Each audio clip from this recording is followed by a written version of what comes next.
Sanctum Mysteries.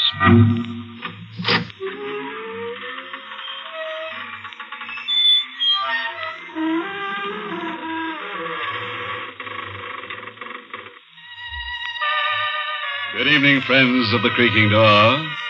This is your host to welcome you again into the inner sanctum. Come in. Huh? Kind of dead, did you say? Well, yes, but we have our grisly little amusements. For example, our museum has the only authentic copy of the Moaning Lisa.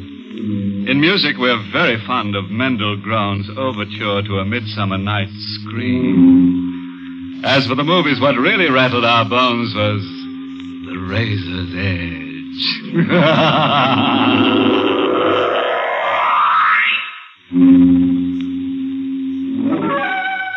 Well, as the dentist said when the drill hit bottom and the patient screamed, you've got a nerve.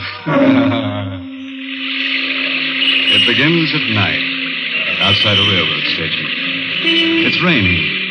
And Anne Winslow has just missed the last train that would take her to the house she lives in a couple of miles outside the city. Taxi! Taxi! Taxi! Kind of hard getting a taxi in the rain, miss. I know, but I've got to get one. I've missed my train. Taxi! All taken. Want me to check your bag? And... No, Porter, I've got to get home. Hey, there's one with his flag up. Stop at the light. If you run, maybe... Oh, yes, thank you. Oh, light, please, don't change. Don't change. Oh. Hey, lady. Made it. I guess you didn't see me waving to you from the sidewalk. I ain't taking passengers. Well, you've got to. The lights changed. Yes, but listen, shut up, you mother. You see, I missed my train and I live some way out. Not really very far at all. On the Reservoir Road. The Reservoir Road? I know, it's outside the city, but I'm willing to pay a little extra, and the flag on your meter was up, so I thought... Okay. Oh, thank you very much. Well, I guess I can relax now and... What's the matter? There's someone else in the cab. He's a friend of mine. Don't bother him, and he won't bother you. If you already had a passenger, why didn't you turn your meter down?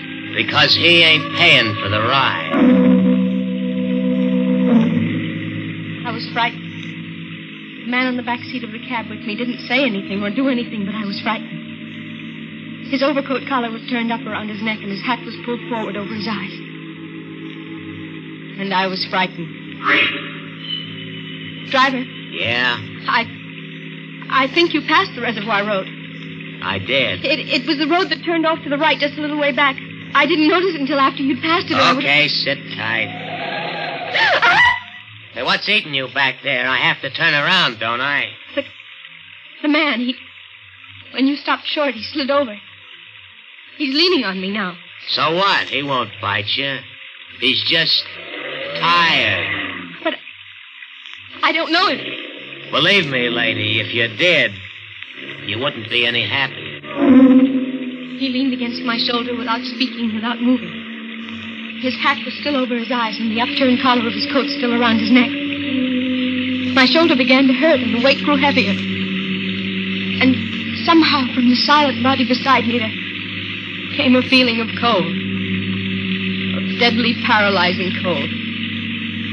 I straightened up and pushed him away. He fell the way a dead body falls. On his back across the seat, and his hat fell off. And the collar of his coat parted. And I saw that his throat had been cut. Hey! Yes? What are you yelling about now? Nothing. I fell asleep and had a nightmare. Well, stay awake. I don't like that kind of music. All right. I'll stay awake. This it? Yes, this is where I live. Kind of isolated, ain't it? How much is it? Couple of bucks. Here. Thanks. Good night. Yeah. The key. The light. Oh, he didn't know I knew. He didn't know. The door. I forgot to lock it. Who is it? Me. A little pal here. He wants to sit down. Yeah, this ought to be nice and comfortable for him. You can't... I did. You see, lady, he got kind of fond of you. on the long ride together. He don't want to go back to the city with me. He wants to stay here with you. No. Yeah. He's a very headstrong fella. I wouldn't care to argue with him. You can't leave him here. Hey, I better hurry. Looks like the rain's coming back. Take him with you. You don't want to go. Besides, you wouldn't send him into the storm, would you? In his condition? Good night, lady. No, come back! Come back! No. He's gone. And I'm alone except for... No, the phone. The phone. Of course. I'll phone the police and they'll take him away. Hello? Hello? But... It's dead. The phone is dead. And I'm alone. And in the room I'm coming to, there's a man whose throat has been cut. And he and I are alone in this house. I won't look at him. If I turned my head, I could see him. But I won't. What? He's moving. He's moving out of the chair. Great!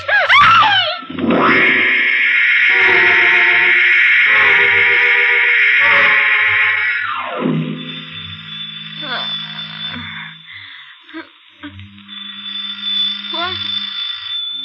Oh. Doorbell. I'd better get up. I was on the floor, and the man whose throat up. The door. Good morning. It's morning. Yes, I would have come earlier, but... Morning, then I must have been unconscious all night. I beg your pardon? Who are you? Manson, detective, 2nd grade, county police. From the police? Yes. Oh, but I couldn't reach you. Last night the phone was dead. I tried... And the lines were out all through this area. That's why Mrs. Blaine didn't get through to us till this morning. Mrs. Blaine. The old paralyzed woman down the road. Yeah, that's right. As soon as the telephone lines were working again, she phoned us. She was worried about what she'd heard during the night. She'd heard something during the night? A woman screaming, miss. From this house. That was me. Well, you seem to be all right. Why did you scream? The dead man in the living room moved. The dead man in the living room? I see. Suppose we go take a look at him, huh? You don't believe me, do you? Well, it's not an easy story to believe, is it? But we don't have to argue about it. All we have to do is go into the living room. All right, come in. I feel sort of shaky. You see, I fainted when he moved it. I've been on the floor all night. This is the living room? Yes. I think I'll stay out here if you don't mind. I'd rather not look at him again. There's nothing to be afraid of now. A policeman's here. And it's daylight, and they'll take him away. Well, miss. You saw him? I guess you must have been dreaming. Dreaming? Mm-hmm. Because, you see, there is no dead man in the living room.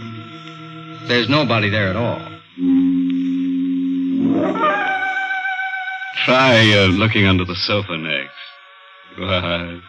Oh, you weren't looking around for the corpse. Uh-huh. You were just hunting for that collar button you lost last spring. All right.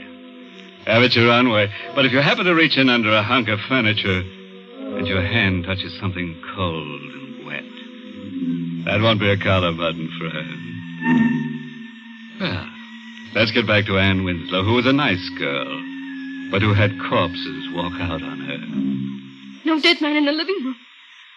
But he must be there. I don't believe Now, it. look here, miss. He was in that chair in that... Now, miss, it was just a dream. Or maybe a shock you had of some kind. Don't call me miss. My name is Ann Winslow. That's a pretty name for a pretty girl. He was there.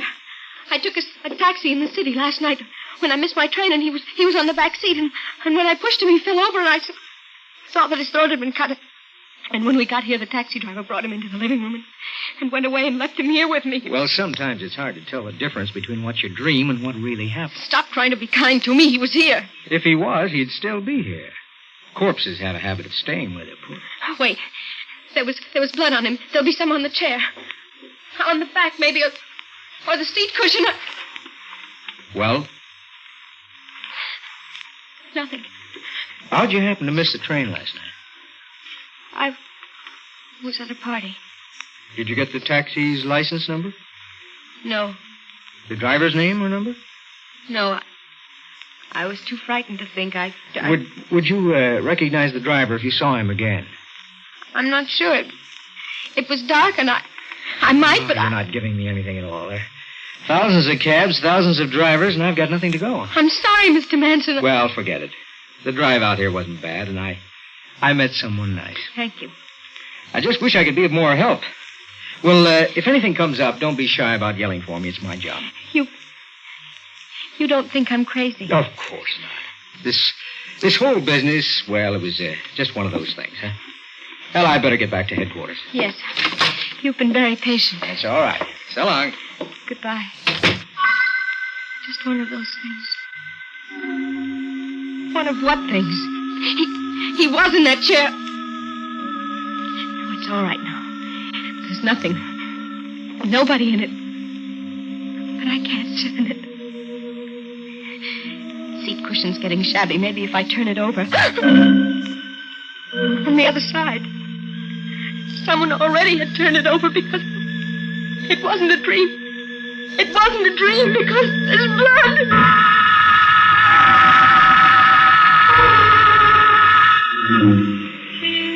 Can I help you, miss? I noticed you've been standing out here in front of the terminal for quite a while. What? Oh, no, thanks, Porter. There's nothing you can do. Well, you're the young lady who missed her train last night, aren't you? Yes, that...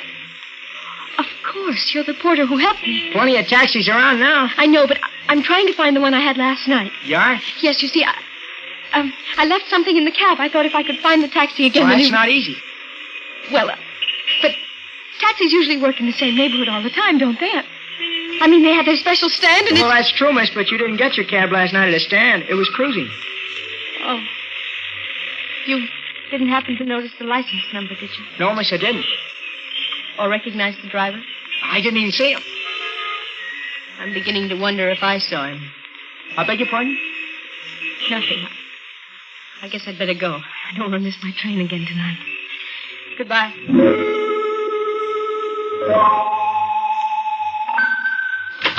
And tonight I locked the door. It's funny. Must have left the lights on. Hello. You... The cab driver, what are you doing? I heard you were looking for me, miss. You're the same... Yeah, I'm the cab driver who drove you out here last night. And a friend of mine. Hey, I notice he ain't around. No. Where is he? I don't know. I was awful fond of him. I wouldn't like to think of him wandering around cold, maybe, and, why were you looking for me? The police didn't believe it. Policeman, huh? Didn't believe what? That there had ever been a corpse. Too bad. So, no harm's been done, and you haven't anything to worry about because the policeman probably thinks I'm crazy. Maybe he'll change his mind. Maybe one of these days you'll spot me and call a cop. Maybe the cop will start asking questions, and I ain't good at answering questions. They won't. Once you put the finger on me, they will. I won't do that. I'll forget the whole thing, honestly, I will. Maybe. But will the cop you called? He thinks I'm crazy. You're a good-looking girl, miss. Which means the cop's gonna be back, and if he comes back, he's gonna find out you're not crazy. Because you're not crazy. Stay away from me. There was a corpse, and he had his throat cut, and he was in this room, and you saw him, and if a cop starts believing you, he'll look for that corpse, and he'll find it sooner or later, and then he'll ask me questions. So it'd be a lot better if you went away. I'll go. I'll do anything you say. Don't touch me. You'll go. But further than you think. Your hand! You're choking me! The idea. In a couple of seconds, you won't have to. No. Hey. Let me go. That was the doorbell. Maybe you better go bye-bye for a while till I can get rid of the guy at the door. I'll keep you for a while. Okay. Yeah. Oh, you. For a minute, I thought maybe it was a cop. Hey, what's the matter? I don't like the way you're looking at me. Listen, maybe things were loused up a little bit last night, but I'm cleaning it up. Hey, what's that in your hand now? Now get away from me. Don't. I'll do anything.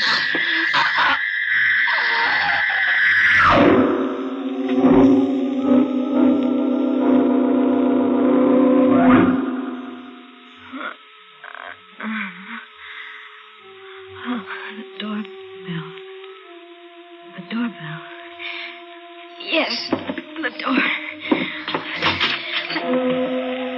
No one. I thought... Or was it last night? I thought the driver... He came back for me. I've got to get away. Get away. Someone lying at the doorstep. The driver. And he's trying. Run. Get away. Run. Run. Hey! Run. Someone at the road. Run the other way. Other way. Stop! No. I won't stop. I'll never stop. Too smart to stop. He's getting close. Closer. I can't run anymore. I'm tired. I'm so tired. And my head hurts. Miss Winslow, stop. I'm tired. And my head hurts.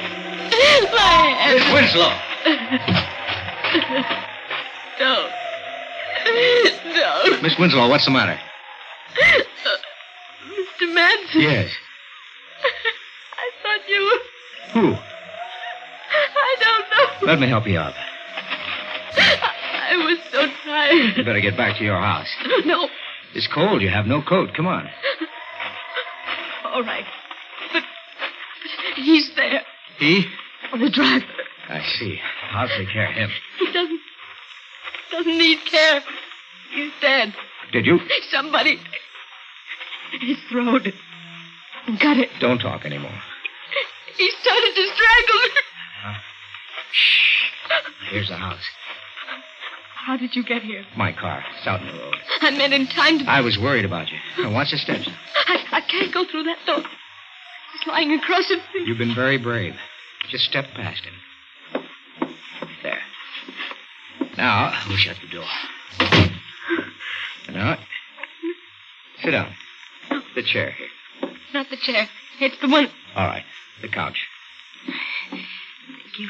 Now to get the body away from your door. Notify headquarters. Yes, of course. Where's your phone?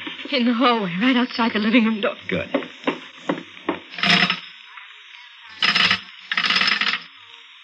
The phone's dead. The lines? They're all right. But the wire on this phone must have been cut. By the driver, maybe. I gotta get word to town now.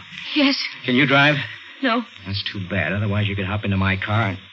Look, I'll be gone only a little while. No, don't. Our man was murdered. And his murderer must be found. We can't waste time. You're right, but When I leave, you lock the door of this room behind me, see? Nobody can get at those windows, so with the door locked, you'll be perfectly safe. All right? All right. Now lock it. And don't open it for anyone but me. Yes. Then I'll be seeing you. Lock the door. And don't open it for anyone but Mr. Manson. All right. And I'll be perfectly safe. Perfectly safe.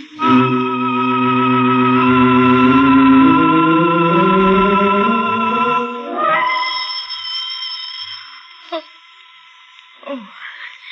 I dropped off. The phone. The door's locked. Oh, I remember. Wait, he told me not to open it for anyone but himself.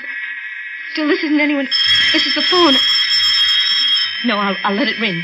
I won't leave this room. Let it ring. He said the phone was dead. Not the line, but only my phone. Mr. Manson said the wire had been cut, but if it really had been cut, it couldn't ring. And it is ringing. It's ringing. That means he was lying. And if he was lying, he wanted me locked in this room so I wouldn't tell anyone. It stopped. Hello? Hello? It stopped, but I can call. The police, I'll call. Calling somebody? Put the receiver back. I said put it back. But that gun. Well, that's better. Living room, please. How come you tried the phone? It rang. Too bad I didn't rip the wire out as I should have. Careless of me, but too bad for you. What do you mean? I haven't much choice, have I? The driver's buried alongside of the corpse you met last night. Back in the woods. That's where I went. You're not a policeman. I'm a murderer. The corpse you saw last night was an old friend of mine who had ideas about sharing my profits in a little racket I run. I cut his throat and fixed things with that cab driver to take the body out into the country and bury him. You hopped his cab, and the goon didn't have brains to get rid of you before you spotted the corpse. He got panicky and left it with you, and told me about it. I rushed out here to sell you a bill of goods. You bought all right, except the cab driver got scared when he spotted you watching for him at the railroad terminal. He decided to shut you up. I trailed him, and realizing how easily he lost his head, I took care of him. And now I'll have to take care of you. You can't go around killing... I've done all right so far. What's that? The door. You did call somebody before I got back. No. The door. I forgot to lock the door. I gotta get out. It's a state trooper. He won't get... Oh. Anybody else? Hey, you. Is he dead? Yeah. It's a doornail. He was a murderer. He was. That's why he started shooting without waiting to find out. All I wanted was to tell him to move that car of his. It was blocking the road.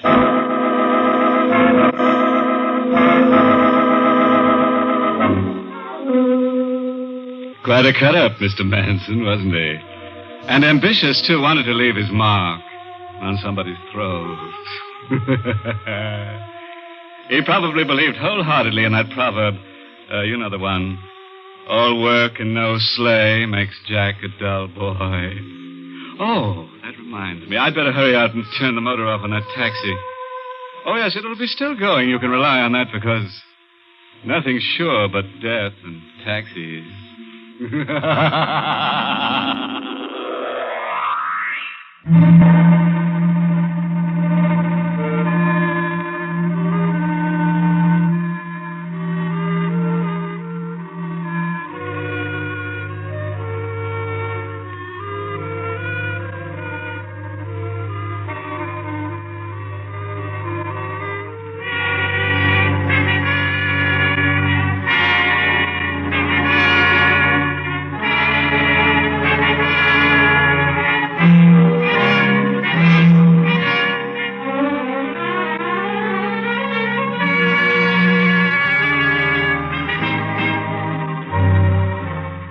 Inner Sanctum has come to you through the worldwide facilities of the United States Armed Forces Radio and Television Service.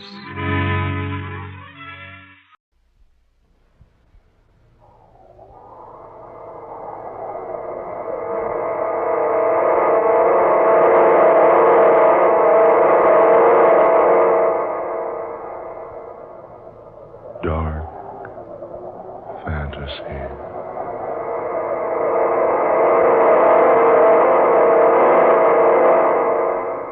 I am the skipper of the Sea Phantom.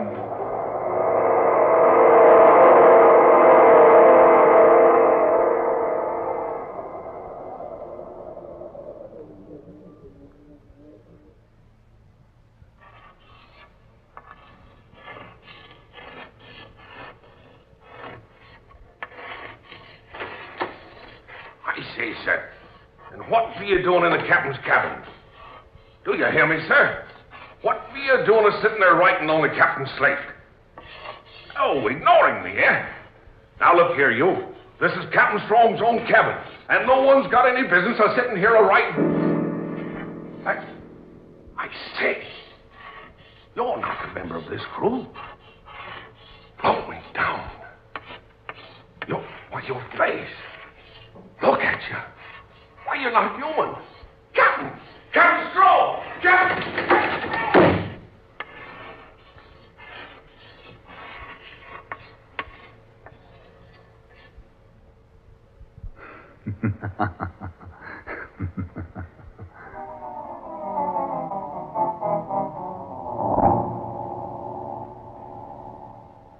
Captain Strong! I say, Captain Strong! Captain Strong, sir! Isaac, what is it, man? What's all the rumpus? Begging your pardon, sir, but there's someone in your cabin, sir. Well, who is it? What's that, Isaac? There's someone in the captain's cabin, sir. Who is it? I don't rightly know, sir. Well, didn't you see who it was? Yes, Mr. Wilson, that I did, sir. But the captain always locks his cabin. Don't you, Captain Strong? I do, but I could have forgot. Well, it wasn't locked just now, Captain. You say you got a look at the man? Aye, sir, and full in the face, Captain. If you can rightly call it a face. What's that? What do you mean, Isaac? Yes, man. Speak up. What are you trying to tell us? I mean, sir, the man ain't human. He's nothing but a skeleton. What? Nonsense, Isaac. Oh, no, sir, and that is not. I seen him, sir. Looked plumb into his face, I did. And there's nothing there but bones. White, bleached bones, sir. Oh, that's ridiculous. With empty eye sockets and a gaping mouth, and he was writing on your slate, sir. Writing on my slate? Aye, Captain. Writing with a piece of white chalk, held between his fingers. Fingers with no flesh on them, sir. Well, you've been dreaming, Isaac. Come on. Let's get down to my cabin and have a look. Come along, Mr. Wilson. Right, Captain. Isaac, come on. Aye, sir. Oh, it's impossible for anyone to be in my cabin. All hands are either on deck or down in the engine room. That's what I say, Captain Strong. He ain't one of the crew. He ain't rightly nobody, sir. Unless you want to call a spirit somebody. Isaac, stop that sort of talk. No, but it ain't no sort of talk, sir. Begging your pardon, Mr. Wilson. I seen him with my own eyes. Sitting there, dressed in some sort of get-up I ain't never laid eyes on before. He had his back to the door, and he was writing on your slate with a chalk, Captain. I spoke to him, but he didn't pay me no mind. Just kept right on with his writing. Then I got closer to him, and he still didn't look up. So I stooped down and peered into his face, I did. And then I seen he wasn't nothing but a skeleton, sir. Well, if you were a drinking man, Isaac, I'd have you flogged and put in irons. I'm not so sure he hasn't been at the keg, Captain. Begging your pardon, sir. You'll see for yourself soon enough. Here's the hatch. You first, Captain.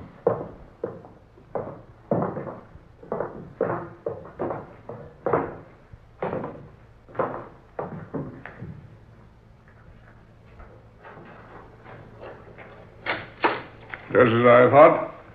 Nobody here. Oh, cabin's empty. But I locked this door, Captain, so whoever it was couldn't get out. Well, you must have done that all right. I certainly unlocked it just now.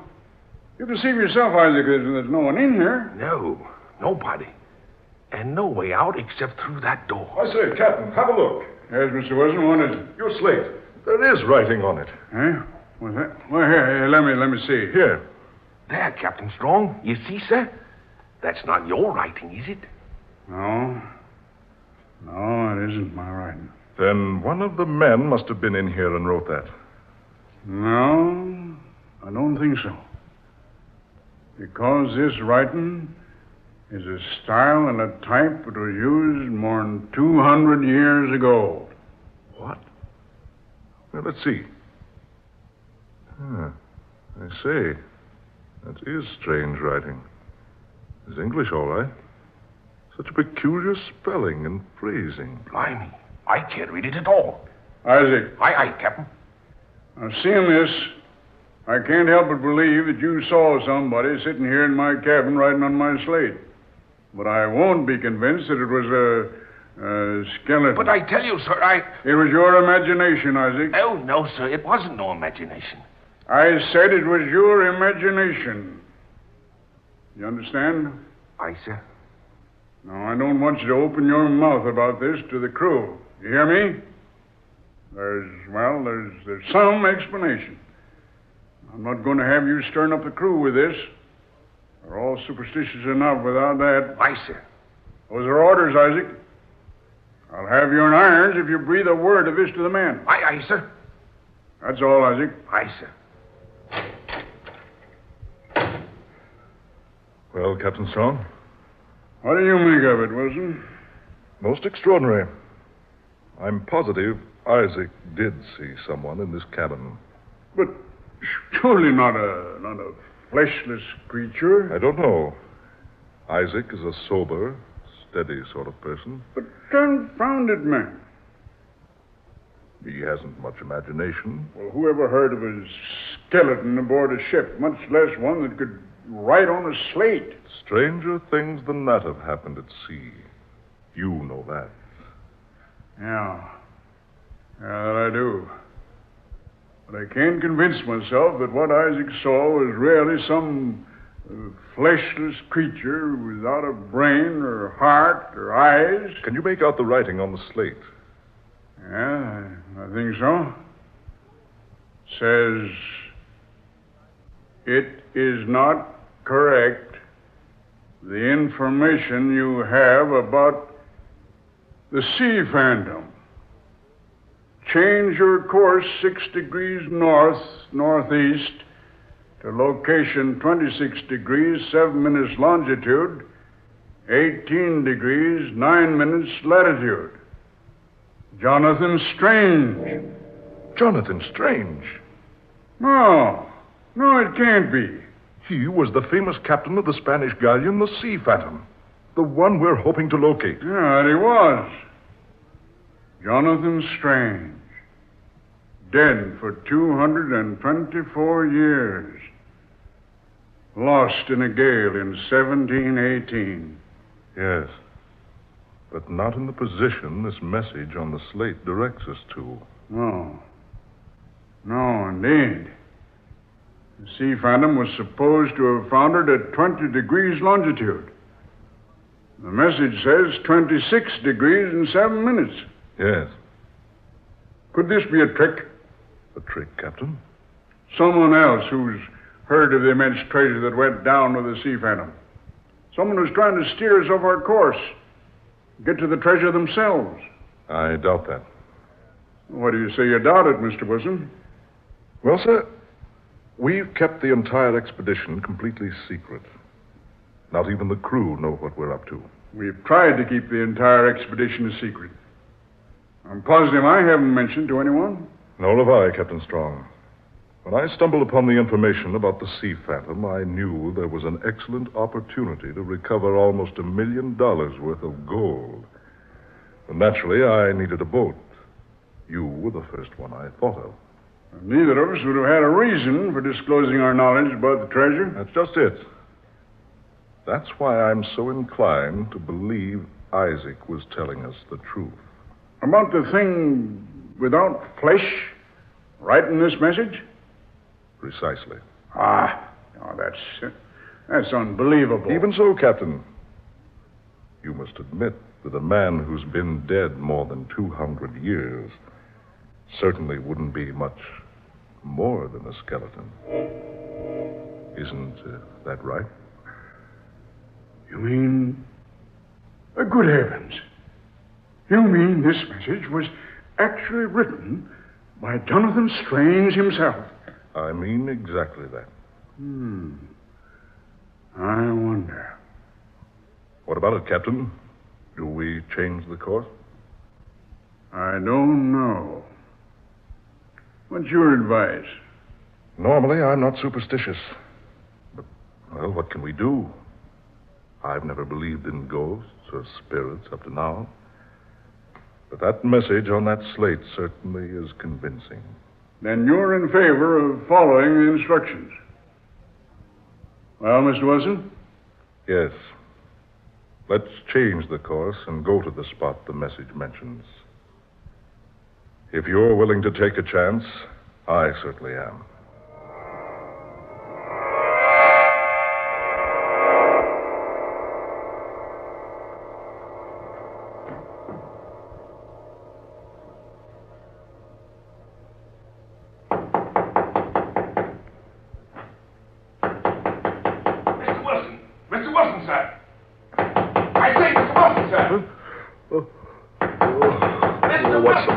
Who's that? Mr. Wilson. Yes, who's there?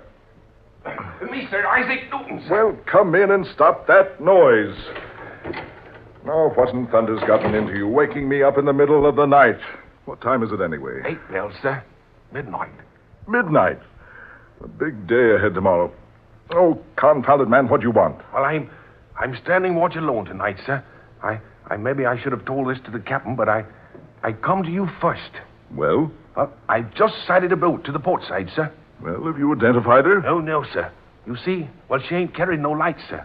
No lights? Oh, no, sir. And she's not like any ship I've ever seen, sir. To the port side, you say? Aye, sir. She's riding with full sail. What? Aye, sir. She looks to me like one of those old-time boats you see in pictures. Hand me my boots there, Isaac. I'll come up on deck and have a look.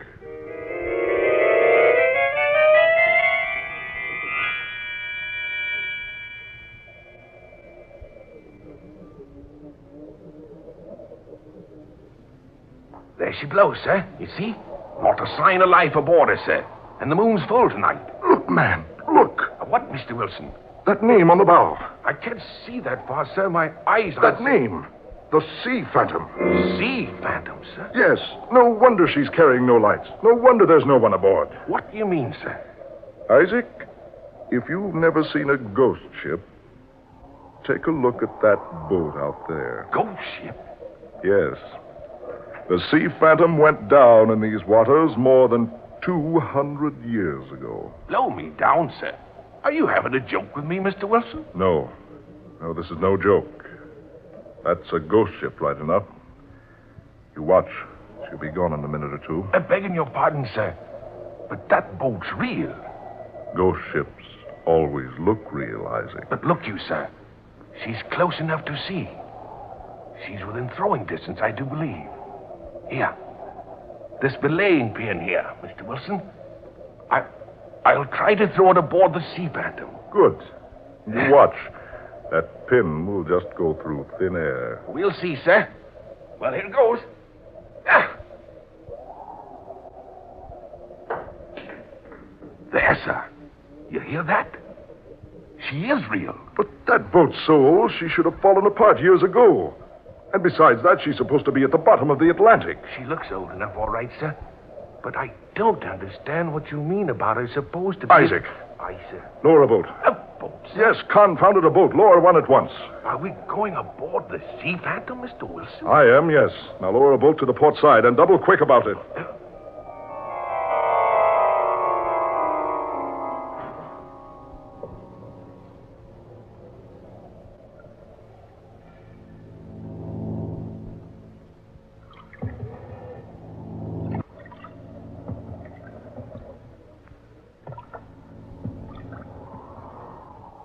Stop rowing now, Isaac.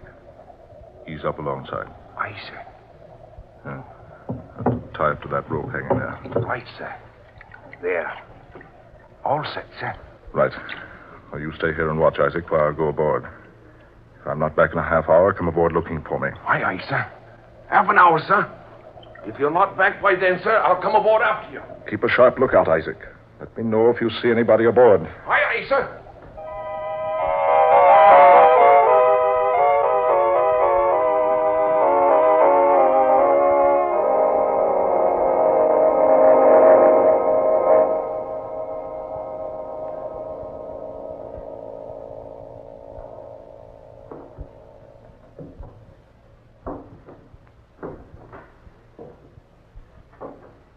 So quiet aboard.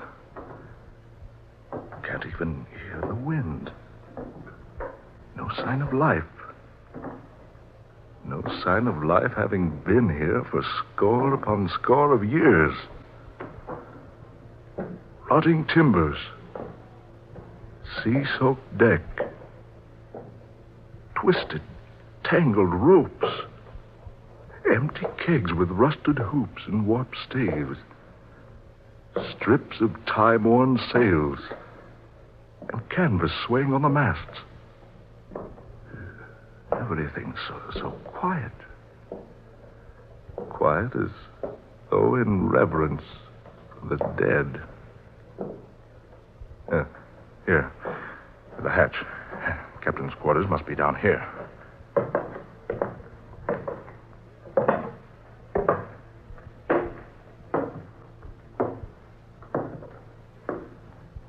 Yes.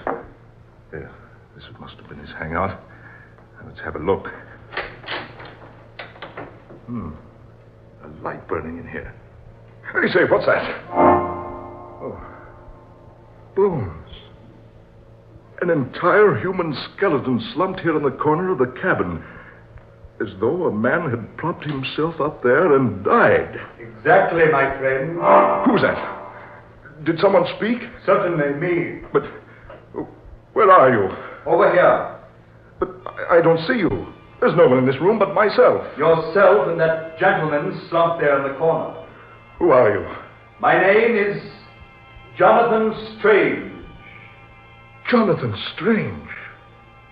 Why, you're the skipper of the Sea Phantom. That I am. Jonathan Strange, captain of the Sea Phantom, sailing with a cargo of gold for the Spanish ruler. But, why, your boat went down in a gale 200 years ago. So history says, yes. But men do not know everything. I don't understand. The Sea Phantom was no victim of a storm at sea. Oh, no, my friend. She was the victim of a cruel and vicious man. I still don't understand. Look here. You see the rusted iron ring there on the floor by your feet? Yes. Take hold of it and pull. The trap door to my cabin. That's it. It may be difficult. Use your strength on it. A little more force now. Now, that's it. That's fine. There. You see? Gold. Bar upon bar of solid gold. Yes, gold for the King of Spain. And chests of coins and jewels. One there for the Queen. But Jose would have them for his own.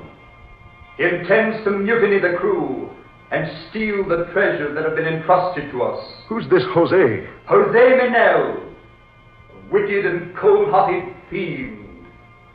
Even now, the crew is waiting for me to leave this cabin. They know they'll never enter here while life is in my body. But surely there's some escape. No, none.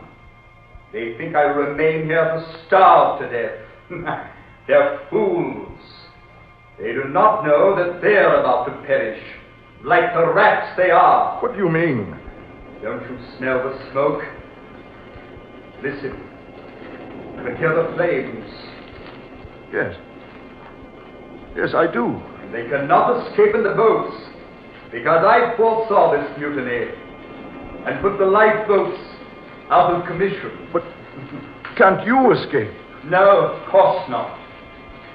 For you to escape, you must make haste, my friend. How? The same way you entered here, of course. Hurry now, my friend, and take this with you. What is it? What are you giving me? You'll see. Hurry now. There's no time to waste. Soon the ship will be one mass of roaring flames, and none of us will be left alive. Can't I take you with me? Can't you make yourself apparent so I can see you and take you along? No, it doesn't matter. But let me warn you. With my life, I protected the treasures of the king and queen. Throughout all eternity, I'll guard those treasures. It will not be wise for any man to attempt to obtain them for his own. Yes, Jonathan Strange. I believe I understand exactly what you mean. That's why you brought me here. To show me. Exactly. I must hurry. Mr. Wilson, sir. Are you in there, Mr. Wilson? Isaac, is that you? Aye, sir. Blow me down, Mr. Wilson. This beastly boat's afire. If we don't get over here in a jiffy, we'll be paying a visit to Davy Jones' locker before we know it, sir.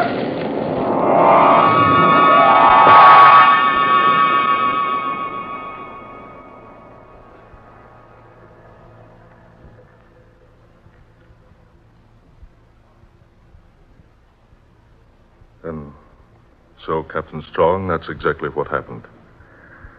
And I repeat, it was no nightmare.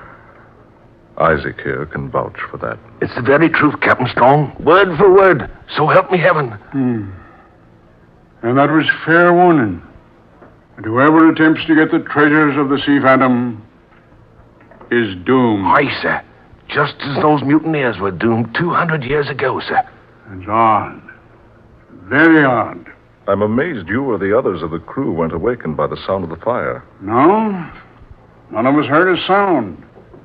The men don't even know about it now. I wouldn't have known about it myself if you two hadn't told me your story.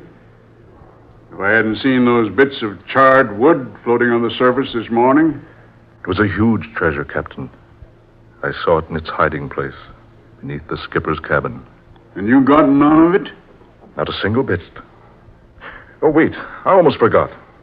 Just before I left the boat, this thing was handed to me. Handed to you? But I thought you said there was nothing in that cabin but a pile of bones. Yes. Yes, that is right. But this seemed to come, well, almost out of nowhere. And it was placed very firmly in my hands. He sure enough had it in his hands when I broke into the cabin, sir. Let's have a look. Why, this was the ship's log. The log? Yes. The complete log of the Sea Phantom's voyage. From the date of sailing, right on up through the mutiny. Look. This writing. It's the same hand. The writing on my slate and the writing on this paper are the very same. Curve for curve, angle for angle. Here, let me see. Oh, I say, Captain. Yes, Mr. Wilson. Look here. On this last page. It reads, "Now that it has become my solemn duty to protect the treasures which have been entrusted to me, I will send the Sea Phantom to her ocean grave together with the treasure. This is my course as I see it. God assist me. Jonathan Strange, May 29th, 1718.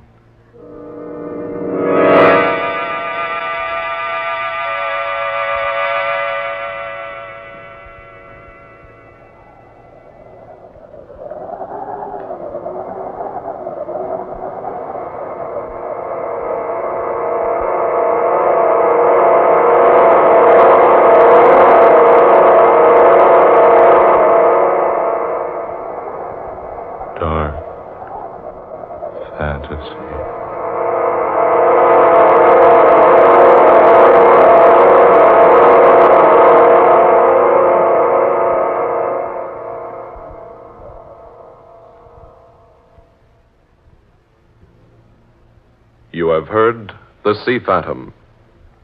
Tonight's tale of dark fantasy by Scott Bishop. Ben Morris was heard tonight as Mr. Wilson. Fred Wayne played Captain Strong. Muir Height was Isaac, and Garland Moss was Captain Jonathan Strange, skipper of the Sea Phantom.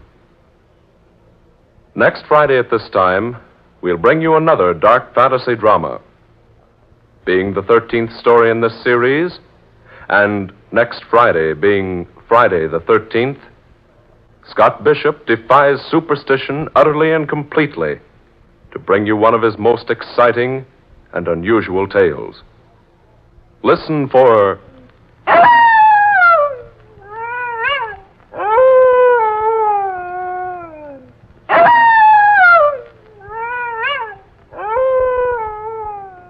W is for werewolf.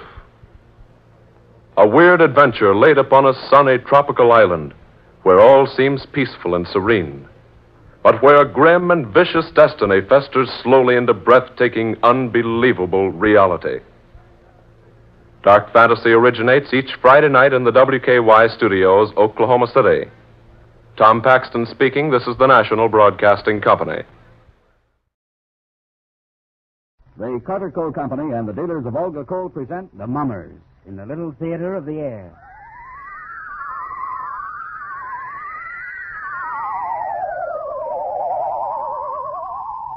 Good evening, ladies and gentlemen. Well, these past few months, in talking about Olga Coal, I've put a lot of emphasis on what your friend, the Olga dealer, is doing for you. Now I'd like to say a word about what you're doing for him and for us. When you realize what he's up against, I know you give him credit for a fine job under terrific wartime handicaps. But without your help, he could get nowhere. I want to thank you, the Olga customer, for your cooperation under wartime difficulties. I want you to know that we appreciate your help in putting up with conditions beyond our control which cause you inconvenience. You're being good customers now, just as you were before the war, and will be after victory when we can again deliver the coal 100%. And now your friend the Hermit has a few words to say.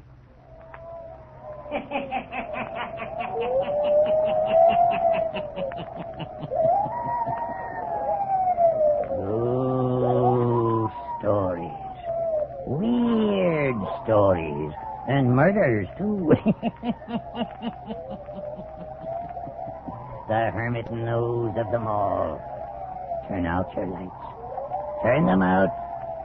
Son, have you heard the story of Plantation Mystery? Then listen while the Hermit tells you the story.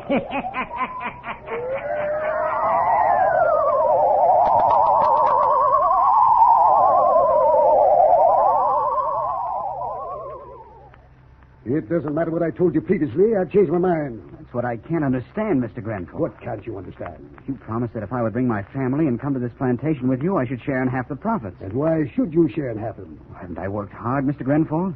Haven't I done, well, at least my share of the work? And haven't you been paid your regular wages? My regular wages have been pretty small, Mr. Grenfell. Not much more than we've paid the natives. I'll not discuss the matter with you any further. But you've got to listen to me. It isn't only myself I'm thinking of. Don't give me a story about it being your family that is suffering. Oh, not suffering exactly. But my wife hasn't been happy here on Cook's Island. She wants to go back to the States. I see.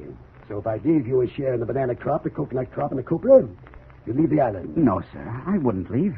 I'd let Ruth take the children and return to her folks and home for a year. But unless you pay me my share, I can't do that. I'm too busy today to listen anymore. When I came here with you, this plantation was all run down, Mr. Grenfell. Needed so many repairs. First, the natives didn't want to work here. They said the place was haunted. I got them over that. Well? You never treated me like this when we worked together in New York. I've stood enough from you. Enough of your sobbing. I lost a fortune in the States, didn't I? Yes, you did, Mr. Grenfell.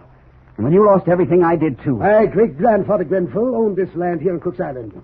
I borrowed money to get us transported here. Didn't I borrow money for machinery, tractors, equipment? Yes. Now it looks as if I may make another fortune here on the plantation. So now you want to share in my good luck. Want half of all I make. I told you, Tom Whitney, it's impossible. Haven't I helped you to earn it? I've stood enough. Now get out. You hear me? Get out. I signed no papers telling you I'd give you half. You have nothing on me. You don't like my decision, then quit working for me. But I don't want to do that. All right, stay. Stay and accept your regular wages. But right now, get out of my sight. You just don't seem like yourself. Get out! There's the door. Use it. Stay away from me until you can take my orders and obey them. No one is going to dictate to me. Phil, what the world's wrong? And you keep away from me, too. I'll not do anything of the kind. You were having words with Tom Whitney. Yes, I was, if it's any of your business. Sit down, Phil. You're shaking. You're white. You shouldn't get so angry. I've had all I can stand today. Well, what's the trouble? Myrna, because you're my wife, you don't have to know everything. What has come over you lately? Nothing. There's something wrong, Phil. I've noticed it. You've noticed what? How strangely you act. How unlike yourself. And why should you fight with Tom Whitney? He's been so grand to us since we came here to the island. I don't want to talk about it. Phil, I've been thinking that you ought to give Tom and Ruth better accommodations. Oh, you have you? Yes. That house of theirs is no better than the ones the natives live in. And with their 3 children, it isn't fair. I suppose you'd like to take them into this house and live with us. Well, yes, it's so large we could all live here. I'll do nothing of the kind. Give him too much power and the native will think he's the owner here, not me. What does it matter what the natives think? It matters a lot. For some reason which I don't know, there's been a story passed down to these natives concerning great-grandfather Grenfell. I know. Kulu's intimated it. Of course he has. I have to keep power over them, or they might not work for me. Let them think I'm afraid of anybody, and they quit. Now, you see, I know how to run my business. I think the natives, just as Tom Whitney and I, will appreciate kindness. We haven't been receiving it lately from you. Phil, you've changed. I've heard enough of that, too. Somehow today, you don't even look like yourself. I'm going into my office. Don't talk about my affairs to me again, please. All right, Phil. Wait. What's that? Who just walked past this room? I don't know. I didn't see anyone. You heard them, didn't you? I thought I heard someone walk past, yes. So did I. Someone has been eavesdropping on our conversation. Kulu! Kulu! I sent Kulu on an errand, Phil. He's not in the house. Stay still. What is it? Be quiet. Listen. You hear someone walking? Oh, yes. Yes, I do. It sounds as if they were walking down those 3 steps right ahead of us. The ones that lead to my office. Yes, it does, but if they were, we could see them. If you sent Kulu on an errand, and I sent Poto over to the packing sheds for me, who can it be? Let's go in your office and see if there is someone there. All right. Wait a minute. Stand still. Phil, what is it? Be still. Don't move. Someone walking right near us. They walk a few steps and stop. A few more, and then stop. I heard it yesterday, the day before. Someone seems to be following me wherever I go. Let's go to your office. Yes.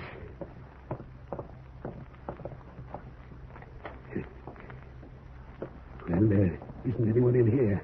Oh, no. No, it must have been our imagination. Phil. Hey. Look, the door. The door. It's swung shut slowly all by itself. As if someone's seen hand was gradually closing it. Listen. That's walking. Someone is still moving outside. And a laugh. An awful laugh. I'm going to find out what this is all about. What's wrong? Can't you open it? No. It doesn't seem to be locked. But it seems as if someone is holding this door. I can't pull it open. I'll help you, Phil. Someone is holding it. Sure they are. Kulu, is it you? Let us out the door. Pogo, is it you? Let us out. Well, certainly they wouldn't hold the door against us. It's someone with tremendous strength. Someone is trying to play tricks on me. I'll fix them. Oh, Phil. Wait. Look. Why, it just opened. As easy as anything. They're walking again. So close to us, we could reach out and touch whoever it is.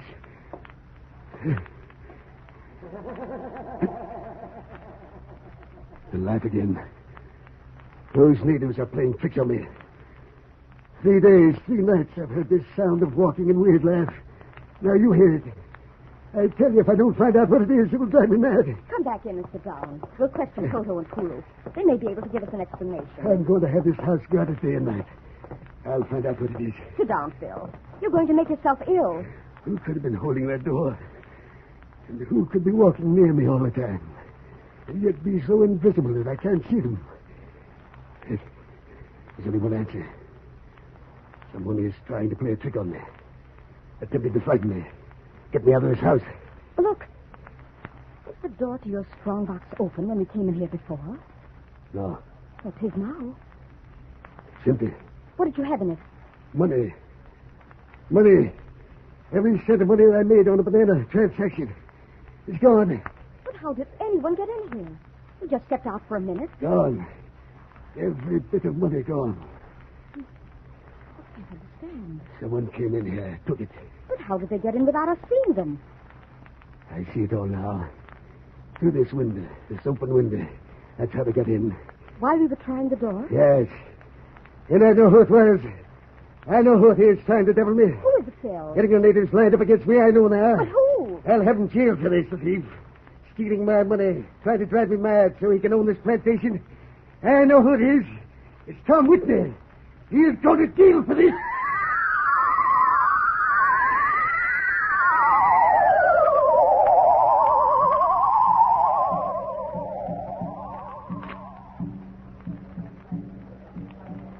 What's wrong with the natives tonight, Kulu? They mad. Very mad. Why, Kulu?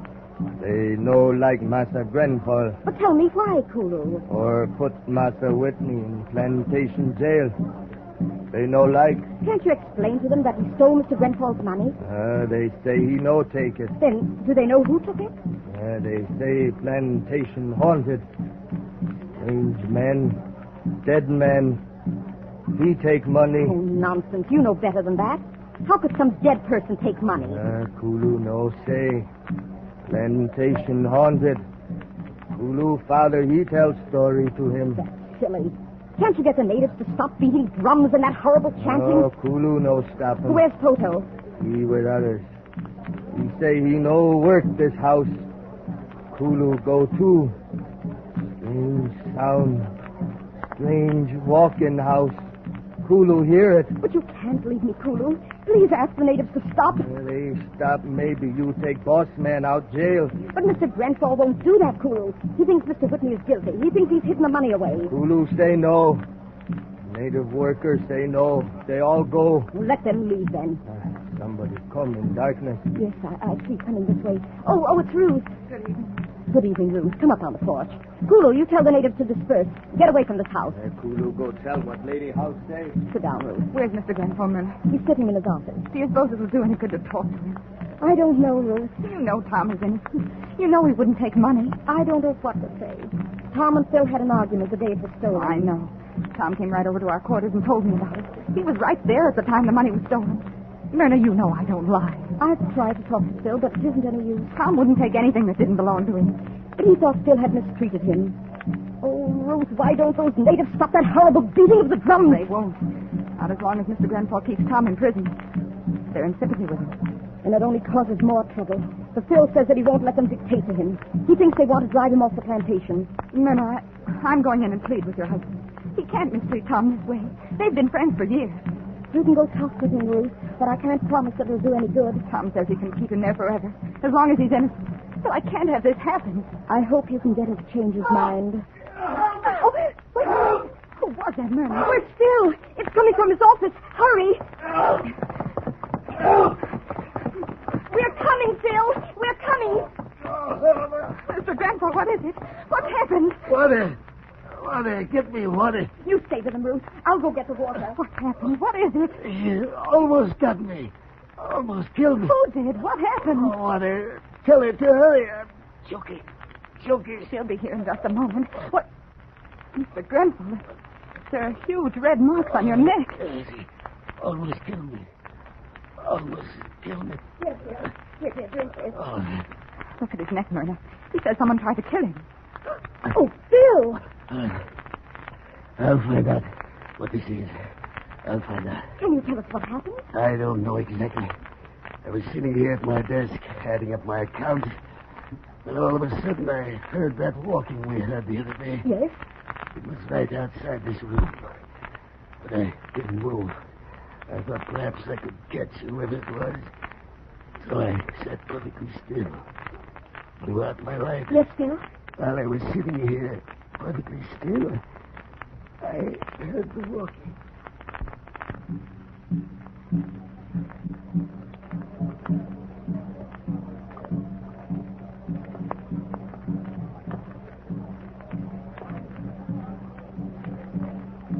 Who is it?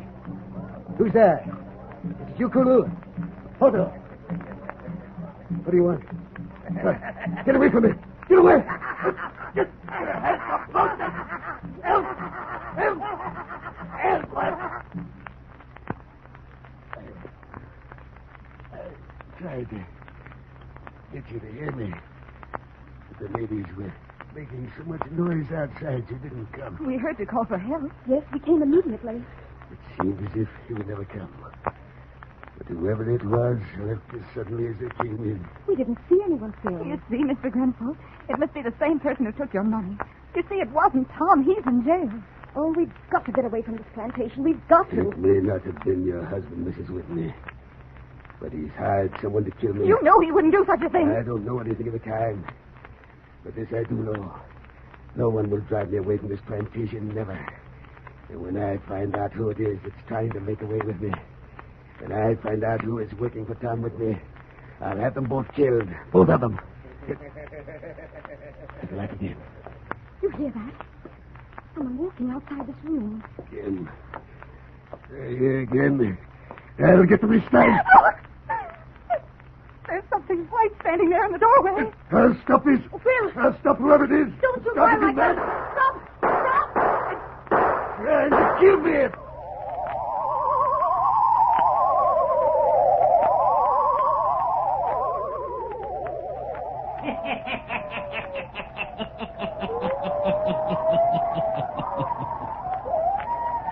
Phil shot at the figure that stood in the doorway, at the hideous laugh, and the strange walking. Who is it? Huh? The Hermit will tell you before the night is done. I have a thought to fire at you in connection with that good Olga coal. When you think of war as we know it today, there are no non-combatants. Everybody gets hit in some way or other by the gasoline shortage, the food shortage, the paper shortage, or the fuel shortage. The way to win the war fast is to give war needs a number one priority. That puts us ordinary civilians way down on the list.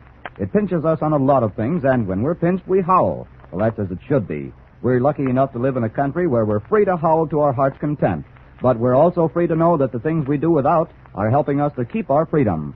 So if and when your friend, the Olga dealer, hasn't any of that good coal or can't deliver the size or quantity you'd like, remember, it's the war. I often think our dealers wish they were in the service or on some other job that's nice and quiet compared to keeping customers supplied with coal.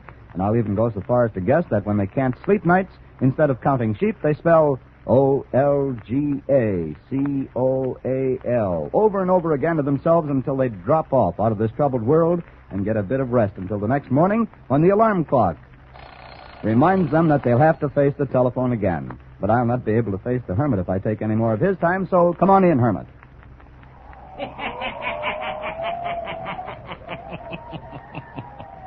And Phil accuses Poto of working for Whitney, jails him, lets it be known that he's going to get rid of him. And then, a few nights later... Kulu, where are you going? Kulu, you can't leave me all alone with Mr. Grenfell. He's ill. Kulu, leave house. Where are all the natives? Where'd they gone? Native meet top volcano hill. Kulu, go to. Don't you understand? Mr. Grenfell is ill. I can't be here alone with him. Kulu, come back. Maybe. You mustn't take sides with the natives. You know Poto was found lurking near the rear of the house. You know he tried to kill Mr. Grenfell. I go now. Please hurry back. Maybe come back later. Go now.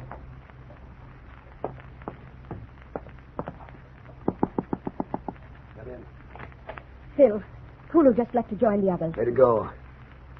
Where did he say the natives had gone? They're meeting on top of Volcano Hill. Just what I thought. They're planning to take Whitney and Poto out of the jailhouse. But they won't do it. I've got help coming from the town. They should be here in an hour or so.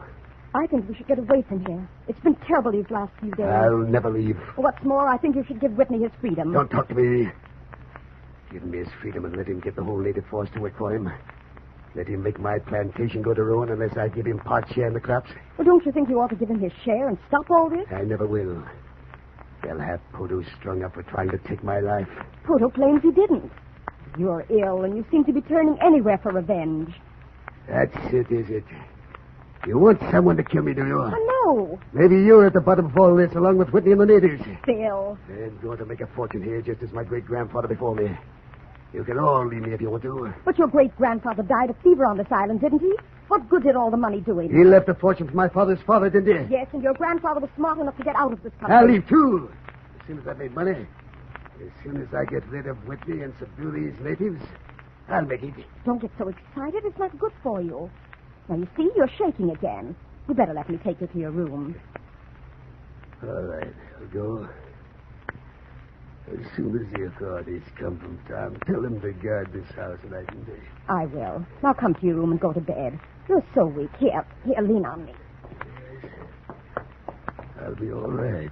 If I could only get Poto to confess that it was he who tried to kill me. You aren't sure, are you? I'll never be sure. But someone tried to do away with me. It's all been so strange, so weird. Light the light. All right. Get me upset again and I won't be able to sleep. Oh, now I've forgotten your medicine. What I've never been able to figure out was if it was Poto standing there the night I shot it, why didn't I hit him? I don't know. Only I guess he had vanished in the house before you shot. Yes, that's it. And that's why he was found at the rear of the house. He had run out into the garden. When I chased him, he yelled to me that it was he, so I wouldn't shoot. Yes.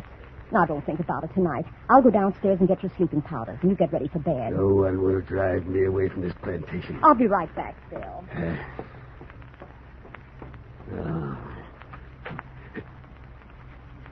Who closed that door?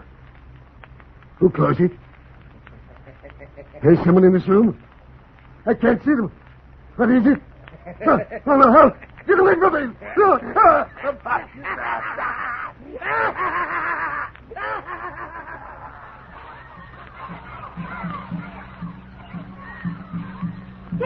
Phil, the natives are coming this way with lighted torches. They're coming straight for this house. Look out the window, you see? Here they come. Phil, what is it? What's happened? Oh, great heavens. Look at his neck. All red, huge marks. Phil, can't you speak to me? Well, they're setting fire to the house. Help! Stop! My husband! Help! Here! Hey, Mr. Grenfell, do you hear me? The house is all afire! Help! We'll burn to death! Help! Phil is unconscious. I can't move him out of here. Someone save us! We've got to get out of here. Tom, look. It's Phil. He's dead or dying. I'll carry him. You get out of here as fast as you can. Here, wrap this blanket around you. Go by the back stairs. Oh, Tom, why are they burning our house? Never mind. Get out of here. The natives have gone mad. Can you make it? Which way? To the left, down the back stairs. Hurry. It's getting a good start. This wall may cave in. Keep running. Far away from the house. Oh, you're safe, Tom. What's happened to Mr. Grenfell? Put him here on the ground, Tom. Phil. Was he overcome? No. It's worse than that. I found him in his room unconscious. Huge marks on his throat. Phil. Mr. Grenfell. What is it, Tom? What is it? It's all over, man. Phil is dead. Oh, then whoever it was returned and killed him. What native could it be? They were all together. Yes. Kulu came just a few minutes ago with a crowd of natives to get me and Poto out of jail. They killed him. And they're burning our house to the ground. House all gone. Kulu, look. Mr. Grenfell. Someone killed him. What native is responsible for this, Kulu? Native no kill him. House, bad house, gone now. Strange men no haunt house no more. Kulu, you stay with the girls. You'll find out in the morning what he means. I'm going to stop the natives and keep the fire from spreading to the sheds. Oh, Ruth! Please, God. He's dead.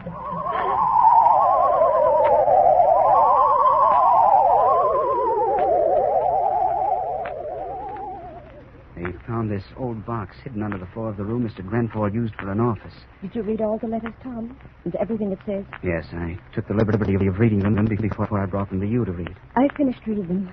So Phil's great-grandfather outdid a man of his rightful share to plant the plantation? According to the letters, yes. And the man committed suicide after he wrote the letter to old Mr. Grenfell, telling him he would haunt this plantation? Yes. And in the diary left by the great-grandfather Grenfell, he speaks of hearing strange footsteps, like you told Ruth and me about last night. Well, why had Phil's father never told him of this? I think because Phil's great-grandfather died a strange death out here. And instead of destroying his letters and diary, the old man must have buried them. I don't think Phil's father or his grandfather ever knew what occurred. That's why they left this property, though, and came east? Yes. Of course, the natives have always said this was haunted land. Then Phil tried to cheat you. And the soul of the man who had been cheated came back and had his revenge. It's hard to believe, isn't it? Phil changed out here. He must have taken on the characteristics of his dead ancestor. It's like transmigration from one soul to another. And with it, the return of a tortured, mistreated man to bring about justice.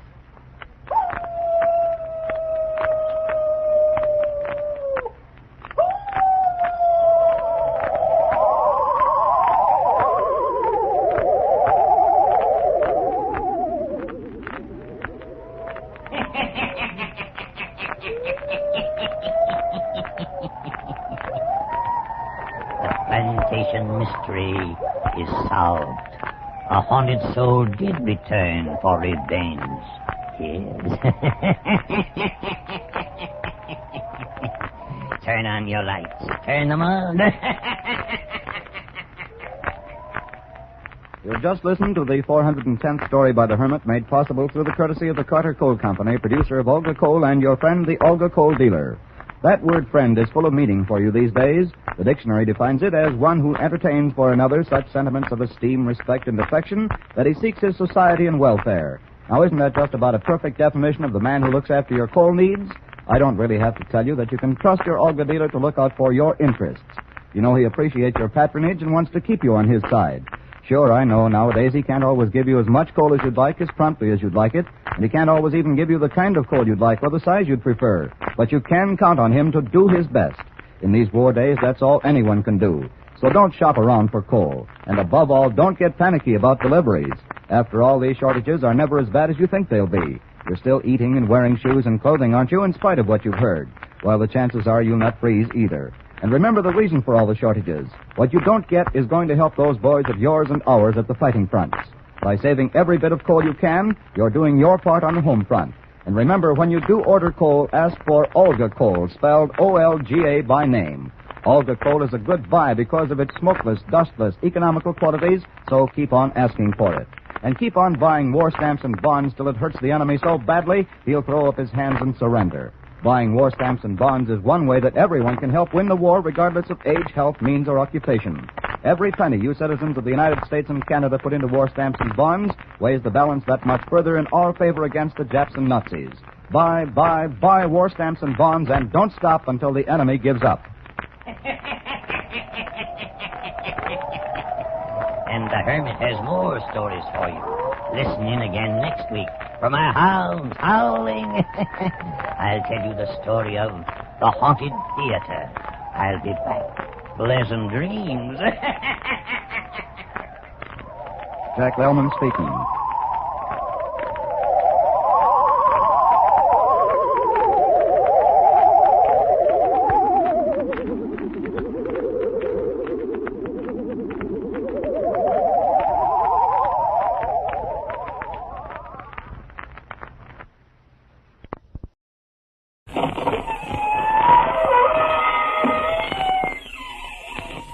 Good evening, friends of the inner sanctum.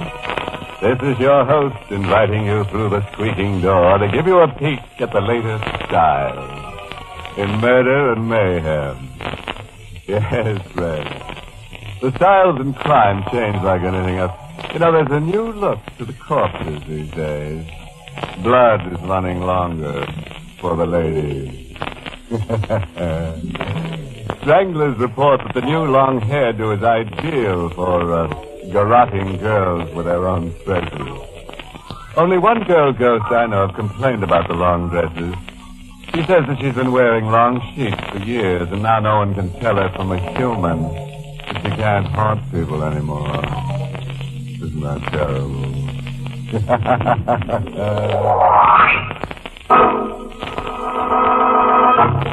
Tonight's Inner Sanctum Mystery, The Doomed, was written by Milton Lewis and stars Carl Swenson, the role of Garth, with Mercedes McCambridge as Claudia. All right, Francis. You know what's going to happen now, don't you? That's right. You're going to scream your little heads off and laugh. Ready?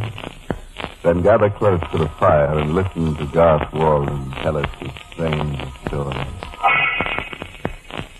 I'm not sure if I icy sweat my whole being. Oh, presence of death. And I rushed to the window as if to escape and opened it wide.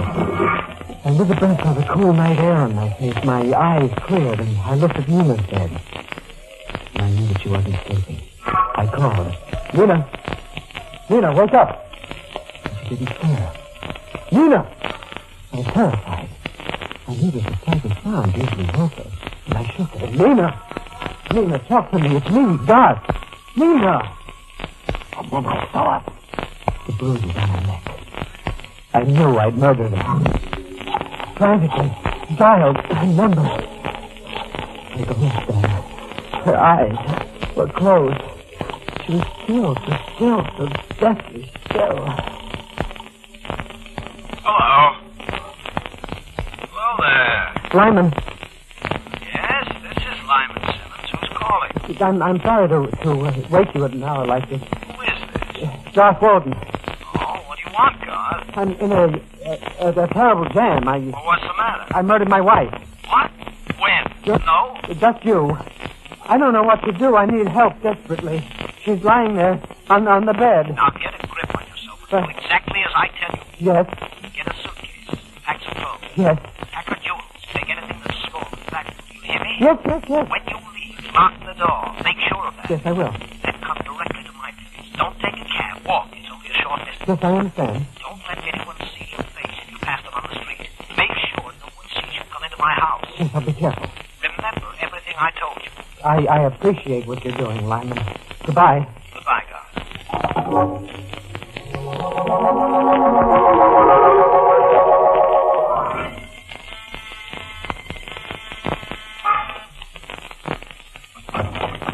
Come in, Doc. Did anyone see you? No one. All right, sit here while I draw the blinds. This is the ground floor apartment. Lyman, just a moment, Doc. Did you get the jewels? Yes, here. I took the jewelry box. Put it on the desk. Here. Now, what happened? Well, you know that I've been ill. Yes? Well, Nina wanted me to go to her sanitarium. I guess that's why I hated her. I guess that's why I killed her.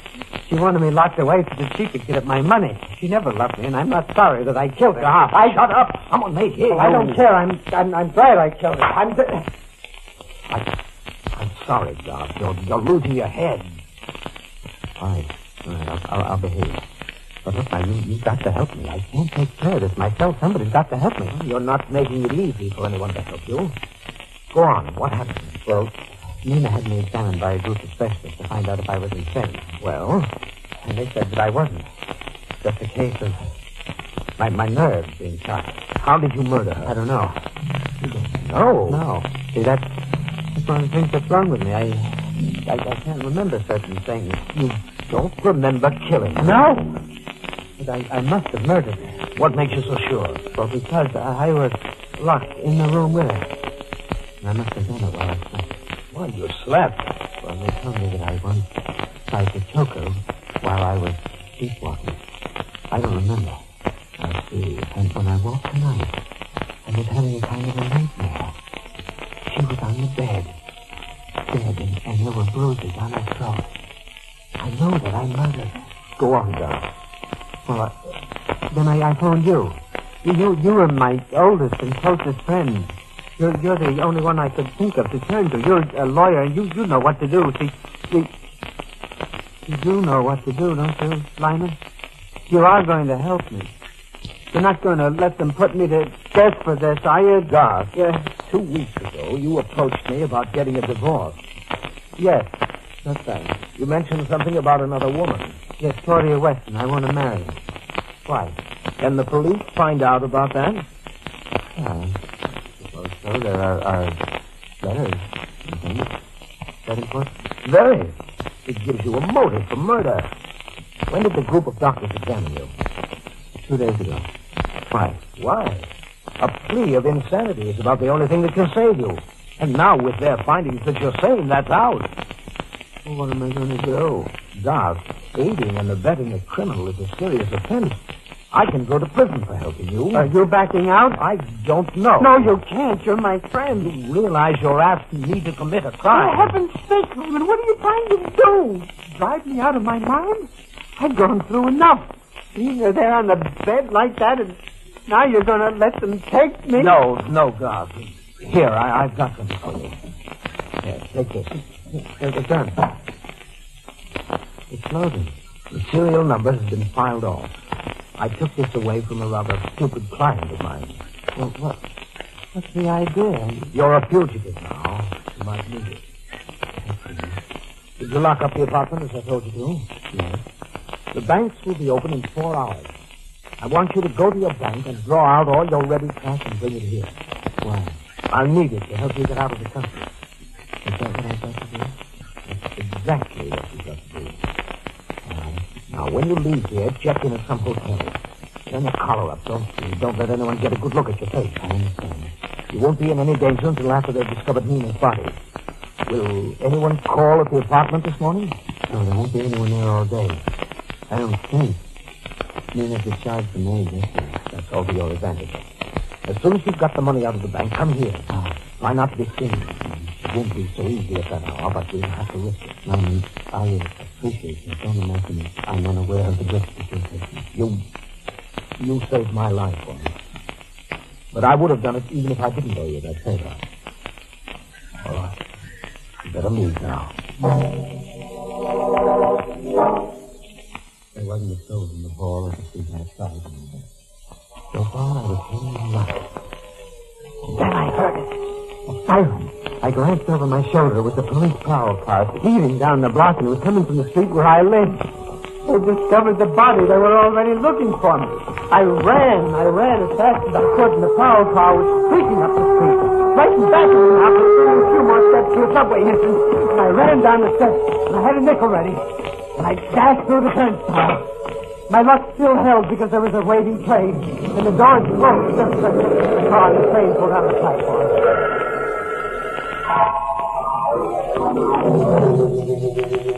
And then you came here, Doc. Yes, that's right, Claudia.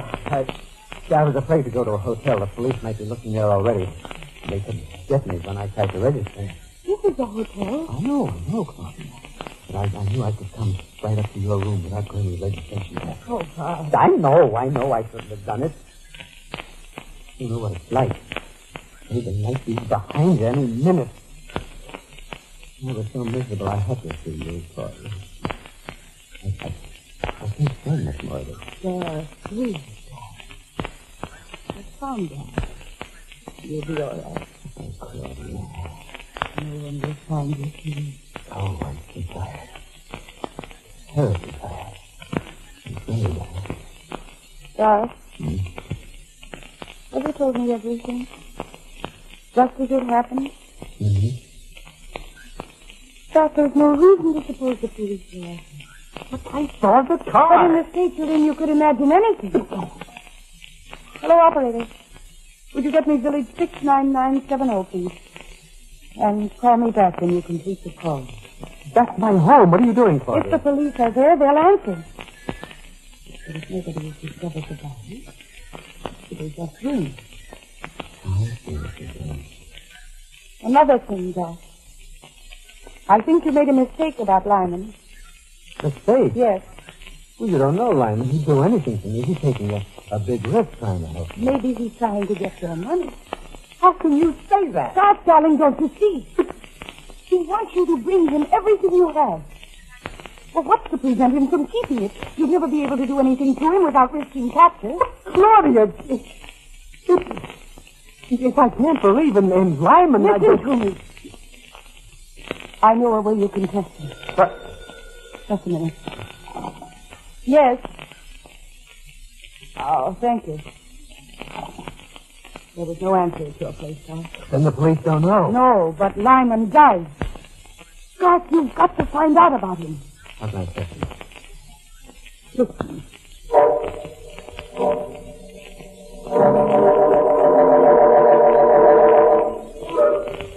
I risked going to the bank and drew out all my cash. I was still safe.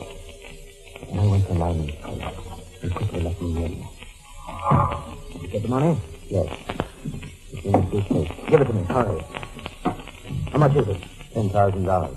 I've already seen that about the jewelry. Gave me $8,000 for them. Now, did you find a place to stay? Yes. The Hotel Gainsey, room 690. All right. Wait there until you hear from me. If anyone tries to force their way in, you better use the gun I gave you. The gun? Haven't got a chance otherwise. You'd shoot your way out or be killed. Lyman, you better leave now. Here, take some of this money. What are you going to do with the rest of it? Save your skin, Doc. Goodbye. Goodbye. I couldn't believe what Claudia had told me, yet there was something in his manner that made me follow her advice. In leaving, I slipped the lock on the door, so it was easy for me to sneak back into the deposit. I quietly opened and closed the door. I heard Lyman on the telephone. He was at his desk, talking very intensely. Yes, it's funny. And then he see me come up behind him. All right, I'll wait. Yes. What he said made me draw the gun out of my pocket. Yes? Yes, Inspector. Yes, Garth Walden phoned me. Only a few minutes ago. No, he told me he had murdered his wife. I believe it. The man's a homicidal maniac and he's armed with a gun. That's right. I pretended I was going to help him. He told me where he's hiding. It's room 690 at the Hotel Gainsey. Yes. Tell your men to be careful because he's desperate and will put up a fight. Goodbye, Inspector. Goodbye, Lyman. Stop! I heard every word. Did you? So you're my friend. Yes, you're misunderstanding, Doc. This is part of a plan to help you. There's the same penalty for 2 murders as there is for 1. Isn't that true, Lyman? Doc, put that gun down, please. My friend. Doc, you can't. No! I quickly gathered the money together, put it back in the suitcase, and ran to the door. In the darkened hallway, I suddenly stood stock still when I heard... It was the voice of my wife. I turned, I saw her face. And with a shriek of terror, I ran into the street. I knew what had happened. It was an hallucination. My mind was trembling under the violent pressure of terror, bitterness, murder.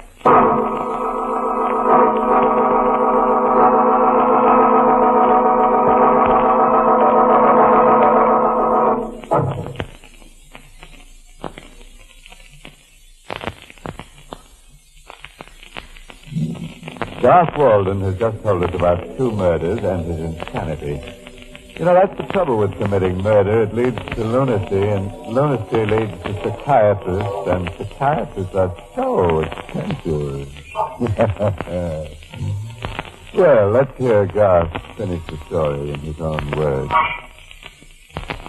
A cab was waiting outside the house, and I jumped into it. I had the driver take me to Claudia's hotel. I went to her room. Told her everything that had happened. You murdered him. Yes. You were right about him. Doc, you shouldn't have come directly to the hotel. I don't care anymore. Well, you didn't tell Lyman that you were with me. No, I lied to him. I said I was just a hotel gamesman. It's just hallucination, Claudia. I've never had that before. I never knew it in my mind. Doctor, you mustn't think about it. You've got to calm down. Now. No. Here, I've got something for you. What is it? Take it, go on. All right. What is it? It will make you sleep. Take it. All right.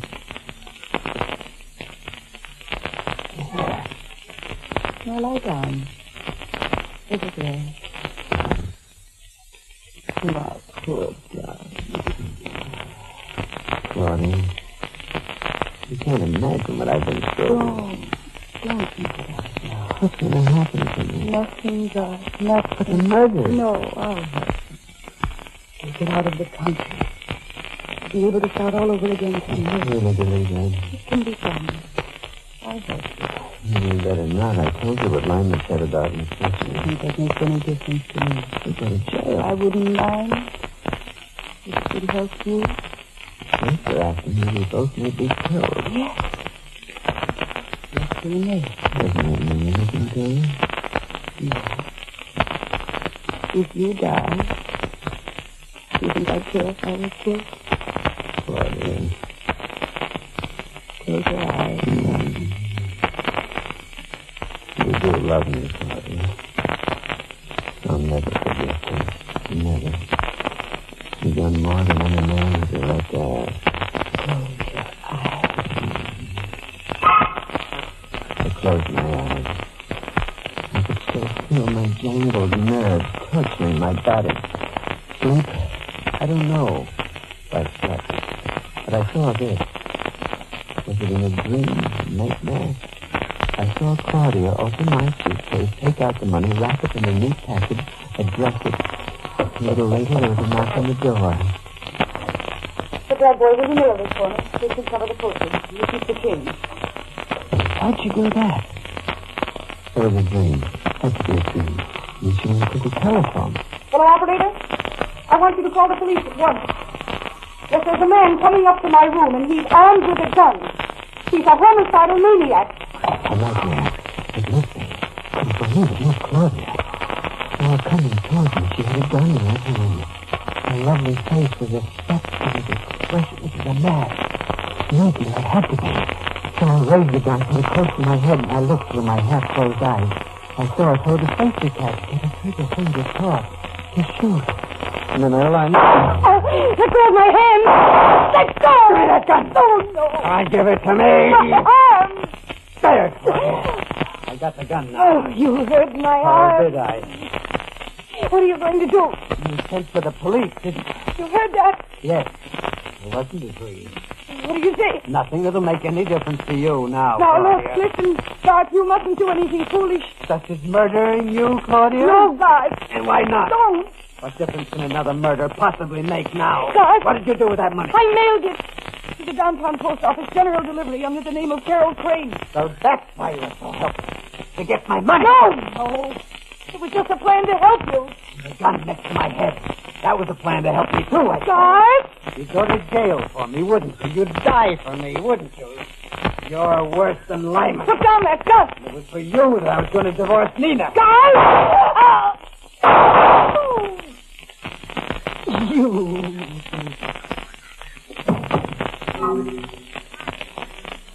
She was dead.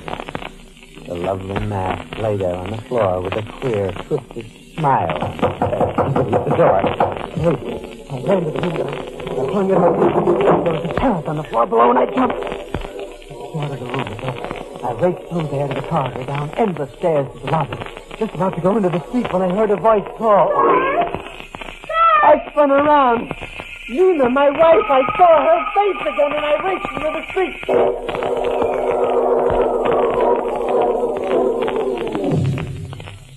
When I could calm down enough, I remembered a sort of little rooming house downtown. Nina and I had lived after we were married and had to count every penny. I was lucky enough to get a room. And that night I heard a knock on the door. Who is it? I'm ready. Nina. Hello, Garth. Nina. Don't. Come down. Garth, I come to help you. You're dead. No. No. Garth, listen to me. I know what happened. I didn't kill you? No, darling. You were dead. I saw you. I was close to death. You saved my life. Huh? Remember we used coal in the fireplace of the bedroom and we didn't open any window? I was unconscious from coal gas. You managed to wake up, I guess, and open the window. That's the table. But the bruises on your neck. Don't you remember? What? Earlier that night, you got up to your feet. You had one of those fits of violence. Oh. Good boy. Oh, Nina, do you know what I've done? Yes, darling, I know what you've done. I tried to find you. I went to Lyman. I even went to Claudia. Why'd you come here? To help you. Help me? You're not yourself, Garth. You haven't been for some time. I know you need help more than you've ever needed it. Oh, Nina. I thought of this place. I didn't expect to find. Darling, I have a little money. I borrowed it from my mother. Perhaps we can go somewhere. Nina. Just let me go. Who is it? The police, Walton. Just come out quietly. We know you're in there. Don't say anything, Walton. You haven't a chance. Oh, you betrayed me, too. No, Garth, I didn't. Listen to me. I'll help you now. Oh, I haven't got a chance. I'll go to the jail for those 2 I murders. have a gun. I've got the car outside. Now hold me in front of you. Use me as a shield. They won't dare fire and hit me. At least we'll have a fighting chance. Nina, you'll do with this? Yes. Open the door. Come on, Walton. Open it. You ready, Garth? All right. I'll try it. I'll open the door. Now stand in back of me. Ah, you're... Hey, what's the idea? Don't shoot, officer. I've got a gun. If you shoot, you'll hit her. Get out of the way now. We're coming through. You fool. You can't get away with We'll this. see about... Home! Shoulder! Garth, don't mind me. Run, boy! Don't! Oh, Nina.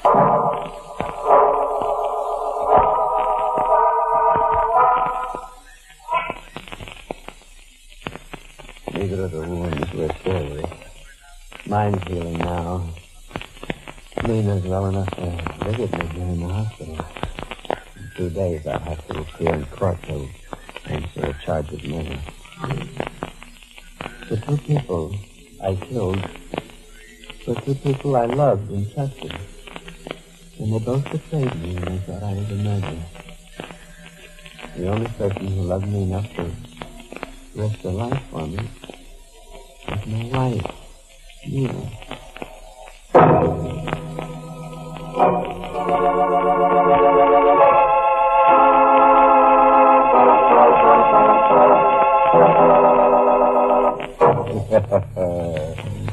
Well, friend, isn't that just like a wife?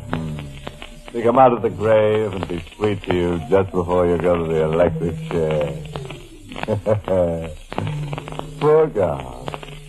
Well, he would have known better if we'd only read the inscription on the tomb of Slice 'em Alive, the Arabian Bluebeard, which says, "Never murder a wife who won't stay dead." And here's a little thought to take to sleep with you. Never commit a murder to become wealthy, because being rich is so expensive these days.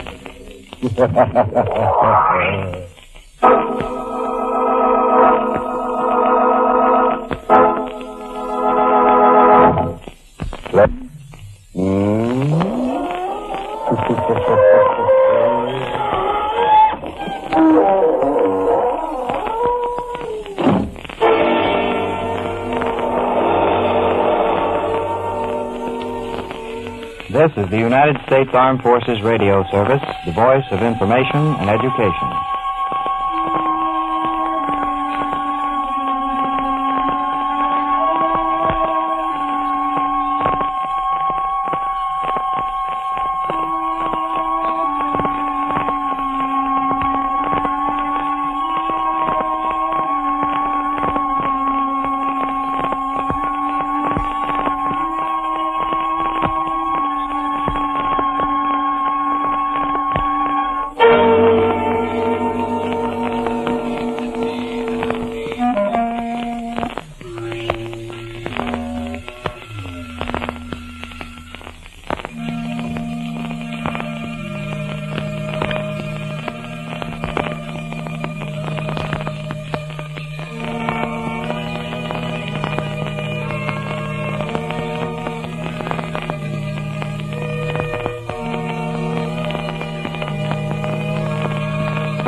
The Mystery Playhouse, a rebroadcast for the servicemen and women of the United Nations.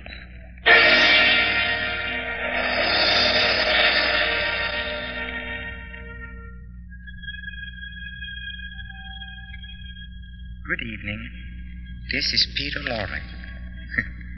If you like mystery and suspense, if your tastes run to the macabre or the supernatural, if sweetness and light bores you, then, my friends, you've come to the right place. I promise you, there is nothing sweet and very little light here in a mystery playhouse.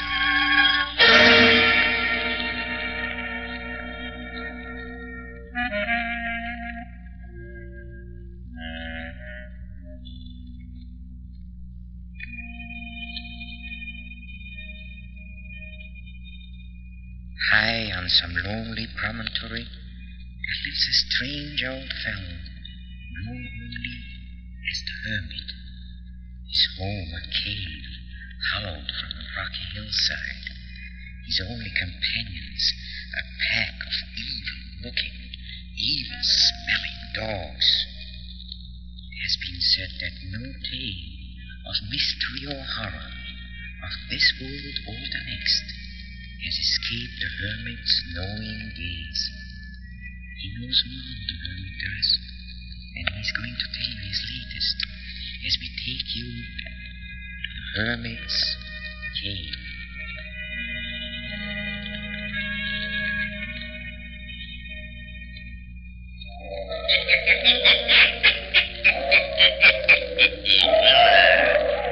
Have you heard the story? Mr. Randall's discovery, eh? And listen, while the Hermit tells you the story. But before starting, you'll have to turn out your lights. Turn them out.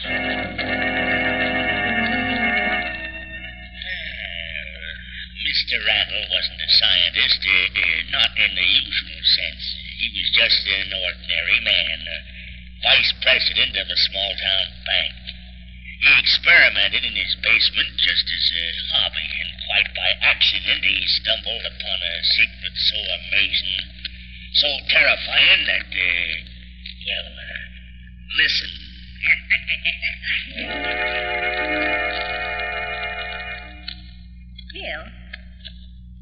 Bill, a boy 18 years of age can surely think of something to do besides eat the funnies all day long.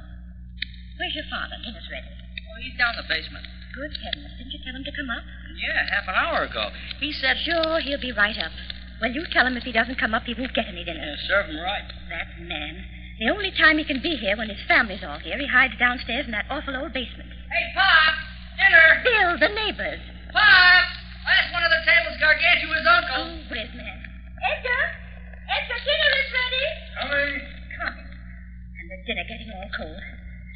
Honestly, sometimes I feel like going down there and throwing all that paraphernalia of your father's into the trash can. It'd take more than one trash can to hold all that junk. Well, what does he do down there? Will anyone tell me? Oh, he just potters around with chemistry and electricity. What does he accomplish? Smokes up the house with those horrid-smelling chemicals, burns out fuses. Yeah, but maybe he'll invent something someday that'll make us all rich. For 3 weeks now, I've been trying to get him to fix that towel rack in the bathroom. But he always has... You don't expect a great scientist like Dad to bother with a towel rack, do you? Bill, get your hands out of the olives. Wait till your father gets here. Suppose I'll have to attend to it myself, like everything else around here. You're referring to the broken screen in the bedroom window, Catherine. I was planning to get at it right after dinner. I was referring, Edgar, to the towel rack in the bathroom. Oh? What about it? Every morning for 2 weeks, I've mentioned the towel rack at breakfast, and every time you've said I'll fix it tonight. I said I'll fix it, and I'll fix it. My, everything looks good. Pass your plate, Kathy. Edgar, you haven't washed your hands. Why, they're clean. You've been fooling around down in that old dirty basement with heaven knows what. I'm not going to eat out of any dirty plates you've touched with those hands. Honestly, Edgar, you're worse than William was when he was... Now, I've just been adjusting some electrical equipment. I haven't been working with hydrochloric acid or typhoid germs. All right, I'll wash them in the kitchen. Getting this family down to the dinner table on Sunday is harder than doing a week's wash. And don't dry your hands on my tea towel. What's that, Kathy? I said don't use my clean tea towel. Oh, how I would like to have just one Sunday dinner where I didn't have to go around and corral you. Father's the worst of all. Where is it? What'd you do with it? What? Where's that pan of water? Pan of water I left on the windowsill. What? 3 days ago, I put a pan of water in the kitchen window. Now it's gone. Well, I threw it out. Threw it out? I was saving it for an experiment. Well, it was just a pan of water, so I poured it down the sink. Catherine, I told you to save that. It was full of organisms I was saving for an experiment. It was perfectly empty, except for the water. Microscopic organisms. Amoeba, spirogyrum things. Can't see them without a microscope. Now I'll have to get some more stagnant water. Never mind your stagnant water. Sit down and eat. That makes me sore. Man can't have anything around here. No use crying over a spilled spirogyra, Bob. I was talking to your mother. I'm sorry. Now, let's not have any arguments, especially over anything so silly. Silly. That's all the credit a man gets for trying to advance science. All right, Edgar, dear. Let's postpone advancing science until after dinner. Man works all week, comes home, tries to relax with a nice, quiet hobby down in the basement where he won't bother anybody. His family throws the specimens. Edgar, I don't see why you don't take up a hobby that'll at least get you out in the open air. You're cooped up in that old bank all week, and then down you go into the basement, breathing heavens knows what kind of poison gas. Kathy, are you going to start that again? I'm not going to work with poison gas. I'm not going to blow up the house. Now, let's eat our dinner.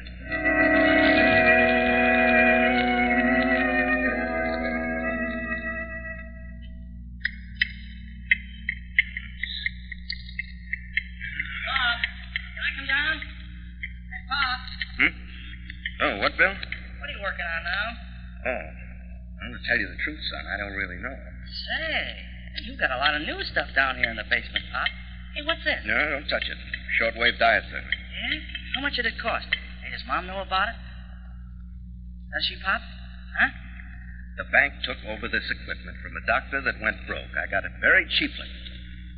I don't mind if you watch, Bill, but please don't talk. All right. Hey, whatever became of that substitute for rubber you were working on? Well, that was the darndest thing. Turned out to be a sort of butterscotch fudge. Pretty good, too. I'll be darned.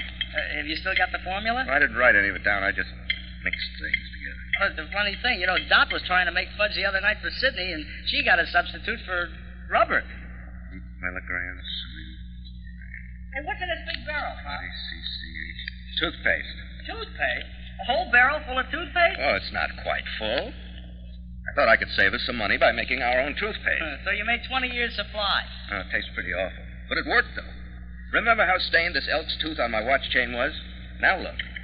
Gee, Gosh, if you could only add peppermint flavor or something. Well, to tell you the truth, Bill, I'm a little tired of working with toothpaste. This new experiment has gotten me quite interested. Yeah, what is it? I may be wrong, but something I've worked out in that glass bottle seems to make things grow very rapidly. What do you mean? Well, last week I took some one-celled forms and put them in the bottle in that solution. Then I exposed them to some rays from the diathermy. Somehow, it seemed when I looked at them through the microscope several days later, they were 8 or 10 times bigger. A lot bigger than I've ever seen cells like that yet. Maybe you've got something there, Pop. Maybe something they can do in any of the big labs, but it's sort of interesting to me. Well, whip me up a great big amoeba, will you, Pop? I'll lay it on the zoology teacher's desk like an apple. The trouble is, I don't remember exactly what I had in the solution or the exact setting of the diathermy machine. In other words, there are too many variables. Uh-huh. Hey, you know, Pop, it's guys like you fooling around in basements that really make the important discoveries. You know, you try the impossible and accidentally make it work. Oh, really? Yeah. Pop, can I take the car? Well, all right. Be in early. Okay, Pop. Thanks a lot. Copper sulfate, 12 grams. Well, better make it 14 for good measure.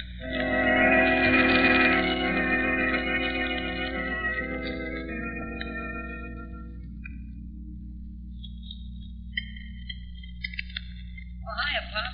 Oh, I thought you were going to a show with Mom. Bill, take a look at this here in the tube. Good gosh. What is it? I don't know. It grew in there. Well, it's sort of a grayish-white blob. About the size of an egg. Day before yesterday, it was only half that size. Well, what did you put in there in the first place? Something I found in some stagnant water. I added a sort of salt solution to the water in the tube and rigged up this device that sends a current through the water. Well, the neighbors are kicking. There isn't a radio in the block that'll get anything but static. I'll have to invent something to stop that static. Yeah, or turn off the machine. Well, I couldn't do that. It'd ruin the experiment. Look at that thing.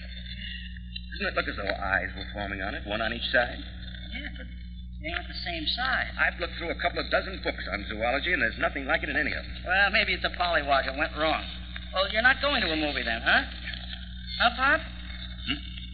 Movie? Oh, no, I'm a little tired.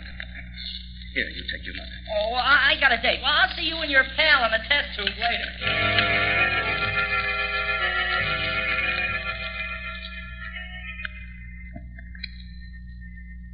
July 8th. My specimen continues to grow. It now is a shapeless mass the size of a cantaloupe, and I've had to put it in a much larger container.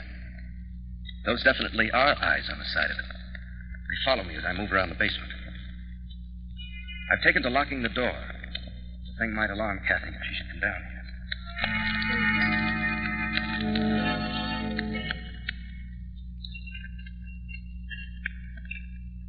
Very good dinner tonight, Mark Fountain. How would you know, Edgar? You barely touched it. Oh, I'm sorry, dear. I've had a lot on my mind. The bank examiner's been there the last 3 days. Yes, I know. But that hasn't been worrying you. If I didn't know what the real trouble was, I suspect you of being afraid they'd discover you juggled a book. Now that we can talk just between ourselves, Edgar, why don't you let your experiment go for a while? Now, Kathy. Please, Edgar. How are you supposed to be relaxed? You're just making you nervous with Nothing of the kind. I feel fine. You know that's not so. You're pale and thin. Why, I'll bet you've lost 15 pounds the last 2 weeks. You never were exactly overweight, you know. Kathy, I wish you'd stop fussing at me. I'm not fussing at you. I just think you ought to stay out of the basement. Why? Why? Because I don't think it's good for you to be down there so much. Can't a man have at least one place where he can be away from everyone, a place where he can think? Edgar, I never said a word as long as I didn't think it wasn't interfering with your health. But you're spending hours down there. Why, most of the time you don't get to bed before 3 and 4 o'clock. Now, don't look at me like that, Edgar. It's for your own good. Stop talking to me as though I were a child. Just see how nervous and unstrung you are, Edgar. What is it you're working on? What are you doing down there, Edgar? Nothing. I'm building infernal machines. Now will you let me alone? Just let me alone. That's all I ask. Let me alone.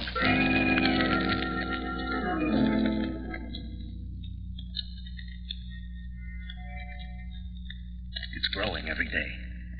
This whitish bulbous lump of protoplasm. Its eyes are larger now. They don't blink, but stare. They focus on me at basement. I turned out all the lights, but I can still see the eyes. They glow in the dark with a green phosphorescence. The rest of the body, if I may call it a body, looks soft and pulpy, yet muscular like a snake's. It has no appendages as yet. No legs, no claws, just this bulbous, writhing, palpitating mass. It fills me with horror to look upon it. I should destroy it, but I can't. I owe it to science to let it develop. It seems to have stumbled upon some means of stimulating growth. It derives its nourishment from the solution in which it grew. Whether it must live in water or not, I don't know. I put a larger lock on the door as a precaution against I know not what. The thing is helpless now. It has outgrown the large jar it was in before. It's now in a large aquarium tank sealed on all sides. No one knows it's here except me. I wonder, should I tell someone?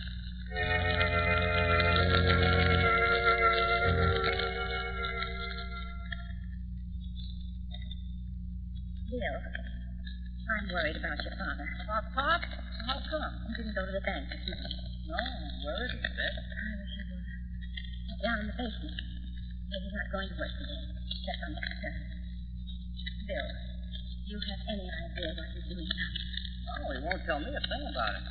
He's sure changed a lot lately. He used to like to talk about his experiments, only then none of us would listen, or else we'd make fun of him. Sometimes, Bill, I shouldn't say this, But what, Mom? Sometimes I think your father's mind is affected. Him? Oh, no. Well, he's just got interested in something. Everybody that has a hobby does it sooner or later. Well, I bet in 2 weeks he'll give the whole thing up and never touch any of that equipment again. He's heading for a nervous breakdown. Bill, I've never come across anything like this before since I've known your father. He's been hard-working, yes, but he's always had time for me and for you children. He's never been cross or cranky before. I'm worried about his job. Vice president, ain't he? Yes, but he's in vice president to get fired. And it's not going to work. Well, I'm going to see if I can find out what's the matter. You run along to school. Okay, Mom. I gotta get my book.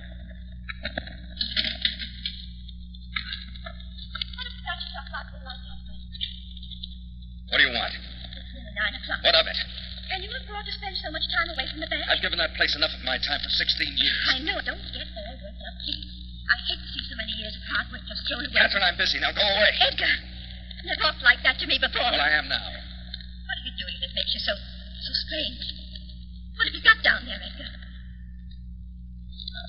There's something down there that you don't want me to see, isn't there? You've got the entire house to do with as you please. Haven't I the right to do as I please with the basement? There's something down there that's destroying your health and the happiness of our children. I've got a right to see it. Catherine, don't go down there. I shall. Catherine, you're not going to set foot inside this basement. Reason why? Because I said no. That's no reason. I warn you, Catherine, stop pushing. Let me come down. Edgar, let me come down. I warn you, Catherine, stop it or you'll be sorry. You made me do this. I didn't want to do it. You made me.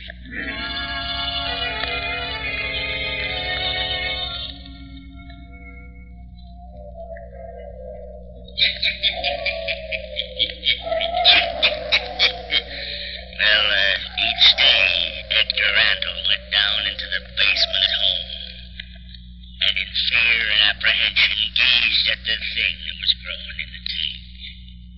Then, locking the door to which only he had a key, he went to the bank.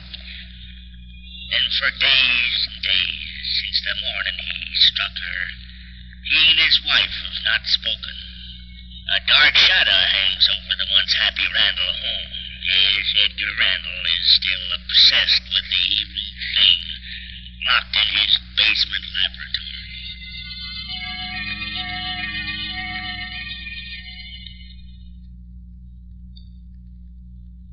It does not need to be submerged anymore. I shut off the current of the wave machine, hoping it would die. It didn't. I exposed it to the air. It still lives. It breathes. It's now in a large tub with a heavy iron grating across it. It fills the tub and is still growing. I haven't fed it anything yet. I wonder what it lives on. It keeps staring up at me from the tub, rolling its two oily-looking eyes. One as big as the mouth of a cup, the other the size of a cow's eye. That grayish-white body is now tinged with a revolting pale green. The flesh, if it is flesh, is shot through with tiny purple veins. The entire shapeless mass writhes in the tub, wheezing in a most sickening manner.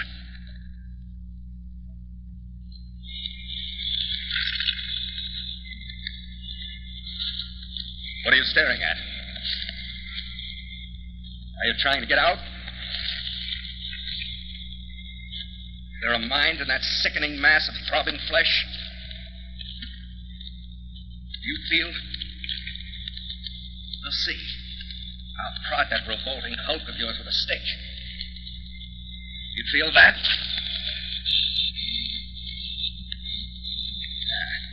You feel the squishy body draws within itself. What are you? Are you fish or an animal? Or something the like of which has never lived before? You're a hideous sight. I should have killed you when you were small, a tiny blob inside of a bottle. You can't get out. No, you can't lift that crate. You must stay in that tub. Stay till I get up nerve enough to kill you. I've got to go upstairs now. Stay there. In your tub. There in the dark.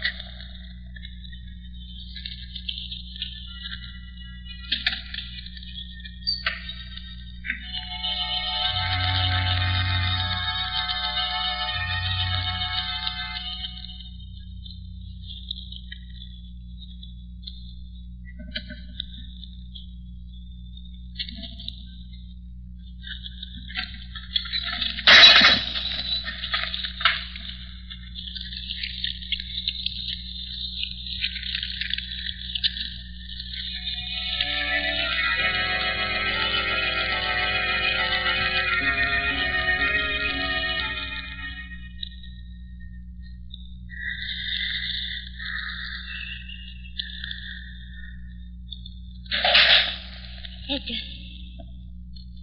Edgar? Is that you, Edgar?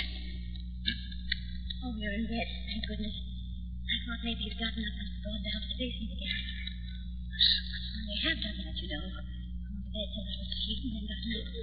Thought I heard somebody out in the hall. It was too quiet to be even. It sounded like you walking in slippers. Just you wait, Nicholas. All right.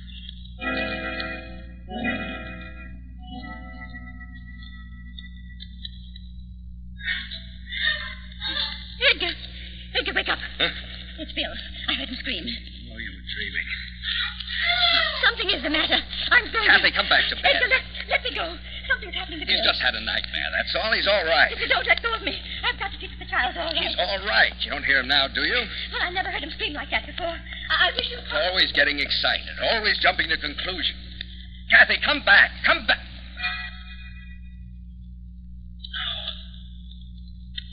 No, it's impossible. Nothing like that. No, it couldn't get out.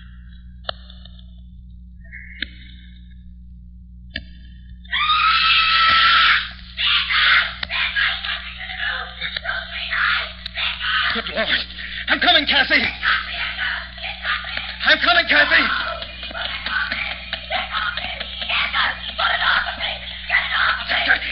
Kathy, what is it? Oh, my God. I'll pull it away. Pull it away. It's wrapping itself around me. It's cold. Out of my body. Slippery. Like a jellyfish. I can't get hold of it. No, don't let it get up to my throat. Put it loose, please. Put it loose. Yes, it's making to you. Something. Oh, do something. It's crawling toward my head. Do something. Let go. Wrapping itself around her head, smothering her. Let go. Let go. Let go.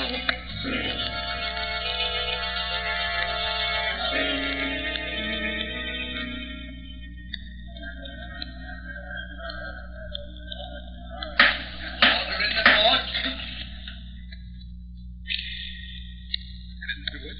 I didn't do it, I tell you. You don't deny that you were found in your son's room lying beside your wife's body? It was this thing. You crawl out of the basement, I did. This thing you refer to, you haven't been able to describe it. Was it an animal, a snake, or what? I don't know, I told you. It was in the basement and it got out. It was in there for weeks. Had anyone seen it but you, Mr. Randall? Oh, nobody. Mr. Randall, how do you expect these intelligent men and women on the jury to believe in the existence of such a creature as you describe? A mass of flesh, No arms, no legs, no head. Just two green eyes set in a pulpy, palpitating, shapeless body. That's what it was.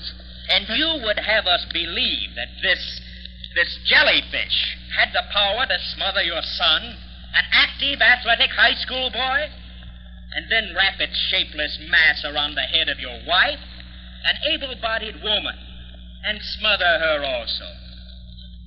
I ask you this, Mr. Randall. Where is this monster? I don't know. I don't know. I waste my time and the time of this jury in this court.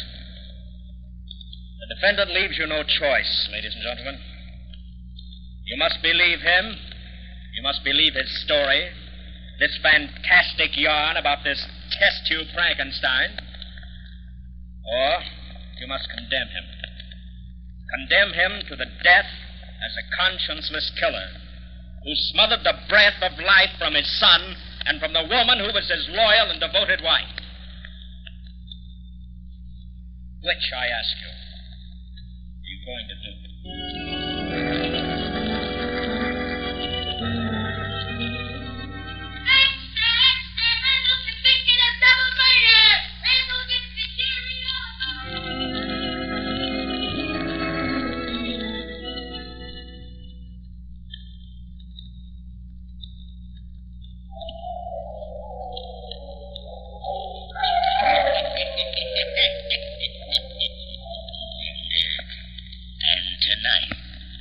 Tonight along a dark street in the neighborhood in which you live.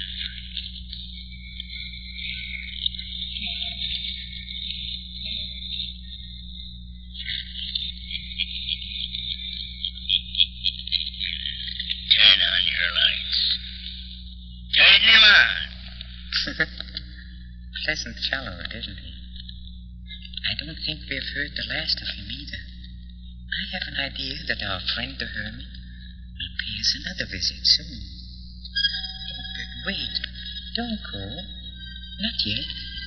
Not until we visit the green room, where the players are rehearsing our next performance at the Mystery Playhouse. Follow me, please.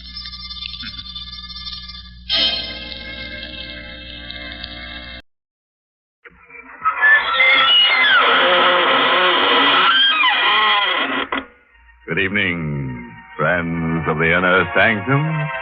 This is your host to welcome you through the squeaking door.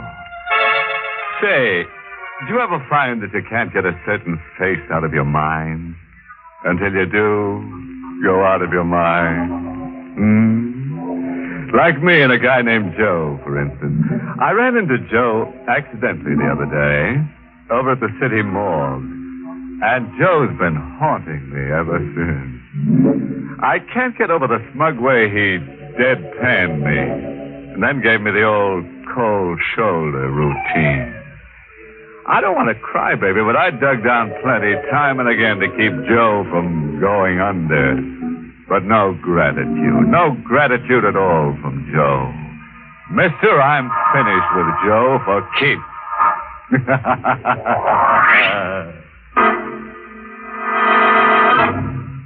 Tonight's Inner Sanctum Mystery, Murder Takes a Honeymoon, was written by John Robert and stars Everett Sloane in the role of George, with Ann Shepard as Mary.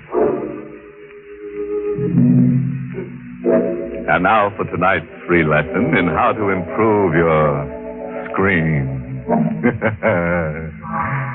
Ever get that folksy, woodsy feeling until you're in an absolute frenzy to get away from it all and go native?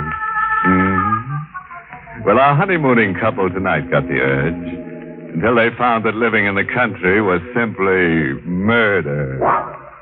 To rhyme it, our twosome found it positively gruesome.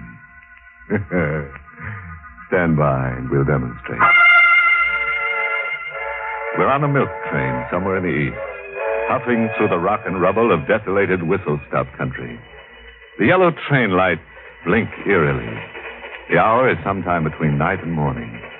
One car holds just a young couple. They huddle closely, half asleep, as the train groans into another of its interminable stops. Entering word! Entering word!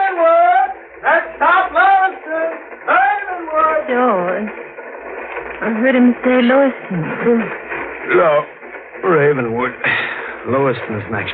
Oh, Oh, there must be a million of these one-horse towns. What's eating you, Mary? Oh, you look like you've just been declared an orphan. I feel like an orphan, George. Cold. I'm hungry. So far from home. We're heading home, kid. At the next stop, there's a farm. More land than you can cover in a day, and it's all yours. Wedding gift from me to you. I'm sorry, but the country's not for me. I'm a big city girl. Ah, give it a try, huh? Come on, smile. George, I'm frightened. Of me? I don't know. You've suddenly changed. Buying a farm, packing up without warning, and leaving New York.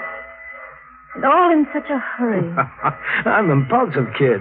That's how I married you, remember? I dated you blind, waltzed you around once, and boom, on an impulse, I hustled you to City Hall. I bought the farm the same way. The way it happened, it's as if you were running away from something. Running to something, kid. I'm tired of the creeps and the phonies and the crumbs. I'm tired of stale beer, cheap movies, and crowds. Okay, skip it. I'm thirsty. You want me to fetch you a drink? No, thanks. All right, I'll be back in a minute. Oh, George! George! Hey, what kids? George!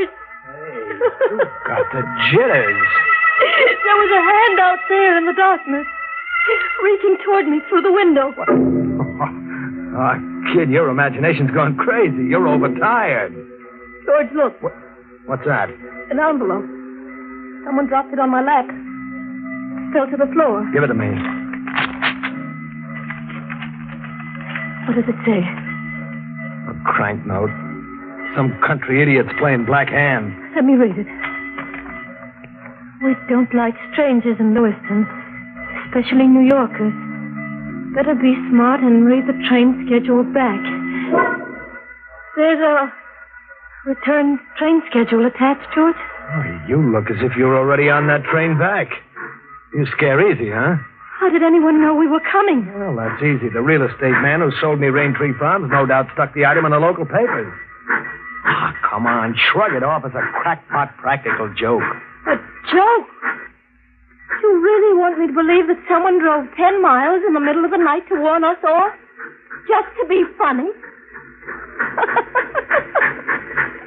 I'm laughing.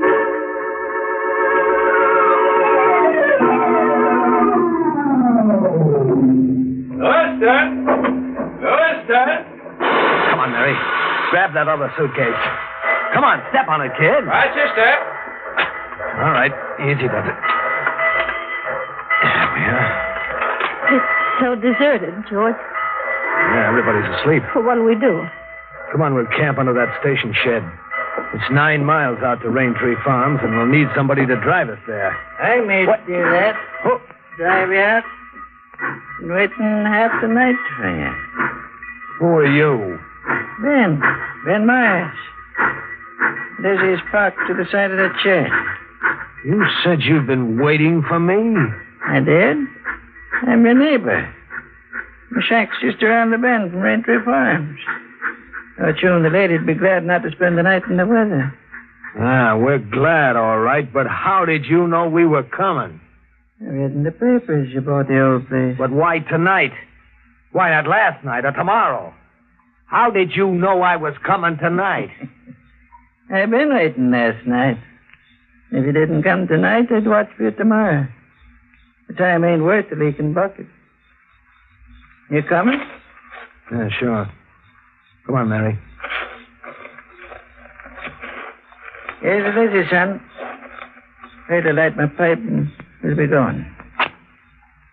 Bring your face to the light, son. I've seen you before, ain't I? I don't think so. You never been around Rain Tree Farms? No, I've never seen the place. Funny, you should buy it, then.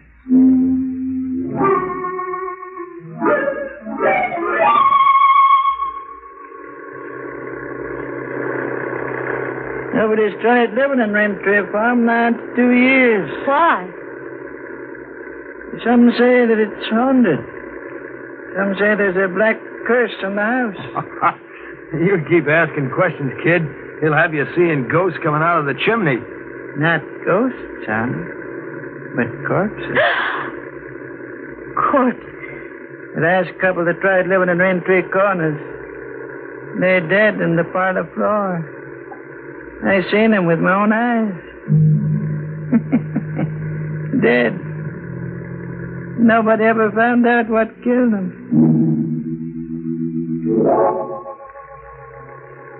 Now, the mile to Raintree Farms, folks.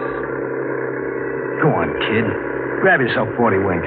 I can't. I daren't close my eyes. George, what was that? Stop the car. It was a bullet. Someone took a pot shot at me. Missed you by inches. Check. Almost a bullseye. Nobody's no slouch with a rifle. What's the angle on this, Myers? Can't say. Except that shooting comes naturally to these parts. This is hunting country. In the middle of the night, in the dark? Oh, night's light enough for shooting. Folks around here'd rather shoot than sleep. I'm not swallowing that. Somebody tried to kill me. That's a pretty big idea, son. Yeah, well, the idea's even bigger. I figure maybe someone waited along that road in ambush and you fingered me.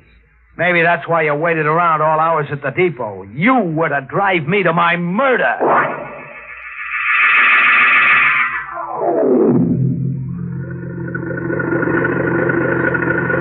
Yeah, folks. Raintree Farms. House is up that walk. All right, hand me the luggage, Mary. Yes. Thanks for the lift. Your young man ain't thanking me. His head's busy turning with big ideas. Goodbye, son. I'll be coming around, maybe. With some more of your big ideas. Look, if I ever see you around here, I'll shoot you full of holes on sight for trespassing.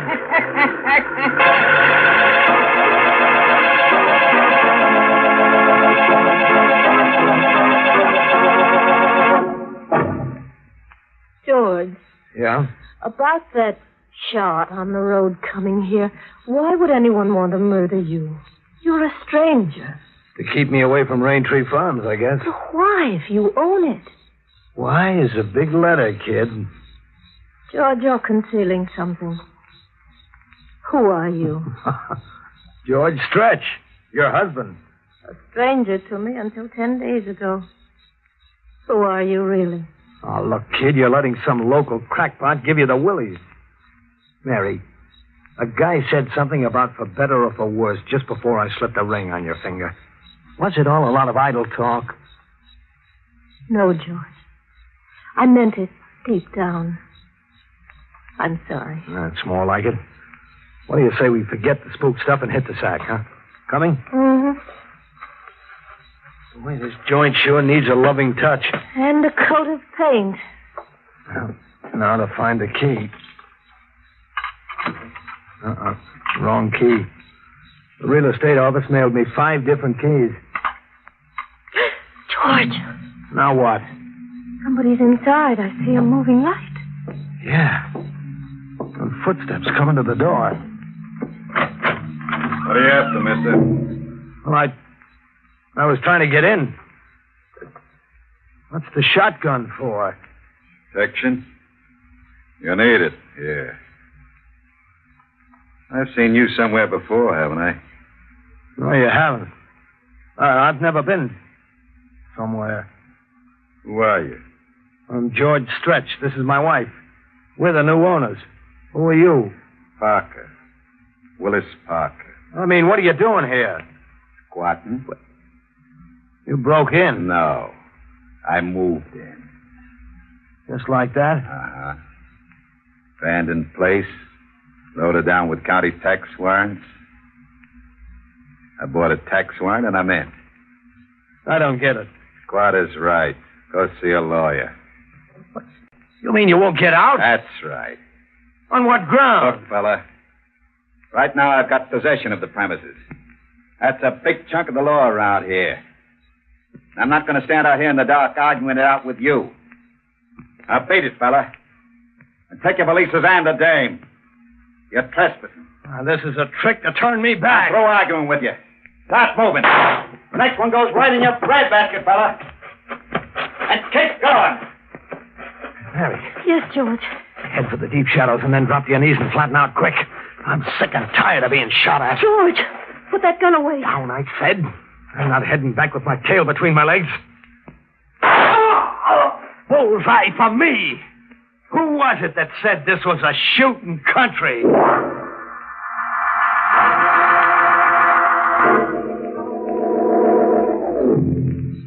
He's dead. Oh, gee, I just meant to nick him. You killed him in cold blood. In self-defense. He was planning to tail us down the road and blow us to Kingdom Come. George, you're making that up. Just as an afterthought. Am I, kid? Who do you suppose took that shot at us driving up here? And that couple found mysteriously dead, the couple old Myers mentioned. Who do you suppose killed them? I want the whole truth. Why were you marked for murder? I said why was a big letter. You got to ditch Parker somewhere. Ditch him? Hide him to protect ourselves, then forget that it ever happened and go about our business. You're not going to the police? No, I'm going about my business, I said. George, what are you afraid of? You got me confused with the answer, man. I've got to know or I'll lose my mind. Both Ben Myers and Parker thought they recognized you. You have been here before. Never, I swear, never. They had me confused with somebody else. I'll play along my way for a while. My way is the only way, Mary. Any other way is no good. I'll get that kerosene lamp and follow along. I'm giving Parker's squatters rights to the first big ditch I find.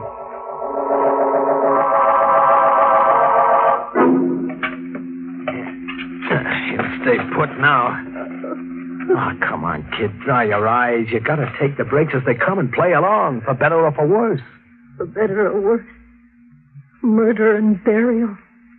How far can we get together now? As far as the house, anyhow. That's as far as I want to get. And I don't care how stiff the price is. You get it, Mary? I don't care.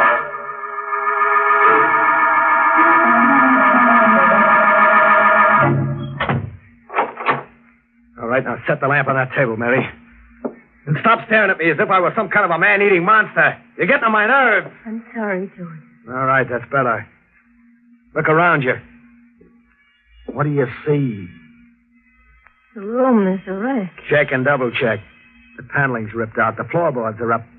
Someone started taking the fireplace apart brick by brick. My property buy doesn't look so good, huh? George. What? What does it mean? Vandals always have a field day with an abandoned property. No, it means something else. Check, kid. Parker holed up here looking for something. And you're looking for something, too. You're catching on, kid. That's why we're in this forsaken country. That's why you were marked for murder.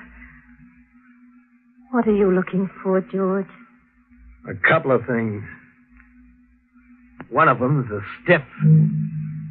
A fresh-faced kid who called himself Johnny Morrow came out here about 2 years ago. He was never seen again. Alive. And you know why, Mary? Why? Because he's still here. My kid brother never left this house. Alive or dead. Whoever bricked up this fireplace bricked it up to keep. George, if you find your brother, what then? Then I go right for item number 2. The jackpot. The jackpot? Do-re-mi, cash. Money piled as high as the Empire State. We parlay the corpse into a fortune. There. That does it. The hole's big enough to drive a truck through. Bring that lamp over. Closer. Closer, you dummy. Yes, George. See what I see?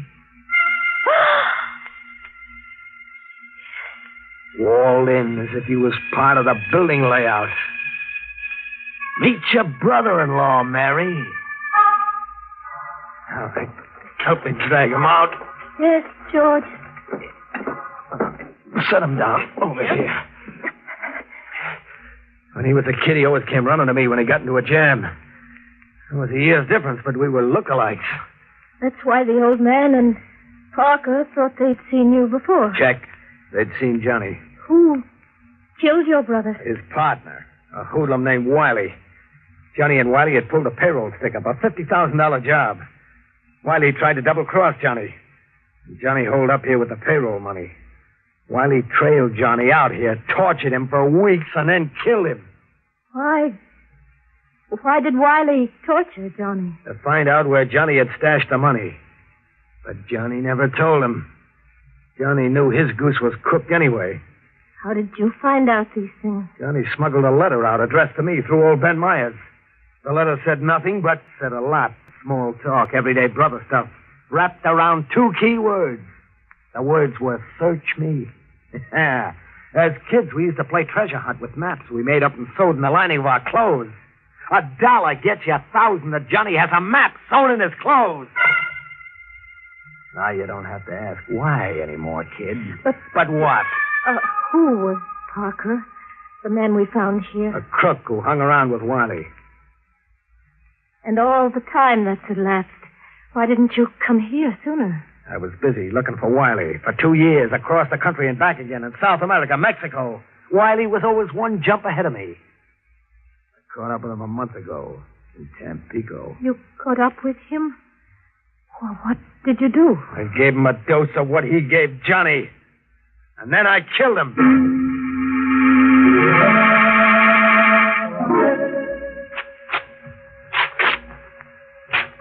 You'd have lost that $1 bet, kid. Same trick we had as kids. Yeah, a map inside his coat lining. You can read it? Sure, like the ABC. The dough is buried in a can 5 steps from the back door to the barn. The dough is practically in my hand. George, you'll have to give the money back. Back? Huh? And give myself up with it, huh? Yes, if you can find the courage. And tell Johnny he died like a chump for nothing. And tell myself I was just a sentimental sap dogging it after Wiley right into Tampico. And maybe get down on my knees in front of that ditch out there and apologize to Parker if I haven't put a slug in him. George, out of your mind. Out of my mind if I listen to you. I'll lend a hand. Grab Parker's shotgun and watch for intruders while I dig that can up. And then I'll bury Johnny right on the same spot. Yeah, I'll bury Johnny right where he stashed those 50 G's for his big brother to come and get.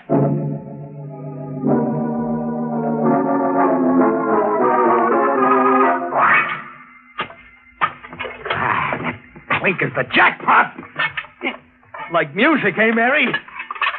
Listen to it. Now, look. You see the money, Mary? Green as grass, just as I dreamed of it for 2 years. Just as Johnny and I dreamed of it as kids. Green money, green as grass. And nothing under 100.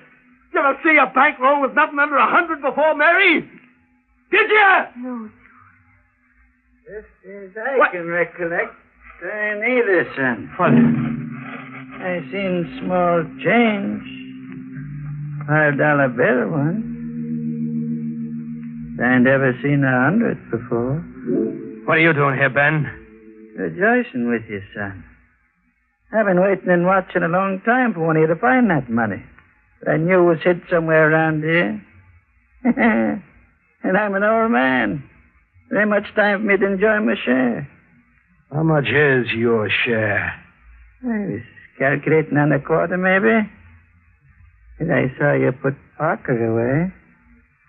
Right now I'm calculating on, say, half.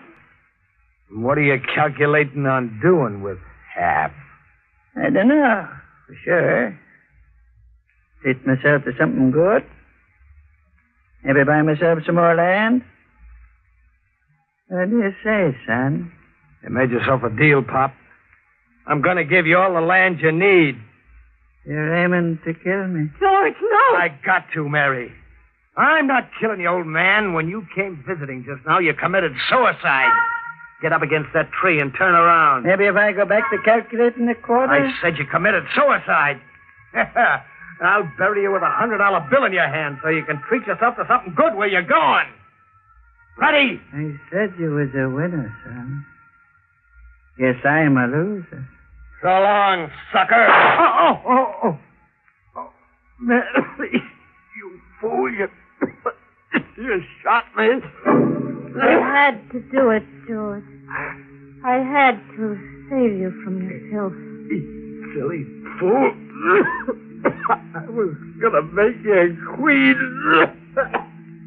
No, George. It wouldn't have been that way. After then, you would have had to kill me.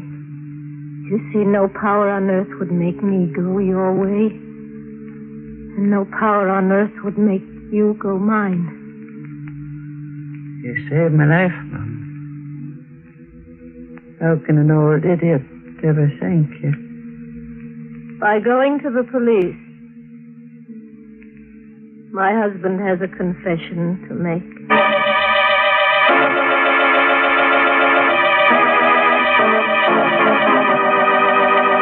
Oh, poor Mary. It got so she couldn't see the trees for the bodies.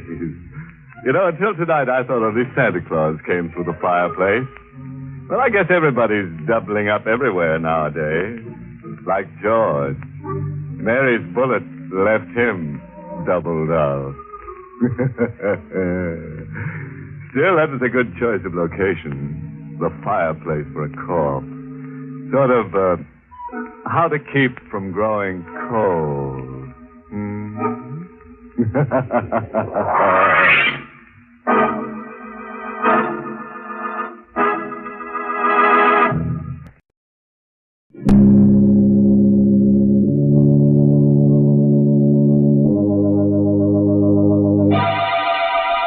Lipton Tea and Lipton Soups present Inner Sanctum Mysteries.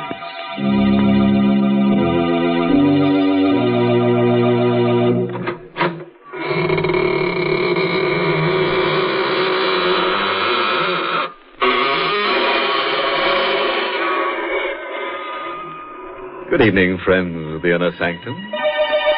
All waiting to go through the squeaking door. What a long line. But everybody's here tonight. The line reaches right to the edge of the grave. Been waiting long. What? 7 days and 7 nights? Dear, you should have knocked. I can always slip the latch string out and you could hang around properly. Why, Mr. Host, people don't need a latch string to do that. Didn't you know that all our listeners hang on your every word? Oh, yes, Mary. There's no better place than Inner Sanctum for people to get the news. Or the news. As a matter of fact, we have some good news for our listeners right now. Folks, there's a new delight waiting for you when you try Lipton tea. Now, many of you may have been drinking tea for years, but until you taste Lipton's, you just don't know the full pleasure of tea at its delicious best. Lipton, you see, has brisk flavor. In fact, brisk is the very word the tea experts themselves use to describe Lipton's spirited, full-bodied flavor. Unlike ordinary dull-tasting teas, Lipton's is never flat, but always hearty, satisfying. Lipton tea gives you more contentment in every cup. So do try it soon. It's tea at its tastiest. Lipton tea, with that grand, brisk flavor.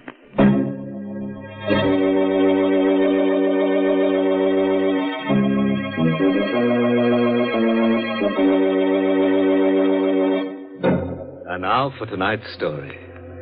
It's an original radio play written especially for the Inner Sanctum by Hank Warner, called Strands of Death, and starring Santos Ortega in the role of Henry. Do you love your wife? Do you enjoy buying her a handsome fur piece, perfume, jewels, or nylon? Do you wonder secretly what you would do if the finery you bought her was used by her to win another man so that she could leave you? Oh, you can't answer, can you? Well, this is the story of one man who can. Meek, mild Henry Turner. I should have known at once. That morning in the office, when Judson was reading the newspaper aloud, that something was wrong. The unidentified body of a young woman strangled with a brand new pair of nylons was found last night. Unidentified? Yeah. In the hallway of a rooming house at 72 Beach Street. Unidentified? Near the body, which was fully clothed, police found a handbag containing a sales slip from the Silvertone Hosiery Company. Incredible. Police are at a loss to Helen determine always the carried motive for the identification, crime. charge account, keys. Much less to discover. And a second pair of nylons. But if it wasn't Helen... No. Of course it was Helen. Well, that's a pretty piece of news, eh, Turner? By the way, you bought some nylons for your wife the other day, didn't you? Say, what's the matter? You sick? Was I sick? Johnson wanted to know. Wonder what his face would have looked like had I told him right there that the police were wrong, that the body could be identified, and it was Helen, my wife. I went to the police. The body was at the morgue. This way, sir. Here it is. Steady. No. It's not Mrs. Turner. It's not Helen. I know how you feel. The shock of relief. But it wasn't relief. I walked from the morgue to our apartment. My brain was pounding with a question I hated to face. If it isn't your wife, who is it? If you didn't kill your wife, who did you kill? I didn't know.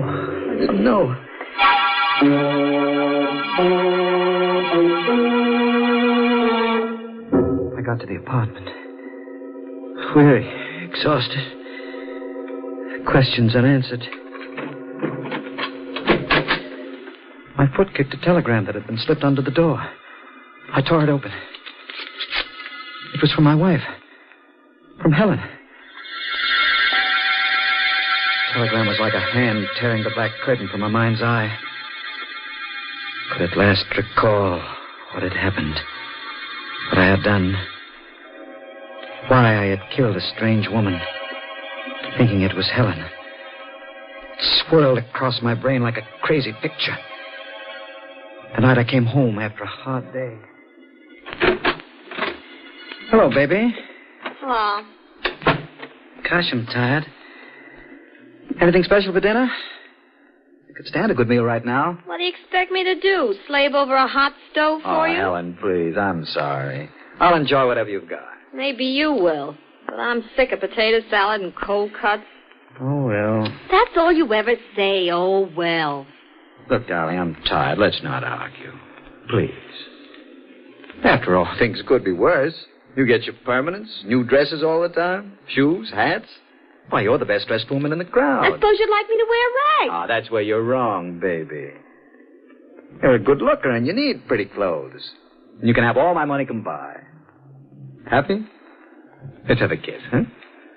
Oh, I guess you're good to me, Henry. Let's eat. What I was really upset about, I suppose, is that I haven't got a single pair of nylons to wear with the new dress I got today. New dress? Lovely, you like it. Black. I planned on wearing it tonight. Would look lovely with real sheer nylons. Tonight? Oh, I didn't tell you. Girls are having a bridge over at Margie's. I won't stay long. Do you mind, Henry? I'm not very hungry. I'll slip into the dress if you don't mind. Go right ahead. Potato salad's very good tonight. My compliments, Mr. Schmidt, darling. Say, that is stunning. Like it? And how? Yeah, you certainly should be wearing nylons with that dress. Yes, sirree. Oh, well. Oh, would you mind, darling? I bought a carton of cigarettes in my briefcase in the hall, please. Oh, yeah, I better take a pack with me. Henry! Nylons! Oh, you beast, teasing me like this. Oh, they're lovely. Think nothing of it. Anytime you want nylons, just call on me. When? Where? Did you have much trouble? Ma'am, did you say trouble? Nothing at all. I just stood in line for 3 hours at the Silvertone shop. Of course, it rained for about 2 hours. But after all, nylon. Henry, you're wonderful. Oh, I'm crazy about them. I'll put them right on. Oh, Marge and the girls will eat their hearts out. If you permit my saying so, ma'am. You sure have a pretty pair of legs. Don't be late, will you? Darling, I'll be back as soon as I can. Bye.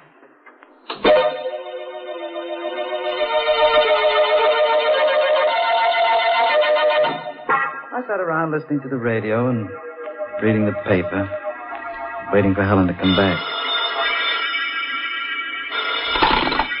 Hello? Oh, Henry. Helen there? Oh, hello, Marge. Didn't she... Oh, she went out about 2 hours ago. Why? Oh, well, just thought I'd tell her Silvertone's got some nylons. I'll tell her. How's your bridge party? Bridge party? Well, that's tomorrow night. Be sure and remind her, please. I will, Marge. All right. Good night. Bridge party. Tomorrow night. Marge's. I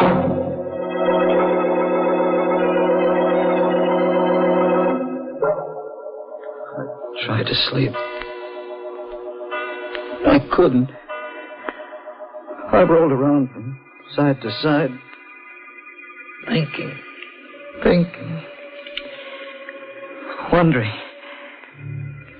It was no use. I got out of bed. I paced the floor. I didn't dare call Dottie's. Oh. Hello, darling. Helen, where are you? Lake Placid. Surprise. Billy chartered a plane, just like that. Took Dottie and her husband and me. When do you expect to get home? Oh, in a couple of days. Billy wants to take in some skiing. Oh? Oh, Henry? Henry, don't you hear me? Must have hung up on me, Billy.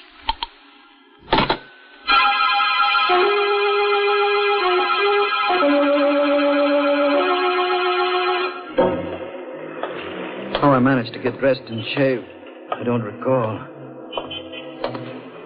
I don't know how long I walked the streets. My briefcase was in my hand. Must have plodded from one account to another because my sales book shows that I took orders for some of my firm's new carpeting that day. These things I don't recall at all. But the line, the nylon line. Strange that I shouldn't remember getting on it. All I know is that suddenly I found myself part of it. How long I'd been on line, I don't recall. I told myself I had no business being on this line. I should have been out getting orders. But I felt chained to the line, waiting for the store to open. Finally, the line started moving. I asked for the same size and shade I bought for Helen. Then I saw her, leaving the store. I walked after her. Helen! Yes. Oh, I thought you were... Helen? Yes. I hope you'll excuse me. Did you get some nylon? Yes. Sometimes I wonder whether it's worth the trouble just for one pair. So exhausting. I could stand a cocktail. Why are you looking at me like that? Where shall we have it, Helen? There you go again, Helen. You sure have Helen on your mind. Call me Louise.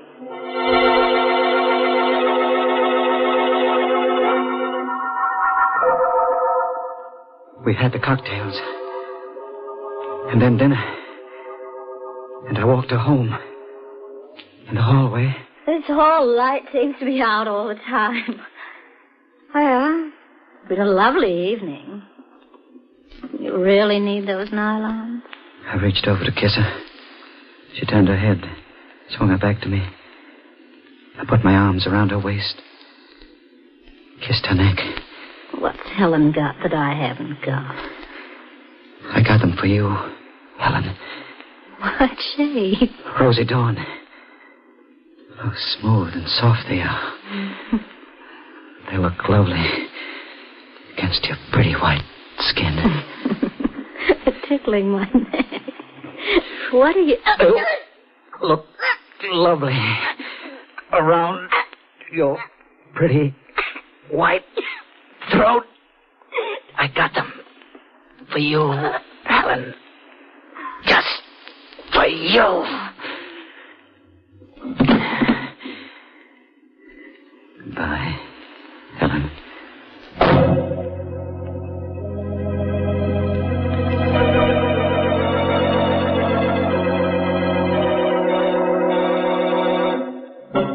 Well, that's what happens in a dark hallway when a girl embarks on, shall we say, sheer folly. Oh, Mr. Host, to think there probably were people who would have helped Louise just inside that doorway. But they couldn't hear her, Mary. Nylon stockings aren't like chains. They don't rattle when they're wrapped round someone's throat. Well, at that hour of the night, folks aren't expecting murders on their doorsteps. The family was probably out in the kitchen having a last-minute snack before bedtime. Perhaps the radio was on, and they were all listening to the latest news headlines. Meanwhile, Mother would be fixing up a plate of sandwiches and brewing up a pot of Lipton tea. For Lipton tea would surely be part of the picture. Served with a late evening snack, it gives a happy ending to the day. And because it's so relaxing and enjoyable, a piping hot cup of Lipton's adds extra delight to any meal. Why waste time just thinking about it? Why not get a package of Lipton tea tomorrow and treat yourself to its mellow, full-bodied flavor? Remember, Lipton's gives you brisk flavor.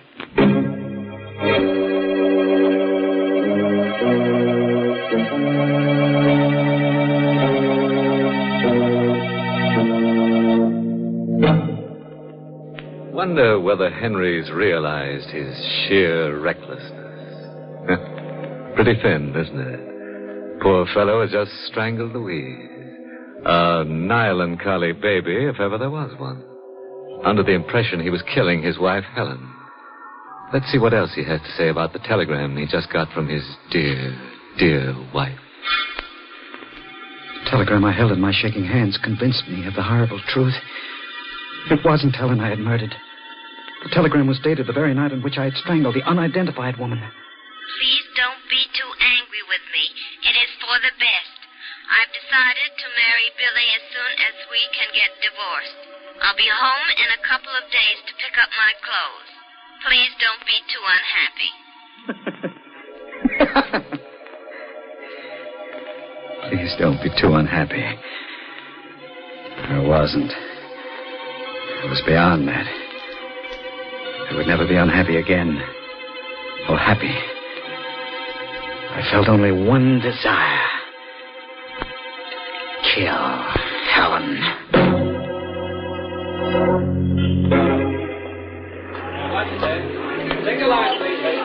I passed the nylon line again. Next day, walked by it. I was drawn back to it. I joined the line. I didn't move fast enough. I felt a slight bump from behind. I turned. I'm sorry. Helen. You must be mistaken. Oh, I'm sorry.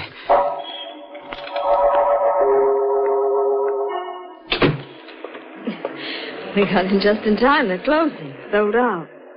Wish my husband would stand in line. Oh, dear, it's starting to rain. Can I drop you off? My car's around the corner.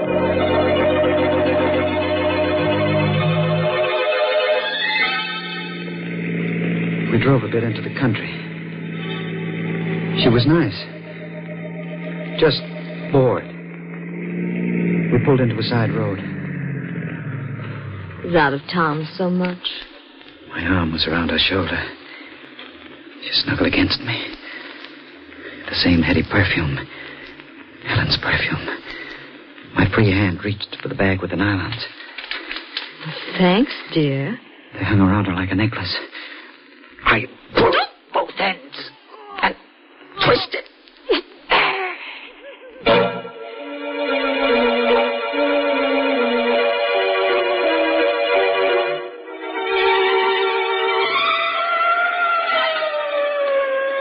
I knew sooner or later they'd get me, but I couldn't help it.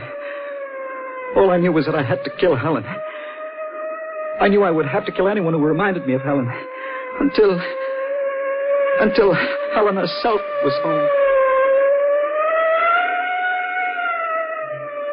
Yes, Commissioner, we've got all the men out. Yes, I'm assigning Keating to it. I'll keep you informed. Goodbye. Keating. Yes, Inspector? Come in, please. Commissioner on you again? We've got to do something and do it fast. City's going crazy. It's only an idea, but it may work. You know the details. Both women wore the same size stockings, same shade. Both used the same perfume, same size clothes. Both pretty, same color hair. Eyes, yours. Want me to dye my hair? Right. Now, those nylons, both pairs and the extra pairs found on the women came from the Silvertone shop on Madison Avenue. What about a fur coat? Take your pick of the two with the property clerk. He may lay low for a while with a panic on. Yeah, we'll have to take our chances on that. But if this is the work of a madman, and it looks like it, he'll try it again. Now, drop everything. We'll arrange to have you hang around the counter. The shade is Rosy Dawn, size 9.5, 51 gauge. There'd be more than one man asking for that. It's the vogue right now, you know. Yeah, we'll have to take our chances.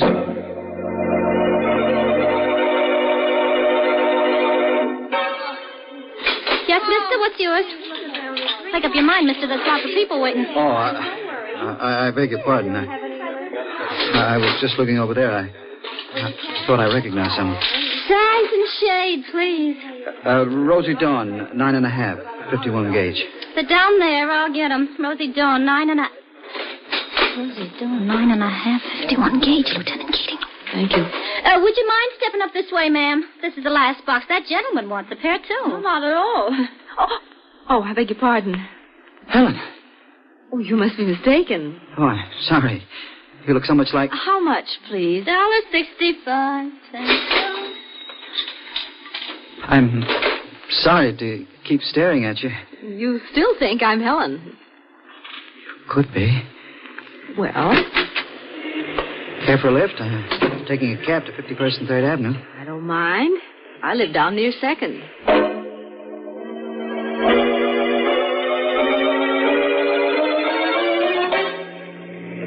Stop, driver. I thought you said... Never mind. What are you looking at? That cab in front of the house. Woman getting out. My wife, Helen. Must be coming for her clothes with those bags. Here you are, cabby. Keep the change. I'll just sit here until she goes in. So, hubby wanted to play while wifey was away. What's that? Oh, I'm sorry. I need these nylons now for my wife. Oh, driver, take the lady down to 2nd Avenue. Then come back to me in about 15 minutes. What's the address, lady? I'll be getting out here, too, as soon as he goes into the building.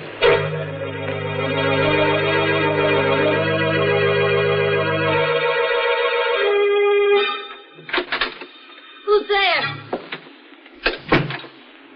Anybody there? That you, Henry? Yes, darling. It's me. You scared me.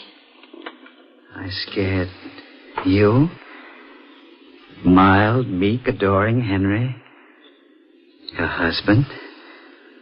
Scared you? Don't talk like that, Henry. I explained everything in my wire.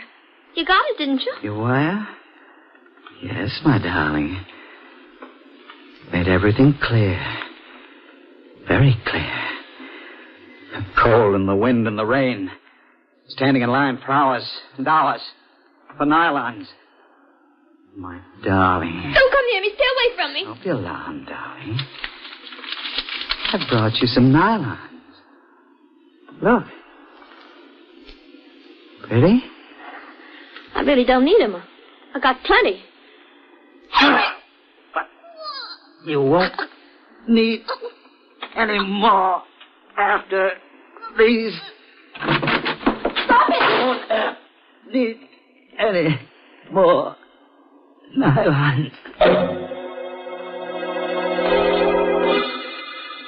I could hear her trying to revive Helen. It was no use.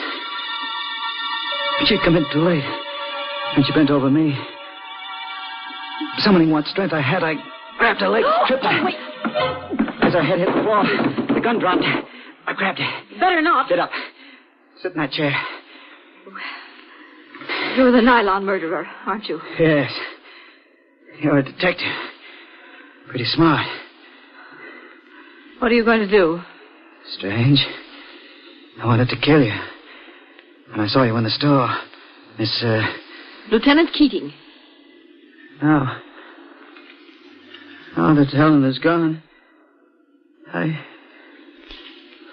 feel at peace. I don't want to kill anyone. I know how you feel, Henry. I loved her. You believe that, don't you? Sure. She was no good. Get up. What for? Get up, I said. Now walk over to that closet. Go on. Open the door. Now turn around. Don't try anything or I'll have to shoot. Walk in. I'm sorry.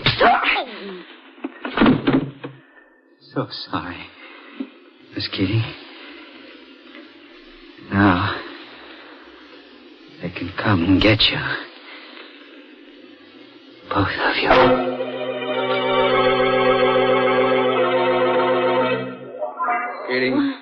Keating, you all right? Nasty bump, Inspector. Did he get away?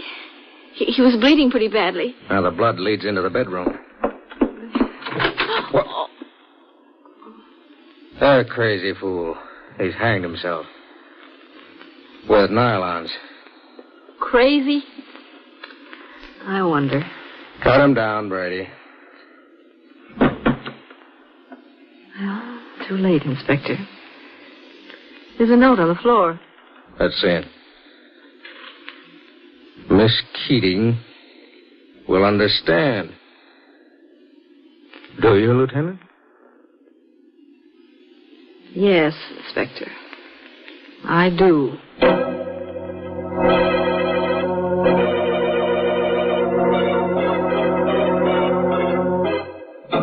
Now, wasn't that a wasteful cop?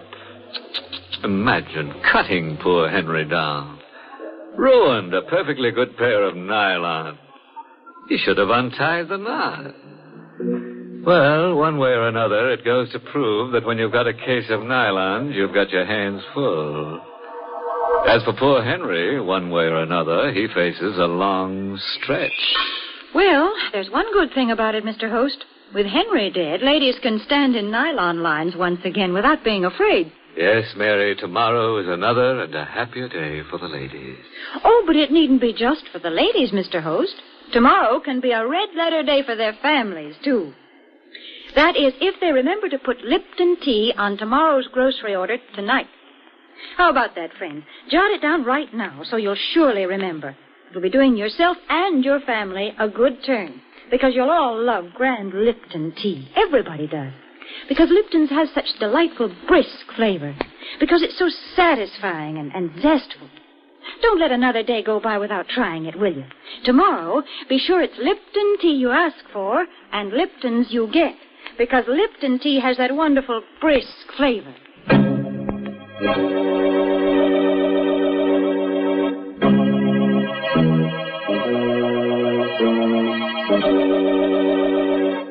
And now, friends, before I bid you a fond farewell, I must tell you about the wife of a friend of mine who smokes nylon cigarettes. Yes, it burns her up. She has to roll her own, but she sure gets a run for her money. Oh, by the way, this month's Inner Sanctum mystery novel is The Lying Lady by Robert Finnegan. And next week, the makers of Lipton Tea and Lipton Soups bring you another Inner Sanctum story directed by Hyman Brown, starring Victor Moore, the famous Hollywood and Broadway star. It's called Murders in the Morgue. A scalp-raising, toe-tingling story about a little man and a big knife and girl. Lots of girls. But most of them will be no good to anybody because they end up dead. Until next week, then, and our special star, Victor Moore, good night. Pleasant dreams.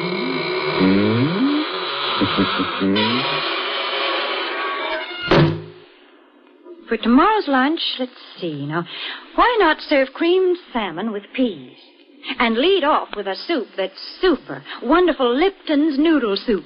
You've never tasted better fresh cooked chickeny goodness in your life than you get in homemade tasting Lipton's noodle soup. Now that I can promise you. It's easy to prepare, too, and costs less, yet makes lots more than ordinary canned soups. So why not get a supply tomorrow of Lipton's noodle soup? And tune in next week for another Inner Sanctum Mystery. This is CBS, the Columbia Broadcasting System.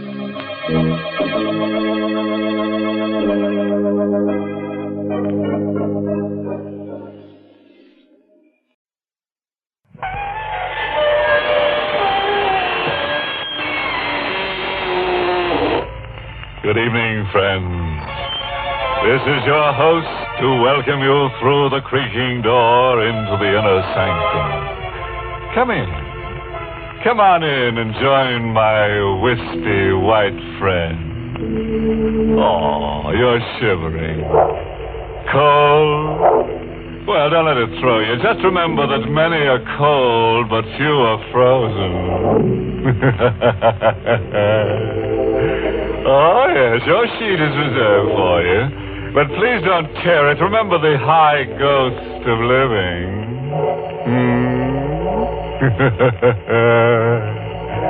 Now, if you've got some time to kill, let's kill it.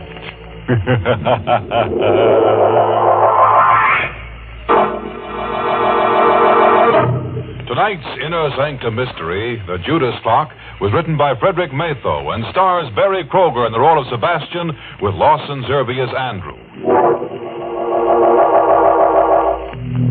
Now, all comfortable and tense? Good. Now, I want to warn you, if you feel a pair of thin, cold hands passing over your face, don't be frightened. The hands belong to a clock. A monster called Cleopatra's clock. It's a very unusual clock. For years, it's been giving people the works. The story is really the story of Sebastian Packer. Since this clock can only murder, since it can't talk, we let Sebastian speak for it. I'm a clockmaker. I carry on the profession my father taught me in London. I like clocks, all that is but one. For 30 years, I've looked for a certain clock and a certain man. The clock is known to collectors as Cleopatra's clock. The man I swore to kill when, as a boy of 14, I closed my father's glazing eyes and wiped the froth of blood from his lips. Last night, I found Cleopatra's clock. Tonight, I may have found the man. I'm told you're an expert clock repairman, Mr. Packer, madam. Well, yes, I suppose I am. Well, I have a clock. Rather, my husband has. Yes? And it hasn't run for years. Would you have a look at it? Well, can't you bring it in? Oh, heavens, no. It weighs 500 pounds. One of those huge marble things. Italian Renaissance, I'd say. Marble? Italian? Could you describe it further? Well, it's rather unusual. Black marble, heavily carved with strange Egyptian characters. The ivory face has a beautifully etched scene on it, but it's a gruesome one. Gruesome? What kind of scene? It's a picture of a woman, a beautiful woman, and she's holding the limp form of a young man in her arms. Yes. It's ghastly. Cleopatra's clock. I knew without seeing it why the clock wouldn't run. It had been built in Italy for a prince of the House of Savoy in 1598. He conceived the clock when he discovered that his family treasures included 40 gold coins minted by Cleopatra and an Egyptian parchment. A parchment describing in horrible detail the death by poison of Cleopatra's young brother. The 40 gold coins were those Cleopatra had given a trusted servant to administer the poison to her brother. The writer of the parchment had slain the servant for his treachery and carried the coins with him to Rome. The Cleopatra clock was made to run only when the 40 gold coins were in place in the clock's hollow weights. 20 in each weight. And the coins had been in my possession since the day of my father's death. Well, Mr. Packer, can you fix it? What? Oh, sorry. Daydreaming. Yes, of course. Does Mr. Arnold. Does Mr. Arnold know that you're having the clock repaired? No, we've only been married a few weeks, and I'd like to have it working when he comes back to town tomorrow. Sort of a surprise. I see. I'll be there in half an hour, Mrs. Arnold.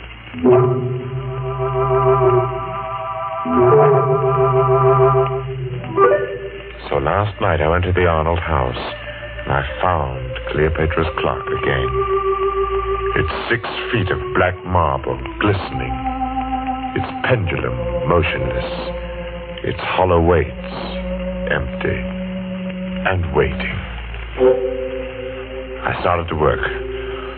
Foghorns from the East River sounded much as I remembered they did in London. And suddenly I was back there on a fateful day about a fortnight after the clock had first been uncrated by my father. I was in the shop when the man from Scotland Yard stepped in. He walked straight to the clock and stared at it. Good afternoon, sir. Does the clock interest you? Very much. When did you acquire it? A cousin bought it at auction in Italy, and I'm displaying it for sale on consignment. My name's Pettibone, Scotland Yard. I've been looking for this clock for a month. It was stolen in Italy. Stolen? Yes, Mr. Packer, and worse. Murder was done. I'm afraid you've involved yourself in a bit of something here. Murder? I'm taking possession of the clock in the name of the Crown. I shall never forget the look of horror on the detective's face as he laid his hand on the clock's carved column. It froze there while his face drained to pasty white and his eyes bulged. He opened and closed his mouth soundlessly and crumpled to the floor, his hands to his throat. He was still and twisted and very dead. Mr. Pettibone had died of a heart attack the moment he took possession of the clock. My father wanted time to think, so I helped him drag Pettibone into the stockroom. I went to my quarters. I dozed fitfully to awake hours later at the sound of angry voices. Well, Cousin Andrew, you've done me a fine turn, haven't you? I've told you I didn't mean to kill the old girl. It was an accident. And don't talk so loud. The boy will hear us. You killed her as soon as you learned that she'd made out a will in your favor. And then when you thought it was safe, you sold all her furnishings and sent the clock to me to sell. All right, I did. And you're in it to the ears. I'll go to the police. And how will you explain poor stiff Mr. Pettibone lying in your stockroom all this while? Well, Besides, there's nothing to fear. Now that Pettibone is gone. He was the only one who suspected me. Now, you're the only one who knows. I'll crate this cursed black monster tomorrow, and you leave with it. And will you also crate Mr. Pettibone? Oh. Look, I have a plan. Here, sit down in this chair, right here. And I'll show you how we can solve the whole thing. My young heart beat with a wild dread as I listened. I could only see Cousin Andrew's back, but I could see Father seated dejectedly in the chair near the black marble clock, his head in his hands. It was midnight. All the clocks in the shop began striking the hour, and louder than all the rest was the chime of the evil clock. If only then I had known, I might have done something. 8, 9, 10, 11, 12. And before my horrified eyes, the heavy marble piece leaned slowly from the wall and crashed across my father's back. Cousin Andrew stood facing my father as the clock pinned his frail form in the crushed chair. It choked him. He made little, pitiful sounds, his eyes begging for life. But my cousin Andrew just stood his back to me and watched. Thundering sinners, you die hard. Then Cousin Andrew ran from the shop, crying for help and claim an accident. I raced into the shop. My father was dead. I choked back my tears. I closed his poor, staring eyes.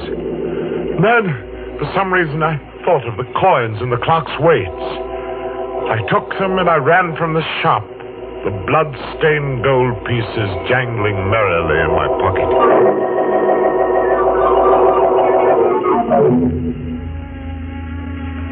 Armed with the notion that the coins were of value and the definite notion that I must eat, I approached one of the many dingy little curio shops in the Limehouse district. I stepped through the fog toward a shop where a dim light burned in the rear. Every inch of wall and ceiling was hung with curios, old armor, swords, shields. I would have run out, but a wizened, apish man barked at me from the rear. Well, what do you want? I have something to sell. What have you got? I have 40 gold pieces, sir. They're supposed to have been the coins Cleopatra paid a servant to poison her brother. I twist the scrawny neck off of you. You're pulling my leg, eh? Oh, no, sir, I'm not pulling your leg, sir. Here they are.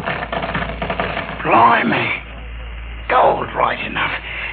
Where did you cop them? I didn't steal them. They belonged to my father. Oh, it's a likely tale. Will you buy them, sir? Buy 'em, he says. Buy 'em. You get out of here before I cause a bobber, you scamp. Go on, now, get out. Give me back my coins. Get out or I'll come about and fetch you a sound one. The ugly brute came toward me. He held my coins clutched in a tight, hairy fist. Before I could move, he'd struck me the wall with a clatter. And then it happened.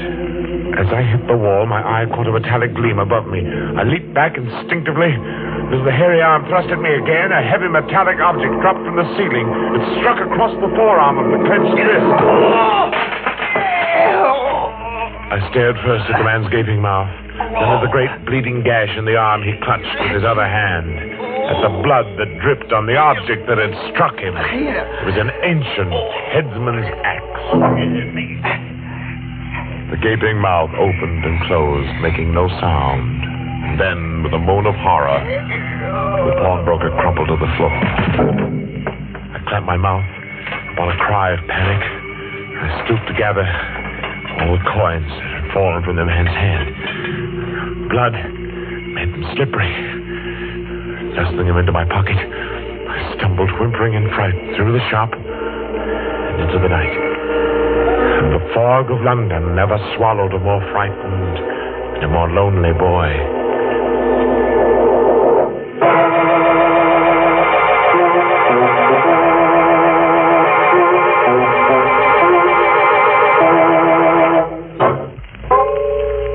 I hadn't touched those horrible coins since the day the storekeeper's wrist had been cut by the falling headsman's axe. By now, I half believed the legend that evil followed them. I began to feel that the only way I could escape their curse was to find the Cleopatra clock and put the coins back in the hollow weights where they belonged. One day, as I read the notices in the Times, my heart skipped a beat. Auction of clocks at Chopin Place auction rooms, Saturday at 7. Rare items, one of them.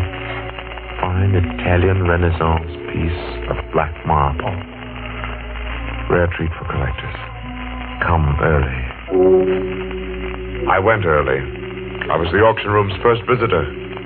At the rear of the shop, a balding, dim-lit-eyed man looked up, appraised me as poor in prospects, and turned back to his paper.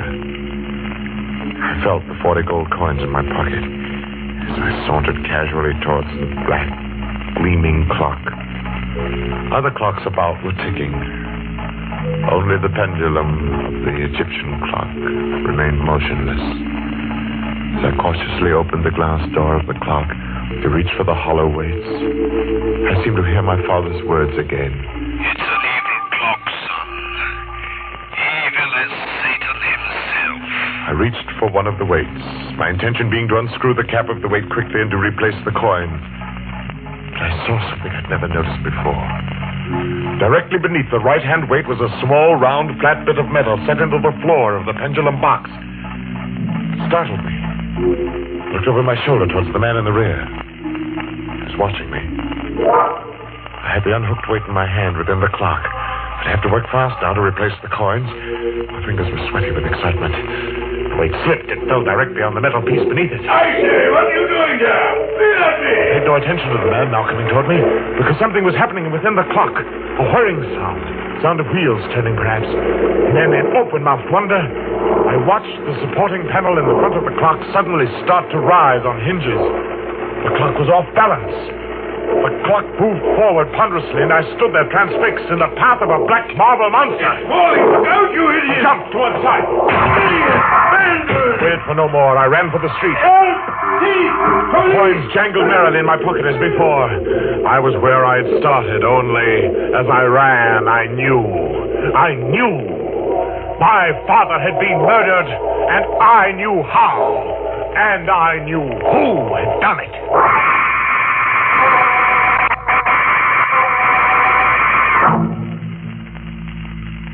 I walked for miles, trying to pull myself together. I wandered aimlessly, or so I thought.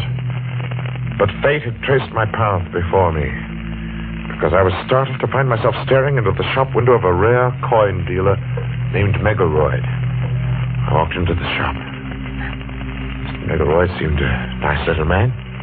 He smiled a bit quizzically at my firm belief that I possessed the betrayal coins of Cleopatra. I poured them on his counter. Oh, I say, you could be right, you know. These are the right era. Oh, I say, suppose they were. Let me put a glass to them. Would they be worth a great deal, even if they weren't? Well, let me see. Oh, yes, gracious, yes, they are nearly new. Fine condition. They should be worth a great deal as collector's items. Well, Mr. Megaroyd, I feel there's something I ought to tell you about these pieces. Yes? That's not important. Oh, well, now, just a moment. I have a catalogue on this Egyptian era in my show window. I'll fetch it just a jiffy. The coins lay on the counter. I watched Mr. Megaroyd run down the aisle. As he approached the display window, his foot caught in an electric wire which lay across the floor. The lights went out, and I saw him pitch forward. Mr. Megaroyd!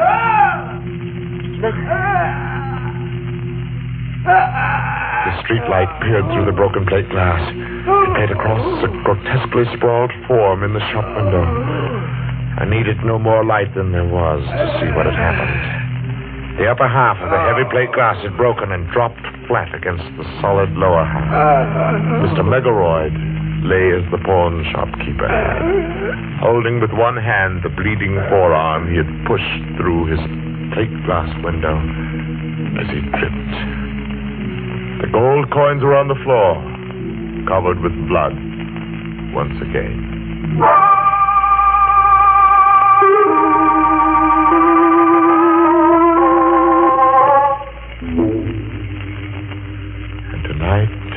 I will find out if Mr. Arnold is Cousin Andrew.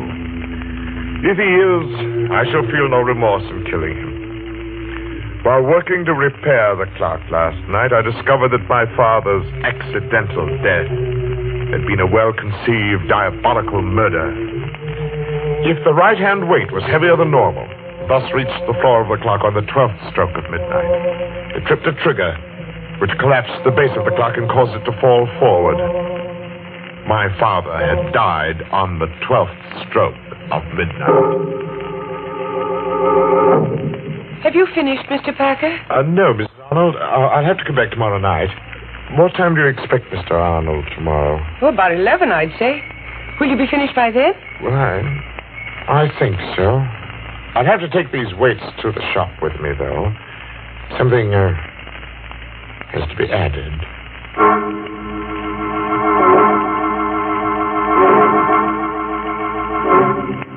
I put the coins in their place within the weights. Not 20 in each weight, but 20 in one and 10 in the other. The other 10 coins are in my pocket.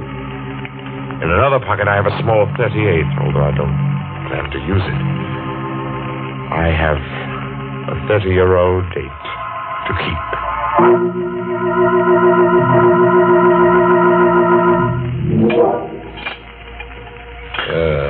Think you'll have it fixed in time to strike midnight? Oh, yes, Mr. Arnold.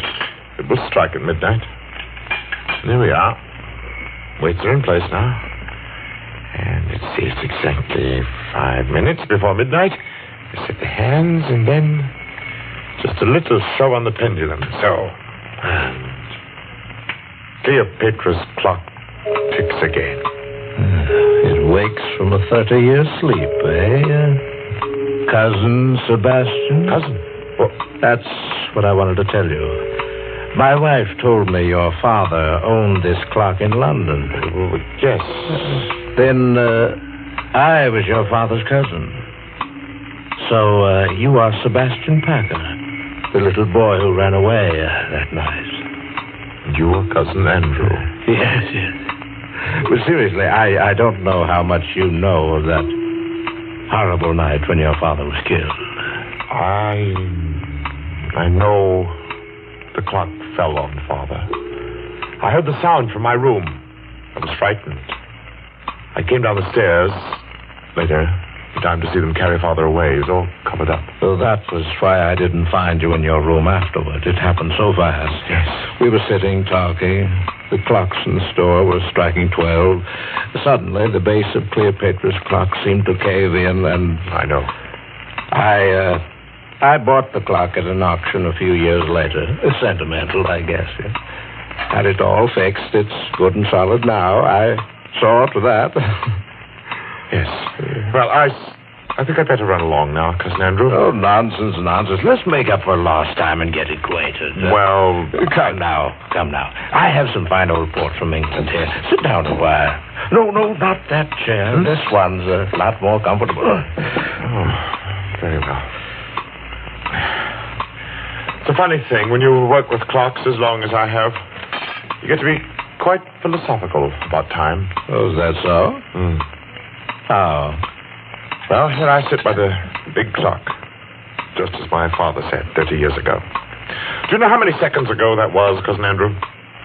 No, do you? Well, there are 350,360,000 seconds in 10 years. That would be 946,080,000 seconds in 30 years. You've got quite a mechanical mind, Sebastian. Here, try this port here. Okay. Here's to Father.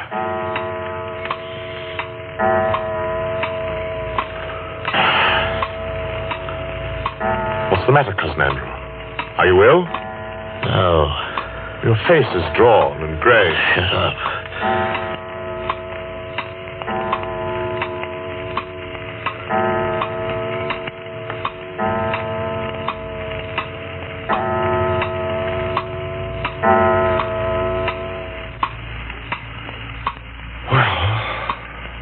Andrew, it's late. It's after midnight.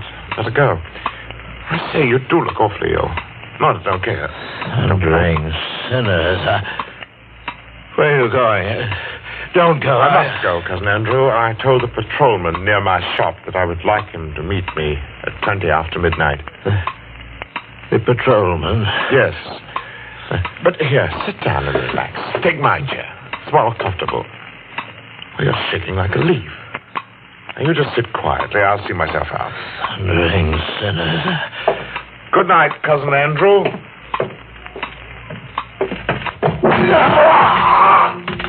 Sebastian! Get it out! Get the clock on me! You die hard, too, don't you? It was just a matter of timing. I set the hand a minute fast, and the weight didn't touch your clever little spring device till just now, because it's lighter by 10 pieces of blood-stained gold from the coffers of another murderer, Cleopatra.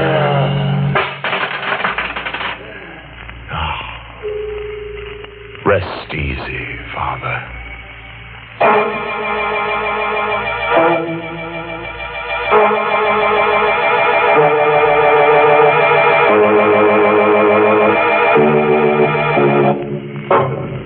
And a fine chime was had by all. Gonna leave you now, folks, with a timely moral.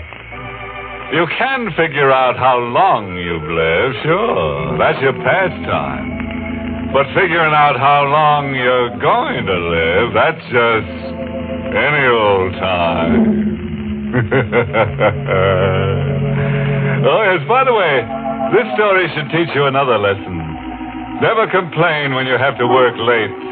Remember that overtime is certainly better than undertime.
Was heard in the United States over CBS, the Columbia Broadcasting System, and has been rebroadcast for servicemen and women overseas.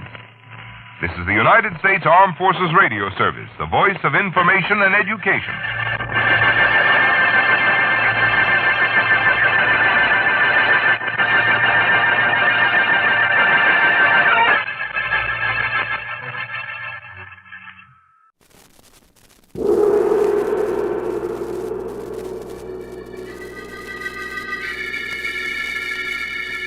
The Sealed Book.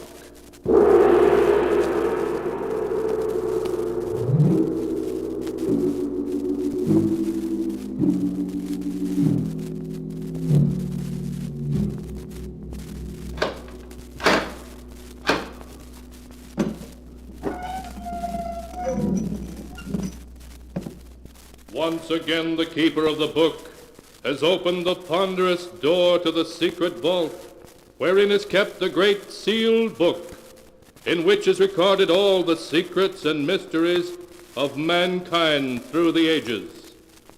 Here are tales of every kind, tales of murder, of madness, of dark deeds, strange and terrible beyond all belief. Keeper of the book, I would know what tale we tell this time. Open the great book and let us read. Slowly, the great book opens.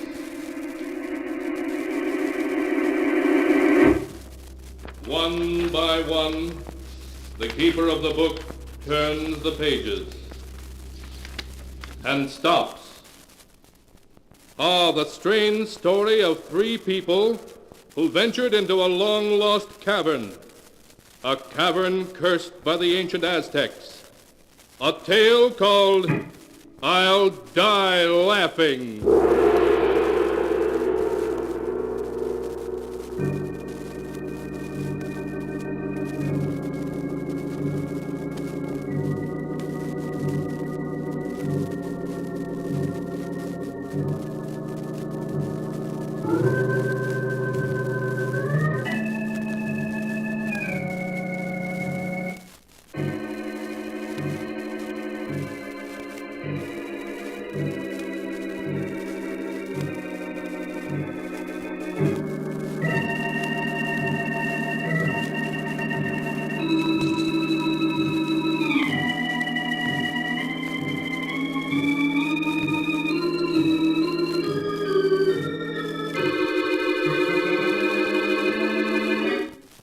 Here is the tale, I'll Die Laughing, as it is written in the pages of the sealed book. It begins in one of the big old houses on Nob Hill in San Francisco. John Dayton, a huge, fat, middle-aged man, is laughing at a story that Dr. Smith, his personal physician, has just told him. Oh, say, Doc, that's a good one. I'll remember that. You'd better remember the other things I told you, too, John. I will, Doc, I will. Hey, thanks for dropping in. That's quite all right. Goodbye, John. Goodbye. John, was that the doctor? Yes, dear. What did he say? Did he think the dizzy spells you've been having were serious? Oh, of course not. He said I'd live to be 90. He just told me to stop working so hard at the office and learn to take things easy, that's all. You have been spending too much time at the office, John. Well, I'm thinking of taking a vacation. A long vacation.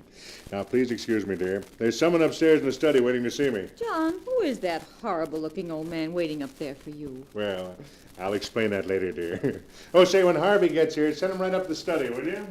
All right, John.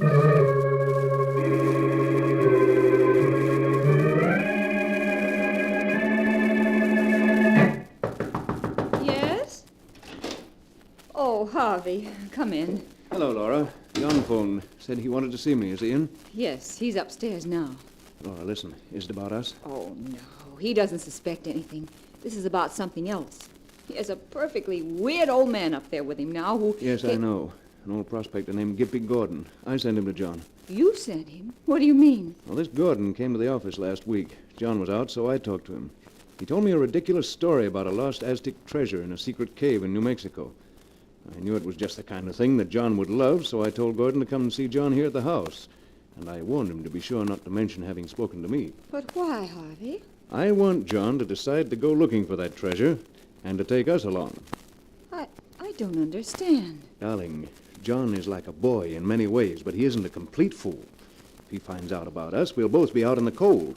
You'd lose this lovely mansion and all the things you enjoy so, and I'd lose my job as lawyer for the John Dayton Enterprises. Oh, I wish we could make a clean breast of it. Tell John we love each other and that... And live in a garret someplace on love and a crust of bread? No, Laura, it wouldn't work. No, I suppose not. What are we going to do?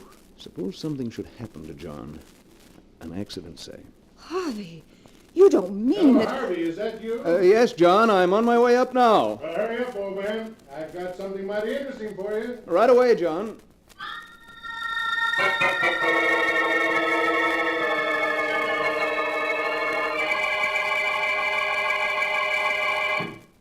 Harvey, this is Gimpy Gordon, a prospector. Gimpy, this is Harvey Lewis, my legal advisor. How do you do? Howdy, Mr. Lewis. Harvey, I've just paid Gimpy here $5,000 for a map showing the location of a buried Aztec treasure in a haunted cave. What? Yeah. Better sit down on that one. Well, where is this treasure? Well, Harvey, you've heard of the Devil's Cavern, haven't you? Tremendous cave mentioned in early historical records of the Southwest, but apparently lost for the last 300 or 400 centuries. Why, yes, I read something about it. It's supposed to have miles of winding passageways in which a man could wander for weeks without finding a way out. That's the one, and I found it. Well, the gist of the story is this. In 1554, a Spanish looting expedition led by a nobleman named de Mendez had acquired a great wealth of jewels and gold figurines, which de Mendez put into 3 small brass-bound chests. I see. Go on, John. Well, this treasure just made de Mendez greedier. A story whispered to him by an Aztec priest led him to Devil's Cave, and de Mendez and his men entered the cave only to find out they'd fallen into a trap. Well, the Aztecs attacked them, and all were killed but de Mendez. He found his way into a great central cavern about a half-mile from the entrance of the cave, and in that cavern there's a natural shaft, like a well. The Devil's Well, that's the name of it. It bubbles and gurgles in a way to drive a man mad. Oh, take it easy, Gimpy, take it easy. Well, Harvey, de Mendez reached this Devil's Well, and when the Aztecs closed in on him, he threw the treasure into the well and leaped in after it himself.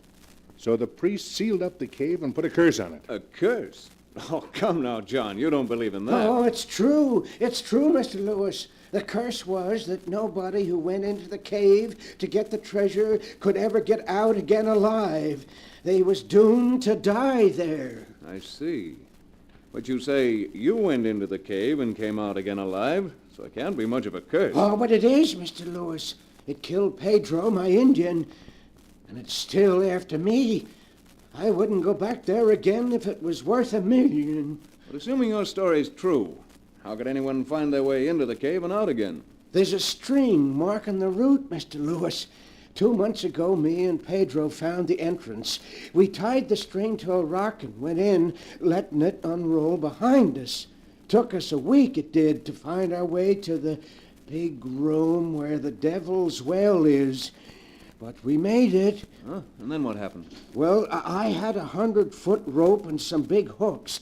We fished around in the well for the chests, and by, we drew one of them up. You actually fished up one of the treasure chests? Yeah. It was about so long and so wide and 6 inches high. I shook it, and we could hear the jewels rattle inside of it. Where is it now? What happened to it? Well, when Pedro seen the chest, he grabbed for it and tried to push me into the well. Well, I ducked, and Pedro got hold of the chest when all of a sudden he fell over into the well with it. Well, what did you do? Oh, I run for it before the cave and the well could get me, too. I followed the string back, and I didn't stop till I was outside. All the way, I heard Pedro calling to me for help. And now, whenever I hear the well, I hear him too, calling to me, still calling to me. Well, Harvey, that's the story. And making all due allowances, I think it's well worth investigating, don't you? Say, it is an interesting yarn, John. And I think it'd be a lot of fun to look into it, whether we find any treasure or not. Good. Then we'll do it. You and me and Laura. It'll be a vacation for all of us. Oh, no. No. What is it, Gimpy? What's the matter? He looks scared to death. The Devil's Well. I hear it again. It's calling me. Oh, come now, Gimpy. You're letting your nerves get the better of you. No. I hear it, I tell you. Listen. We don't hear a thing, Gordon. It's just your imagination. No. I hear it. I hear it. Oh. Save me, Gimpy. It's there. In the well. I hear it. And Pedro's calling to me. I hear it. Oh, nonsense. I It's just hear your it. imagination, Gimpy. He looks as if he's going to faint. There he is. Help me. That's Pedro in the well. He's calling to me. Hey, John, grab him. Good grief. He's dead.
And now to continue the story, as it is written in the sealed book.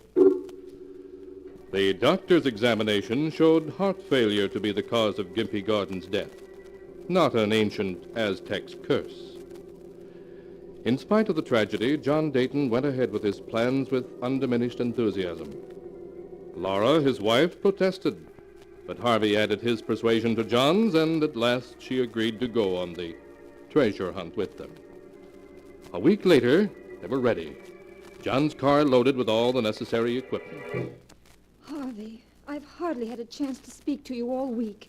Before John comes and we start out, you must tell me, what are you planning? Why, Laura, darling, we're just going on a treasure hunt. An expedition from which I expect to return with a fortune.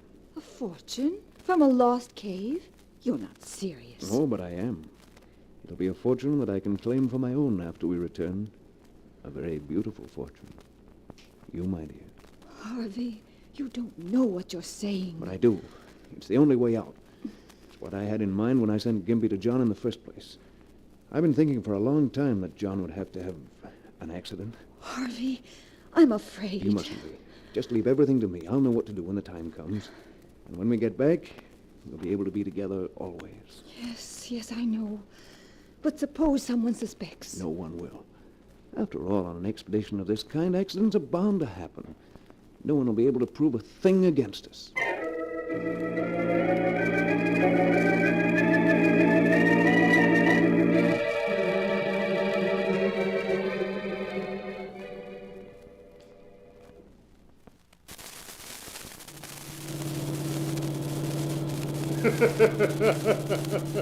And just imagine how Gus Wilson and Duck Arnold will look when we invite them over and show them a couple of chests full of old Aztec jewelry. Their eyes will pop right out of their heads. John, for heaven's sake, stop laughing. I can't stand it anymore. Oh, what do you mean, stop laughing? Why, Laura, what's wrong with laughing? I like to laugh. And when I die, I hope I'll die laughing. Well, if you don't stop it, John, I'll die.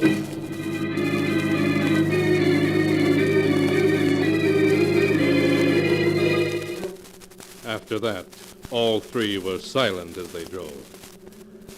The afternoon of the second day, they turned off the highway and, carefully following Gimpy's chart, threaded their way through a series of narrow canyons until they reached a spot between two towering cliffs. Beside a great black rock gaped the dark mouth of a cavern. John directed the unloading of the car, then he led the other two a few feet into the mouth of the cavern until he found there the end of a slender white string that led into the cave, losing itself in the darkness. Look, there's the string. Well, was old Gimpy Gordon telling the truth or not? Certainly looks as if he was. We're not going to explore the cavern now, are we? Let's wait until morning. Oh, nonsense, my dear. Now is as good a time as any. Harvey, you and Laura go ahead with your flashlights. Laura can carry the rope and you carry the food. And I'll bring the grappling hook. All right, John. Ready, Laura? Now, wait just a second. I ought to try this little special device I brought along to make sure we don't get lost. Huh? A bottle with a sprayed top and a colorless liquid in it. Uh-huh. Well, I don't get it, John. What's that for? I told you. It's to make sure we don't get lost. Now, watch. I'll spray some of the ink in this bottle on the wall of the cavern. There. Now, I've sprayed a spot on the wall. Now, shine my flashlight on it. Well, I don't see a thing. That's because the ink is a special invisible type. You see, the ink only shows up when you look at it through special glasses. Now, here, Harvey, put on these colored glasses. All right, John. What do you see? Why, George, you're right. The ink has a greenish glow when you look at it through the glasses. You see, it works. I'm going to use this bottle to spray the ink on the walls of the cave, and it'll mark the proper passage. Oh, John, you always have to amuse yourself with something silly like that, don't you? It isn't silly. It'll give us a double check on the right route so we can't get lost. Now, you two start. I'll bring up the rear, and every 10 feet I'll squirt a little of this stuff on the wall. Then we won't have to worry about Gimpy's string.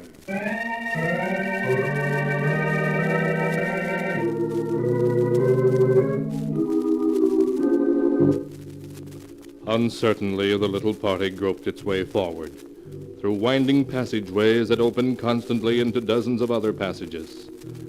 They would have been lost in no time but for the slender white string that led them ever deeper in the echoing depths.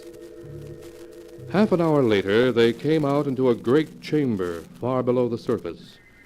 Huge stalactites hung from the ceiling, glistening damply in the beams of their flashlights. They advanced a little way into the underground chamber and put down the ropes and other equipment they were carrying. A low gurgling and moaning of water echoed through the cabin. That's the sound Gimpy mentioned, Harvey. It means we've reached the Devil's Well.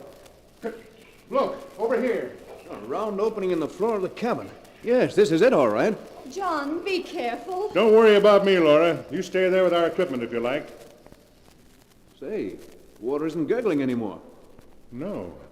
Oh, but Gimpy said it came and went. Must be an underground stream causing it. Say, Harvey, shine your light down here. Let's see how deep it is. 100 feet at least. And to think there's a fortune down under that water.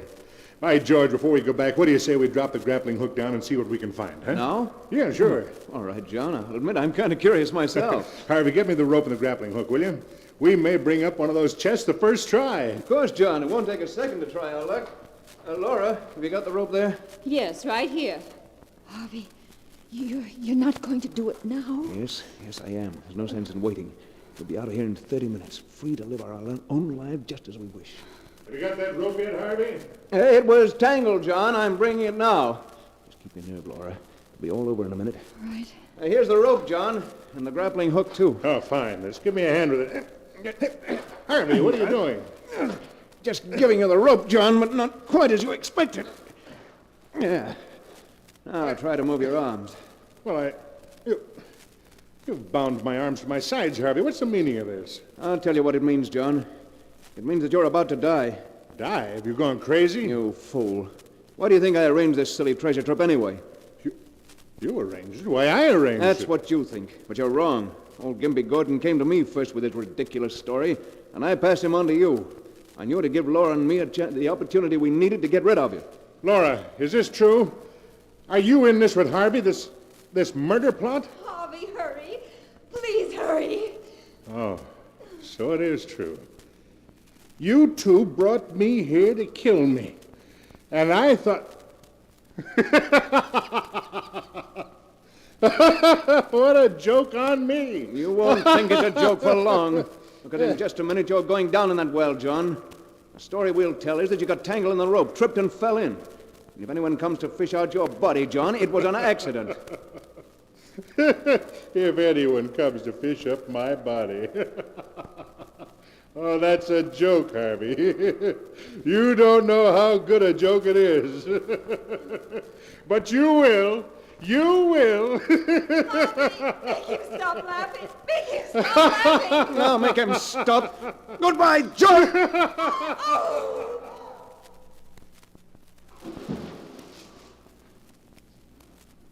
He laughed when you pushed him, Harvey. He always said he'd die laughing, and he did. He did. Laura, pull yourself together. It's all over now, do you hear? It's all over. Yes.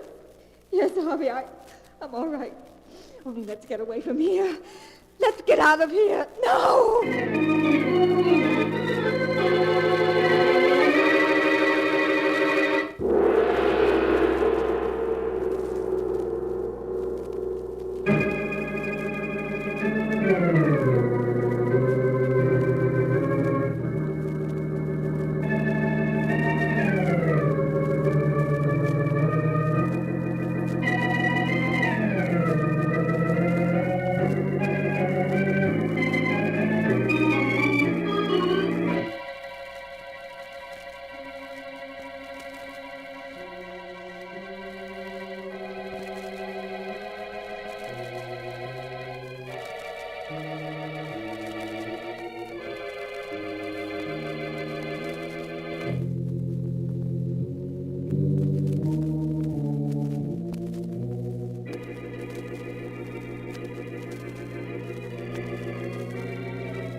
And now to continue the story as it is written in the sealed book.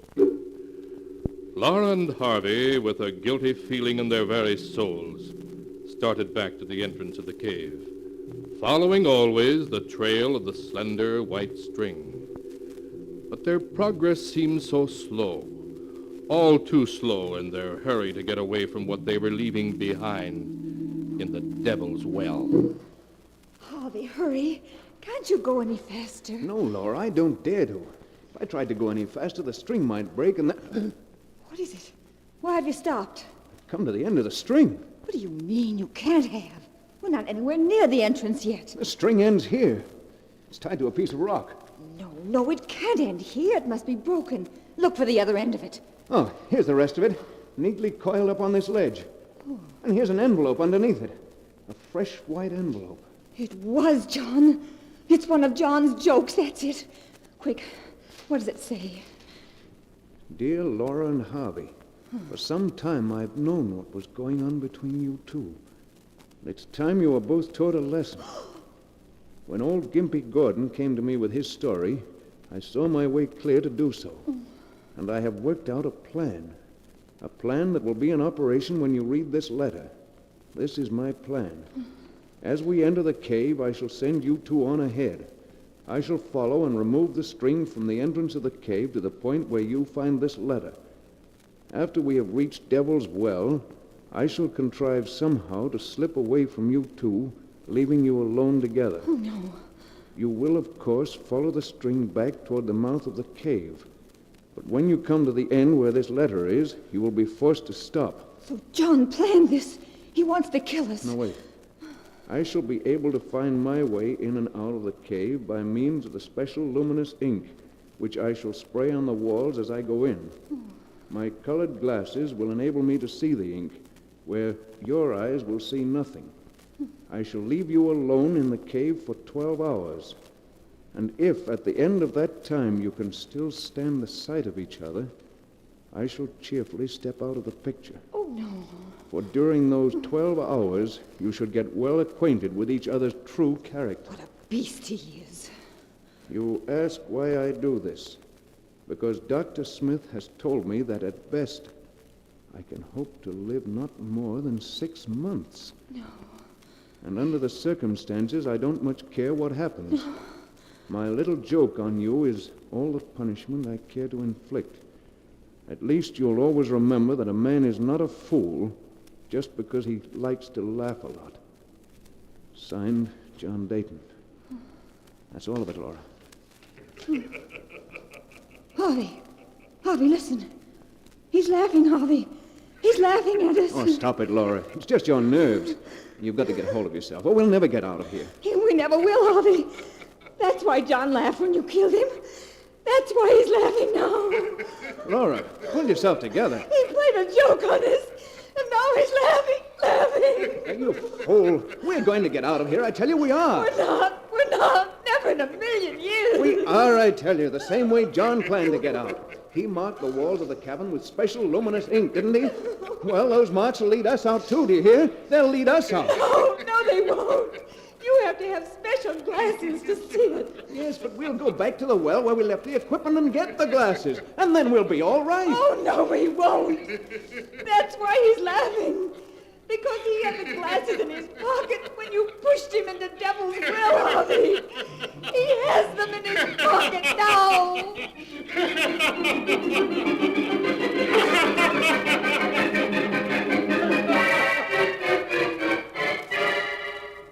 And that is the tale of I'll Die Laughing, as it is written in the sealed book. For days, Laura and Harvey wandered through one corridor after another, seeking the entrance of the cave. John's laughter echoed in their ears, as time and time again they ran into blank walls. Weeks later, a searching party found their bodies lying a scant 100 yards from the entrance of the cave.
And now, keeper of the book, before you close the great book, show us the tale we tell next time. This one. Ah, yes. Why, this is amazing. It's the tale of a mad killer who lived alone in a great country house. That is, until two murderers came to live with him. A tale called Design for Death.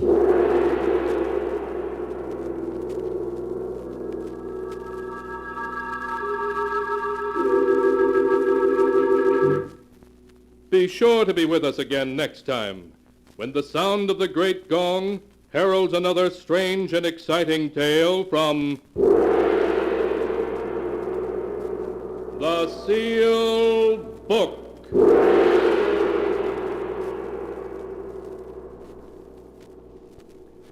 The Sealed Book, written by Bob Arthur and David Cogan, is produced and directed by Jock McGregor.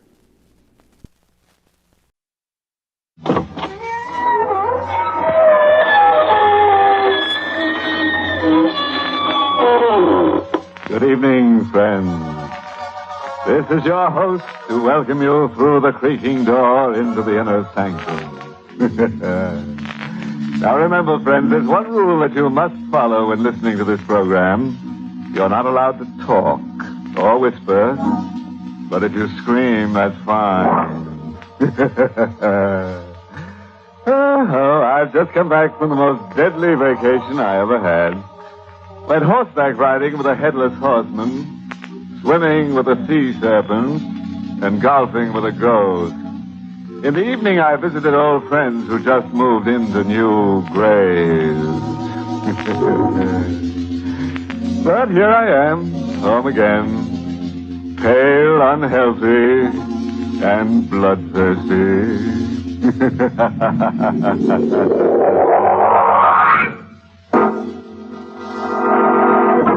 Tonight's Inner Sanctum Mystery, Honeymoon with Death, was written by Milton Lewis and stars Arlene Blackburn in the role of Joan with Mason Adams as Tony. All right, friends. Turn the lights down low and keep in mind the fact that all events that happen on this program shouldn't happen to a dog. Of course, if you feel like twitching, go right ahead.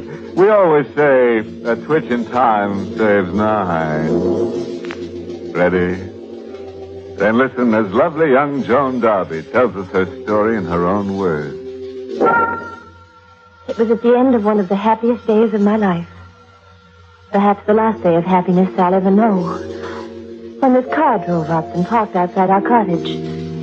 At first I thought it was Tony, but then I noticed the man who got out was dressed like a cleric. And the woman with him was rather overdressed in a sporty way. In a moment, they were knocking at my door. And when I went to answer it... Mrs. Darby? I beg your pardon. There must be some mistake. I'm not Mrs. Darby. Ellen, is she the young woman? Yes, that's Mrs. Darby. There's no doubt about it. I'm sorry, I don't think we've ever met. We haven't, Mrs. Darby.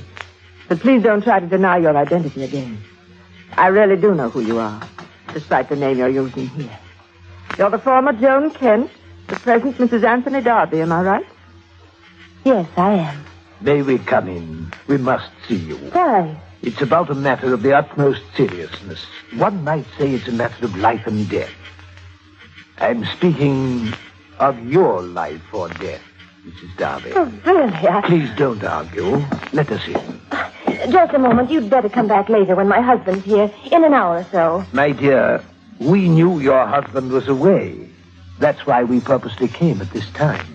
Do you mind telling me who you are? This gentleman is the Reverend Lawrence Norwell, a retired clergyman and a friend of mine. I'm Mrs. Ellen Martin. Why did you come here? We came here to save you from being murdered. Murdered? I know that's a shocking thing to say, especially to a young woman on her honeymoon. How'd you know that? I suppose Tony selected this little cottage, so isolated, so far from the main road, so remote. Well, yes, he did. What of it? We'll come to that in a moment, my dear. Did your husband insist in his subtle way that you take along your jewelry and certain other valuables on this honeymoon trip? I'm afraid I can't answer that. You don't trust No, I don't. Ellen, perhaps you had better tell her your story. Mrs. Darby, has your husband ever told you that he was married before? No. Well, he was. To me. You? Yes. He can be very charming when he wants to be, your Tony. I wasn't the first woman whose head he turned, but I found out about him in time. What did you find out? That he was planning to murder me. Mrs. Remartin and Reverend Norwell, will you please leave my house at once? You love him very much, don't you? Yes, I do love him. And I don't care to listen to any more vicious slander. If Tony is what you say he is, why didn't you go to the police? I have gone to the police. But he's much too clever for them. They couldn't do a thing against him without evidence. And the evidence they need is a dead body. Get out. Get out, both of you. Get out of here. Ellen, the girl is becoming hysterical. I think we've done our duty. I think we'd better leave. Will you go to the car, please? I want just one more word with you. Yes?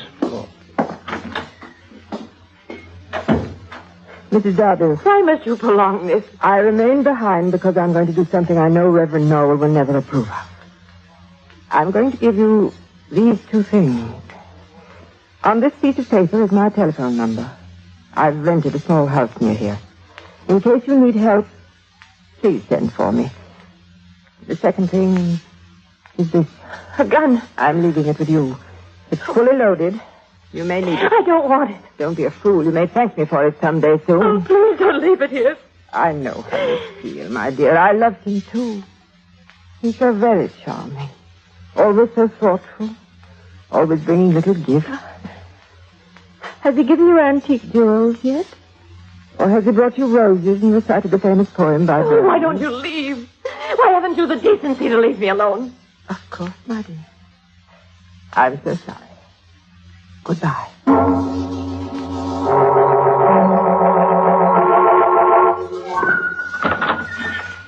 John? John, where are you? John? What is it, Tony? Well, what's the idea, darling? Why have you locked yourself in your room? Just a moment. Tony. Sweetheart, you look lovely. What have you been doing, taking a nap? Yes, I was. Well, you don't have to lock the door. I was all alone here. Oh, you poor darling, you're frightened. I'll try not to leave you alone again. No, Tony, don't. But, darling, I just wanted to kiss you. Don't touch me. Joan, what's wrong? Oh, nothing. Nothing. I fell asleep. I had a bad dream. Tony. Yes. Why did you select this cottage to spend our honeymoon? I thought that you'd like it. It's ideal for a honeymoon. There's no one around, just the two of us. Then there was another reason I hadn't told you about. Another reason? Well, it's a rather silly, romantic reason. Really? Tell me. They call this place the Enchanted Cottage. Enchanted? How? Well, it's very old, you know. And a legend says that once upon a time, long ago, a bride-to-be slept here. A girl of 16, almost a child. And on the following morning, she was to marry a man who was false to her. What happened to her, Tony? Well, during the night, she fell under the power of the spell that's been cast over this cottage.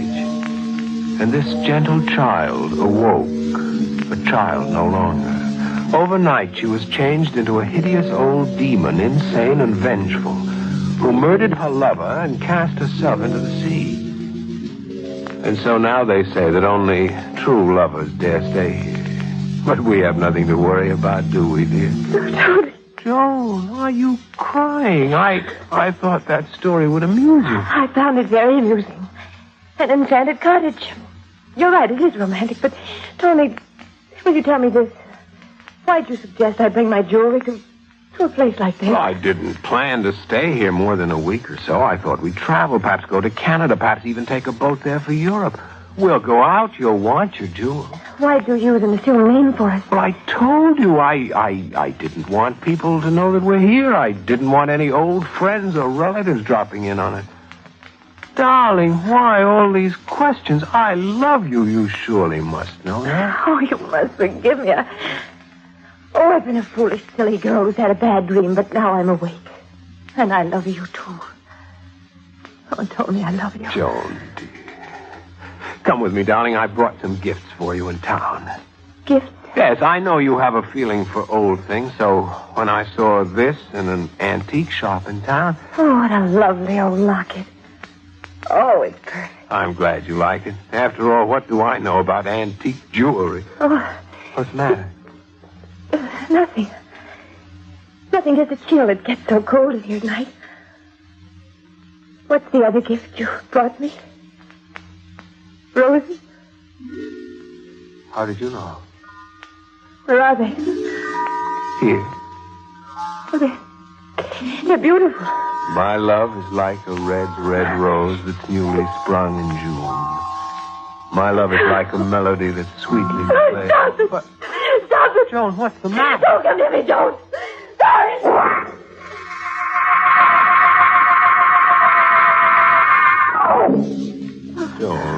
Joan, don't be afraid. Oh, Tony, what happened to me? You fainted, darling. I put you on the couch. I'm afraid you're not very well. Would you like me to get a doctor? No, I'm not that ill. It's just my nerves. Is it? Yeah, I've been that way all my life. My doctor's given me a prescription. I didn't think I'd need it. Shall I go to town and get it filled? Yes, it's in my purse on the table. Oh, yes, I've got it. Come, darling, I'd like you to go with me. Oh, I don't think so. I'll do better to stay here and rest. I don't like to leave you alone again. Oh, don't worry. I'll be all right this time. Is there a druggist still open? Yes, but I'd better hurry. He closes at 9, I think. Well, then you'd better hurry and don't worry about me. All right. Goodbye, darling.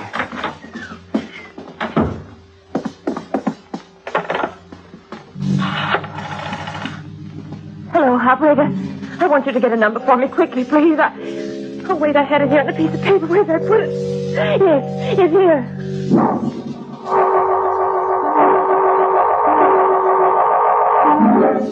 Mrs. Martin answered and told me how to go to her home. It was only a short distance. I could walk it in less than half an hour. I had to speak to her again.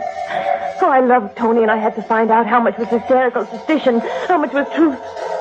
As I approached the house, I could see a dim light. I heard someone scream. Tony! What are you doing here? Tony! I ran forward. There was a window open. I could see Mrs. Martin in the far end of the room. On her face, an indescribable expression of terror. Somewhere in the shadows, a figure moved slowly toward her. I didn't mean any harm, Tony. I just came here because I loved you. What are you doing with that cord? Help me, someone! He's going to kill me! He's going to murder me! Help! Help! Help! The lamp crashed to the floor as he seized her. I turned from that window and began to run wildly toward town. I wanted to reach the telephone, but there were no houses, no cars that passed. I was alone on the road with just a flashlight. I'd seen a murder committed before my eyes, and I knew then what would happen to me unless I reached the police, unless I found help. And then I saw a car coming down the road. Oh, I waved my light frantically to signal him. It seemed a miracle when the car pulled to the side of the road. What's wrong there? Thank heaven you stopped. You've got to help me. Tony. What are you doing here? I don't know. I went to look for Tony. Get in the car, Joan. Get him? Yes, my dear. I'm afraid you're a very sick girl. Sick? Perhaps I am ill, Tony. Come, dear. Yes. Where are we going? Home. To our enchanted cottage.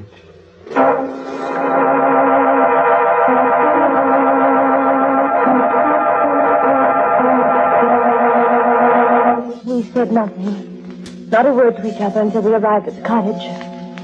I knew my life depended completely on my ability to maintain control of myself. Come in, Joan. I think I'll go to my room, Tony. No. I want to know why you didn't stay here. I can't explain it. I felt I just couldn't remain in this place any longer. Why not? I can't tell you. I've grown to hate it. I'm not very well. Just what is wrong with you, Joan? I thought I told you. You didn't tell me that anything like this would happen. Has it happened before? This sudden hysterical running away, this blackout when someone asks you why you did it? Yes, it happened before. While I was at college. What did the doctor say then? He told me to see a psychiatrist. Did you? Yes. Darling, I'm very tired. I really don't want to go on with this. I'm afraid we'll have to. You see, I love you very much. Love me? Yes. I'm your husband. I have a right to know everything about you. What did the psychiatrist tell you? Tony, I insist upon knowing. He said that there was nothing very much wrong. Except that I'd developed an abnormal sensitivity. In what direction? In every direction. He said that I'd be quite well when I got married, had children. Really? Yes, Tony. He said that I'd have difficulty in finding the right man, that I was much too clever for most men, that my tastes were a little too special to be easily satisfied. I see. Well, I waited. Finally, the right man did come along. Young, attractive, sensitive. A man who told me he adored me. I fell madly in love with him, Tony. So madly in love that it was the only thing that made any difference in my life. And then I married him. Do you still love him, Joan? Yes, I still love him. Even now. Even now? What do you mean by that? Nothing. You better tell me. Let go of my wrist. Tell me. I found out why you married me. What did you find out? That everything you said was lies. That you're a complete fraud. No worse, that you're a murderer. That you brought me here to kill me. You made a mistake, Joan. Are you going to deny it? No. But I didn't know that you knew about me. Now I'll have to come back here. No. You're not getting out of here.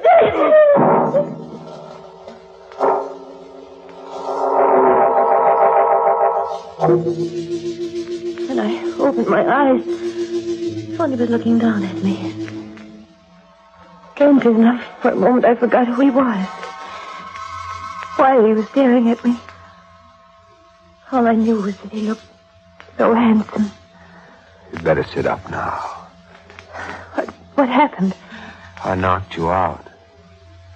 Why didn't you kill me while I was unconscious? Because there was something I had to tell you. You are going to kill me, though, aren't you? Yes. With that cord you have in your hand? Yes.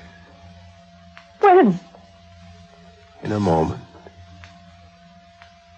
I wasn't lying when I told you I loved you. Oh, please, Tony. Please don't make it any worse. Don't try to make me believe you really cared. But I did care. We could have been happy. It's true, I met you. I pursued you because I wanted your money.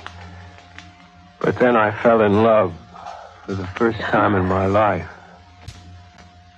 How did you find out about me, Joan? Why should you care about that now? You're right. You're right. Why should I care? I know now that even though I may still love you, I can never trust you. And so, Joan, Tony. It will all be over very quickly if you don't struggle. No. Please, No. darling. I don't want to make it any more difficult than is necessary. Please, Tony, you said you still love me. I'll do anything you want, anything. Tony, please. Please don't kill me. Suddenly the cord was around my neck and I felt it tightening. I couldn't breathe, I couldn't think. And I felt my finger touch the drawer of the table behind me. The gun Mrs. Remartin gave me. Of course, why didn't I remember about that before? I managed to open it. I felt the handle with my fingers.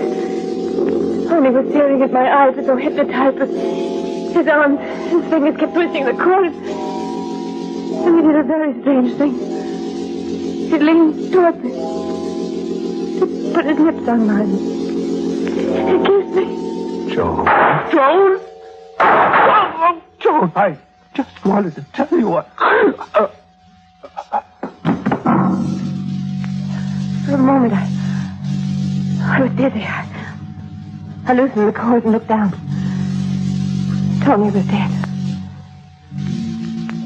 Then I noticed that something had fallen out of his pocket.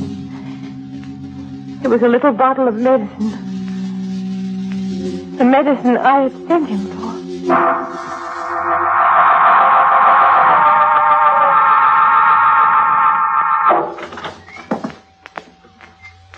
Lawrence? Yes, my dear. What happened?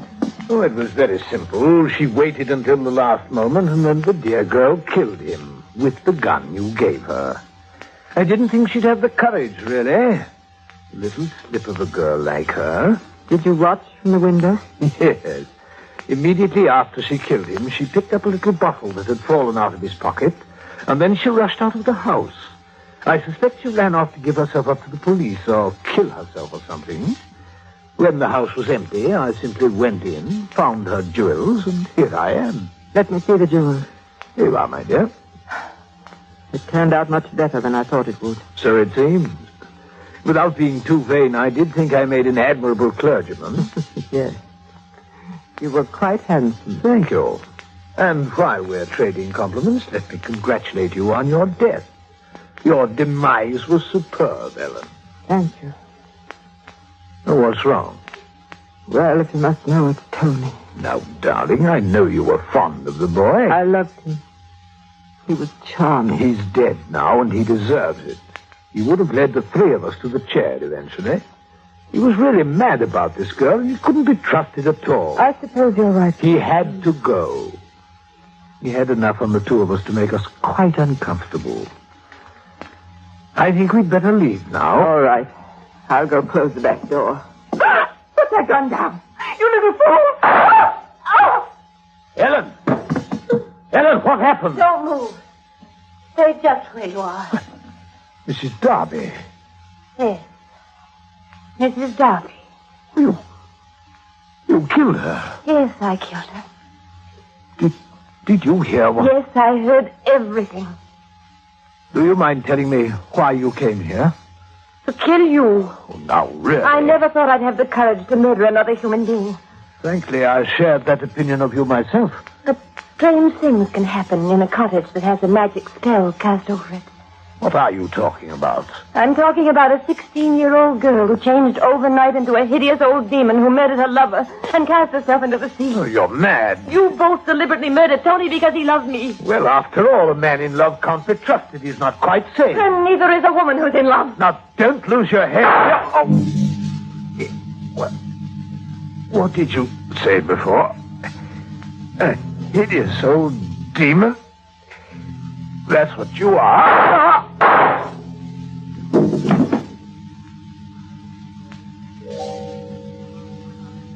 I made quite certain that he was dead. Then I went to the telephone and called the police. And I killed my husband, of course. It was in self-defense. And then when I saw the bottle of medicine, I realized that he couldn't have murdered Mrs. Remartin. He was in town at the time. I realized I'd been tricked. The murder of Mrs. Remartin was deliberate. So was that of her friend, the gentleman who posed as the Reverend Norwell. In telling this story for the police records, I'm making no defense of my actions. But it may be true that perhaps I was insane when I committed the last two murders. Or perhaps I was caught in the spell of our enchanted cottage.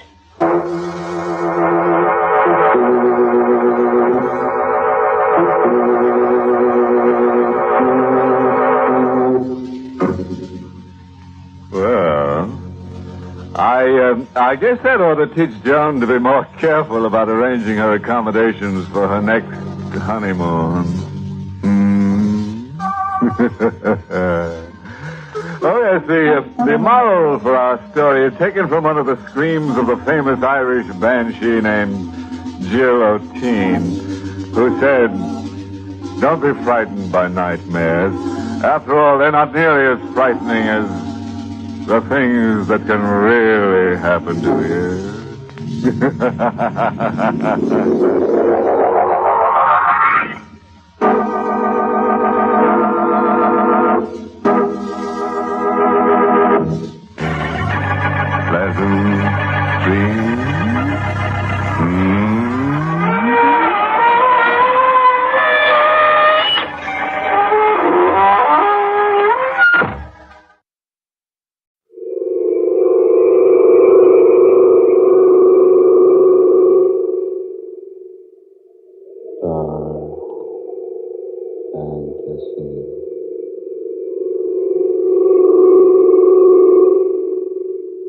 Anybody here? Richard, that high-back chair.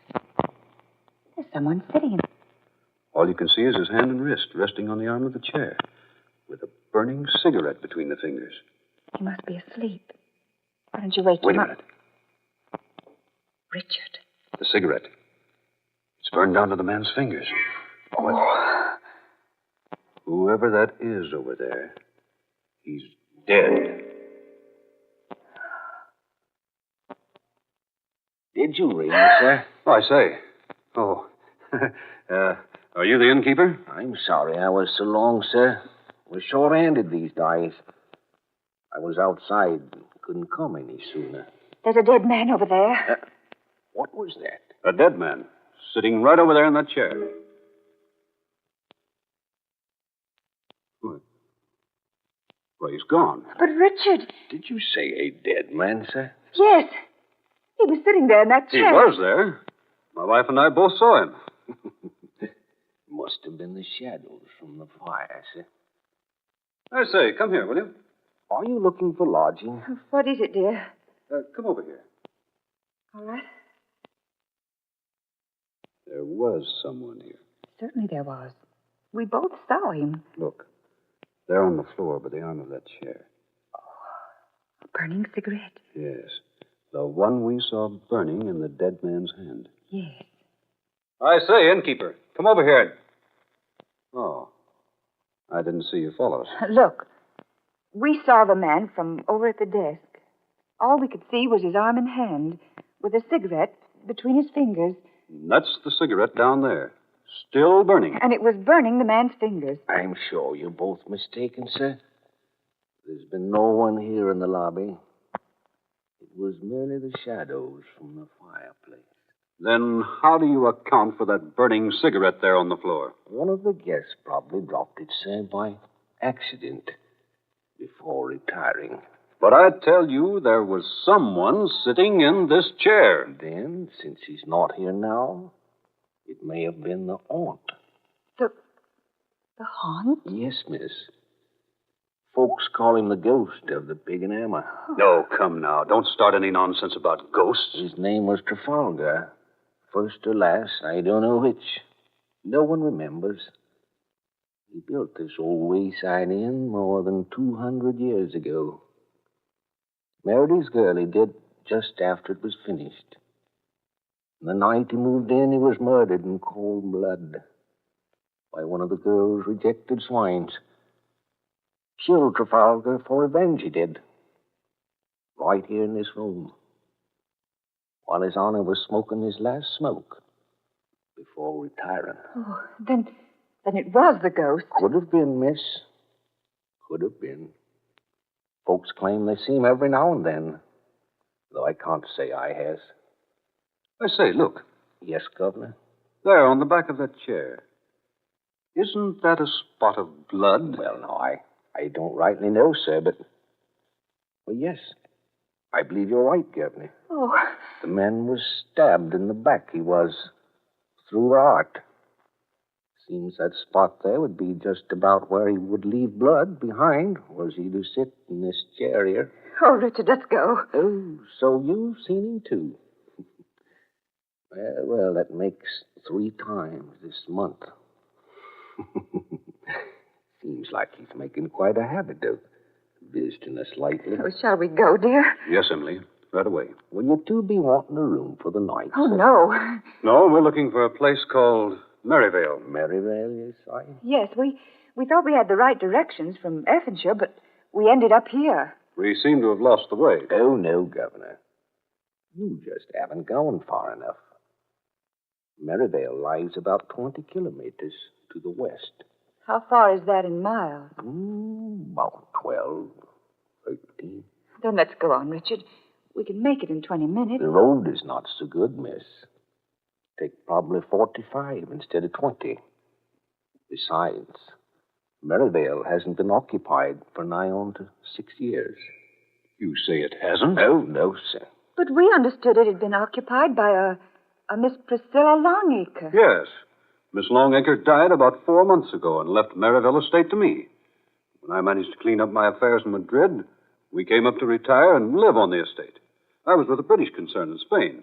Now I've resigned and come up here. Till I got that message, I didn't even know I had an aunt living in England. You say her name was Priscilla Longacre? That's right. She died late in December. Day or so after Christmas. Priscilla Longacre has been dead for 5 years. No. What? Indeed she has, Governor. At least folks say that. 5 years ago, she telephoned here to the inn, she did, and asked for Dr. Eiley. He answered the call and found her dead. So he come back to make a report. But when the authorities got to the place, the body was gone. Some say it was stolen. Some say the old lady become a zombie. Oh. Anyways, she was never seen again. And Merivale was closed up because nobody knowed who was kin to the old lady. But that's impossible. Why, I was notified early in January of her death. Who notified you, Governor? Why, the man you just spoke of, Dr. Hiley. You couldn't have been notified by him, Governor. Why not? Because he died 2 days before Priscilla Longacre. But I have his letter. Oh, have you now, sir? Well, yes, of course. Outside in my car. He said he would meet me at Maryvale tonight. Then maybe you're going to see another ghost before the night is finished. Eh, Governor? Richard, please, let's go. Yes, dear, right away. Now, look here, innkeeper. Is what you've been telling us the truth? Of course it's the truth, Governor. Why would I be telling you things what ain't true, huh? Then there hasn't been anyone living in Maryvale for 5 years. And Dr. Hiley has been dead that long, too. That's the gospel truth, Governor. You'll see so for yourself when you get there. Well, that's where we're going. You say it's about 12 miles. About that, Governor. You'll come to a fork just around the turn, up a ways. Take the left one. The other goes to London. Right. Come along, Emily. Yes, dear. If you need anything, my name is Jason. You can telephone here if you like. Just ask for the pig on the hammer. Yeah, all right. Thank you very much. I say, this wind's strong. Come up in the last few minutes. Richard. Yes, dear? Did you notice that man's hand? The right one? No, dear, I didn't. Why?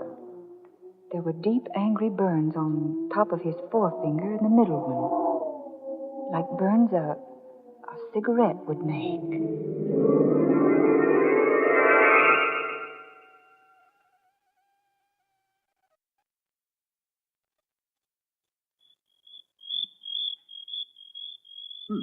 Place seems deserted. Thank heaven that wind stopped. Oh, Maryvale is in a small valley. Doesn't blow much here. Look at the windows on the house. All boarded up. And so is the door. Looks weird in the moonlight, doesn't it? Richard, is there a hammer in the car? No, I don't think so. Why? Well, you'll need one if we're going to get inside the place. That's right. Those boards seem tightly nailed. There might be something in that shed. Where? Behind us. Oh, yeah, sure. Come on. Let's have a look. Look. It's not nailed up. What? The door's hanging open. Mm-hmm. Richard, Yes, dear? we're not alone out here. What? I feel it. Someone's watching us. Maybe it's the cigarette-smoking ghost of the inn. Darling, I'm serious. I feel someone watching us. You know, if I were the uneasy type, you'd scare me half to death. I mean it. I'm frightened. Oh, come now, darling. I think we'd better go back to that town where we stopped for dinner. Nothing doing. I wouldn't brave that road again for anything. Come on, here's the shed. Still got the matches I gave you? Yes, but let's don't go inside, please. Why not? I just don't want to. But we've got to find something to break away those boards from the door up at the house. Well, come on. I've got the candle. Wish I had a flashlight. Richard, don't. It's all right, dear. How about a match? Oh, Richard. Come on. Give me a match. Oh, all right. Here. Good. There should be an old length of pipe or something in here we can use.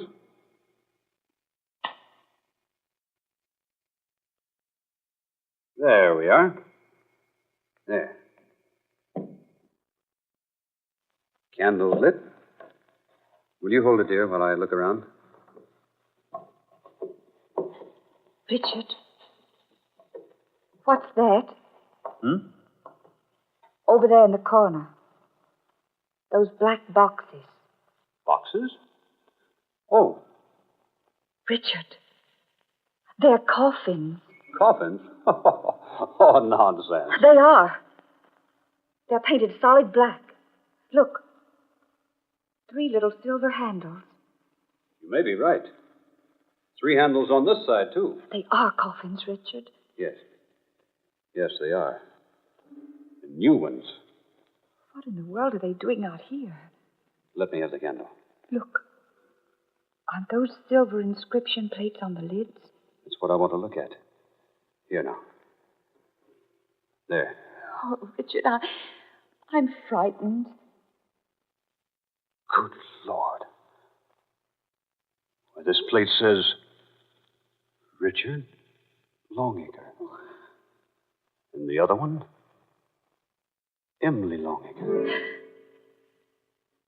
Died May 15th, 1942. Well, that's today. Richard! The light. Emily, what happened? Oh, the wind blew out the candle. Richard? Richard, is that you? What? Is that you moving about in here? No, I'm not moving. I thought it was you. Here, where are you? Richard! Oh, let go! Let go! Take your hands off me right now! Emily, where are you? She's not here. She's gone. Candle. Must be on the floor here someplace. Has to be here someplace. Must have light. I say. Longacre. Who's that? Is that Richard Longacre? Yes. Thank heaven. Who are you? Quiet. Don't let him hear you talking. Who are you? Can you get a light going? Yes. I found the candle. See if I get a match. Yes, here. What? No one here. No one in the shed but myself. The door's closed now. Good Lord. The lid. The lid on that coffin. Moving. Something inside pushing it up. Slowly pushing the lid up. Pushing it up.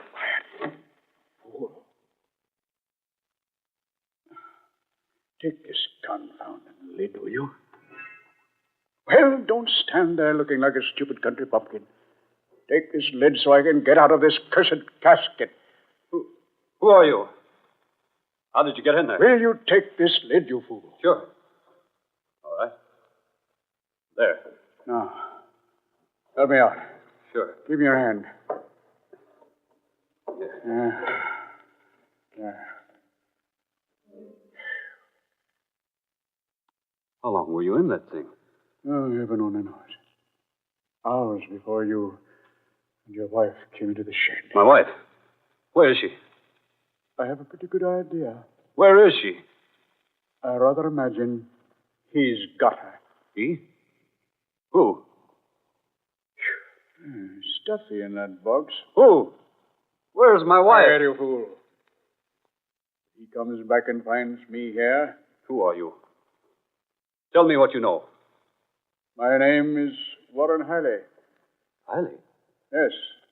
Dr. Hiley. The one who sent you the notice of your aunt's death. But he said you were dead. He? The innkeeper. Oh. Jason. Yeah. That was his name. Jason. I rather imagine he would tell you I'm dead. You see, he thinks he killed me. What?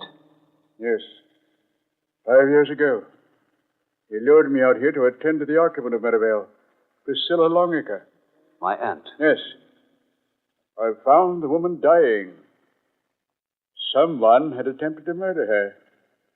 Someone did. I couldn't save her life. The innkeeper? Exactly. He attacked me. Left me for dead. But I recovered. And I hid the body of the dead woman.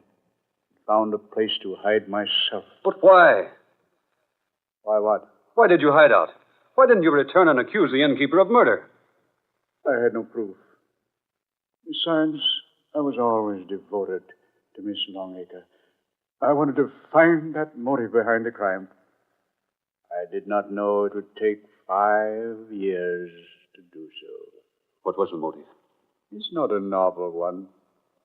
Jason wants to buy Maryvale because somewhere on this property are buried more than 3 tons of silver. Silver? Yes. It was brought to England from France during the Revolution. Its owners were captured and executed. The silver finally became a legend. But now, I have discovered it. Here? On this property? Indeed, yes.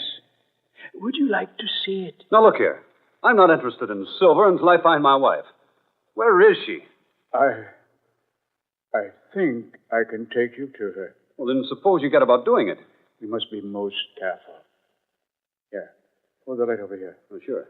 Here, help move this straw aside. Hey, careful of the flame. There. The trap door. Yes. Quiet now. Very quiet. I'm going to open it. All right. Careful now. Give me the light. You go first. All right. I'll follow. Careful. Careful at the bottom. There's a quicklime pit just a few feet from the bottom of the ladder.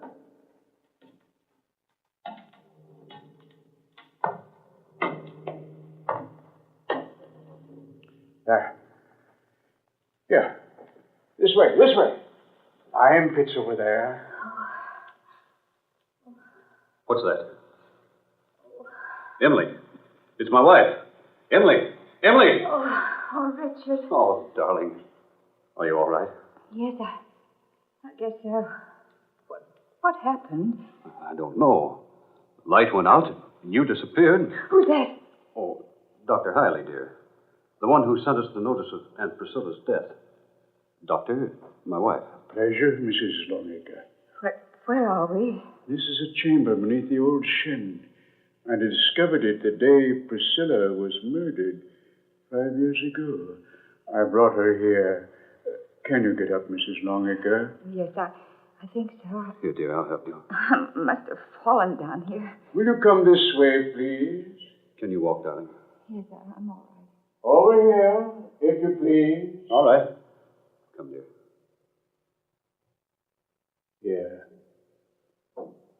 Under the heavy glass. Look. Oh. The body of an old woman. She was Priscilla Longacre. I've kept her here all these years until I could get the entire Longacre clan together. Now you are together.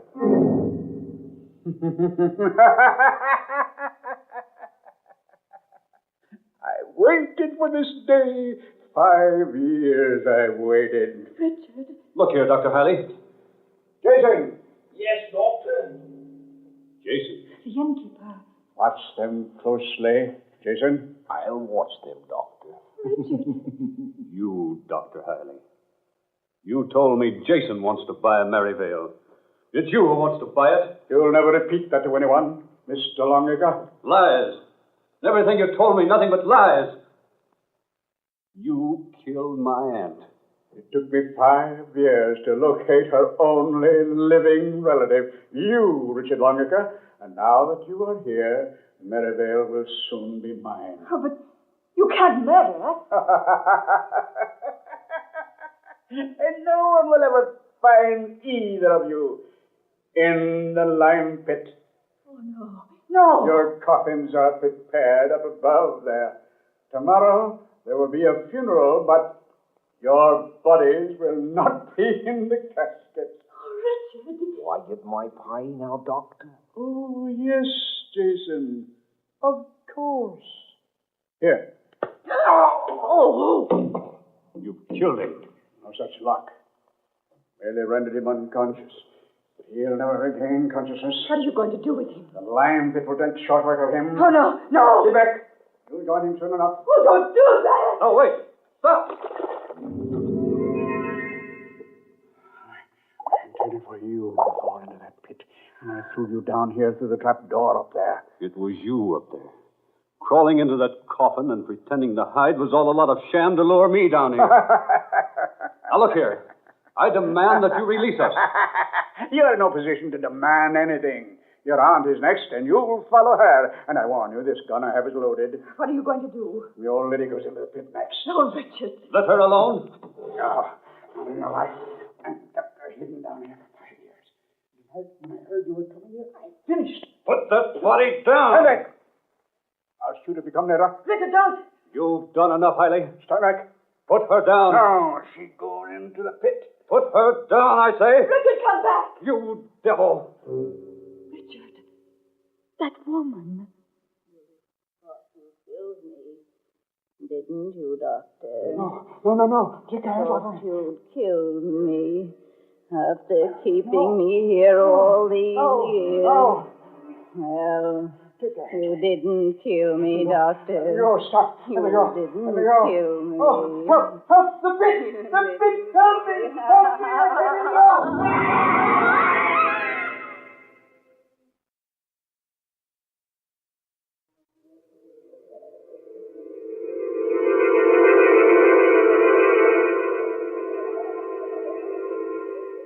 Dark fantasy.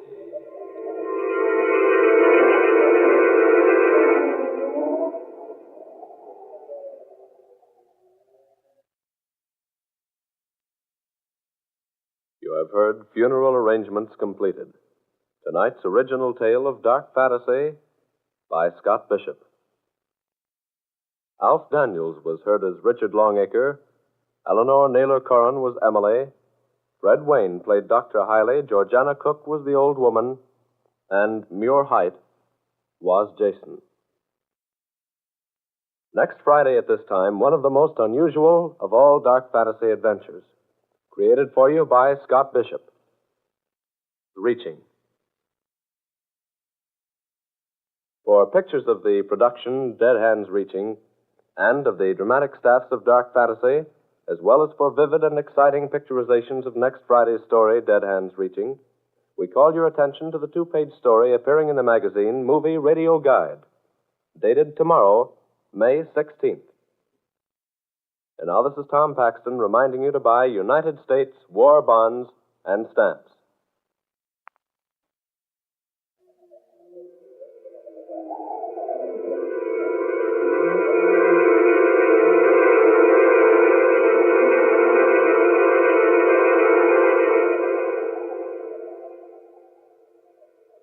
Dark Fantasy comes to you each Friday night from Oklahoma City.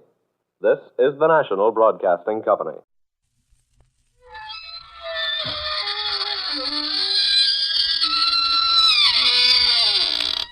Good evening, friends. This is your host to welcome you through the creaking door into the inner sanctum. Say, let me tell you about the new soap opera I heard the other morning. It's a slippery little stanza called John's Other Coffin. This program poses the question, can a murderous husband be happy with the spirit of his dead wife? It seems everything went fine with his marriage till one night at dinner his wife asked him to pass the knife, which he did, right through her. Then he hit her body in the town bell. That's where he made a big mistake, because the next morning she told on him.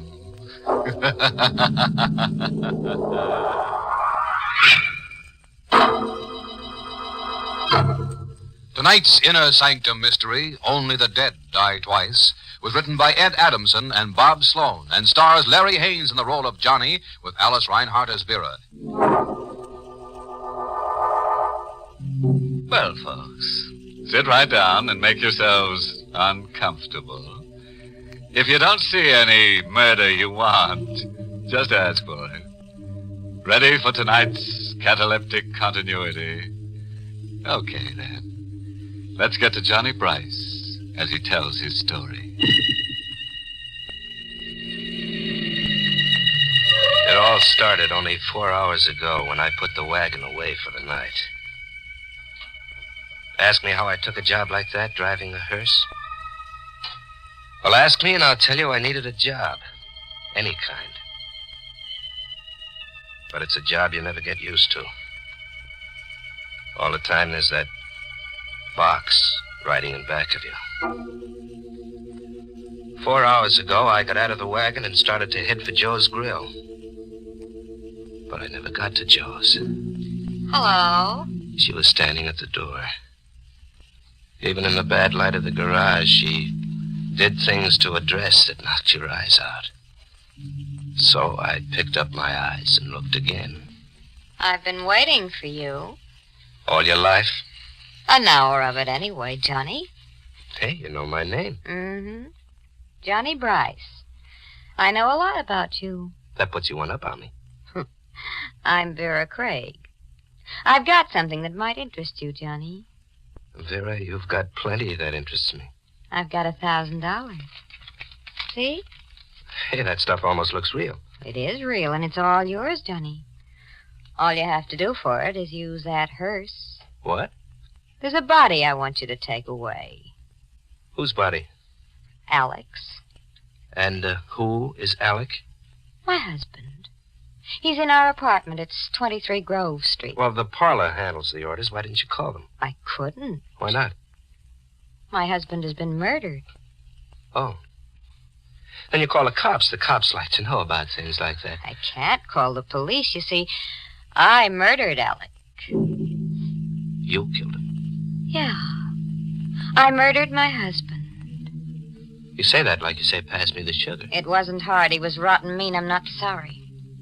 I've got to get rid of the body. All you have to do, Johnny, is to get it out of the apartment and bury it. Take it out? A dead body? That should be easy enough for you. I'm not touching anything dead. But you're used to death. It's around you all the time. Yeah, it's around me. That's the trouble. You think I like it? You won't do it for me. Not for anybody. Not even for this. I told you. Not even for $1,000. 1,000, Johnny. 10 $100 bills, see? Look, will you stop sticking that dough under my nose? You can do a lot with $1,000, Johnny. Will you stop it? Think of what 1,000 can do for you, Johnny. You say you don't like your job. I hate it. And you won't have to be sick with your work anymore. You can get away from it forever. Forever? This'll be the last time you'll have to drive a hearse. All you have to do is get rid of Alec's body. $1,000, all for you. It'll free you, Johnny. What do you say? $1,000. What do you think I say? I drove the wagon to the address Vera gave me and parked it in the side alley. The house was one of those broken-down brownstones. The halls were dingy and creepy. I was trying to find the door with the name Craig on it. The hall was so dark I didn't see him standing there. You looking for something, mister? What? Yeah, what's the matter? I scare you? What are you doing here? And that's just what I was going to ask you. I don't like people sneaking around these halls. I'm the super. Oh, super. Yeah, what do you want here? Nothing. Well, then what are you looking at the doors for? I've been following you. Well, I'm trying to find a friend's apartment. Yeah, who's your friend? I can tell you the apartment. No, thanks. You don't have to bother. I can find it. Look, mister, I don't like the way you act. Maybe I should call a cop. A cop? Yeah, you heard me. Oh, look, you don't have to call a cop. I told you I'm looking for a friend. Yeah, but you still didn't tell me your friend's name. Okay, he's Alec Craig. Oh, Mr. Craig, huh? Well, why didn't you say so? That makes things different. Mr. Craig's apartment's up on the next floor. Rear of the hall. Rear of the hall. Thanks. Hey, wait a minute. Yeah? What is it? No use going up there. Mr. Craig ain't home. But I was... Yeah, he ain't home. He ain't been home all evening.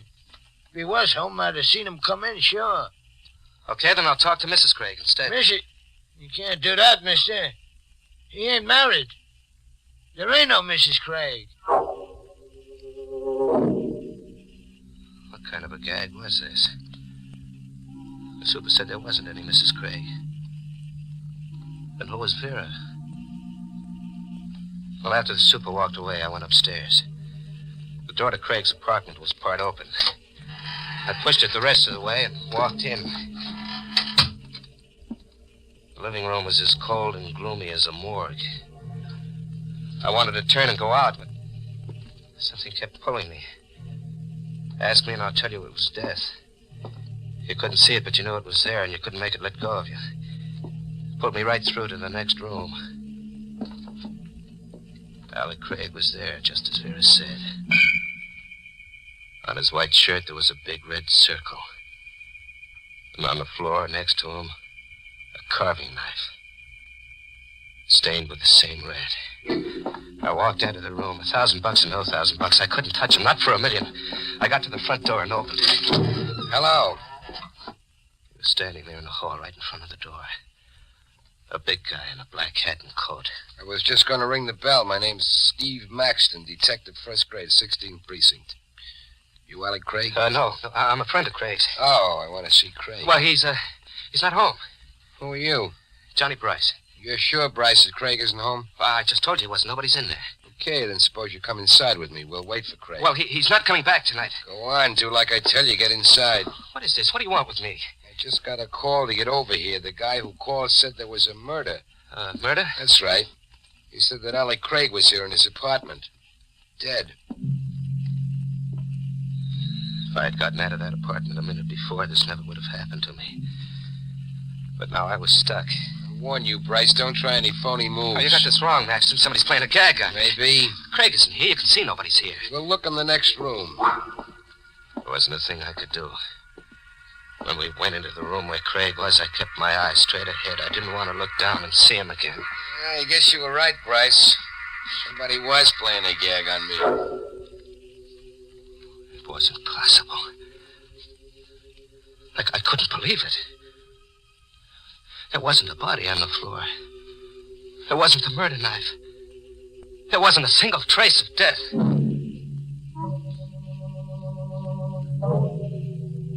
Maxton went out and left me there alone. I stood right on the spot where Craig's dead body had been. My head spinned around like one of those kids' tops that makes that whirling sound.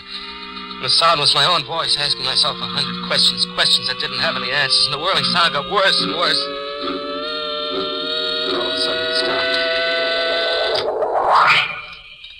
Hello, Johnny. Vera, What's the matter, Johnny? Aren't you glad to see me?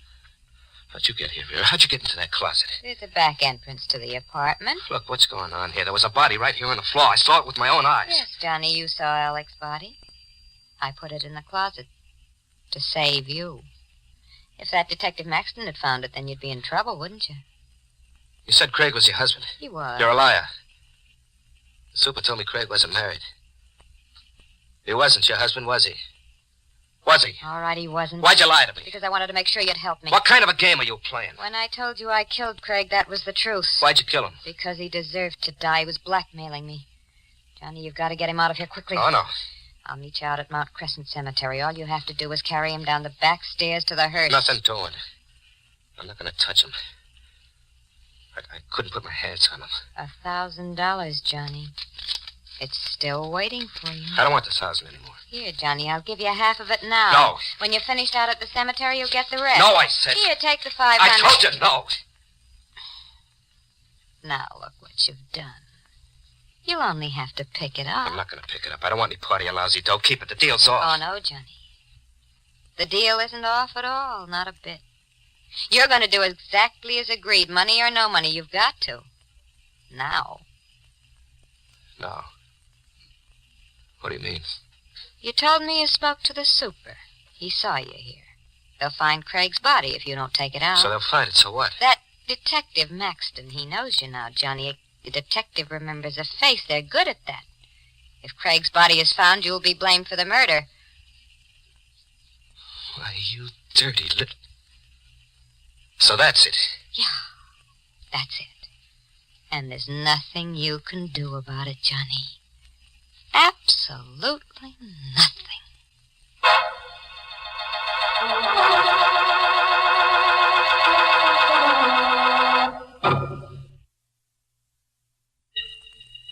I carried Alec Craig down the back stairs to the wagon. I always thought the dead were cold and stiff. But they're not that way at all. Craig hung over my shoulder like a warm rag doll. And with each step down those dark stairs, he bounced, and his face touched mine. With each step, a scream broke loose down deep inside of me, and I had to bite my tongue to keep the scream from coming out. I finally got him to the wagon. I dropped him into the box. Then I closed the lid. He was there in the box, but I could still feel his weight on my shoulder. His face brushing against mine. I shut the back door and walked to the front of the wagon. Where you going, What? Bryce? Maxon. I said, where you going? What are you doing here?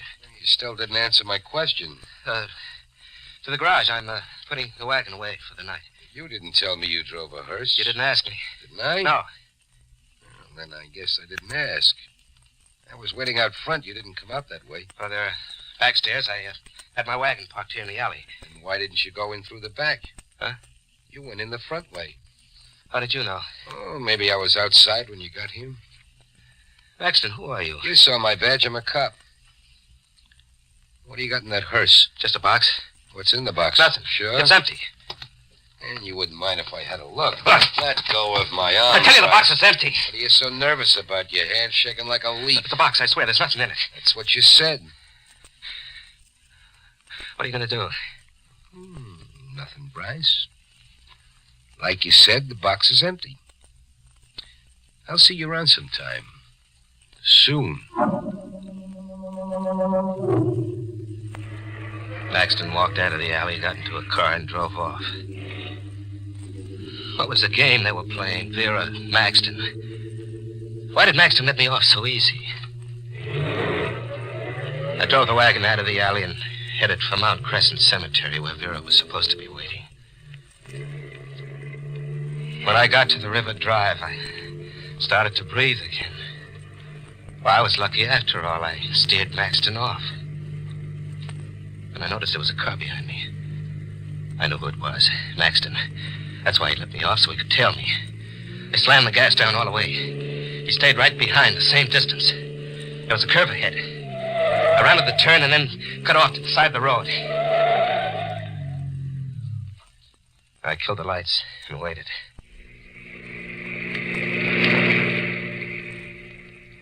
Maxton's car whipped by. I got out of there fast and took a back road for my date with Vera at the cemetery.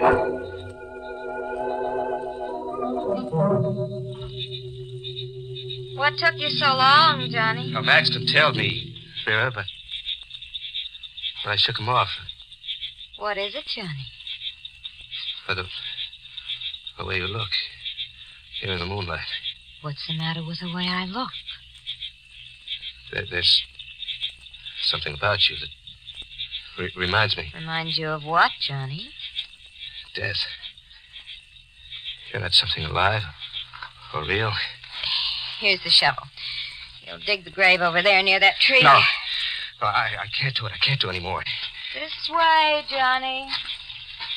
Stay where you are, Bryce. Maxton. Thought you got rid of me, eh? Maxton, believe me. I had nothing to do with it. It was all her idea. I didn't want to come out here. You picked a Lulu this time, Vera. So you found out, Steve. What are you going to do? What is this? A nice yellow Lulu. He tries to pin it all on you. What are you two talking about? So this is the spot where you two have been meeting. Meeting? Cut the act, Bryce. I don't get this. You're wasting your breath. That's not going to save you. I told my wife if I ever Your caught wife? her... Vera's your wife? No use, Johnny. There's nothing we can do about it now. But now I don't... you'll find out everything about us. Maxton was holding the gun level at Vera. She was right. He'd find out everything. Craig's body was a few yards away in that wagon. I couldn't let Maxton find that body. I waited a second. I jumped out. I saw the gun fly out of his hand. I held him by the coat collar. He brought his right all the way around, but I ducked just in time. Then I buried my fist in his middle. I heard the wind go out of him. Then he dropped to the ground. Come on, Vera, let's get out of here. No, Johnny. He'll be around soon. We can't go yet, Johnny, don't you see? See what? He'll find you. No matter where you go, he'll find you. I know him. You'll hang for Alec Craig's murder. But I didn't kill Craig. You did. We'll both hang. He'll fix it that way. You won't have a chance. Here. Take this. Gun? It's his. What do you want me to do? Take it, Johnny. You know what you've got to do. Kill him. Kill him? It's the only way out for you now. You've got to kill him. But I can't. I can't. All you do is pull the trigger. It's so simple. He shoved the gun into my hand. The metal of it burned my palm like a hot poker. Hurry up, Johnny. Shoot. I couldn't lift my hand. Hurry before it's too late. She picked up my hand and aimed the gun at him. Before it's too late, Johnny. Maxton was laying in the moonlight, quiet and still. I closed my eyes against the side of him. Then I felt her finger press mine.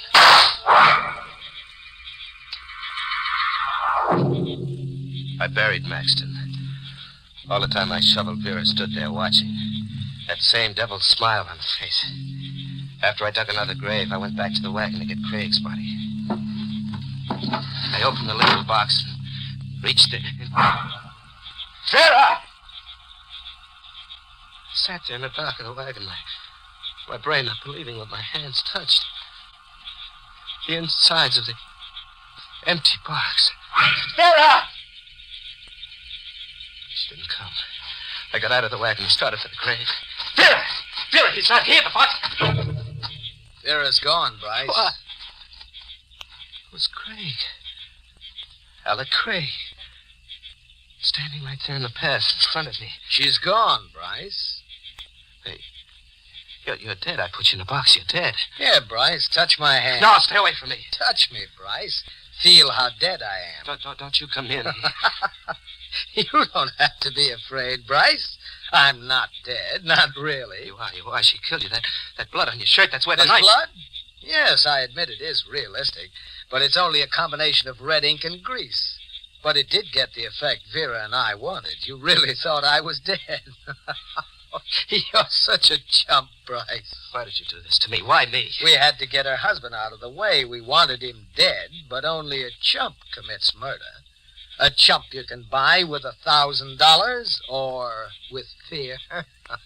You're having a good time, huh, Craig? Oh, terrific. You're not going to get away with this. No? What are you going to do about it, Bryce? Go to the police? Tell them the story?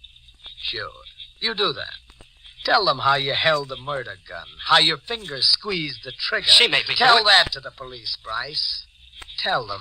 And let me know what they say. I'll be waiting to hear about it. He walked down the path, laughing at me. Me, the prize chump of them all. Well, this chump had one idea. One good idea that was really going to kill him. I started the wagon and headed it down the path. I caught Craig in my headlights. He turned. That hyena's smile was still on him. Then when he saw what I was going to do, the laugh dropped off his face. He jumped to the side of the path and ran up a hill. I drove right up after him. He twisted and turned, but I didn't let him out of the headlights. He was just getting to the tomb at the top of the hill when I stepped down all the way.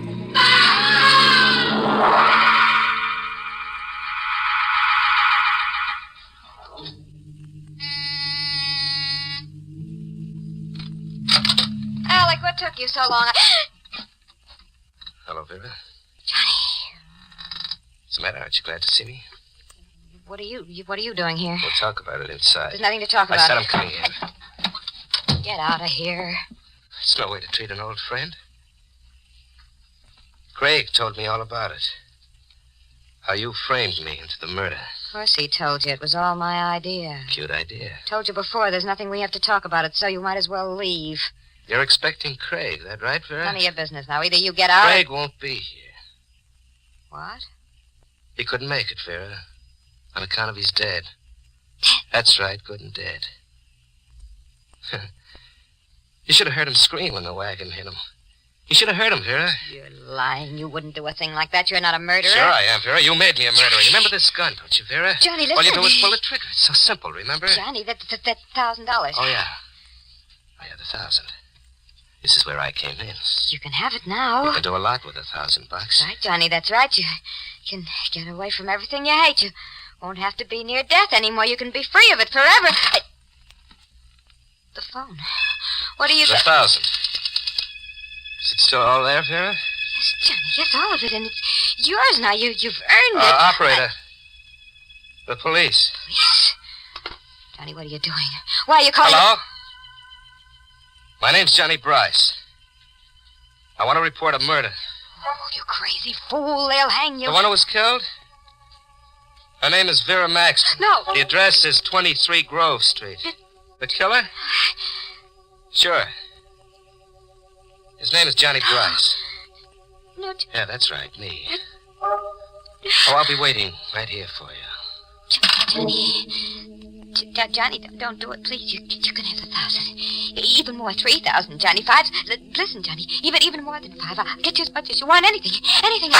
Johnny, stop.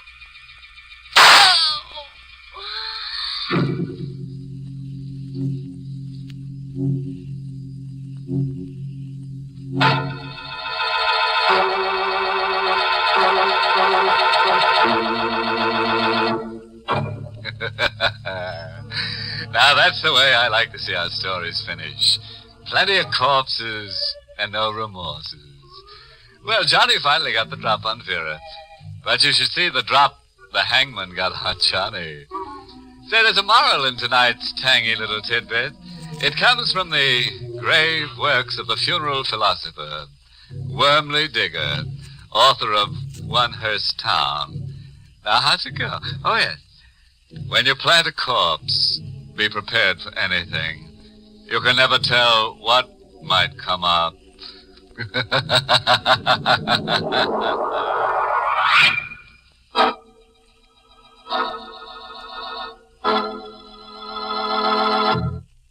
Good night. Pleasant dreams.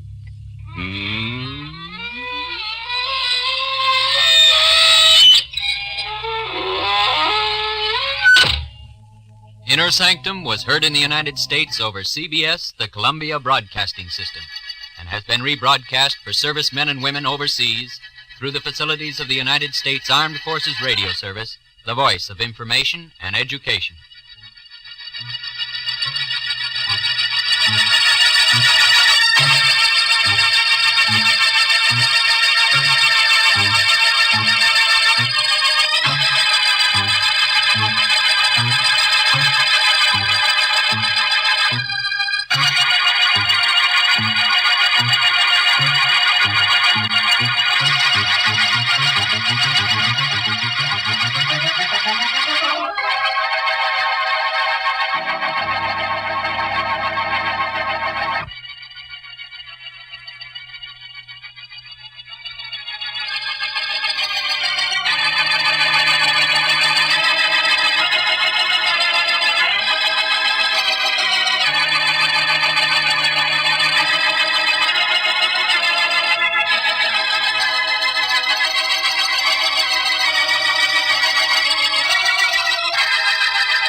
The Price of Fear, brought to you by Vincent Price.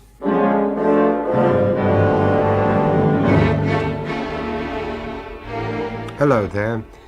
Are you a whodunit fan? I mean the good old-fashioned kind, with a closed circle of cut-and-dried suspects exuding cut-and-dried clues until the last chapter, when all is revealed and you kick yourself for not having been able to work it all out without the author's help?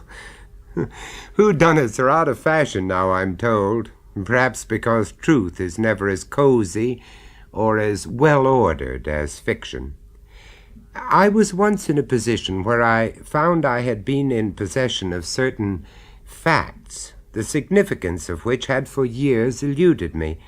This was just as well, because I was spared the final and horrifying knowledge, which was itself a killer. For at first, you see, I wasn't even aware that there had been a crime. Let me explain. Oh, by the way, I think I'll call this story Guy Fawkes Night.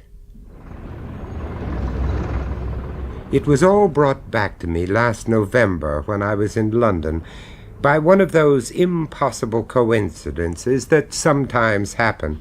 Papers? Evening papers? Get your papers here. Penny for the guy, mister. I had strolled out in the early evening to get some air and to buy a paper. Please, Gup, spare a penny for the old guy. When I was accosted by this little fellow, one of a band of sturdy urchins who proliferate in the London streets in the weeks immediately preceding November 5th. Only the English would make an annual festival out of an attempted massacre of their temporal rulers. Perhaps it comes from a misplaced assumption of invincibility. But for me, its horrific associations are rather more immediate. I gave the boy a small donation. Oh, thanks, mister. And bought a paper. 3 pence. Thank you, sir. I glanced at it casually, meaning to read it at my leisure later. But my eye was caught by a headline. Sir David Thomas found dead. Sir David Thomas, 37, a distinguished psychiatrist and specialist in nervous diseases, was found dead in his Harley Street consulting rooms early today. He had suffered from earlier heart tremors, and the rest of the article consisted of an obit on his fine list of achievements in the field of psychiatric research. I remembered the last time but one that I had seen David Thomas. It was in 1960. There's a Mr. David Thomas to see you, sir. David? I don't know anyone called David Thomas. Ask him what he wants. Just a moment, sir. I was tired and irritable. My plane to London had been delayed by fog, and I was due on the set at some godforsaken hour the next morning. I just wanted to get to bed. Are you still there, sir? Yes? He says you knew his mother, sir. The lady's name was Helen. Helen?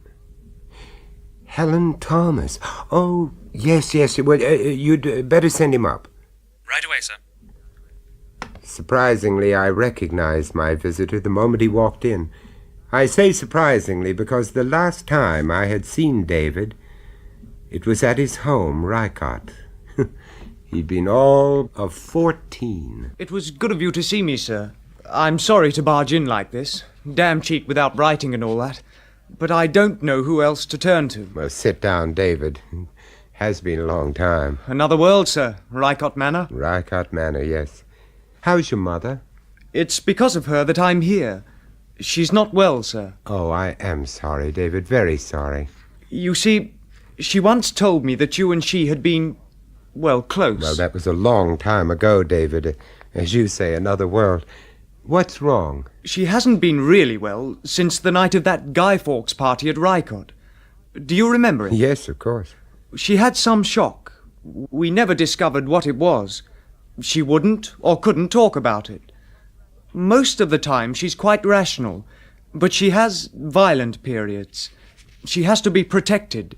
You understand me, sir? She lives quietly at Panton Sanatorium. But can't she be cured? The doctors and nurses are very kind, but it seems her mind has gone. Oh, no. Oh. At first I couldn't accept it either. Mother had been such a gentle person. I resented a God who could let such things happen.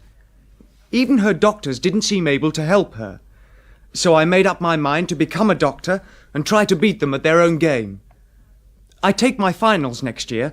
Then I hope to specialize. Well, of course, I wish you all the luck in the world, David. That goes without saying, but I really don't see how I can help. Oh, but you can help, sir. You see, Mother won't see me. Oh? She won't even have me in the same room with her. And she won't tell anyone why. Well, You could see her. You were there that night. Find out what's behind it all. Why she hates me so. Then we can begin to treat her. Well... Oh, please don't say no. She's talked about you to the nurses. I don't think they really believe she knows such a famous man. Please do this for me, sir. I know she'd love to see you. Would Helen really be so pleased to see me after all these years? We'd been art students together at London University way back in 35. She was an attractive, vital girl, and naturally competition to take her out had been keen. Can I have a drink, Vincent? Certainly. I want to talk to you. Well, talk away. Listen, Vincent. I'm going to get married. You did say married? I've thought about it, and it seems a good solution. Solution to what? You're not serious. Vincent. Well, may I ask the name of the lucky man? Frank Thomas. Frank Thomas? Oh, well, now I know you're kidding. No, I'm not kidding, Vincent. He asked me last night. Well... No, before you say anything else, listen to me. I've got no illusions about my talent. So you're selling out, huh? Cynically, but accurately put. I've lost interest, I'm afraid. Helen, do you know what sort of a reputation this Frank Thomas has? A lot of nonsense put about by his enemies. Nothing's ever been proved against him, just because he's rich and has got a lovely house in the country. Yes, I've heard about Rycott Manor. Helen, you're not marrying a house, you know. Oh, Vincent. After that, my feelings towards Helen took a decidedly chilly turn. And though she asked me, I didn't go to the wedding. Instead, I returned to America and got on with my professional career, which, as it turned out, put her effectively out of my mind.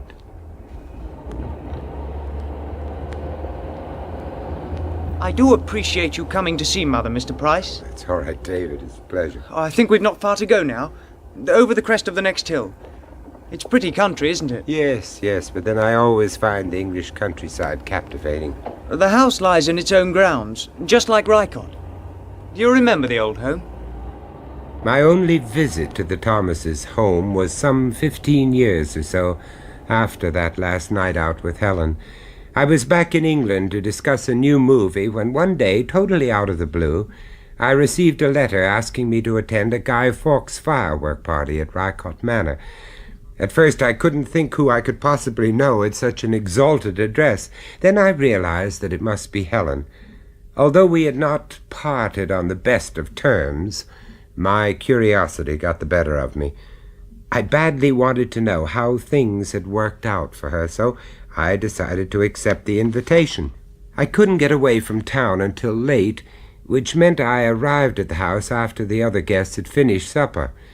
It was one of those deliciously crisp evenings peculiar to fall in England, so I paid off the taxi at the bottom of the drive and approached Rycott Manor across the lawns, the best way to see it.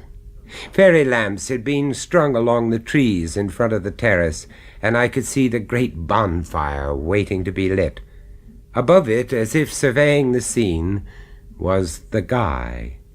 It was tied to what appeared to be a plank, its head fastened back so that the straw wouldn't fall out.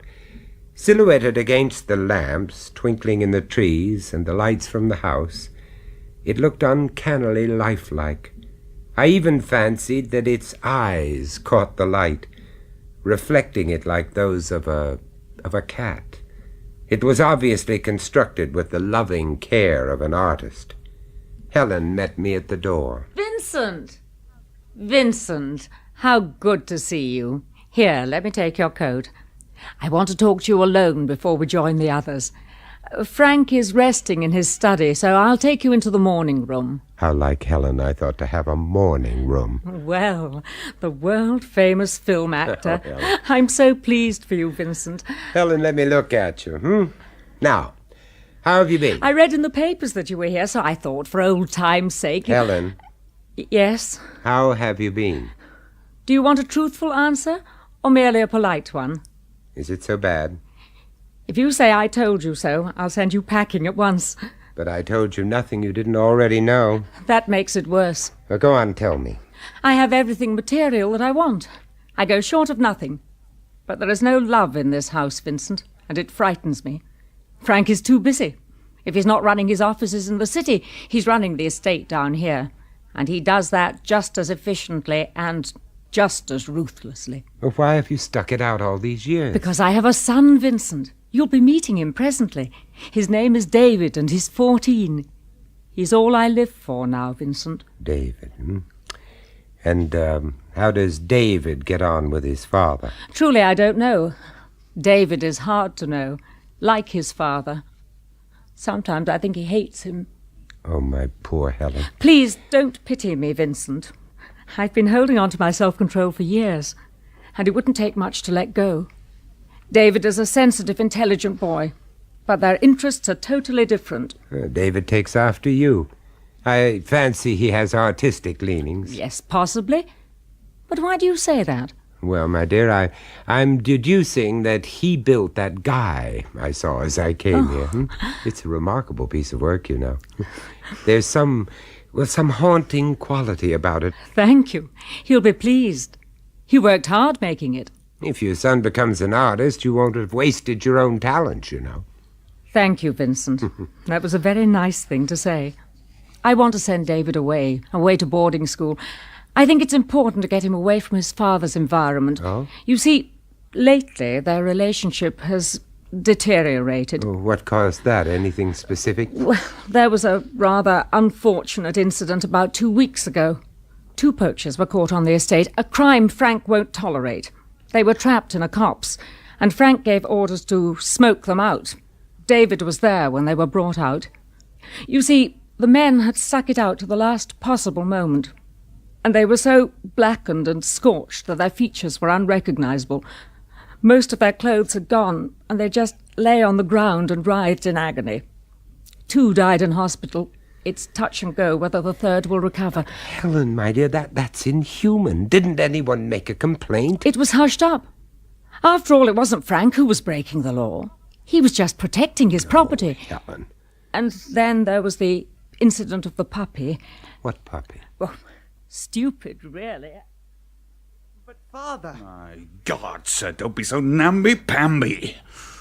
I sometimes wonder what I've spawned. A boy or a girl. I can't see what's wrong in having a puppy. Lots of boys do. You call that apology a puppy? Where are you going to keep it? In that shoebox? How long do you think it'll fit into that? I don't intend to keep it here. I'm taking it to boarding school with me.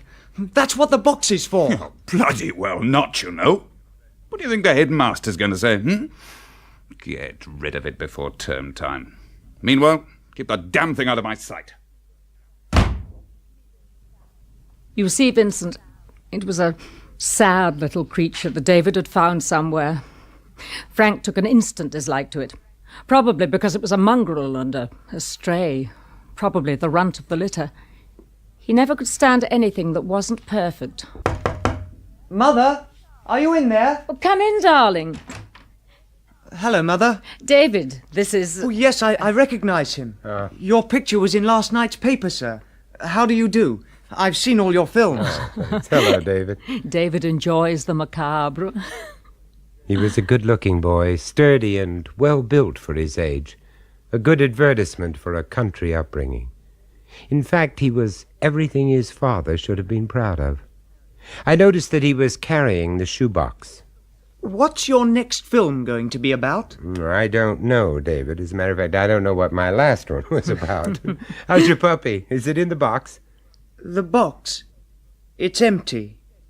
The puppy's dead, sir. Oh, David. I am sorry, I found David. it this evening in one of those awful traps Father laid down for the poachers.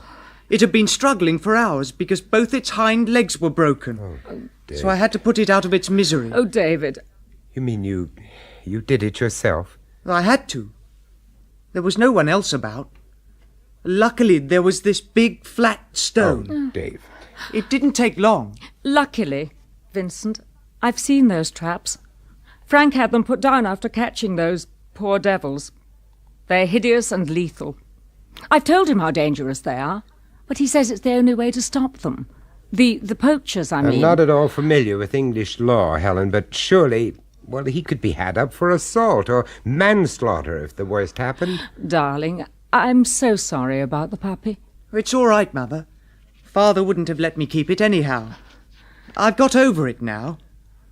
Oh, by the way, I used old Carter's wheelbarrow to carry out the guy. Yes, I saw the guy as I came in. It looks splendid. I made it myself. It's wearing one of Father's old suits. Why don't you go out and light the bonfire? Mr. Price and I will join you presently. Take the other guests out onto the veranda, and then ask Carter to light a few of the rockets. We'll keep the set pieces till later. Oh, Mother, I nearly forgot. Father has gone. Gone? He had a phone call right after supper. Something urgent at the office. He left a short while ago. Without a word. How like him. Now I'll have to apologize to everyone. I don't think he'll be missed. That will do, David. Now run along. Yes, Mother. See you later, Mr. Price. Yes, David. Frank really is the limit. The trouble is he's trying to do too much. And I'm sure he thrives on it. No, he was taken quite ill at supper. Oh. He's been sleeping badly, too. The doctor gave him some pills, but they don't seem to agree with him. If anything, he's more nervy and erratic than ever. The dislike he took to David's puppy was completely irrational. It's David I'm sorry for, Helen. Yes. Poor David. Oh, look, they're starting the fireworks and lighting the fire. Shall we go out on the terrace? Oh, by the way, will you be warm enough without a coat? Yes, thank you.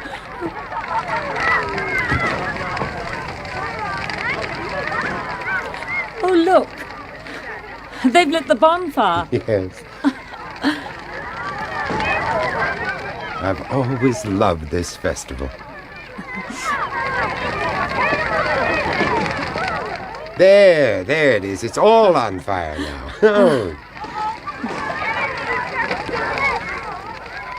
You were right about the guy. It does look so real. That's strange. What? Do you smell anything odd? No, I don't think so.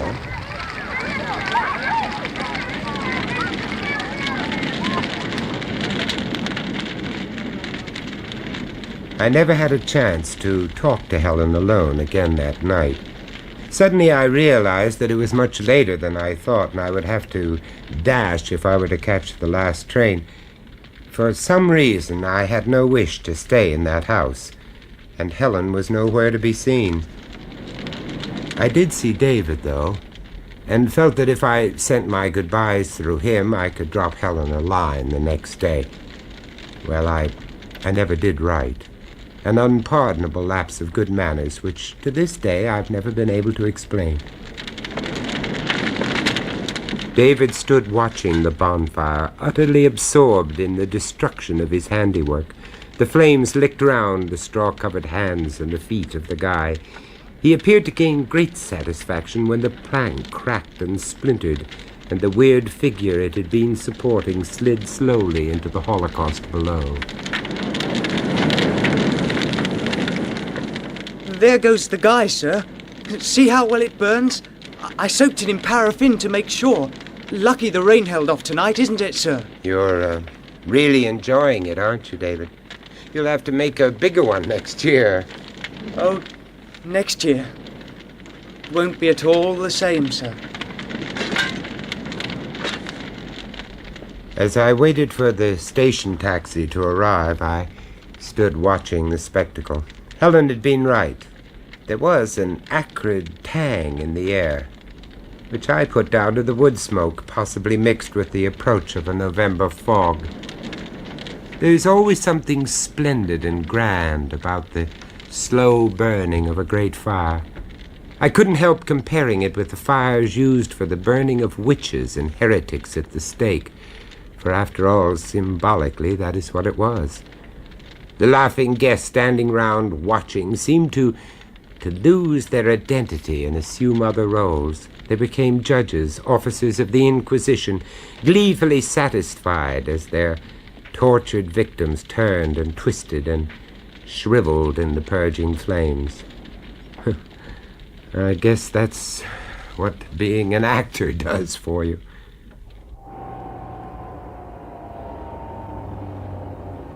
The sanatorium. It's just here on the right. Wake up, sir. We're nearly there. Oh, I wasn't asleep, David. What became of your father? My father? Oh, didn't I tell you? No. We never saw him again after that night he left Mother. There were rumors that he had some girlfriend waiting for him in London. Mother had to carry on alone. Weren't inquiries made? Didn't you try to trace him? Trace him? Do you think we wanted him back? I loathed and detested the ground he walked on. So did Mother. His going was the best thing that ever happened to us. He was a brute when he was here, and I hope to God he's dead now. He is, as far as I'm concerned. Oh, we're here.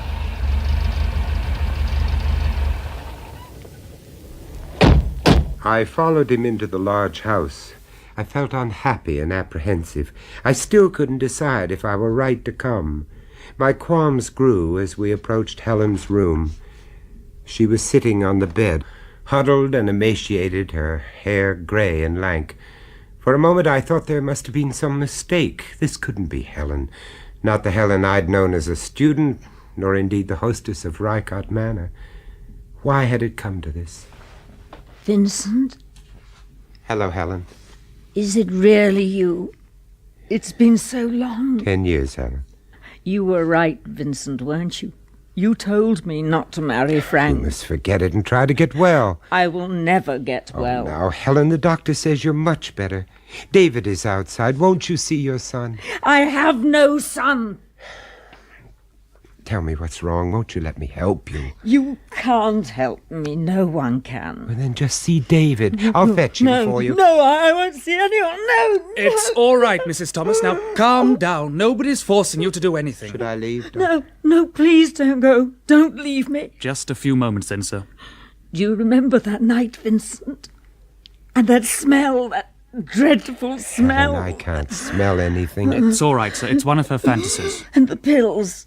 Has anybody looked for the sleeping pills? Helen, my dear, please be quiet. If I could only find out what's troubling you. Oh, Vincent, I looked for you, but you'd gone. Why did you go off and leave me? You never even said goodbye. You never wrote, not a word. Helen, I know, I really... It doesn't matter, not anymore. Nothing matters now. I have something to tell you, Vincent. Yes. I'm going to marry Frank Thomas. He's rich and he's got a lovely house. Stop it, Helen. No, that's not it. There's something I must remember. I must tell you, Vincent. I've got all I want, but there's no love in this house, and it frightens me. Oh, my dear, I've got a wonderful son, Vincent. His name is David. And he hates his father. Helen. I'm all right, Vincent. Don't pity me, please. Don't pity me. Listen, Vincent. Listen to me. There isn't much time. I'm all right. I must tell you. That night, while it's in my mind, Frank was taken ill after supper. David had been sitting next to his father, on his right, next to the wine glass. What are you saying, Helen? Don't you understand, Vincent? I can't say any more. Oh, God, what's the use? What's the use? Oh, please, Helen, don't. Please. Please go, Vincent. I'm tired. So tired. David, your mother is obsessed with that night, the night your father walked out on her. There's something I didn't tell you. Oh. I looked up part of our family records. There's insanity there. Mother's illness appears to be hereditary. But does that make it incurable? Well, not necessarily. This is what I want to research. Nobody really knows how to define hereditary insanity. Perhaps when I'm qualified, I'll be able to help. 2 years later, Helen was dead, still without being reconciled to her son. The last time I saw David was at her funeral. Of course, I followed his career with interest, knighted at 35 and now dead at 37. Back in my flat, I sat in front of the fire. The flames danced in front of my eyes, and my fireplace assumed the shape of a bonfire. Without any prompting from me, the string of clues that I possessed, as yet unconnected, flashed through my mind. Whether they were clues to what really happened or might have happened, I could not tell. But they didn't make a pretty story. David was there when the poachers were brought out dead. Burnt, blackened and scorched. Both the puppy's hind legs were broken.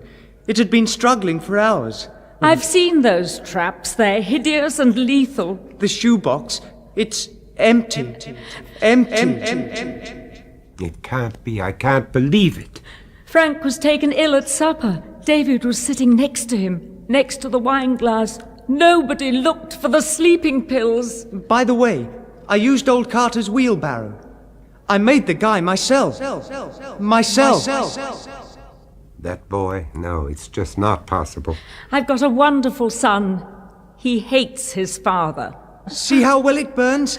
I poured some paraffin to make sure. That dreadful smell, don't you understand, Vincent? Don't you? Don't you? Could it really have happened like that?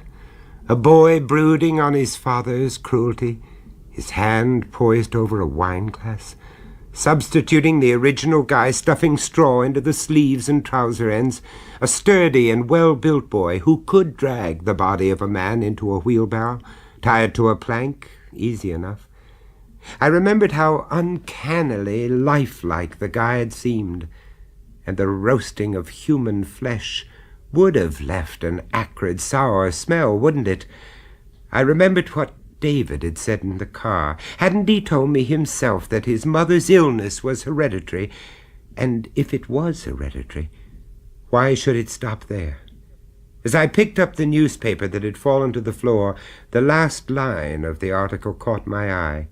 Found inexplicably amongst the dead man's papers was an old shoebox full of some charred and blackened substance, which was later identified as human flesh and bone.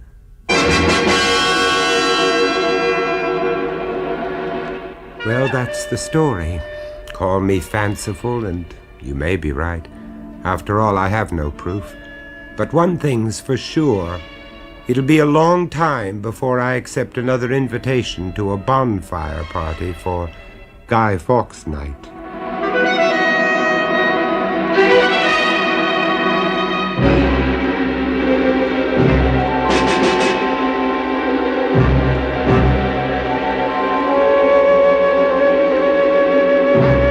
That was Vincent Price, bringing you The Price of Fear.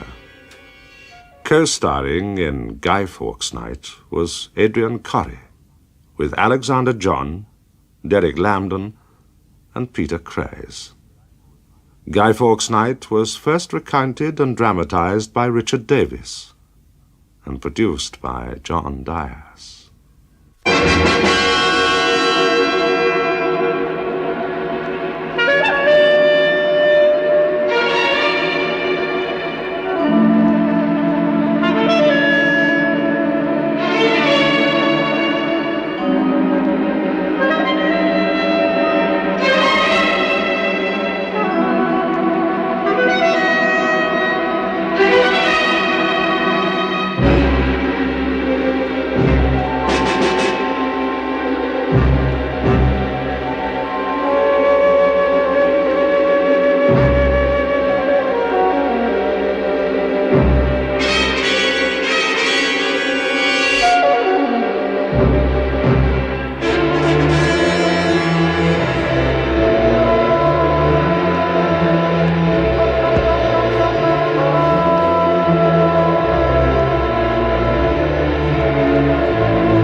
The Carter Coal Company and the dealers of Olga Coal present The Mummers in the Little Theater of the Air.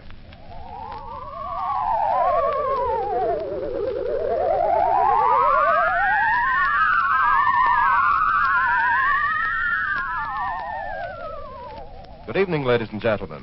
Well, by now we're getting a bit used to winter. We're like soldiers in the middle of a campaign, growing hardened to discomfort and better able to take it, and looking with longing toward the day when the war is won and there'll be plenty of everything again, including that good Olga coal. But like good soldiers, we can't afford to let down now that victory is in sight. We must work harder than ever to get every bit of heat from the coal we get, make it go further and use less. We must figuratively tighten the belts on our coal bins and wade into old man winter with a little less fuel and a little more heat from every ton. That can help make Hitler's ghost walk, which brings me to the Hermit, who's ready with a ghost story for you right now.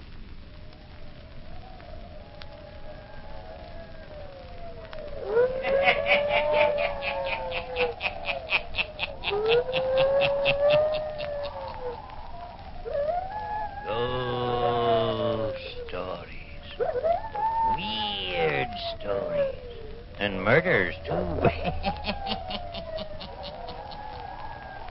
The Hermit knows of them all. Turn out your lights. Turn them out. Have you heard the story of Hanson's ghost? Eh? Then listen while the Hermit tells you the story.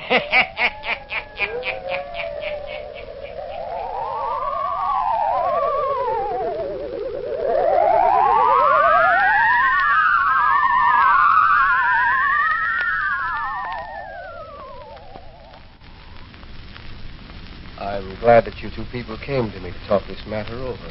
Well, we're glad, Dr. Thorndyke, that there is someone we can talk with before we go to see Uncle Hanson. I'm really all against going up to his old house. But Marion feels it's because it was her father's last request before he died that she see him.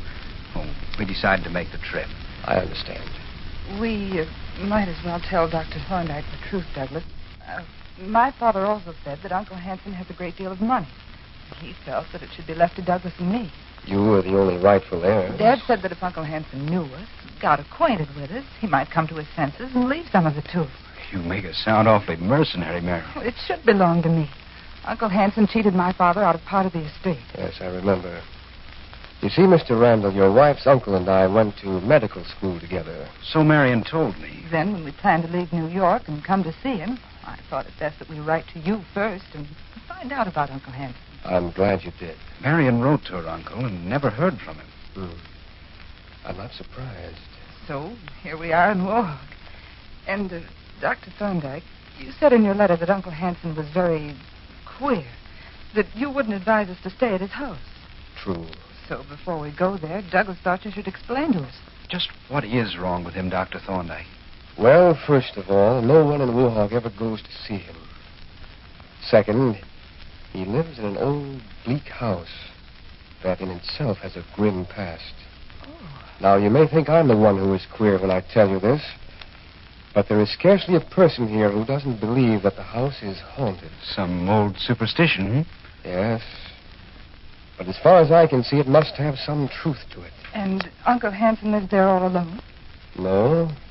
An old servant, a shy, crafty, almost demented-looking fellow lives there with him.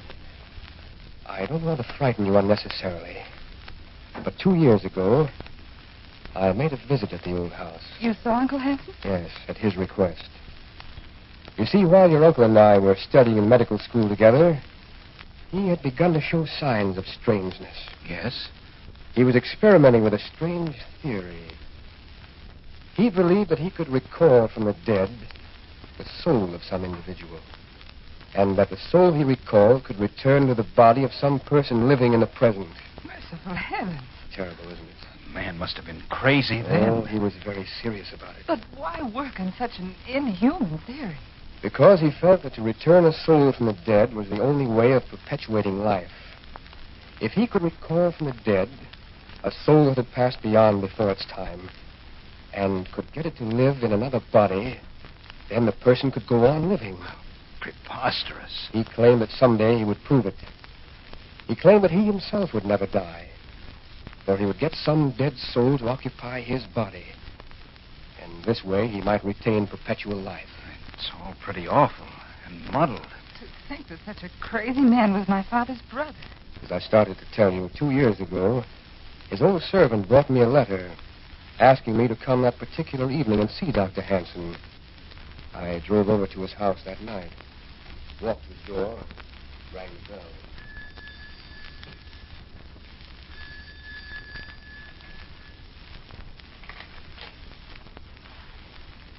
Yes?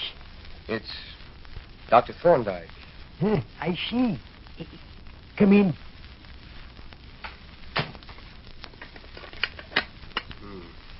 Keep it dark in here. I can't see where I'm going. The doctor needs it dark for his work. We don't care for the light. Will you tell Dr. Hanson that I'm here? He expects you. You can follow me up these stairs. All right. Can we have a light to see by? Your eyes will grow accustomed to the darkness like mine do.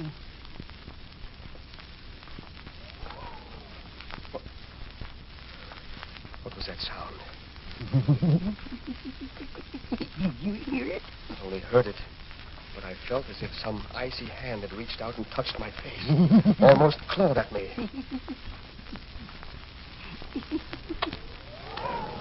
There. I felt it again. Something touched my face again.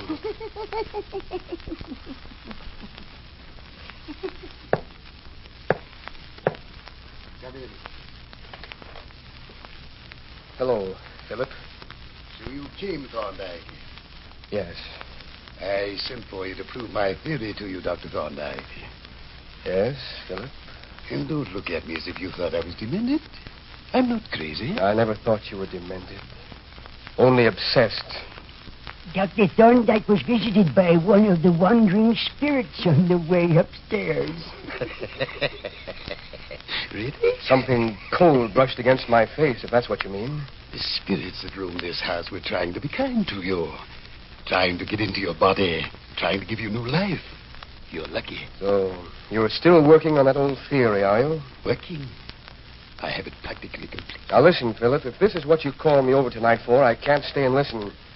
I have calls to make. You always scoffed at me, didn't you? Never believed I could do it. Why would you want to do it, Philip? I have found a young soul that died too soon. The spirit of a man who was stabbed by his own wife. What do you mean? In this very house. Yes, he lived here. We know. Don't we know, Thread?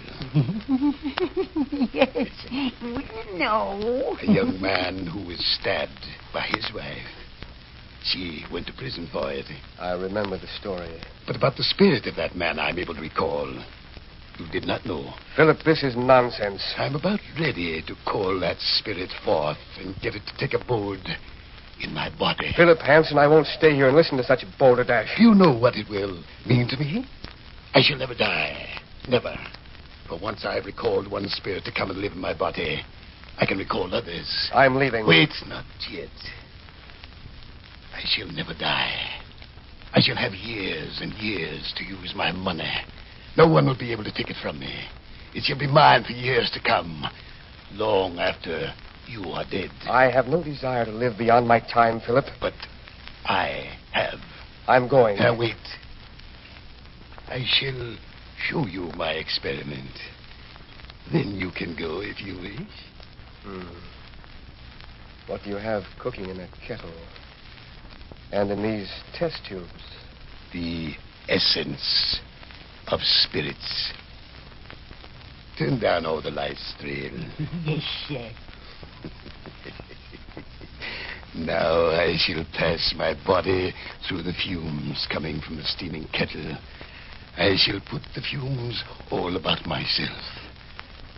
Watch. And to make no sound. Now.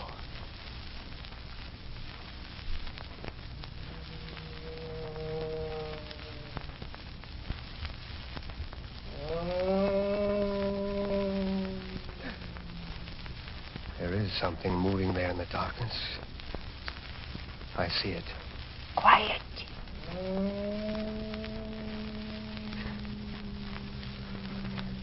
Where's the door?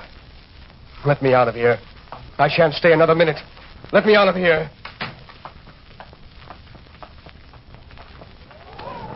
Get away from me, whatever you are. Get away. Where's the door? I've got to get away. Got to get away. Get away from here. Get away. Away!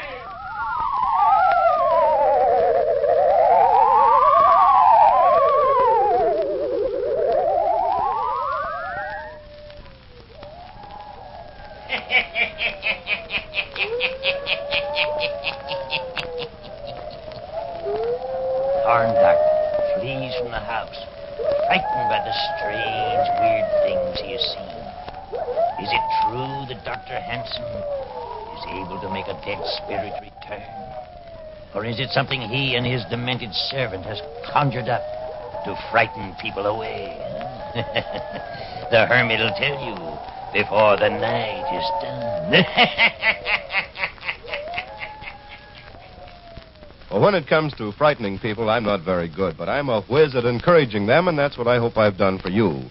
I hope I've encouraged you to be better soldiers on the home front with these little lectures on how to save Olga coal and to cooperate with your friend, the Olga coal dealer. Suppose we look at the situation this way. We'd all like to do more to help win the war, so suppose we imagine we're all soldiers and the Olga coal dealer is the supply sergeant. Well, he's in it along with the rest of us, and he can't give out any more coal than he gets. All he wants to do is equip your coal bin to the best of his ability, and that's what he's doing. He gets gripes from every side, but he's delivering the coal as fast as he gets it, and he's trying to do so in a way that gives everyone his fair share. So don't be too hard on your Olga sergeant, folks. I know none of you envy him, and I know he wants to keep on serving you after the war is won in the manner to which you once were accustomed. So as you sit with your sweaters on and look at that thinly lined coal bin, think of the day when it will all be over.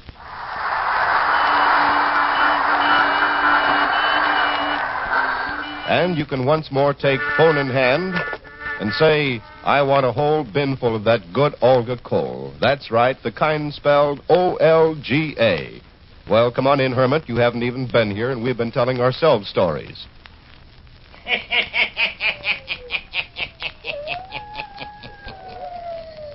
And now to Marion and Randall. Dr. Thorndyke of the town of Wohog goes on telling the story of Marion's strange Uncle Hanson.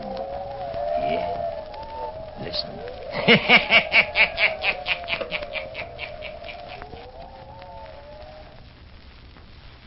I'm sure I ran out of that house yelling, I've got to get away. Oh, how horrible. Man is positively crazy. That's what I thought. But he did conjure up something. I saw it. It's unbelievable. I know it is. That's why I hated to tell the authorities. But I finally did ask them to go up there and investigate. What did they say? They saw him in the afternoon. They said he was sitting downstairs reading and acted perfectly normal. What do you think? So they reported that he was perfectly harmless. Merely a wealthy, eccentric old man who makes a study of dead spirits. Why didn't you ever write my father of your visit? You can see how impossible it sounds? Yes, of course. The more I thought about it, the more like a bad dream it seemed to be. I began to feel as if I was the crazy one. Dr. Thorndyke, have you seen my uncle since? No, not since. Do you think he would harm us, Doctor? No, I think his mind is weak, but I think he's harmless. If we went to see him in the daytime, there'd be no danger, would there? I don't think so. But I thought you ought to know my story first. Marion, you don't want to go up to the house after hearing Dr. Thorndyke's story. If Dr. Thorndyke thinks he's harmless, then to pay him a visit wouldn't be dangerous. It's up to you, Marion. I think we'll go. Tomorrow. And thank you, Dr. Thorndyke, for telling us your story. Perhaps it's all over now. It may be it was only shadows. Natural shadows and natural sounds that I heard and saw in that old house. Yet it was such a weird experience. I shall never forget it.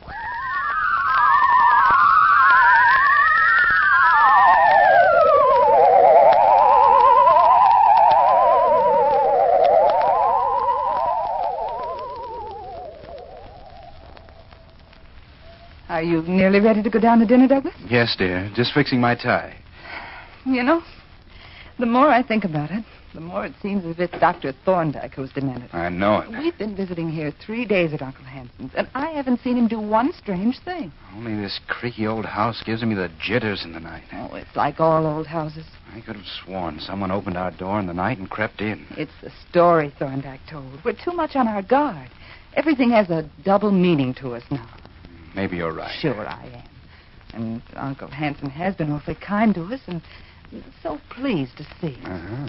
Even this old servant of his isn't bad. He's been kind, too. He cooks good meals for an old duffer, doesn't he? Yes. And do you know what he said to me, Douglas? What?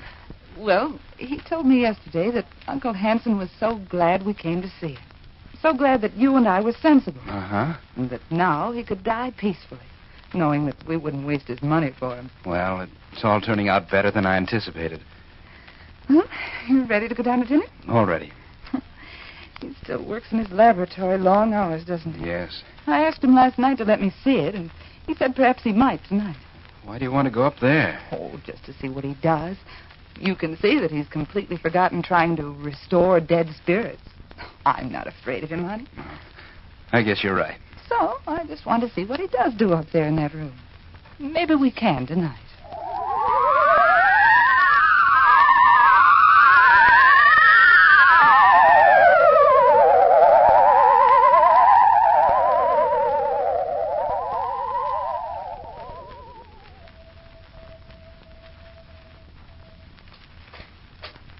Listen. What was that? Marion, wake up. I thought I heard our door creak open. What, Douglas? Sure as anything, I thought I heard our door creak open. I was asleep. I didn't hear anything. If there were only electric lights in this house. Where's that darn candle? There was one on the bedside table. I can't find a thing groping around in this dark. You've got yourself upset from visiting Uncle's laboratory. But he did have the most queer-looking gadgets up there, didn't he? Yes. Now, if I can only find a match.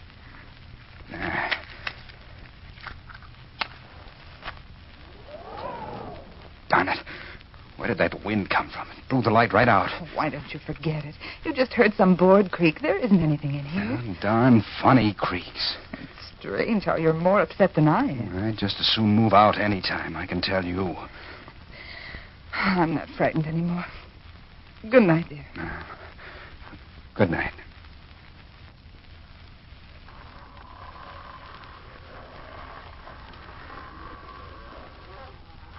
Now, what was that sound? Marion, something cold passed over my throat. Marion. Douglas, what is it? Get away from me. Marion. Douglas, there's something standing right over you. I can see it. Douglas. Oh, help! Don't move. This won't take long. It's Thrale. Thrale, what are you doing? Get away. Get away from here. Leave me alone if you know what's good for you. Get out of our room. I'm going to call my uncle. Get his hands off my throat. Get them off my throat. Help! Uncle Hanson, help! Help! Let go! Let go of me! Hey, stop! We won't need the dead spirit of Mr. Randall. The other one has come back. The other one has come back? Yes, come. All of you to my laboratory.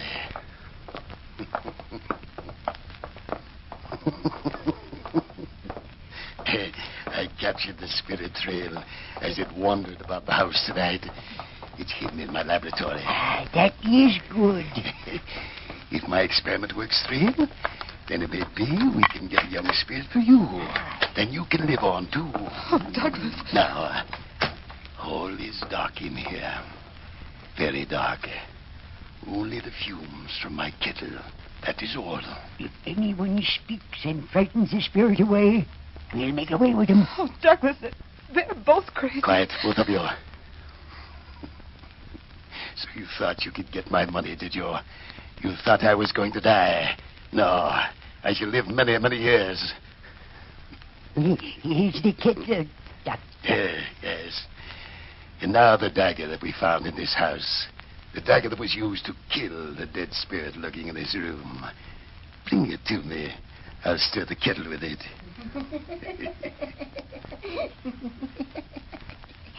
Here it is, Doctor. Yes.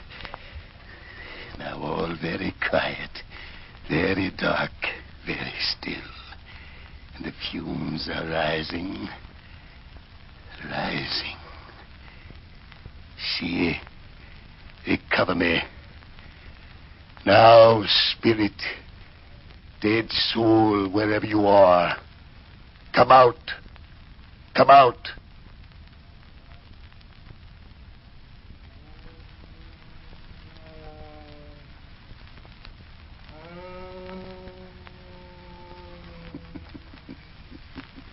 Spirit is here. Can you hear his voice? It's getting lighter. Can you see? Look. Over there. A shadow is taking form. Look. There is some light. It is approaching me. Look. It is coming near me. Yes, I'm coming closer. Closer. I see him. Look. It's going right up to Uncle Hanson. You wanted to call me back. Well, I am here. And I shall enter your body. Just as you wish. Dr. Hanson, I'm disappearing. Merciful heavens. What's happening? Look, see. Before you stands another man. He's done it. He's no longer Dr. Hanson. The spirit has entered his body. I'm back again. See this dagger in my hand. I'm back again. So you thought my wife killed me long ago, did you? Well, she didn't. I killed myself. Oh, look. I tried to kill her just as I'm going to kill you, Thrail. No. Yes, just as I'm going to kill you now. Have mercy. Dr. Hanson, come back. Take the spirit out of your body. He's going to kill me. Help! Help! You wanted to bring me back, didn't you? Save me. Save me. Help! Mary, Help! don't move. Stand right where we are. I'll see if I can save him. Help! Help! Thrail, here, this way. Here. Now, stand back with me, out of the way. Oh, look. I couldn't kill my wife long years ago, and I can't kill you. But I can kill myself again. Yes. What is he doing? You brought me back into your body, Dr. Hanson, only so that I might kill myself again. Now the dagger through my heart.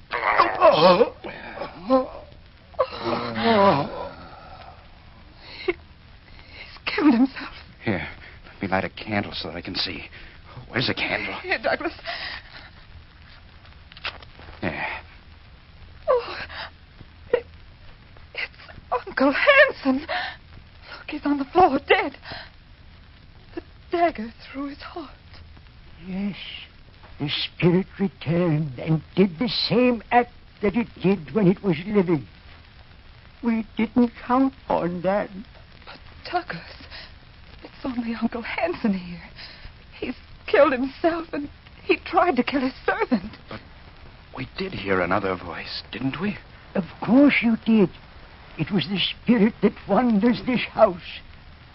And that Dr. Hanson tried to get into his own body. Oh, it's so terrible. But it didn't work. It didn't work like he thought. The spirit came back and did the same deed all over.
The ghost returned, as Dr. Hanson wanted it to, and entered his body. But it killed, just as it had when it was on Earth before. Yes.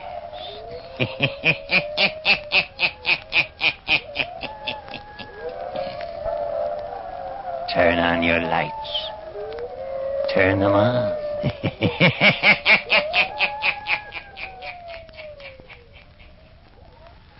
You have just listened to the 406th story by the Hermit, made possible through the courtesy of the Carter Coal Company, producer of Olga Coal, and your friend, the Olga Coal dealer.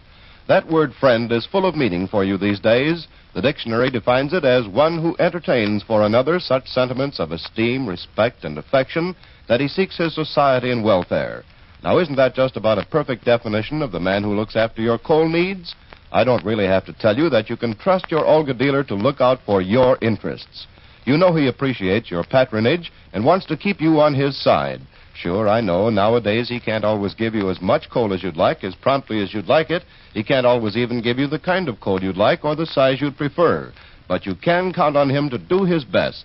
In these war days, that's all anyone can do. So don't shop around for coal. That does no good, just causes a lot of confusion. And above all, don't get panicky about deliveries. After all, these shortages are never as bad as you think they'll be. You're still eating and wearing shoes and clothing, aren't you, in spite of what you've heard? Well, the chances are you'll not freeze either. And remember the reason for all the shortages. What you don't get is going to help those boys of yours and ours at the fighting fronts. By saving every bit of coal you can, you're doing your part on the home front. And remember, when you do order coal, ask for Olga coal, spelled O-L-G-A, by name. Olga coal is a good buy because of its smokeless, dustless, economical qualities, so keep on asking for it. And keep on buying war stamps and bonds till it hurts the enemy so badly he'll throw up his hands and surrender. Buying war stamps and bonds is one way that everyone can help win the war, regardless of age, health, means, or occupation. Every penny you citizens of the United States and Canada put into war stamps and bonds weighs the balance that much further in our favor against the Japs and Nazis. Buy war stamps and bonds, and don't stop until the enemy gives up.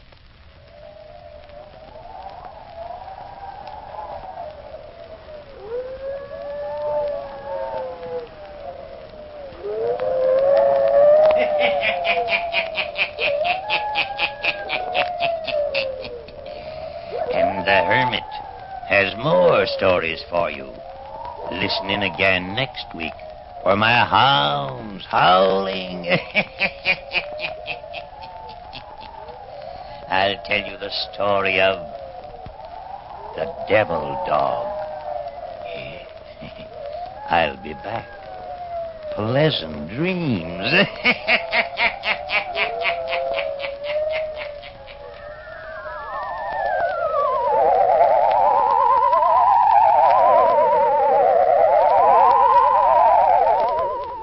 All characters, places, and occurrences mentioned in the Hermit's Cave are fictitious, and similarity to persons, places, or occurrences is purely accidental. Jack Lellman speaking.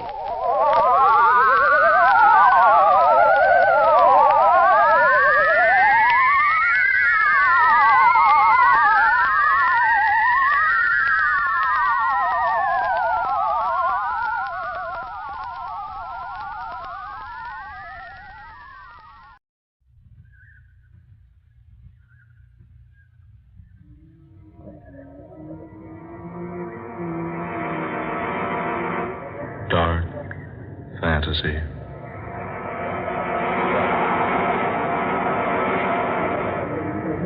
Men call me mad.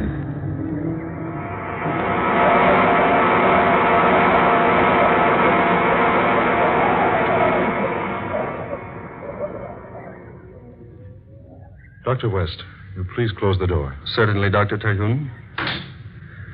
Now, gentlemen, I have summoned you, my two trusted and loyal friends, to divulge a secret that even I myself can hardly comprehend. You've made a new discovery, Charles?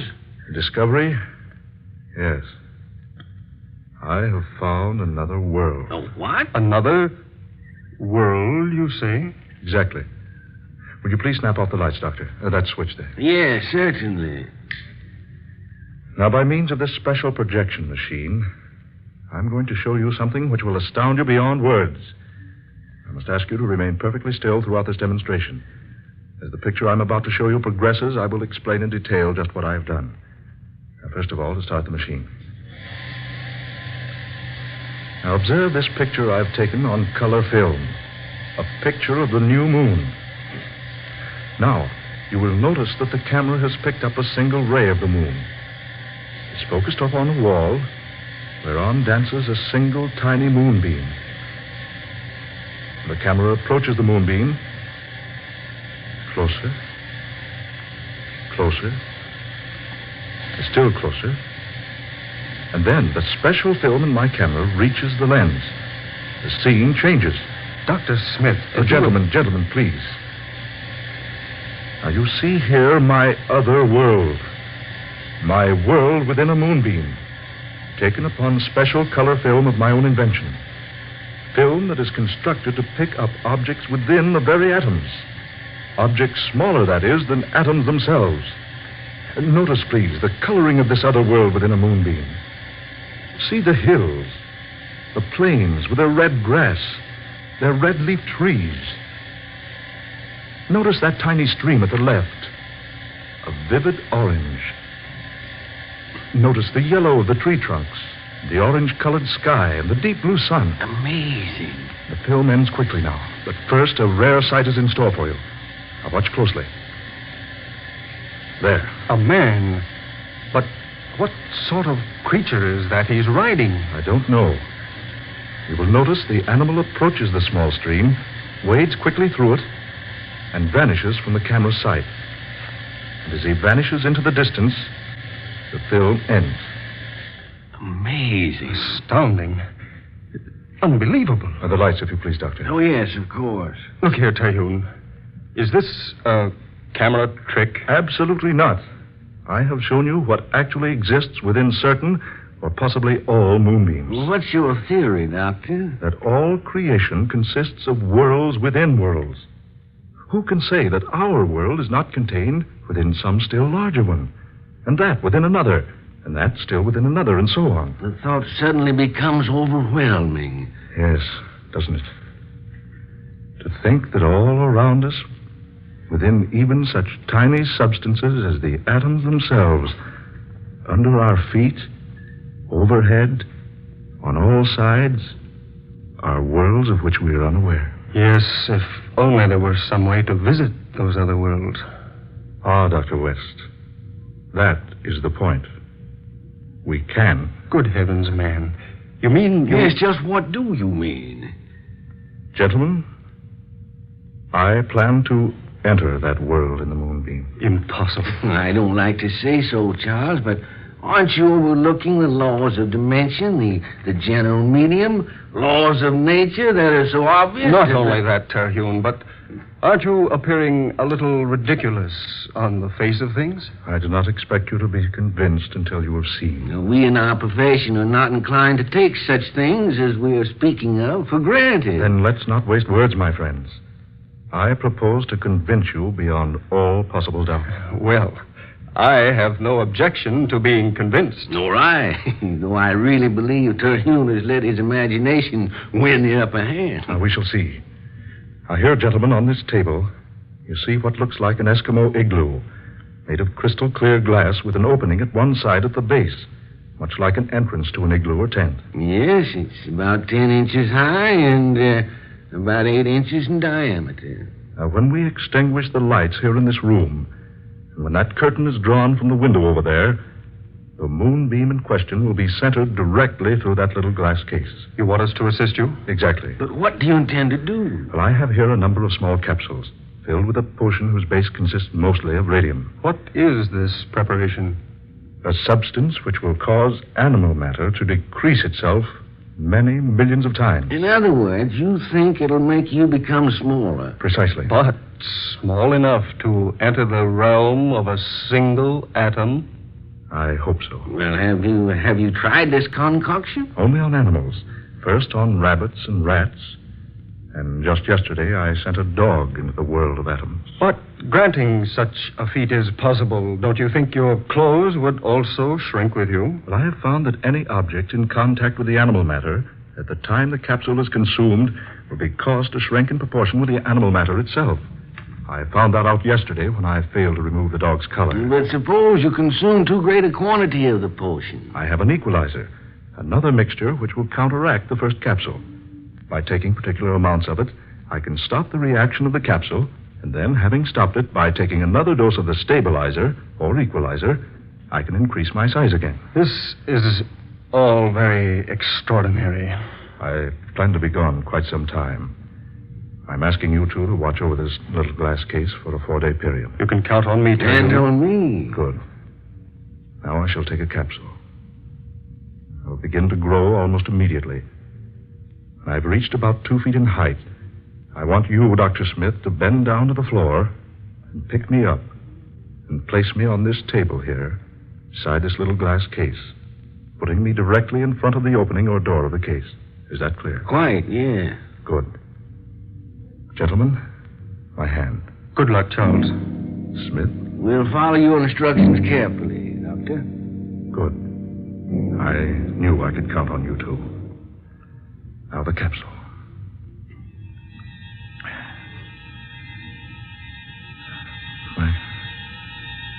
My head is whirring. My ears are ringing. Eyes are growing dim. I have a sensation of emptiness in the pit of my stomach. Do you notice any change in my appearance? Good heavens. He's lost a foot in height. Why, you're growing smaller, Terhune. You are, man. You're actually growing smaller. He's 2 feet smaller now. I hope I regain my eyesight before I become too small. Are my clothes diminishing too? Yes, quite. I cannot describe my sensations. I feel a strange weakness. My senses seem to be deserting me. I find it rather difficult to talk. Look, he's just about 2 feet high now, Wes. Do as he told you, Doctor. Pick him up now. Place him on the table. Yes, just so. Careful now. There. Here. Put him closer to that door so he'll have no trouble finding it. Watch your arm, Doctor. Don't cut off the moonbeam.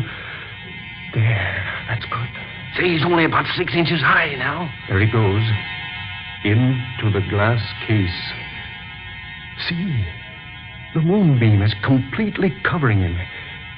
He's so tiny now you can hardly see him. The size of a small ant. He's faded into the light of the beam now. I wonder what he'll discover in there. I wonder what he'll discover.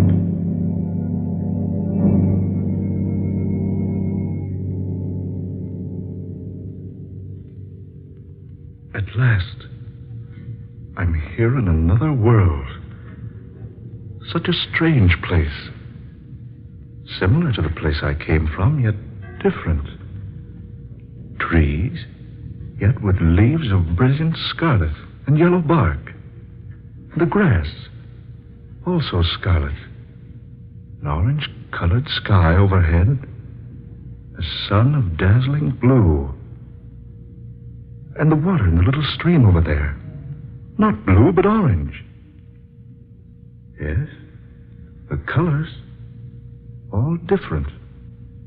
Everything else correspondingly the same. Why do you speak so strangely? Oh, I beg your pardon. I thought I was alone. You must be a foreigner. Otherwise, you'd know you're in the king's gardens, and they're quite private. I'm so sorry. Yes, I am a foreigner. If you'll forgive me, I'll leave at once. Oh, no, please. It is our custom to treat foreigners in a friendly manner, and so I bid you welcome. I am the Princess Elena. A princess? Yes. Daughter of King Londelier. Surely you've heard of me. No, Princess, I've not. But surely. My father rules the world with kindness and justice, and everyone knows him for his goodness. Princess, will it frighten you if I tell you something? Something most strange. I think not, sir. For you yourself are most strange. Your clothing, the colors, not in the least ordinary, and your features are so different. Princess Elena, my name is Charles Terhune. I'm a citizen of the United States of America. America? I know the world quite well, but never have I heard of America. That is why I fear I might frighten you, Your Highness. You see, America is not in this world. It is in another. You're from another world? Exactly. You see, I am a scientist in my own universe. I discovered your world here, so I found a way to come to visit you. You don't seem at all surprised. No. Why should I be surprised? We've expected you for a long time. Me? Well, not you exactly, but someone. What do you mean? Our scientists have known for many years that other worlds besides ours exist, but they've never been able to discover a method of entering one of them. We've been hoping someone from beyond would find a way here. Amazing. That is why I asked if you were a foreigner. Since my father rules the entire world, naturally a foreigner could only be from another world. This absolutely astounds me. Princess, I must speak to your scientists. Oh, this is so wonderful. The people of our world seem much alike, save in a few minor respects. We look alike, talk alike. We've often wondered how much we would be like the people from beyond. Take me to your scientists, Princess. I must see them. I'll gladly take you to them. But first, I must warn you. You're in great danger. Danger? Our world is doomed. We're falling victims to a strange malady which none of our doctors or learned men can overcome. It is slaying our people by the thousands. A plague? Yes. A mysterious disease. One we've never encountered before in all history. If you would save yourself, use whatever method you have and return to your own world before it's too late. One moment. Princess, will you take me to your father? I don't know why I say this, but perhaps I can help. Oh, no. No, save yourself. I beg of you. Do not remain here to perish. Please, Princess. At least allow me to try to help. You're either very brave or very foolish. Brave or foolish, take me to your father. Very well. But he will only warn you, as I have done.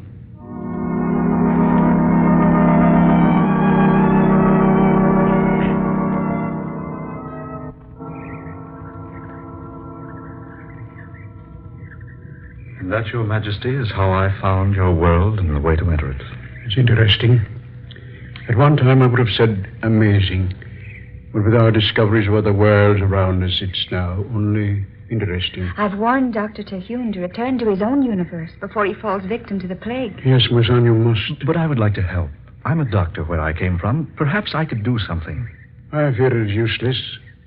Our most brilliant physicians are powerless to even make a diagnosis, much less a cure. But I have a knowledge from another world, Your Majesty. That's true, Father. He found a way of reaching us, while we here have been unable to reach the other places beyond. Yes, daughter. You reason wisely. Please, Your Majesty, permit me to see some of the victims. I can't return home until I've at least made an attempt to help you. Very well. As you wish. Come with me. My son lies dying in a room above. I will permit you to examine him.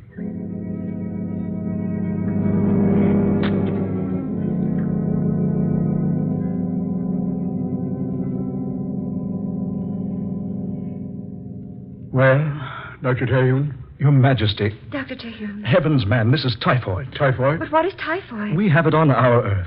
But tell us, do you know the cure? Yes, Your Majesty, I do. Take me to your nearest medical laboratory. We must prepare a serum, huge quantities of it. We must send it to all parts of the world immediately if we're to save your people.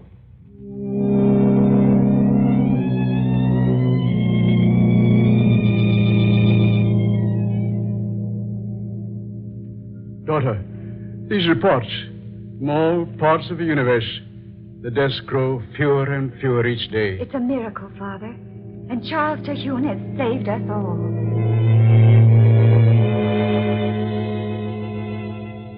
There have been no typhoid deaths now for 3 days. I know. Our fight has been won. The people are clamoring for you, Dr. Terhune. They almost consider you a god. I am no god, Princess. Merely a man with a little knowledge. But you came to us like a miracle man, in time to work the greatest wonder of all history. I'm happy that my journey here has been for a purpose. Anything you ever wish in the world will be yours. I know, Elena. There is so little I want. And yet, so much. Will you remain here with us? Forever? I cannot, Princess. You called me Elena a moment ago. I cannot, Elena. I must return to tell my people what I've discovered. Oh, but if you go now... Yes, Elena? Oh, why must we always be governed by rules of propriety? Elena, if you're thinking what I hope you are... Charles? Elena, my darling. Is it wrong to say I love you? Charles, Is it wrong for stars to shine or for flowers to bloom? Oh, my darling princess. Charles. I love you, Elena. And I love you. Please, don't leave me, my darling. Just for a little while. I will return to you, Elena. I promise. Then I will wait for you, beloved. And when you return, nothing in this world or any other will ever take us apart.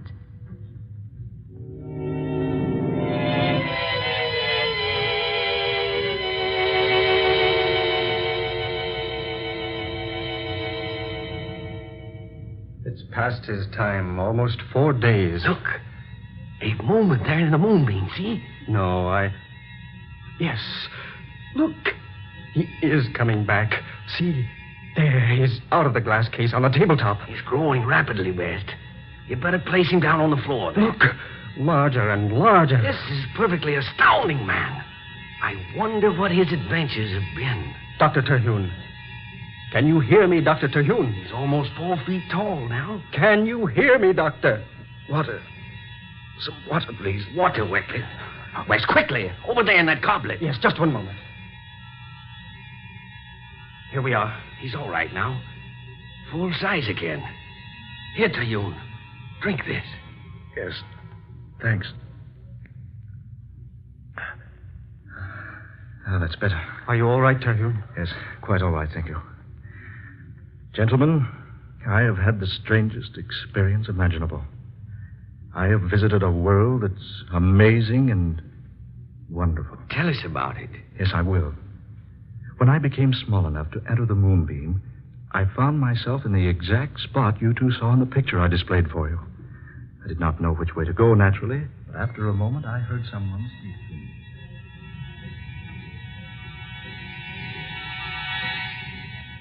And that, my friends, is precisely what happened to me. And you say those people knew all about the existence of other worlds, but were not familiar with such a disease as typhoid. Exactly. You must have been somewhat of a hero to him. Yes, somewhat. You know, if I hadn't seen this demonstration with my own eyes, I'd never have believed it. Well, Dr. West, even though I was the one who experienced it, I'm still wondering if it actually happened. Then it happened all right. Yes, we saw you grow small right before our eyes. So small you became almost invisible and disappeared in the moonbeam. I trust you two will confirm any statements I might make to the public about all this. No, absolutely. Certainly, Terhune. By the way, was my sister here during my absence? Why, yes, she was. She acted very strangely, too, but we told her nothing. Well, gentlemen, perhaps I should have told you this before. You see, my sister and I jointly own several hundred acres of valuable oil land in the south. She's a greedy woman. She's tried for years to obtain full possession of the property.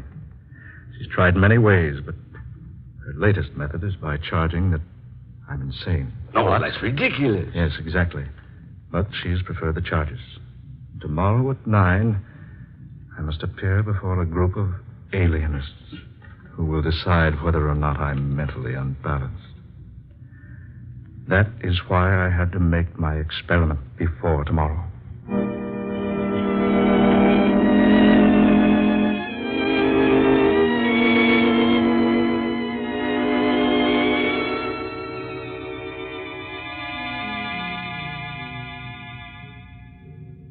Dr. Terhune, you've been carefully examined by this impartial and experienced board of alienists at the request of your sister.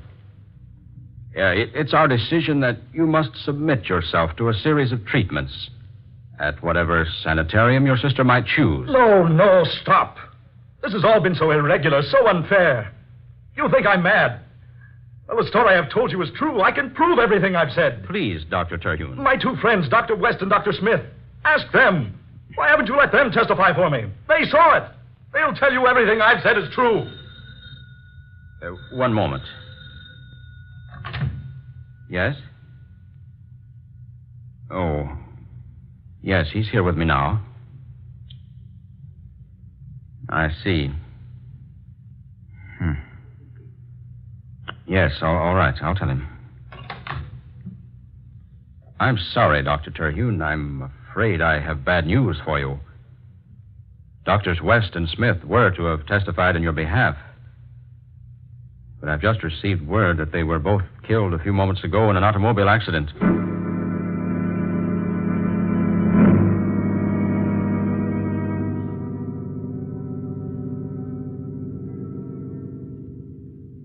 And that was the verdict.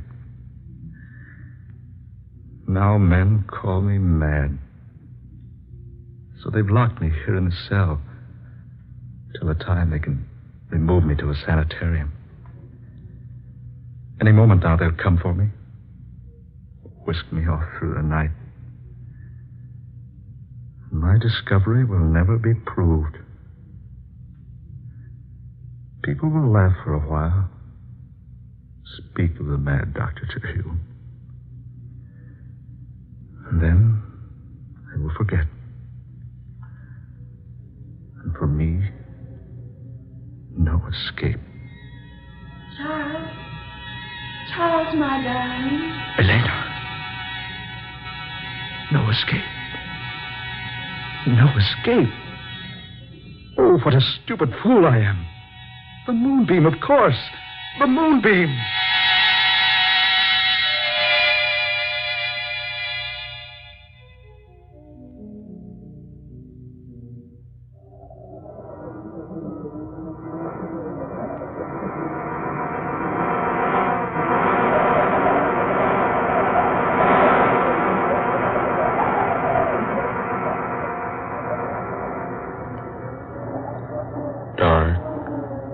Fantasy.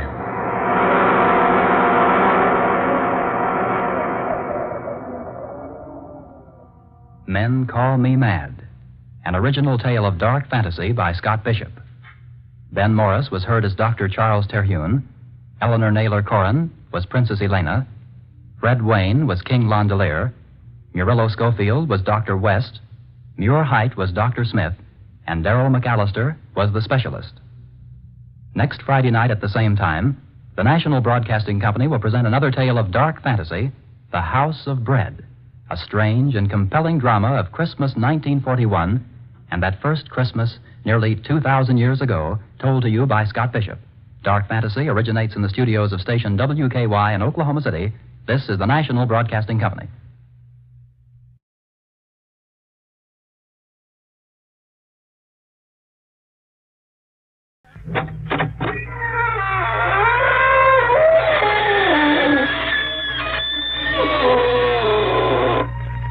Good evening, friends.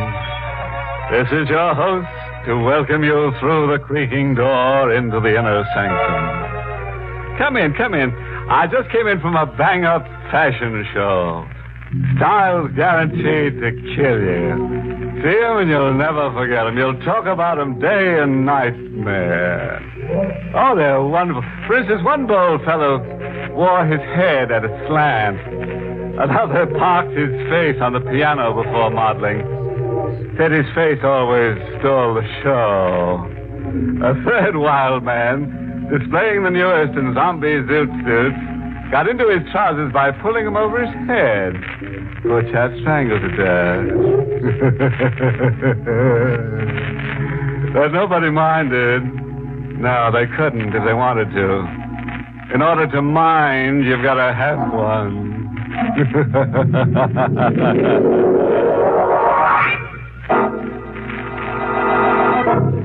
Tonight's Inner Sanctum Mystery, Wish to Kill, was written by John Robert and stars Carl Swenson, the role of John, with Miss Leslie Woods as Celeste. Okay. Get your forks ready. Your pitchforks, that is. Have you ever wished for someone's death? Lacking the nerve to kill, you wished it with every ounce of you. And dreamed it, too. A dream such as this. John Kellam's dream.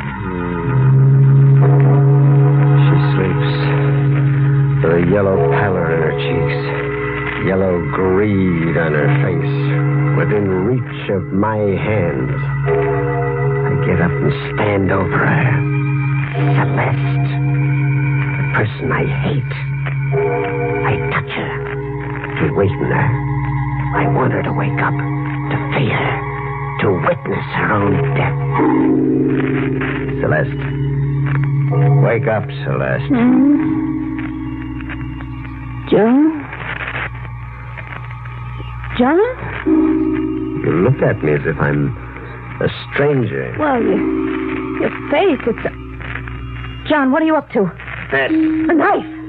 To cut the knot that binds... John, you're insane. To cut it. John, no!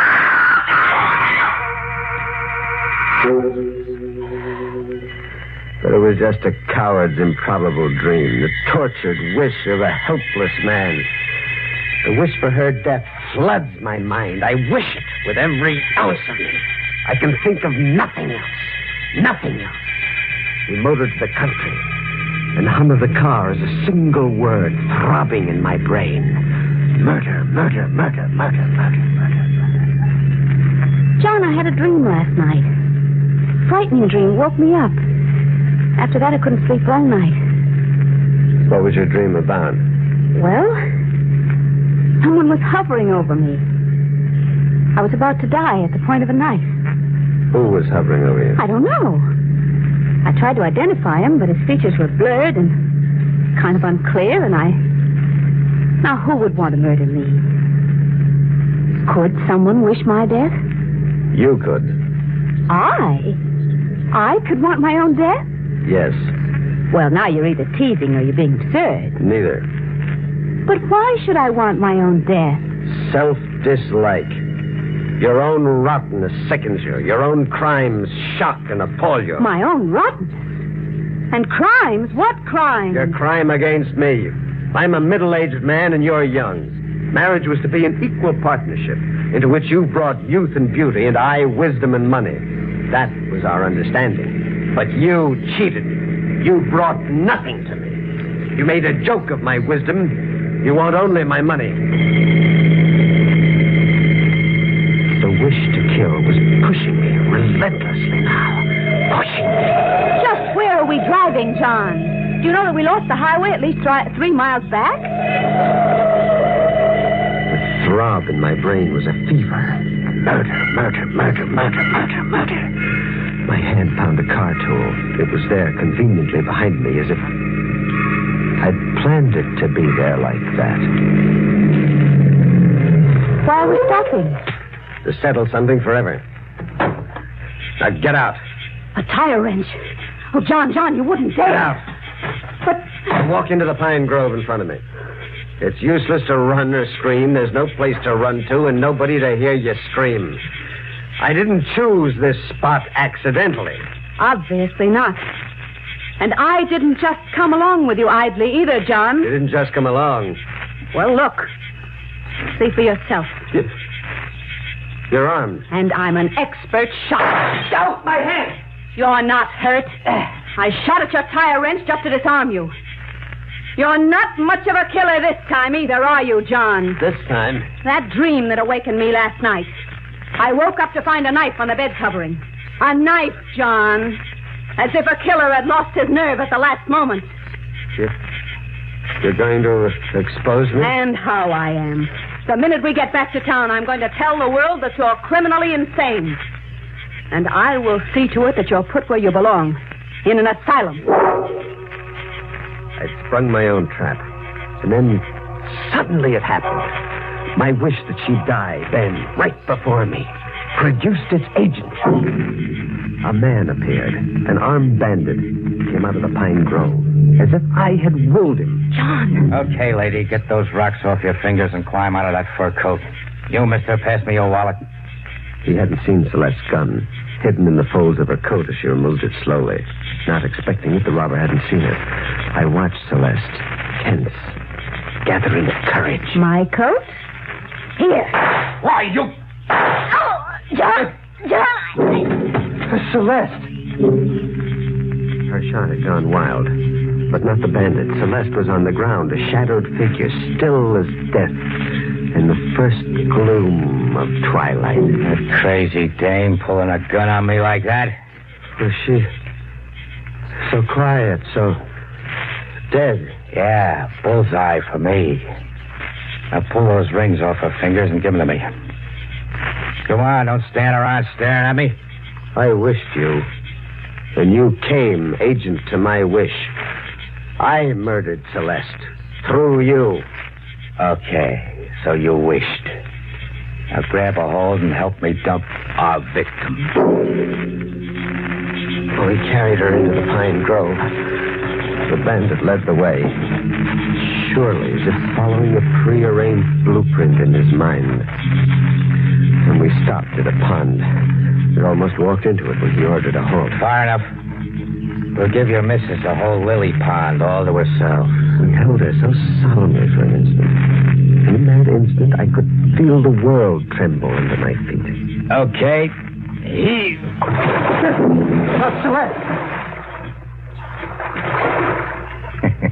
You're divorced now, mister. Like the lady enough to remarry her? Huh? I don't understand. You better like her enough to, seeing that you're about to join up with her for good. You're going to murder me? Just shut you up. No, I won't ever betray you. I swear I never will. I wanted her dead. And I want you dead. In the gloom, I couldn't see the gun leveled at me, but I could feel it like a live thing throbbing against me.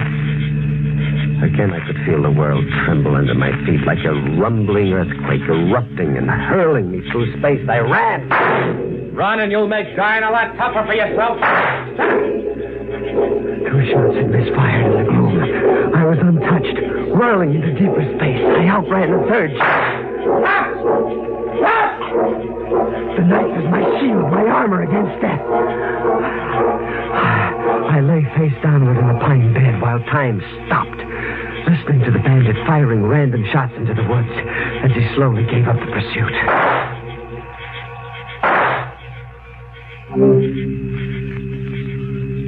Soon, for a long time, there were no sounds, no rustling in the thickets, no shots. My mind was an adding machine, totaling a column of numbers. 5 bullets, and the one that had killed Celeste, 6. He fired 6 bullets, and now there were no more. I'd won. I'd saved my life. I'd won.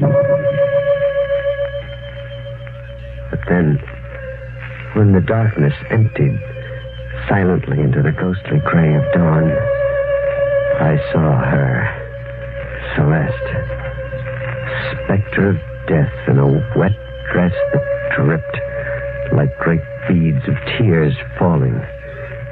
She was standing over me. Celeste.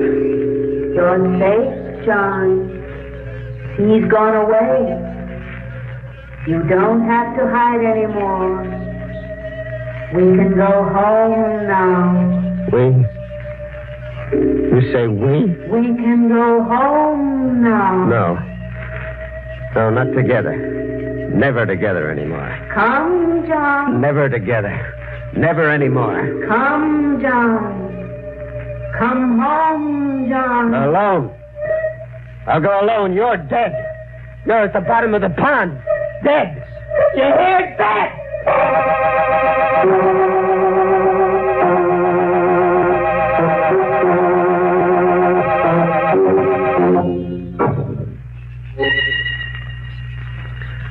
I left the pine woods and went home alone.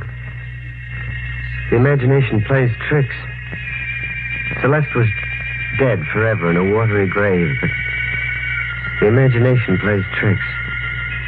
Entering my house in the white glare of a new day, there were sounds in the living room, familiar morning sounds.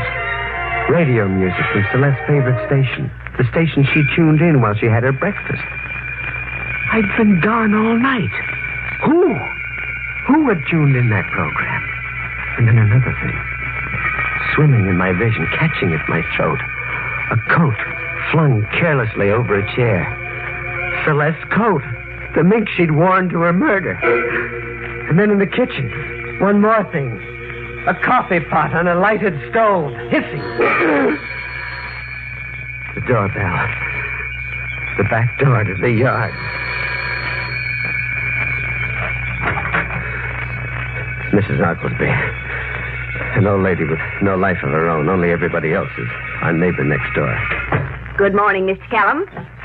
Mrs. Oglesby. Come to give back the sugar I borrowed this morning. And thank Mrs. Kellum for me. Yes, The sugar you borrowed this morning? Well, that's what I said. Borrowed from whom? Miss Kellum, of course. Now, ain't that a peculiar question? You're certain you borrowed it this morning? I am. Are you trying to mix me up now? You're an elderly woman. You do nothing but stare out of windows and live other people's lives. You have no life, no sense of time. Today could be yesterday, and yesterday could be last week or last month. Now get out of here with your old wives' tale. Well, I never... She scurried off. And then, staring after her into the yard, something suddenly held me. A clothesline awash. And there in the center of the line, limp and dripping great beads of tears as I'd seen it standing over me in the pine woods, was the dress, red silk with gold brocade, the same dress Celeste had been murdered in, and her body cast into the lily pond.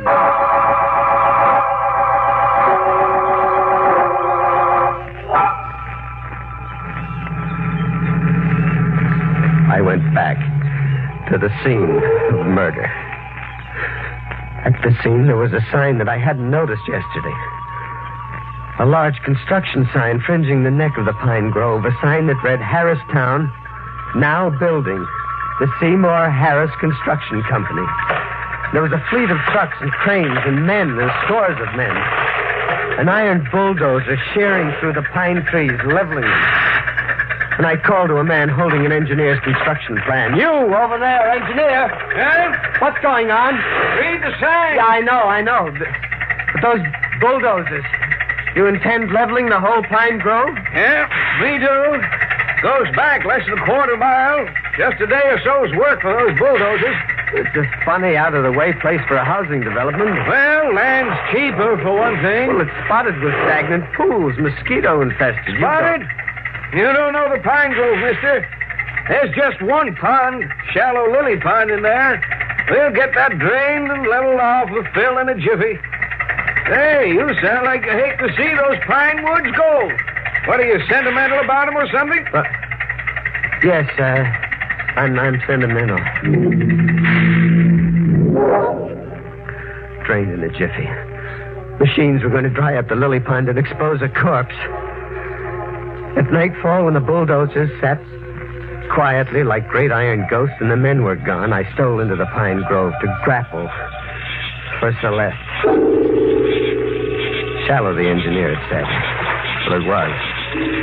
The reeking pond left its filmy waist just below my shoulder. I covered the bottom inch for inch, and then over again, waiting for the numbing moment of horror when death and my bare feet would touch.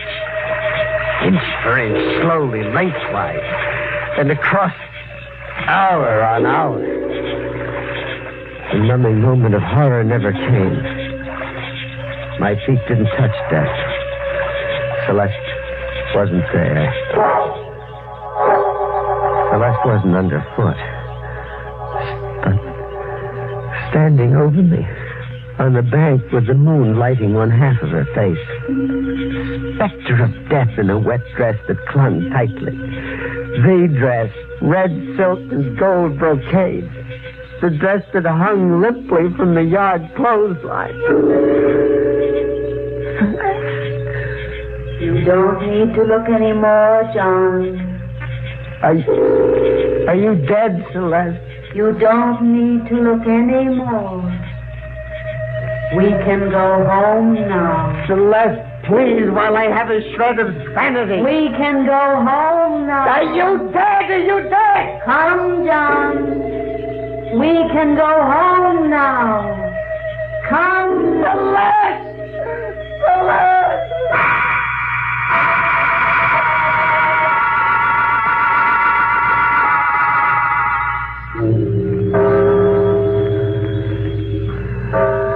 I went home. Alone. Midnight. The lights are on brilliantly. I'd left the house in darkness and music. Radio music. The radio tuned into Celeste's favorite evening station. And other things, old familiar things, nightly routines, my slippers and robe and pipe waiting, and a table of snacks, cheeses, crackers, red wine set before the fireplace. Our nightly ritual, a midnight snack with a fire going. Was the fire going? Fire wasn't going. Fire couldn't. The fireplace was bricked up, newly bricked with fresh cement. Fresh cement still moist to the touch. Cement's still soft, huh? You. The killer himself. I looked up who you were. In your wallet, Mr. Kellum. The fireplace. Out of commission from now on. Unless you want to answer to a murder charge, partner. You willed me, remember? You murdered your missus through me. Well, then Celeste is? Behind those bricks. What? How? I got a look at that construction sign last night and went back for the body. You were a day late catching on to the danger we were in when they got around to draining off that lily pond. Not we. We. Your missus is behind those bricks, so you'll always remember it's we down the line. You murdered Celeste. I wanted her dead, but you murdered her. I have nothing to fear from the police. Haven't you now? How do you think I happened to be up there at the Pine Grove at the right time? What? How you happened? Should I know? I'll remind you. You hired me to waylay you and your missus. The come on was all the jewelry she was going to wear, plus $1,000 I was going to find in your wallet. You don't remember? No. No, I don't remember. Tell that to the police. But Celeste isn't dead. Now, where'd you get that brainstorm?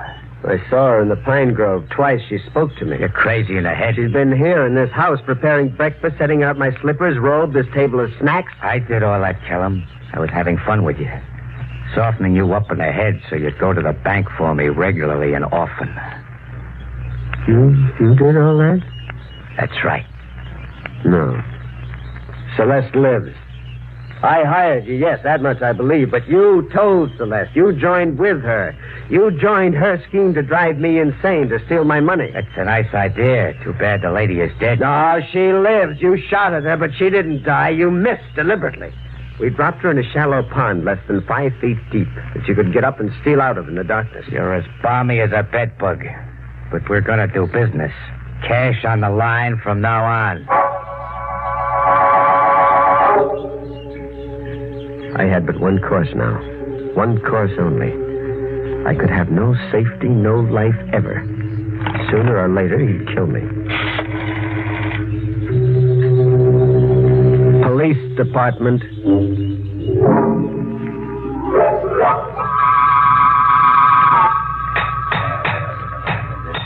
Kellum, you listening to me? Yes. What, Sergeant? You were smart about one thing. Smarter?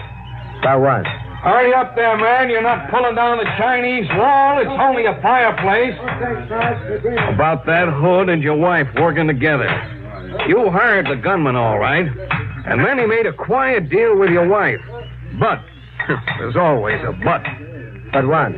Your wife got scared of her own scheme. With the gunman dominating the picture, it was getting out of control. Mrs. Kellum suddenly wanted to get out from under. Huh? Well, how can you know that she wanted to get out? I do know. You see, I was on my way here anyhow, just when you telephoned headquarters. You don't get it, huh? No. Your wife phoned in a complaint. She was on the phone with me personally not an hour ago. You tried to murder her, she swore, twice. Then Celeste is alive? That's no surprise to you. From what you told me, she's practically been keeping house for you, same as always. Sure, she's alive. Okay there, fellas. Okay, Sergeant, we got it open. Come on. Come take a look at nothing. At nothing, Sergeant? Celeste. Hey, what are you trying to... Well, knock me down. She is in there. A woman that phoned me only an hour ago was sealed up in a fireplace all that time.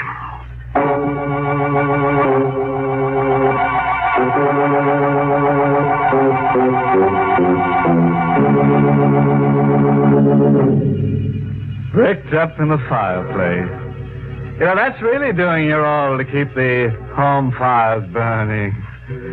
Celeste was simply crazy about housekeeping. Imagine getting up out of your grave to wash dishes. Let's sum up the domestic life of the Kellums in a limerick, shall we? There once was a cook named Celeste, whose cuisine met every test.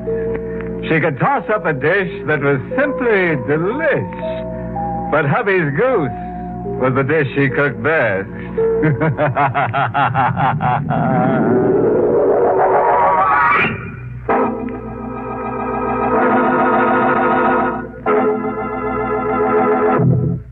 Good night.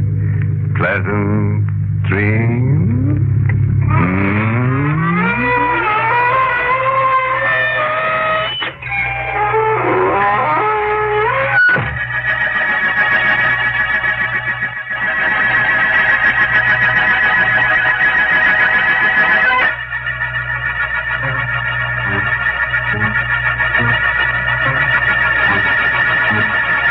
Sanctum was heard in the United States over CBS, the Columbia Broadcasting System, and has been rebroadcast for servicemen and women overseas.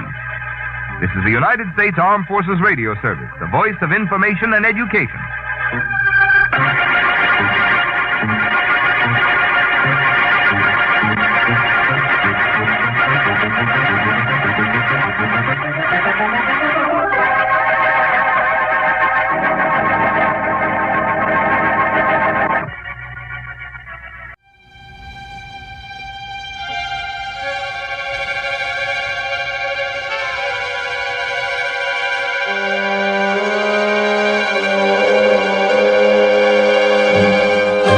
The Price of Fear.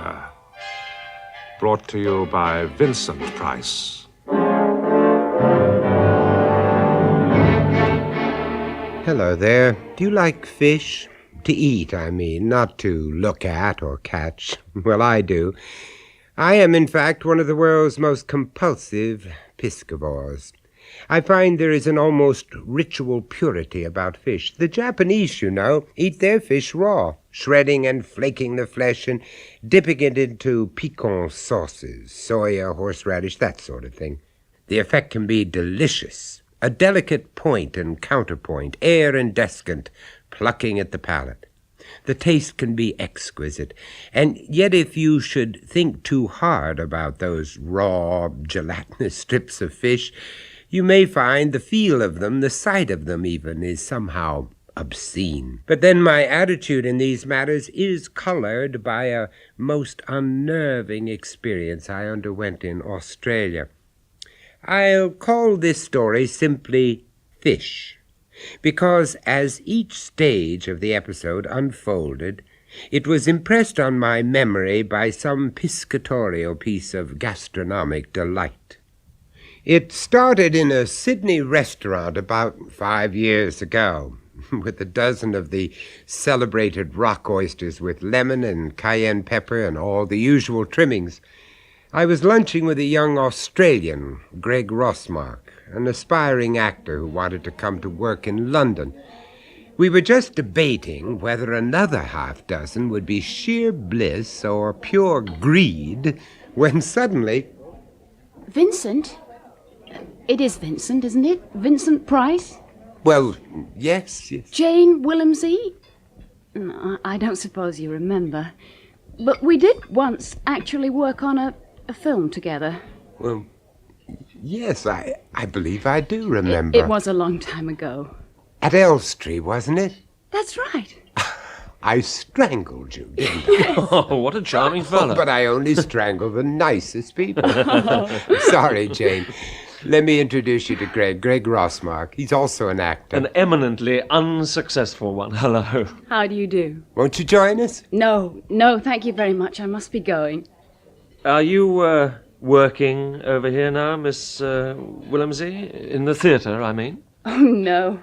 No, the theatre gave me out for dead, right after Vincent strangled me. Well, I can't believe that I was that realistic. Oh, it was probably just symbolic of something or other. Don't you miss it? The theatre? Maybe. But you can't have everything, can you? Sure you won't join us, though. There seems so much we might talk about. No, really, I can't. Richard's already waiting at the table, and he's due to start glowering any moment now. Oh, that's a shame. Look, how long are you here for? Oh, just a week or so. I start filming in Hong Kong at the end of the month. Why don't you come over to lunch with us on Sunday? Well, We're only over at Manly, and I'm a much better cook than I ever was an actress. Well... I'd love to come. Oh. Well, very well, then we'll both come. Oh, well, fine. Well, it's number 6, Sandy Avenue. It's right on the beach. You can't miss us. All right, till Sunday, then. Any time after 12? We'll be there. Bye. Bye-bye. Bye. Lovely woman. I do apologize, Vincent. Whatever for? Horning in on your invitation like that, it obviously threw you. Well, I suppose it did. I just wasn't expecting it somehow. No, neither was she. I was trying to stampede you into accepting. Well, you succeeded admirably. I don't see why, though. But I thought that you were going to refuse. Well, would that have been so disastrous? Not to you, maybe, but it might have been to her. But I don't see how it could have been. I haven't seen her for years, and I barely knew her even then. Yes, I know, but there's just something about her. It's, well, it's sort of difficult to put your finger on, but the eyes were out of phase with the voice. All the while she was talking, the eyes looked, well, they looked hunted. Oh, come on, Greg. Don't let your imagination run away with you. Imagination be damned. Imagination. What is imagination? A mental trick. A simple piece of sleight of mind that projects facts into fantasy, or fantasies into fact. Anyway, the following Sunday, Greg picked me up at my hotel and drove us out across the Sydney Harbour Bridge towards the North Shore and Manly.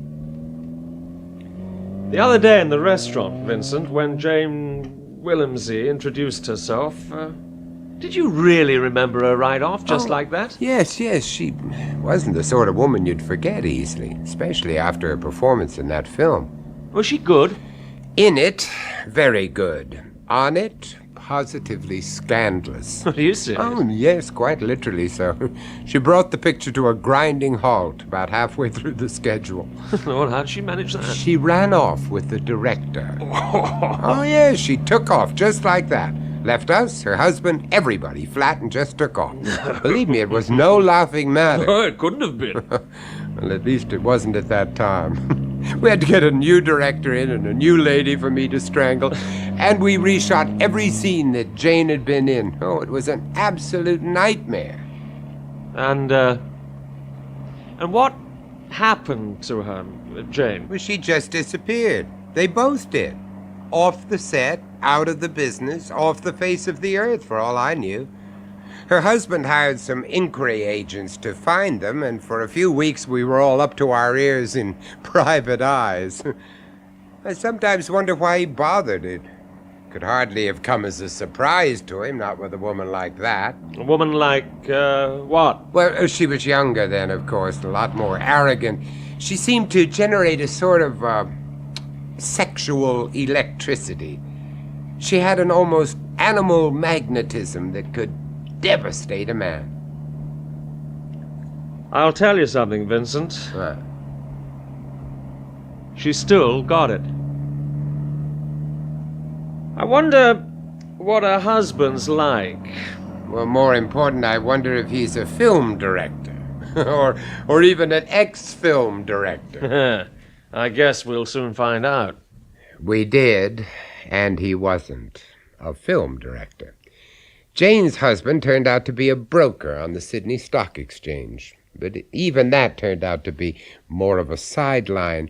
His real occupation was swimming, surfing, yachting, all the classic activities of the professional outdoor type. Richard was a good outdoor cook, too, and what he could do with an open fire was beyond belief. It's coming on nicely.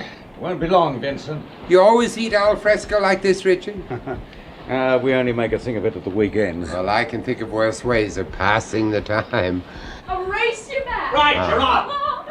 Come on. Nice to see Jane enjoying herself so much. God! I'm exhausted. But I'm not surprised. The surf takes it out of you.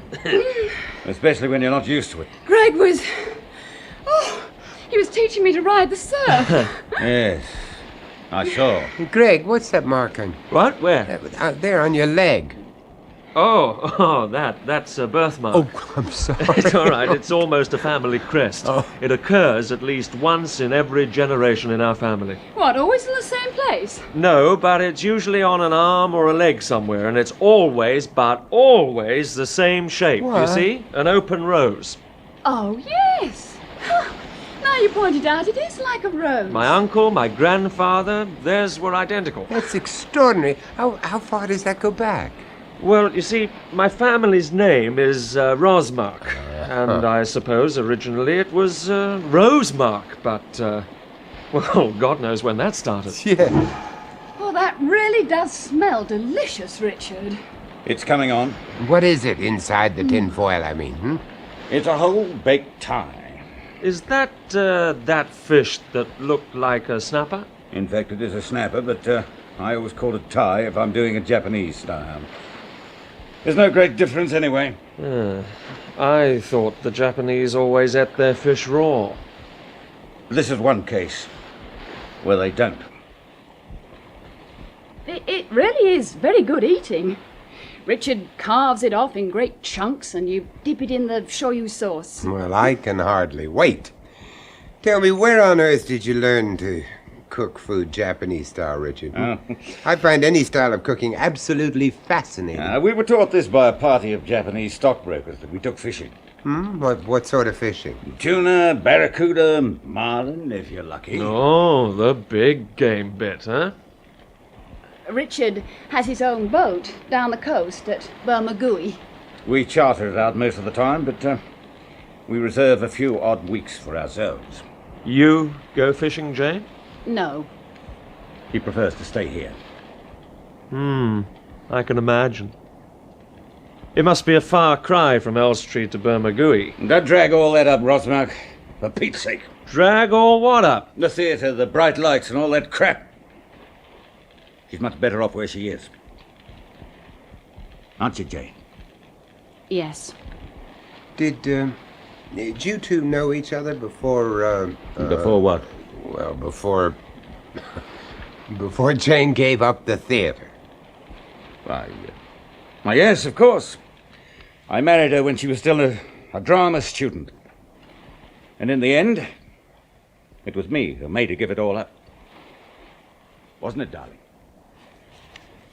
I could hardly believe it. This was the husband that she had left on her runaway romance. What could have happened? Had he found her, or had she come back to him? And what about the flyaway film director? What had happened to him? Well, when I got back to London, I mentioned his name around a few times to see if I got any response. I didn't. People remembered him, but no one had seen or heard of him since he had run off with that actress, as they put it. They'd both run off, of course, but only Jane had come back. I wondered, so dark a thought, it lodged unnoticed in the shadows of my memory until last year, when I went back to Australia, back to Sydney. Perhaps it was the same unnoticed thought that made me phone the one-time Jane Willemsey and her husband and to invite them both to dinner. I remember the occasion well. We had a quite extraordinary Australian hock with a quite excellent lobster à la Moricain. How long will you be in Australia this time, Vincent? Oh, only a few more days, and then I go to Japan for 8 weeks of filming.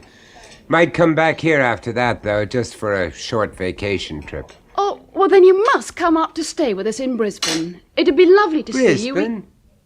Yes. Didn't Richard tell you? But tell me what, Richard? We're moving house. To Brisbane. Just outside, actually. But why? Richard has decided to retire. Retire? That's a bit premature, Richard. Surely you must be at least 20 years Yes, but away. there's no point in waiting till you're too old to enjoy yourself, is there now? Well, what will you do in Brisbane? Fish. Mostly. I've sold my business interests here in Sydney and invested in a couple of boats. Powerful engines, properly fitted out. You know, chair, rods, harpoons, flotation barrels, a lot. We can take anything. Sailfish, black marlin, and the big sharks, the tigers and the great whites. Yes, but why do you go all the way up to Brisbane? I mean, why not stay in Bermagui? That was Richard's decision. The charter rates are much higher up in Queensland. Oh. Better fishing all the year round, too. Richard's going to skipper one of the boats himself. But what will you do, Jane? I'm sure there'll be a great deal to keep me occupied. You'll probably enjoy it once you get settled in. We'll see. Have you seen Greg? Greg? Oh, Greg Rossmark, you mean? Now, did he ever go to London? You know, I gave him my address and everything, and... No, he didn't go. Why not? Well, who can tell with a bloke like that? Have you seen anything of him recently? No. Yes. Not recently. How is he? Fine. Is he working? No. He gave up the theatre. After dinner, I saw them to their car with a promise that I would visit them in Brisbane on my return from Japan. I watched them out of sight and turned to walk down to my hotel in the cool night air. Suddenly, I became quite chillingly aware that someone was walking almost at my shoulder, following me. I found myself looking for his reflection in the glass of the shop windows. I saw a suit that had once been smart, but the face was turned undeviatingly away from the reflection, staring. I could feel it, staring at me. The compulsion to run was overwhelming, but so was the feeling that he would run after me. I stopped. Suddenly I had to turn and face him out. Vincent. It is Vincent, isn't it? Vincent Price? Yes. Do you remember me? Greg. Greg. With the rose mark on his leg. Greg Rossmark. Of course, I hardly recognized you. Huh. Are you all right? Let's just say that I'm, sort of sick. You were with her, weren't you? You mean Jane? Yes, I've just had dinner with her and Richard. Yes, I saw you. Did she mention me? Well, she said she hadn't seen you recently. No. He won't let her, not since he found out. Found out, Well, is that why you never went to England? Yes. It, happened again. You see, we, you wouldn't understand. You mean you ran away together? No. Everything but that, funnily enough. She wouldn't come with me. She was frightened. Frightened of what? Of him, of course. She's terrified of him. Then, when he found out about us, she refused to see me again. She sends my letters back unopened. Every time I phone, she bursts into tears and keeps saying, moaning, "Stay away, for God's sake! Stay away from me!" Oh, the way she says it, it tears the heart out of you. And I know it's not what she wants to say, I can tell. Greg, maybe she's right. Oh, no, otherwise he wouldn't be taking her away from here, far away, where he thinks I won't follow. Well, he's wrong. You can tell him from me that he's wrong. I'll follow. Wherever he takes her, I'll follow to the ends of the earth, if need be. You tell her that, will you? To the ends of the earth. To the ends of the earth. He shuffled off, backwards, into the night, until the shadows seemed to engulf him completely, leaving me with only the recollection of the desperation in his eyes and the strained emotion of his voice. As I turned into my hotel, I knew that I would need a vacation after my work in Japan had finished. Knew that I wanted to try my hand at big game fishing.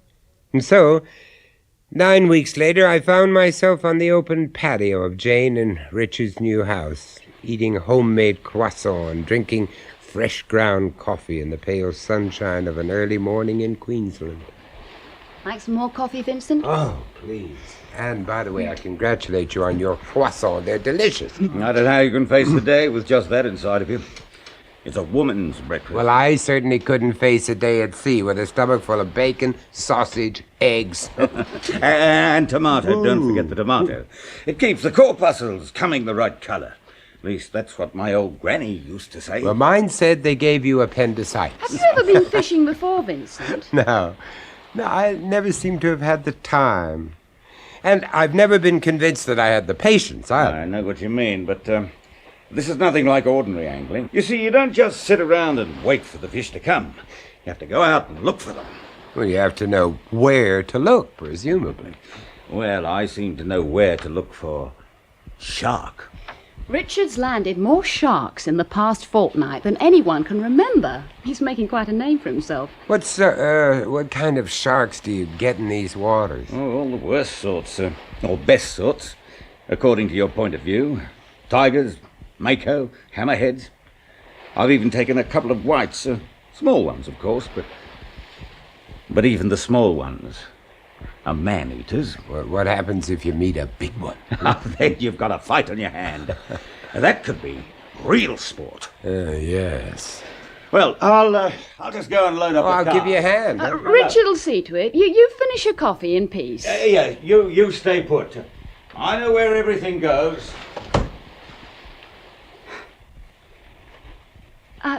Vincent, What? I don't know. I wanted to ask you something. Ask. Have you seen anything of Greg? I saw him that night that I had dinner with you both in Sydney. Not since then? No. Why? Did he say anything about me? Well, he did say he'd follow you. Follow me here? Anywhere, to the ends of the earth. That's what he said. Oh, God, no, not again. What's the matter? He's here. He's in Brisbane. You've seen him? Well, he phoned me. When was that? Nearly 3 weeks ago. And you haven't heard from him since? No. I told him to keep away, to go back to Sydney and forget me. Well, perhaps he did. Do you really think so? Do you? No. Come on, Vincent. Time to get moving. Why didn't you come, Jane? It was only us two fishing. You could try your hand. No, thanks. Anyway, I want to go into town today. What for? Well, you need more socks for a start. And maybe another shirt. Oh. Yeah, okay. Drive carefully. I will. Have a good day. You too, Vincent. Have a good day. Have a good week. Have a good year. Have a good life. What does it mean? As if you can wish anything on anyone, or induce even the most marginal change in patterns of events that have been irrevocably precast in the unyielding concrete of too many yesterdays. A good day it was, then, in the sense that the sky was blue and the sun was warm and the swell of the ocean was at its most pacific. Good boat and a good crew in the shape of Jack, a laconic ex-swagman from the Northern Territories. All it needed was good fish. I wish that had been all we'd got. Patience, Mr. Price. That's what's needed out here. But they're not biting today, Jack. They will. They always do. Give the bag another bang, Jack. Righto. What is that thing? A dubby bag. Yeah, just hang it over the side of the boat and it leaves a trail behind you for miles. As soon as anything finds it, it turns and follows it right onto the hook. At least that's the theory. What have you got inside it? It's what we call chum. That's a sort of a polite way of saying smelly bits of fish and meat and offal. Especially offal. Anything that'll lose blood and oil into the water. Yuck. You're beginning to sound like a film I know. Fish don't know that, do they? They just follow their noses. Well, I wonder what'll turn up today. Shark. That's all he seems to be interested Well, in. he'll have to take what comes, though, won't he? I mean, he can't pick and choose. Well, he does. At least he seems to. Well, how can he? That's just not possible. You can't just whistle up which fish you want. No, but you can take all the bait fish out of the dubby bag and just leave bloody meat in there. Then what you put into the water is not so much an oil slick as a blood trail. Oh. That'll bring the sharks running. But you know, Jack, I don't understand this obsession of his with sharks. I really don't. You can't say I do. Ah, they're not as good as marlin or sailfish. They don't have the heart. Yeah, but the skipper's set on fighting a big, great white. Well, I only hope that's not a death wish. We got a visitor, Jack. What's that? Ah, bigger. Ooh, what is it? Tiger. About 10 foot of him. Oh. Better get into the chair, Mr. Price. Yes, sir. There we go. Right. Hurry up. He's circling for the strike. Ooh, steady. Yeah? Here he comes. Okay.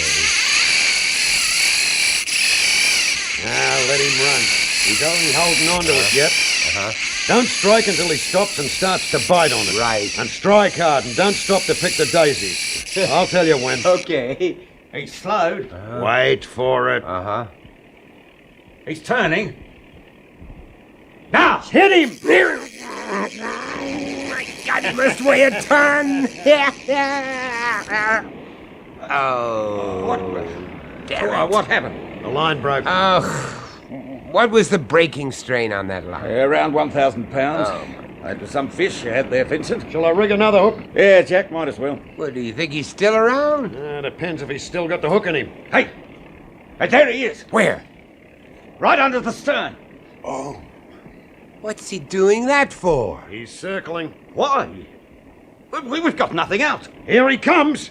He's going to attack the boat. Hold on to something. Lost. He's crazy. He's mad as a bloody meat axe. Hey, get the harpoon. I've got it. Get off. You crazy bastard. Get off. What the hell was all that about? I've never known that happen before. Well, whatever it was, I'd prefer it not to happen again. Truth. He was after the dubby bag. What? See for yourself. We looked over the stern of the boat.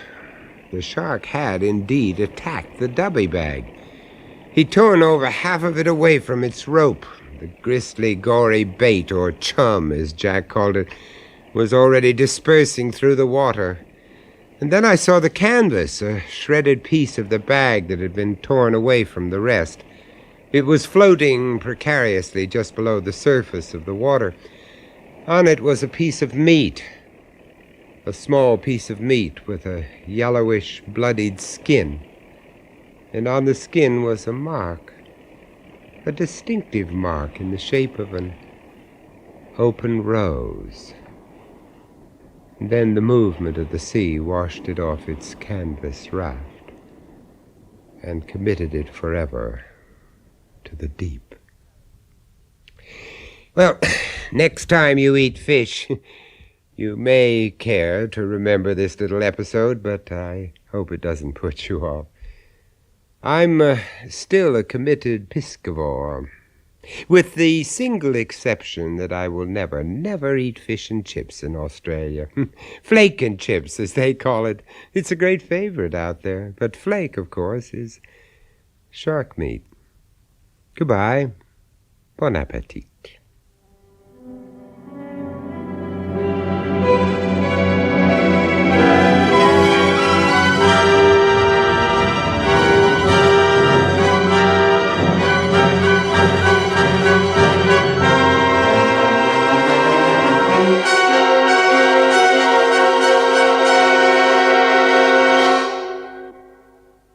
That was Vincent Price bringing you The Price of Fear with Bruce Beebe, Louis Fayenda, Amanda Murray and Bill Kerr. This story, Fish, was first recounted and dramatized by Rennie Basilico and produced by John Das.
Dark fantasy.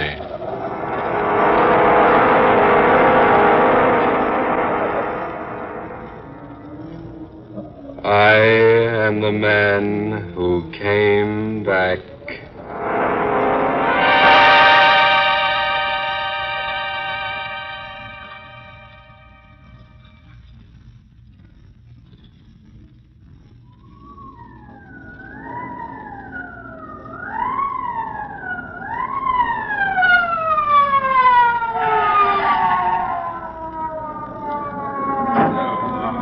Now, break it up, break it up. This way, officer. He's in here. All right, miss. Casey. Yes, Captain? Now, you stay right there in that doorway and don't let nobody in or out. Right, Captain. All right, now. All right, you heard him. Oh, but we had nothing to do with this. Okay, sister. If you didn't, you ain't got nothing to be scared of. Hey, you. Where do you think you're going? I thought I might get a little air, if you don't mind. Well, I do mind. Now, back in the house with you. What's the big idea of you wearing that mask?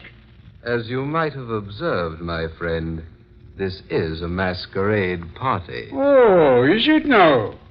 Well, according to Emily Post, it's masks off at midnight. And we got this call to come out here just as the clock in Washington Circle was striking the hour. The call was placed by a most hysterical woman. And there is nothing you can do for the man in there, I assure you. Stop changing the subject. What I want to know is, why ain't you unmasked like the others? I prefer, sir, to wear my mask. Take it off, Don Juan. I want to look at your mug. It might be better, my friend, if you didn't see my mug. Now, look here, Zorro. Perhaps while we are waiting, I might tell you a story. Yeah? What is this? Bedtime at Grandma's? The only story I'm interested in is what happened here tonight. Exactly. Eh? I said exactly. Perhaps I can tell you the story. All right, then, my fine, mysterious friend. Give. Well, you see, it's quite a long story. It really all began at least 3 years ago.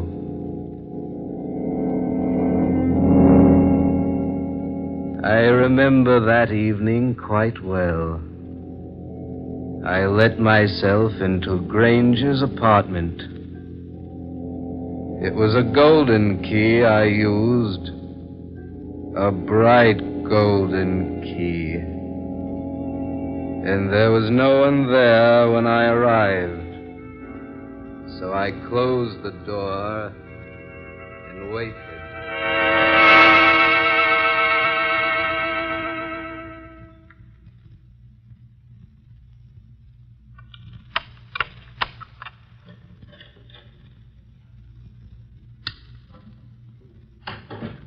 Well, Grange, imagine seeing me here. Blake. Oh, I say, you startled me. Did I now? I dare say, had I been someone else, you wouldn't have been at all startled. Incidentally, old man, how did you get in here? I suppose it would be quite facetious of me to say that I came in the same way you did. Oh, I say, a new piano. Do you mind? No, not at all. Go right ahead. Help yourself. Have a drink? No, thanks. You'd better have one, though. Oh, yeah. I say, Blake, what's that you're playing? You've heard it before, Grange. Have I? I don't recall. You have a short memory. I usually remember pretty well. Well, when you choose to, you do, yes. What do you mean by that? My wife has played that tune for you every night this week, and last, and the week before that. You see, I happen to know. Oh. I see. Well, I'm glad you haven't the audacity to deny it. No. No, I don't deny it. Your wife has been here. Often. As often as she possibly could. But I assure you she came of her own desire. And as a result of your oily persuasion. I might agree, Blake, that she is easily persuaded. And, of course, my curiosity prompts me to ask how you finally learned the truth. I accidentally found the key to your apartment here. It was in Sylvia's purse. A golden key. With your initials engraved on one side, hers on the other. Why, I thought that a rather handsome touch. Don't you agree? I've brought the key back to you. How gallant of you, old fellow. I'm serious. Sylvia will never come here again. Are you positive of that? Quite. For I shall ask her not to. You seem to believe she'll obey you. She will. And I ask you now, Grange, as a gentleman, kindly refrain from inviting her here again. In other words, hands off. Is that it? I'm glad I make myself quite plain. Why, you fool. You dull, stupid fool. What right have you to demand anything of Sylvia? Do you think for a moment, night after night, twiddling her thumbs while you're away from home? I admit I've been busy this past year, but another 6 months... You've no one to blame for Sylvia's being here but yourself. Here she's found what you've denied her, Blake. And I doubt very much if she'll give it up. Why, you swine, if you think for a moment... Oh. I forgot you carried a gun. But if you'd care to put it away... Skip the heroics, Blake. You know, I think I've suddenly thought of a solution to all this. The only solution is for you to leave Sylvia alone. Oh, no. No, you're quite mistaken. This is the solution. Here in my hand. Indeed, I rather like the idea. Besides, with you out of the way, Sylvia need have no more qualms. Why, you low yellow rat. That's it, Blake. Come closer. Threaten me. Make me do it. Make me do it, Blake. If you think killing me is the way out, Grange, you're very badly mistaken. It's the only way out. If you kill me, Grange, I'll come back and avenge myself. One shot, and that'd be all. I can prove self-defense. Sylvia will help. She'll swear you came here and tried to kill me. I'll come back, Grange. Just one shot directly between the eyes. I'll haunt you, Grange, because by God in heaven, I'll come back. It's a perfect scheme, yes, I like it. I'll pierce the veil, Grange, because I'll come back if I have to fight all the demons of hell to do it. Prepare, Blake. This is a chance of a lifetime. It's the way out. Yes, it's the way out.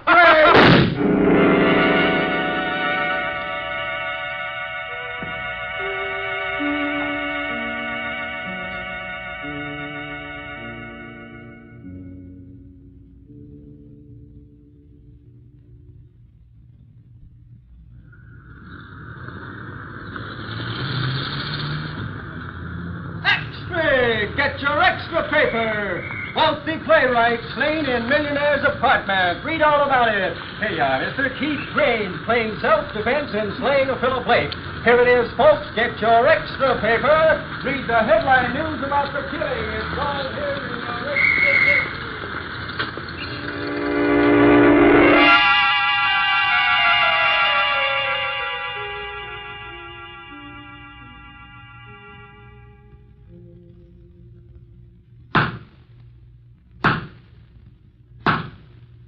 It is the judgment of this court that the defendant, Keith Grange, did shoot and kill the deceased, Philip Blake, on the night of April 16th, and that in so doing, he acted in a line of self-defense.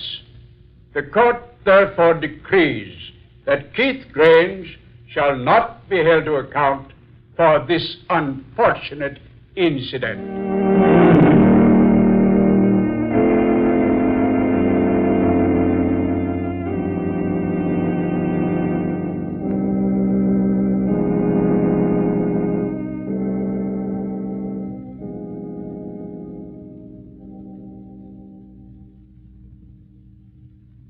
Well, my dear? I suppose there's nothing to worry about now. Not the slightest thing. I told you from the very beginning, Sylvia, that I acted rightly in doing what I did. Oh, I still can't resign myself to it. But you must. It's all over. Philip is dead. Now we can be together as much as we please. Keith, suppose you and I should have a misunderstanding. Suppose I should become angry sometime. So angry I might tell the truth to the authorities. That, my dear, would be most unfortunate. But it's a possibility, and by no means should we overlook possibilities.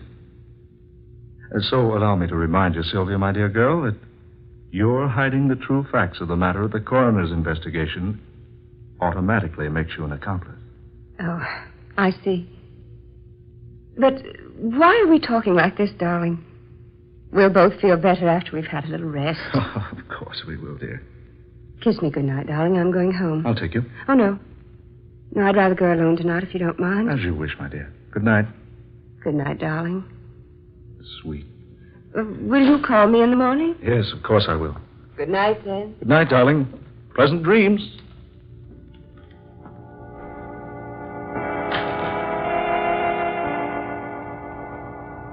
That's strange. Very strange. Just a moment ago, there were only Sylvia and I here. Now she's gone. Yet I feel that I'm not alone. You're not alone, Grange. What? What was that? I thought I heard a voice. It was my voice. Who are you? Where are you? I told you I'd come back. No. No, it's just my imagination. Is it your imagination, Grange? Yes. Yes, of course. I warned you.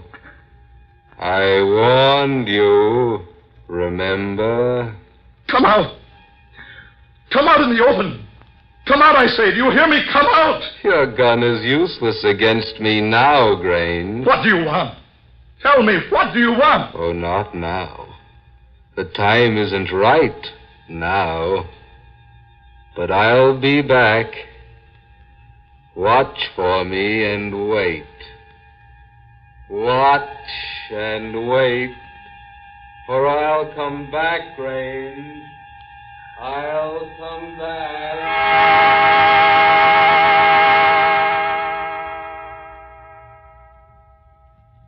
No. No, I'm sure of it. It was no one. No one at all. I just imagined it, that's all. Yes, just my imagination.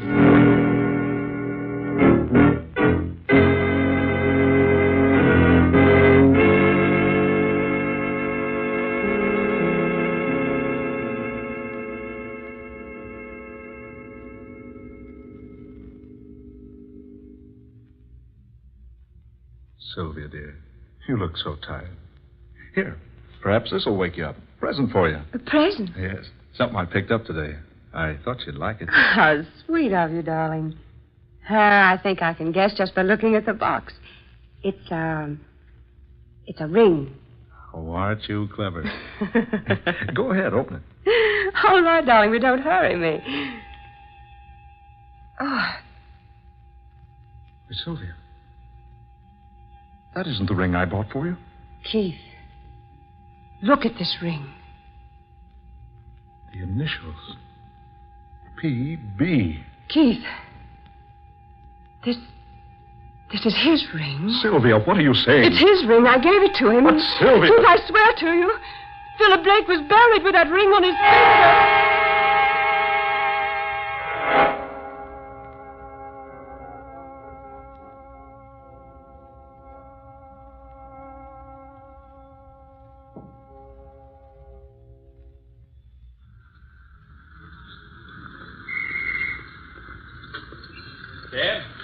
Cab, mister? Yes, please. Do you mind coming around to the other side, please, mister? That door's busted, and you can't get it open. Oh, very well. Sorry to ask that of you, but they ain't had time to get the other door fixed. Where to, friend? Huntington Arms Hotel, please. Right. Excellent. Huh? That's where I'm going. Oh, you startled me. I didn't know there was anyone in this cab. It's so dark tonight. Yes, isn't it? I say, I don't seem to feel anyone in the seat here beside me. Strange. You certainly bumped me hard enough when you crawled in here. Bumped you? I beg your pardon, sir, but I... Never mind, Grange. Never mind. You know me? I'm surprised that you don't know me. Why, yes. Your voice sounds familiar. Good Lord. Philip Blake. Do you mind riding with me? Blake, you're supposed to be dead. You're supposed to be buried. I am dead, Grange. I am buried. Cabby, stop this cab. Right, sir. Now, let me out of here. Let me out. What's the matter, Governor? Hey, you hadn't ought to jump out of a moving car like that. What in the name of heaven is in the back of that cab? Why, nothing, Governor. Here, see? I'll turn on the light. There. See? But there was somebody in there with me. Oh, now, mister, they couldn't have been. Look for yourself. The seat's empty there. And you just jumped out on this side of the cab. The other door won't open. No, brother, there wasn't nobody in that seat with you. Must have been your imagination.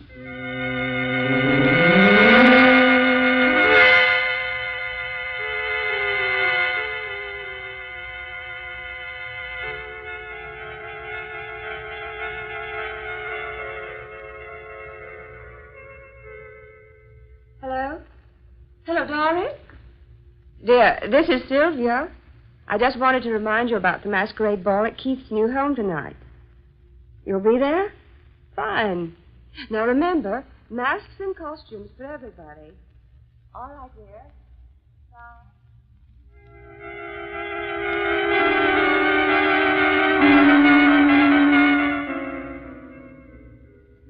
Now be sure to come in costume, won't you, Dorothy? Yes. And heavily masked, my dear. Yes, at Keith's new place. Oh, darling, wait till you see the place. It's really a mansion. Honestly, it's huge.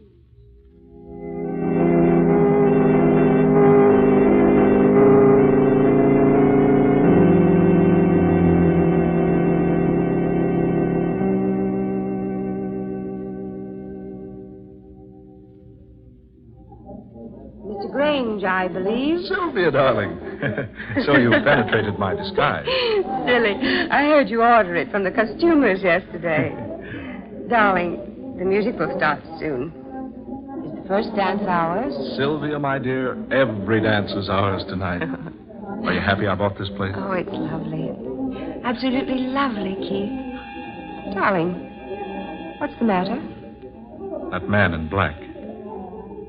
I've been watching him all evening. He's been watching me. Do you know who he is? No. He just stands and stares at me. Everywhere I go, he's always just a short distance away. Look, Keith. He's going into your study. Well, he hasn't any business in there. That's strange. I locked that door this evening so the guest wouldn't go into your study and disturb things. Well, he just walked right in. And, dear, I'll go see who he is and what he wants. You mingle with the guests, and I'll join you later. Very well, dear. But don't be long. I'll be waiting for you. All right, Sylvia. Yeah. It's odd. This door is locked.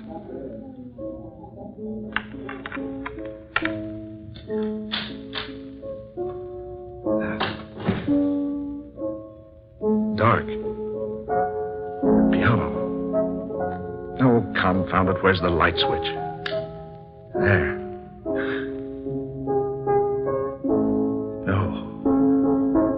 No, it can't be. That piano. Someone's playing, and yet there's no one seated there. The keys moving up and down, playing the music, but there are no hands on them. That melody. It's the melody he played the night I killed him. He's playing it now. And yet he's not there. I'm here, Grange. I'm here. Blake. Look closer, Grange. Here I am. You see? Yes. I see you now. I brought you a little gift for your masquerade party. What? You'll find it lying on your desk. Turn around and see for yourself. That's right. There. You see? A gun. It's the one you killed me with. Don't you recognize it? Where did you get that gun? I found it, Grange, and I've brought it back to you. I put one shell in its chamber. Just one, Grange. But that is enough. What are you trying to... Gone. He's gone. Lord, am I mad? Was I dreaming? No. No, the gun is here. It is my gun. One cartridge, he said. Only one. One cartridge. Yes. Yes, it's the only way left. He knew it was the only way. Now he's left me to take it. All right, Blake. You can have your revenge. You can have it. And you are right. It is the only way.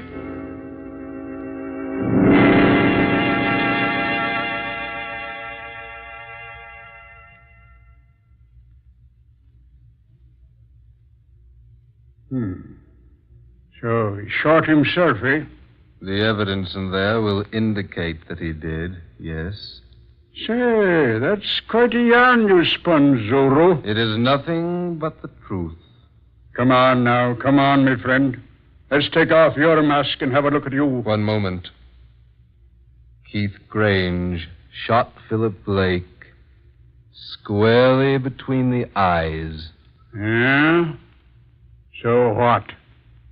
That doesn't make a very pretty sight. Well, I don't see what that's got to do with... here comes the captain. He'll take that mask off you. Captain Sullivan, come here a minute, will you? Yes, Casey, what is it? Well, there's a mug here that won't take off his mask. He's been spinning me the most fantastic yarn I ever heard in all my... where'd he go? Huh? Where'd who go?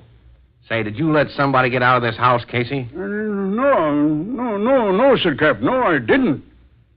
But he was standing here just a minute ago. He wouldn't take off his mask. He told me the darndest story about a murdered man coming back from the grave. Casey, have you been near the punch bowl? Well, there's no one here now. Wait a minute. What's this stain here on the floor?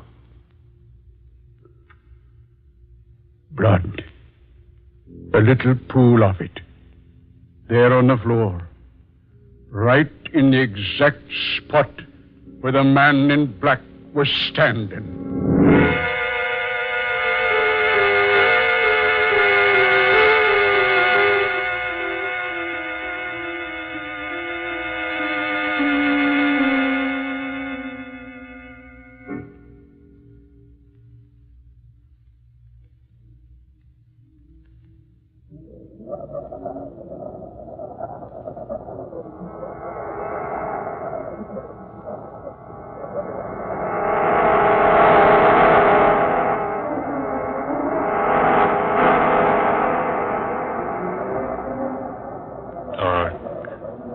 Fantasy.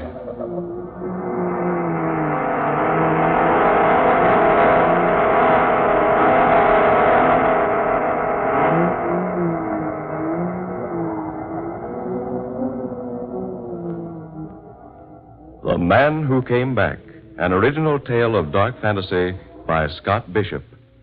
Ben Morris was Keith Grange. Eleanor Naylor Corrin was Herda Sylvia. Fred Wayne took the part of Casey. Muir Height was Captain Sullivan. Murillo Schofield, the cab driver. And Eugene Francis was the Man Who Came Back. Ladies and gentlemen, every Friday night at this time, the National Broadcasting Company will bring you Dark Fantasy, Tales of the Weird, Adventures of the Supernatural, created for you by Scott Bishop. Listen 1 week from tonight for the breathtaking story of the tombs of ancient China, the soul of Shanghai One. This is the National Broadcasting Company.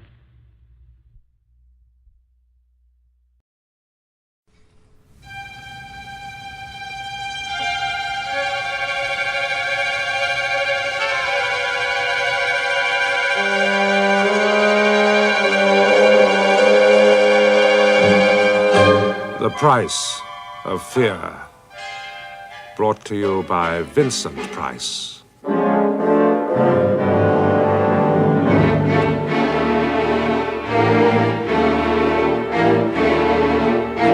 Do you ever wonder what life will be like in, say, 50 years' time?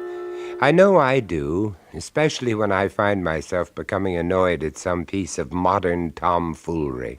You know, the sort of thing, loud, mindless music being played unnecessarily in stores and restaurants. Checks long overdue because somebody's latest computer has made a mistake. This never seems to happen with bills, I notice. Well, I suppose we all have little likes and dislikes connected with various aspects of modern living, but most of us forget them after a brief flash of annoyance. That is, until the next time. The point I'm making is that we don't dwell upon them continually and become obsessed by them, for that way lies madness. Take, for example, my story this week, which I've called The Ninth Removal. It concerns the case of Amelia Sidgwick. These modern young girls, their clothes are an outrage. Short skirts, low-cut blouses, lipstick, disgusting. My first, and thank goodness, my only encounter with Miss Sidgwick occurred when I called to see an old friend of mine, Peter Jarvis, in connection with some research I was doing for a film script I hoped to write. Peter was the head of a psychiatric clinic, and as I needed some background material on psychiatry, I had arranged to call on him one day at his office. I had expected a cold, cheerless, institutional building, but when I arrived, I was pleasantly surprised to find that the clinic was more like a well-appointed country house. I was greeted by a pretty receptionist, told to make myself comfortable, and that my friend Peter Jarvis would be available in a few minutes. Accordingly, I settled back in an armchair and picked up a magazine. Suddenly, I became aware of someone hovering over me. Good afternoon. Are you being attended to? Yes, I am, thank you. I'm waiting to see Dr. Jarvis. Oh, that's all right then. She was a tall, thin, scrawny woman of about 55 or so, dressed in a severely cut suit of dark gray material. She had a thin, white face with pinched lips and the most penetrating, bright blue eyes that I have ever seen. Perhaps we would never have exchanged another word, but at that moment I happened to turn over the page of my magazine, and in doing so revealed a full-page advertisement, which showed a pretty, if overdeveloped young lady wearing an incredibly low-cut dress. Disgusting. I beg your pardon? That girl. Completely shameless. Just look at her. I must confess that's just what I was doing, looking at her. Now, you know, there are some people who have the happy knack of getting rid of bores and other awkward customers easily. Well, I don't. Perhaps I just don't like hurting people's feelings. You remember the rhyme of the ancient mariner where the old sailor stoppeth one of three in order to tell him his long and complicated tale? Well, I'm the one of three, and Miss Sidgwick, having held me with her glittering eye, just took off. Of course, you know, the men are every bit as bad. They encourage that sort of thing. Why, only the other day I was travelling home in the underground when...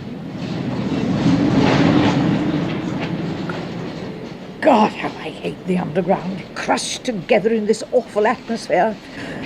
I sometimes think that hell isn't a matter of fire and brimstone at all, but simply travelling forever on the underground, surrounded by awful people. Those men sitting there so smug and oily looking, not one of them would dream of offering me his seat. Huh? Pigs, sitting there reading their newspapers, and what newspapers, full of salacious muck. Headline there. Another sex murder victim found on common. Is it any wonder the way these modern girls dress? That one over there, crossing and uncrossing her legs. Oh, and that short skirt. Disgusting. Oh, she's smiling. Oh, yes, she's noticed that young man ogling her. I'd teach her. I'd take a whip to her. My dear father would never have allowed me to carry on like that. Dear father. The devil's army is all around us, my child. Never forget it. You must fight it. Fight it with all your might. Never cease to fight for God. I have fought, Father. Oh, how I've fought for your stern God.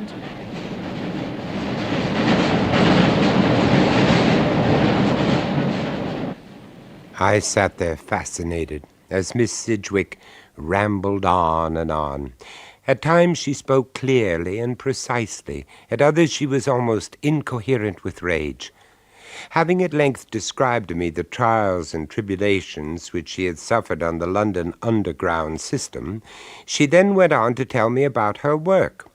Miss Sidgwick's employers had, it seems, been many and various. Her typing plus her sense of duty were beyond reproach. Employers might appreciate her work, but it seems to a man they were lovers of peace, taking unkindly to criticism, and at length Miss Sidgwick was cast out, and with each casting out, her hate grew. One day, however, she joined a company run by a retired brigadier who had inherited his father's tea-importing business. The atmosphere was middle-aged, quiet, and respectable, and the office staff adhered to the old ways of dress and deportment. As for the brigadier himself... You see, the brigadier was a tall, distinguished, grey-haired gentleman, with both good looks and charming manners. He was not married, he did not smoke, and he was always extremely respectful towards his female employees. He was what I should call a gentleman of the old school. From her manner, I guessed that Miss Sidgwick was not in love with the brigadier. It was just that she worshipped him. Sometimes in my dreams I saw him standing a long way off on a hill. I saw myself running towards him, but the distance never seemed to shorten. In the same way as Father's God, he was always unreachable. And so matters stood. Miss Sidgwick had at last found employment which suited her ideally, and an employer whom she could more than respect. And then one morning... Miss Sidgwick? Yes, sir? Will you come in a moment, please? Certainly, sir. That's right, dear lady. Just come in and shut the door, will you? That's the ticket. Now, just take a seat. I have something to say to you. Now, The point is that I've decided to expand our little team. Indeed, sir. Yes, in fact, I've engaged a young lady. Excellent character. She's to join us on Monday. Well, I was not aware, sir, that you'd interviewed any applicants or even advertised the position. No, you're quite right. But this young person was strongly recommended. Most strongly. I see, sir. Needless to say, dear lady, I will look to you to see that Miss Franklin, that's her name, by the way, that she settles in happily. I shall do my duty, sir, as always. Of course you will, dear lady. That goes without saying. The following Monday morning began very badly for Miss Sidgwick. On the underground, a large man stood on her toe. He was rewarded by a sharp kick on the shins. But there was worse to come. When she arrived at the office, she found her fellow workers in a buzz of curious excitement as they awaited the arrival of the new girl. It was a tradition in the company that newcomers did not start until 10 o'clock on their first morning, so there was plenty of time for speculation. Miss Sidgwick, however, refused to join in the speculations, even when approached directly by Mr. Parsons, the firm's junior filing clerk, a jovial man of about 45. Well, miss, what about the new girl, eh? Do you think she'll be nice? No, indeed. I shall be greatly surprised if she is nice, as you put it. Oh, dear. However, as long as she does her work efficiently, I hardly think it matters whether she is nice or not. Well, I was only wondering what she'd be like. What class of person, you know. At best, I expect her to be tolerable. Good morning. Yes, miss, can I help you? I hope so. I'm Anne Franklin. I'm coming to work here. I see. Ooh, look at that. It's going to be a pleasure showing her the ropes. Mr. Parsons, I suggest that you get on with your work. After all, you are being paid to do it. Miss Franklin, may I ask if that is your normal business attire? Oh, the gear. Well, it's all I've got. I mean, I've got lots of clothes, but they're all like this. It's all right, isn't it? My last place didn't mind. This is a respectable office. I should hope so. Otherwise, I shouldn't have come to work here. Ah, Miss Franklin, so you've arrived. Good morning, sir. My word, how fresh and smart you look. Like a breath of spring, eh, Miss Sidgwick? If you say so, sir. Yes, I do, dear lady. And now I'll leave Miss Franklin in your capable hands. Yes, sir. During the next few days, Miss Sidgwick could be likened to a lion in a cage with a succulent but stupid lamb, which the laws of creation had for some reason forbidden it to eat. Oh, that stupid girl, flaunting herself, smiling at every man who comes within range. She even took to applying her lipstick during working hours. To this day, I do not know how I managed to restrain myself. All these things might just have been bearable if it had not been for the girl's work. It was awful. There we are. How's that, then? Oh, no. This will not do, I'm afraid. There are 6 mistakes in this one letter alone. Oh, dear, you are fussy. And here, look, 3 misspellings. And last year's date. I'm sorry, but this will also have to be done again. God, I've certainly made a hell of a bloody mess of that one. What did you say? Well, I mean, I've made a mess of it, haven't I? Let it be understood, Miss Franklin, that foul language is not tolerated in this office. Neither is blasphemy. Do I make myself clear? Yes, miss. Oh, I'm sorry, but you are a funny old stick. What? Nutty as a fruitcake. This has gone quite far enough. I am going to see the Brigadier. Suit yourself. And so Miss Sidgwick stormed into the Brigadier's office and there presented him with the full catalogue of her complaints against the pretty young newcomer. His reaction, however, was not quite what she had expected. Alas, the youth of today, Miss Sidgwick, does not adhere to the principles we treasure. But you do not see, sir. Blinded by your own goodness, you do not see. She bears her flesh, she paints her face, she encourages men. Why, Mr. Parsons has hardly been himself since she came here. In addition to which, she cannot type. I, too, Miss Sidgwick, deplore the lax morals and lower standards of this permissive age. But, dear lady, you and I can't fight the world. Oh, correct me, sir, if I am wrong, but surely a soldier who believes in his cause never ceases to fight. True, very true. But when defeat is certain, he changes his tactics. He pretends to surrender, infiltrates the enemy's ranks, and becomes an underground force. Oh, but that... She insulted me. She should be cast out. That, dear lady, would be to admit defeat. Now, I'll tell you what. Ask her to come and see me, will you? You will chastise her, sir. Appealing as the prospect is, dear lady, I fear that I shall have to content myself with a reprimand on this occasion. Thank you for bringing the matter to my attention. Thank you, sir. And Miss Sedgwick? Yes, sir. You are my strong right arm. Never forget that. Oh, sir. And remember, infiltrate the enemy's ranks, dear lady. Infiltrate the enemy's ranks. Oh, yes. Yes, indeed, sir. I'll remember. For the rest of that day, Miss Sedgwick, it seems, basked in a golden haze, remembering the Brigadier's words. You are my strong right arm, dear lady. Oh, I am. I am. By tea time that day, Miss Sedgwick had even unbent sufficiently to spend a few moments chatting with Mr. Parsons and Miss Franklin about the latest topics of interest. Oh, no, Mr. Parsons. I don't think that sort of thing could ever happen here. We breed a much better type of politician. So much more background. Listen to this, in the paper. Another of those sex murders. A girl of 19 found brutally murdered on Wimbledon Common. This is the 8th victim to be struck down in the past 2 years. Ugh, gives me the creeps. Whoever does it must be kinky. Poor girl. I wonder why so many of these attacks take place nowadays. I can tell you. It's because these modern girls ask for it. Short skirts, lipstick, low-cut blouses. Is it any wonder they get assaulted?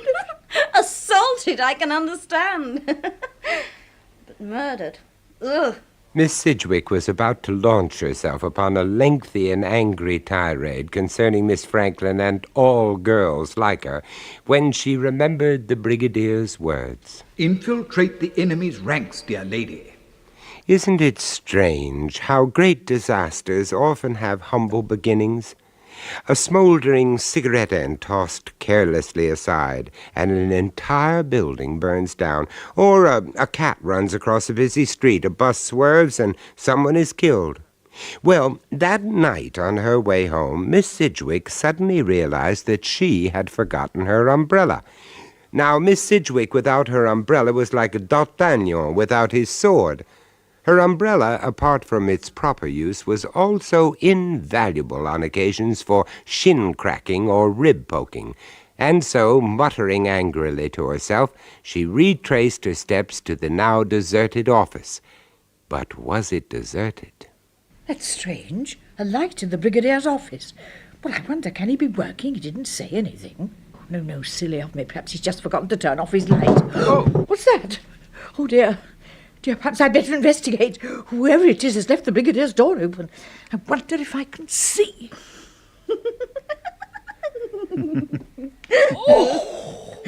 Charles, this is cosy. Just the two of us. Just the two of us. Kiss me again, Anne. Greedy. Miss Sedgwick stood there and stared in horror. The Brigadier and Miss Franklin were far too occupied to notice the white face staring at them through the open doorway. To say that Miss Sedgwick was in a state of shock would be to put it mildly. She left the building quickly and began to walk. I walked a long way that night.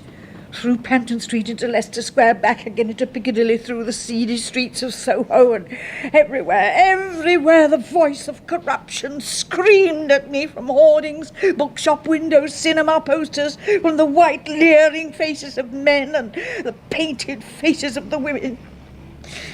At last I came to a small square surrounded by iron-backed seats.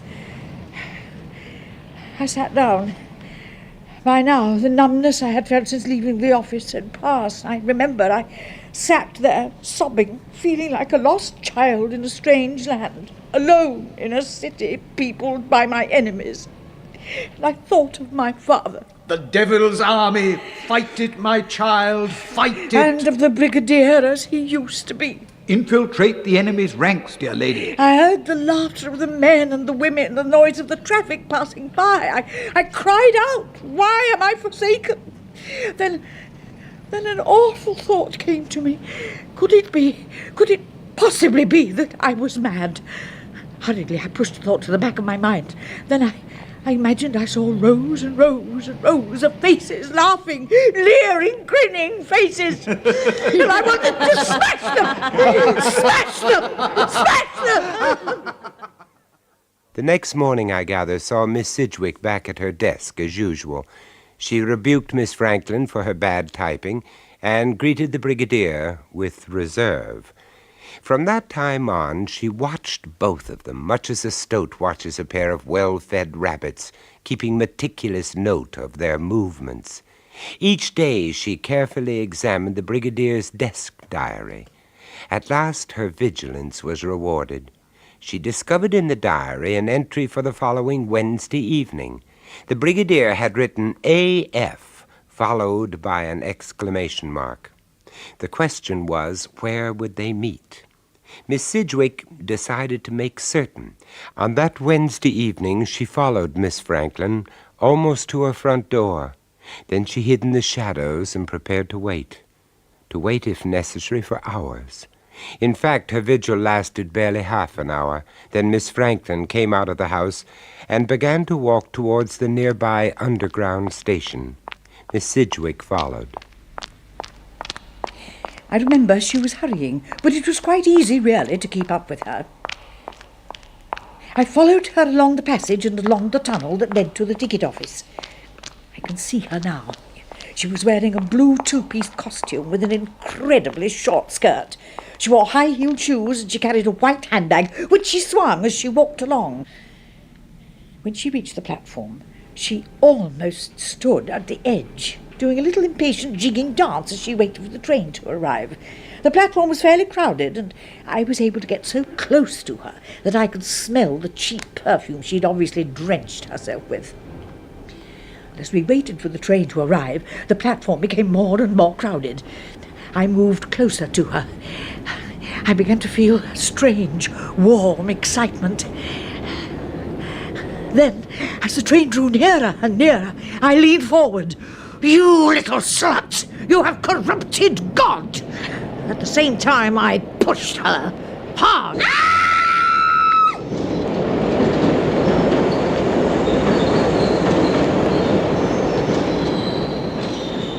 Nobody saw me do it. The platform was too crowded. And then I stepped back and was immediately lost in the crowd as it surged forward. I left the station, made my way back to the office where I knew the brigadier would be waiting. Waiting for her. So here you are at last. Miss Sidgwick, what are you doing here? Is something wrong? No. I'm sorry, I don't understand. Is there something you want to tell me? Yes, yes. I see. Sit down, won't you? No? Well, I'm afraid whatever it is, we'll just have to wait until morning. I have an important engagement tonight. No, sir, you have no engagement. Miss Franklin, that slut, will not be coming here tonight. What the devil do you mean? I saw you, both of you, that night. And since then I've watched and waited. Then tonight I struck. I see. Miss Sidgwick, I think perhaps you'd better sit down. But first, I suggest that you put down that obviously lethal weapon you've been trying to conceal beneath your coat. Oh, but now, please do as I say, at once. I'm not accustomed to having my orders disobeyed. Thank you.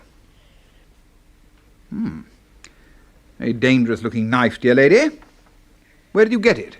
I bought it at the ironmonger's. Nobody knows I've got it. Nobody saw me. I take it that you did not use it on poor Miss Franklin. No. I pushed her under a train.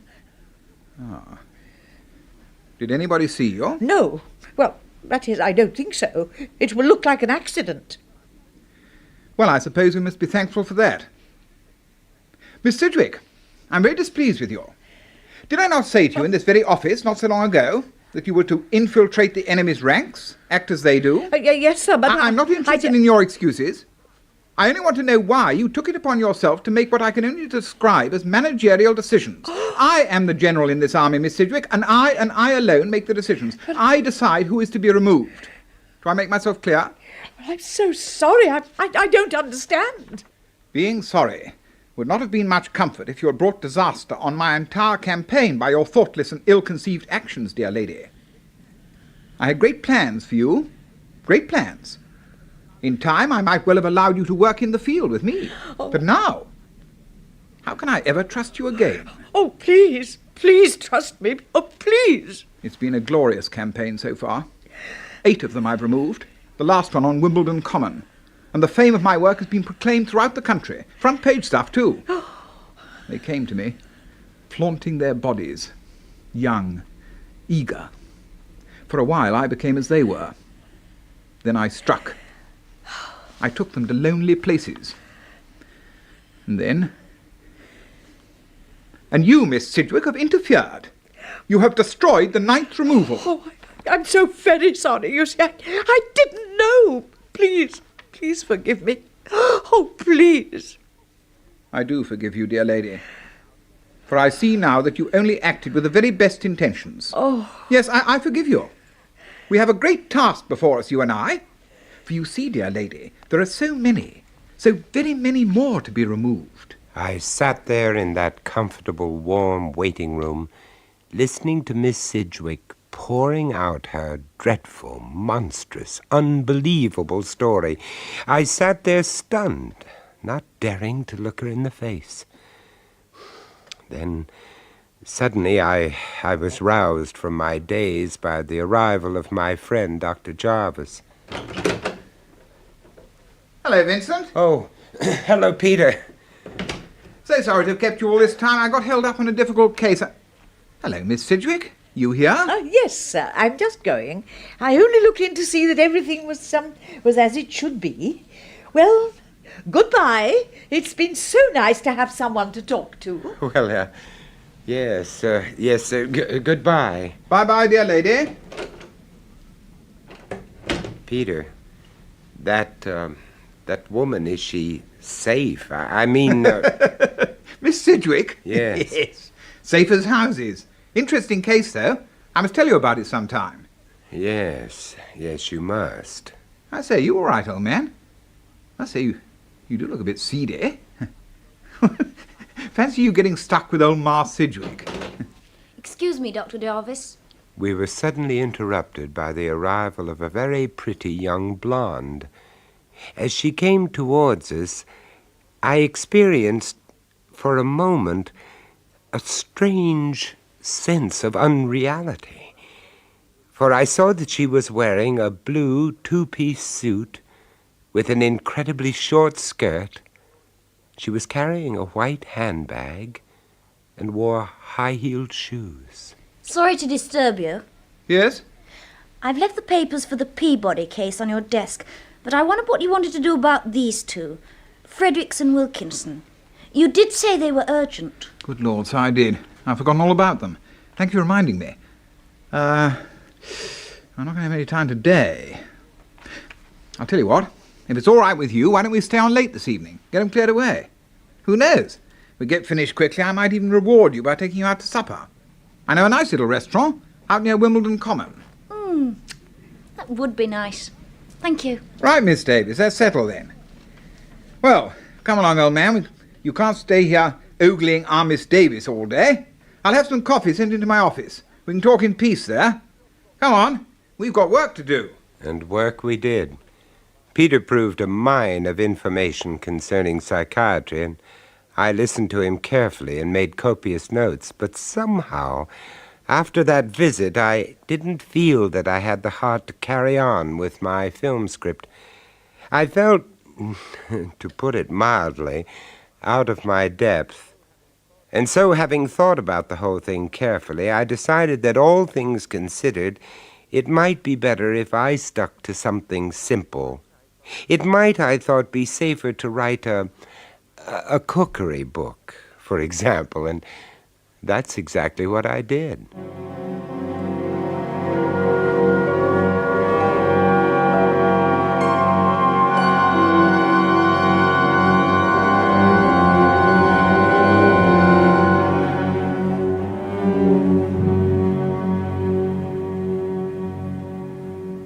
That was Vincent Price, bringing you The Price of Fear.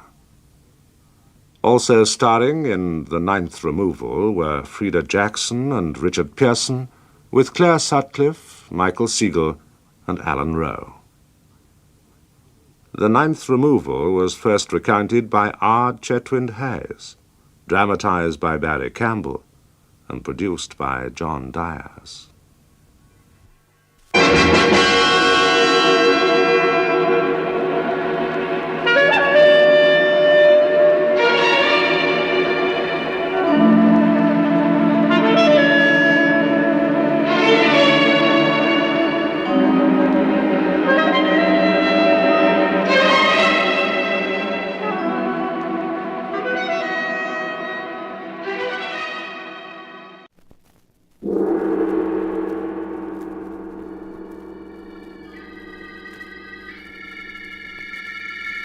The Sealed Book.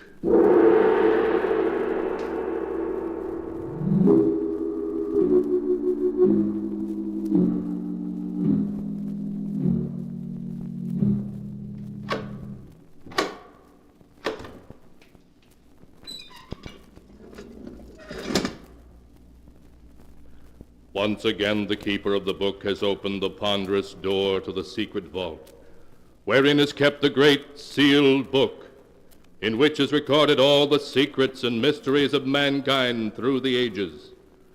Here are tales of every kind, tales of murder, of madness, of dark deeds strange and terrible beyond all belief.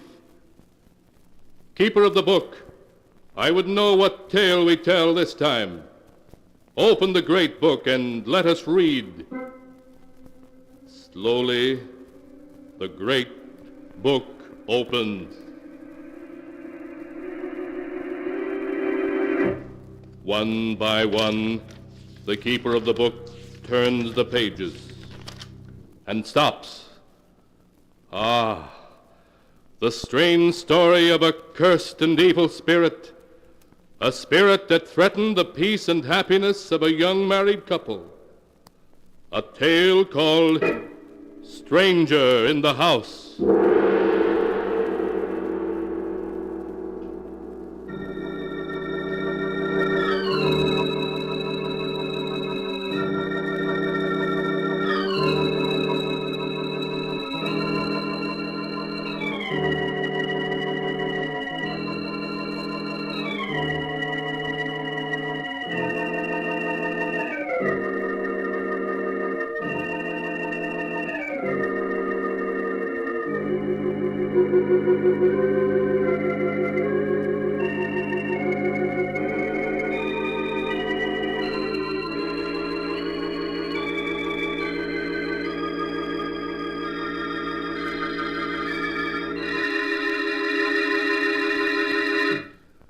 Here is the tale, Stranger in the House, as it is written on the pages of the sealed book. The tale was told by Jane Barton herself. From the first moment I saw Wickford Manor, I was filled with a sense of uneasiness, almost fear, a fear I couldn't explain. To all outward appearances, Wickford Manor was just another old, staunchly built colonial house, the kind you see through all New England. Roger, my husband, was delighted with the house. Its beauty and remoteness won his heart from the beginning. Say, take a look at that beautiful staircase. Look at this magnificent fireplace in the drawing room. Yes, it is beautiful, Roger. It's just the size house we need, with 4 rooms upstairs. 4 rooms upstairs? How do you know, Roger? The agent never mentioned how many rooms the house had. Didn't he? Well, there's only one way to find out. Let's go upstairs and look. Come on, Janie. All right, Roger. This house would require very little in the way of repairs. But it hasn't any electricity, Roger. Oh, well, we could use lamps until a line could be run to the house. Look, Janie, there are 4 rooms up here. So there are. It's as though you've been in this house before.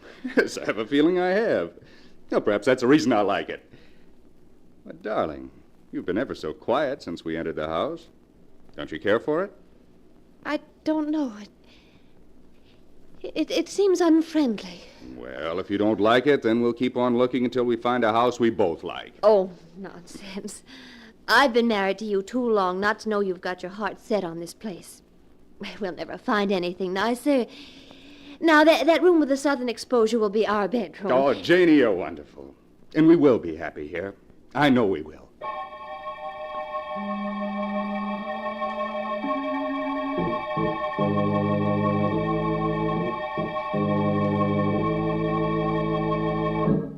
Because I loved Roger and wanted to see him happy, I buried my fears and agreed to the purchase of the house.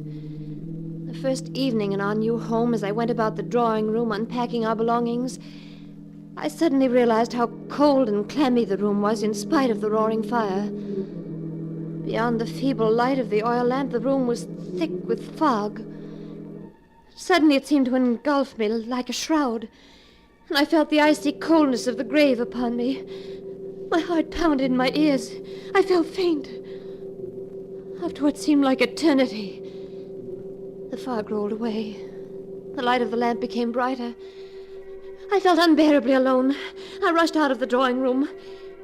As I opened the door to the study, I saw Roger seated before the fireplace. He was staring unseeingly at the ashes of a fire long since gone out. Roger. Roger. Roger! What? Oh, it's you, Jane. Roger, is anything wrong? Wrong? Yes, you seem so far away, remote. It frightened me. Do you smell perfume in here? Perfume? Why, yes. It's the perfume I gave you for your birthday, isn't it? No. No, it isn't my perfume. It smells like narcissus. Yes. So it does. How strange. Roger, what were you thinking of when I came in here? Why, I don't know. My mind was reaching out for something. Something in the past. But it was also confused. It was as if I were wandering in a fog. Wandering in a fog? Yes. Well, Jane, you're so pale. Aren't you feeling well? I'm just tired. It's been rather a tiring day. Now, you go up to bed, Jane. I'll be along later. All right, dear. Don't forget to turn out the lamp when you come up. I won't.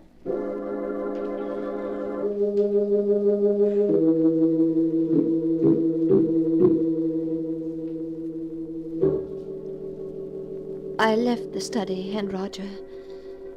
After tossing in my bed for hours, I fell into a fitful sleep. And I suddenly awakened to hear the clock in the hall striking the hour. It was 5 o'clock, and Roger's bed was empty. Quickly slipping on my robe, I left my room and started down the stairs. As I reached the foot of the stairs, I stopped. For to my astonishment, I heard Roger's voice in the study. I slowly approached until I was at the door. Who are you? This mist. If I could only make you out clearer. So difficult. The mist obscures your face. Who are you? Why don't you say something? Roger! Roger! Unlock the door! It's Jane! What's wrong? The mist, it's coming between us. I can hardly see you. Oh, don't go. Come back, please. Please come back. Darling! Darling, please unlock this door. Please! Roger!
And now back to the story as it is written in the sealed book.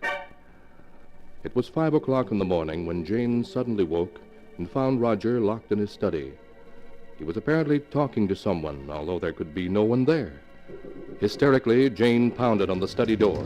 Darling, unlock the door, please. Roger! Oh, Roger. What is it, Jane? I was so frightened. Who are you talking to? Talking to? I don't know. I must have been dreaming.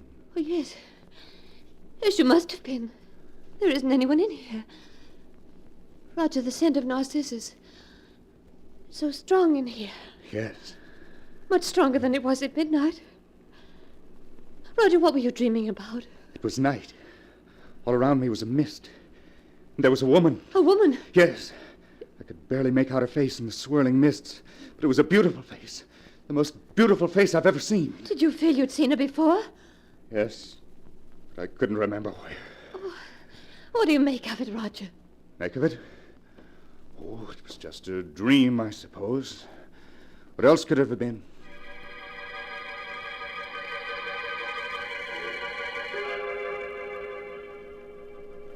Roger said it was a dream. But in his heart, I knew he believed it was more than a dream. During the days that followed, he'd pace incessantly in the study, paying no attention to me, living only for the coming of twilight. And when night did fall, he'd lock himself in the study, forbidding me to disturb him.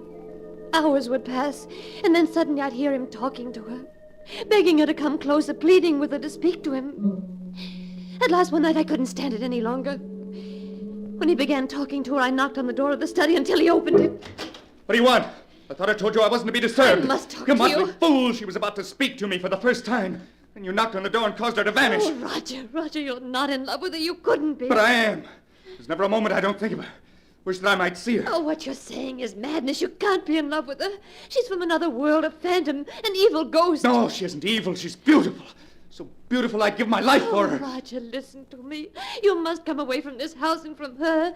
She's cast a spell over you, and it can only lead to disaster. Roger, we must leave this house at once. No, never. I insist. Get out, do you hear? And don't come back. I'll never leave her, never.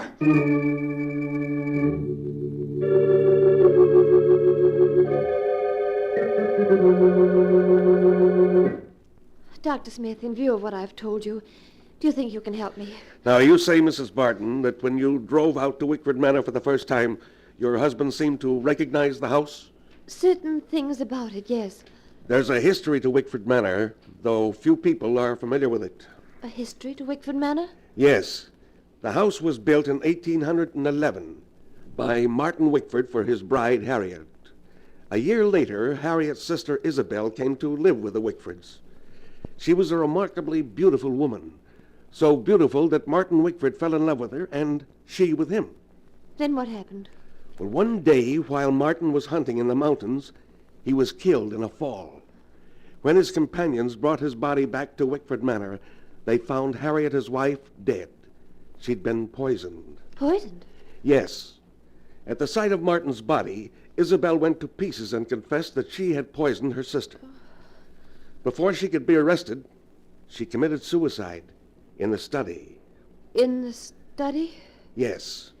In the years that followed the tragedy, Wickford Manor had a succession of tenants, all of whom left after a brief residence. You mean they saw her too? Well, the tenants made no claim of seeing anyone, but their fear of an unknown element in the house led them to leave. But if the other tenants never saw her, why should Roger see her? Mrs. Barton, you said that your husband seemed to know many things beforehand about the house. Yes, I recall joking with him about it. I said it was as though he'd been there before. Perhaps he had, long ago, as another person. As another person? Yes. You mean Roger had once known Wickford Manor in some previous life? How else do you account for his remembrance of things that he'd never seen in this life? Oh, you're trying to tell me something, Doctor. What is it? Perhaps your husband and the spirit of the woman Isabel are able to bridge the gap of time and space because they had once known each other in another life. Doctor, you don't believe that Roger was Martin Wickford? I don't know. What is happening at Wickford Manor is beyond the knowledge of the living. But this I do know. We must return to the manor at once, for the spirit that's abroad in the house is one to be feared more than death itself.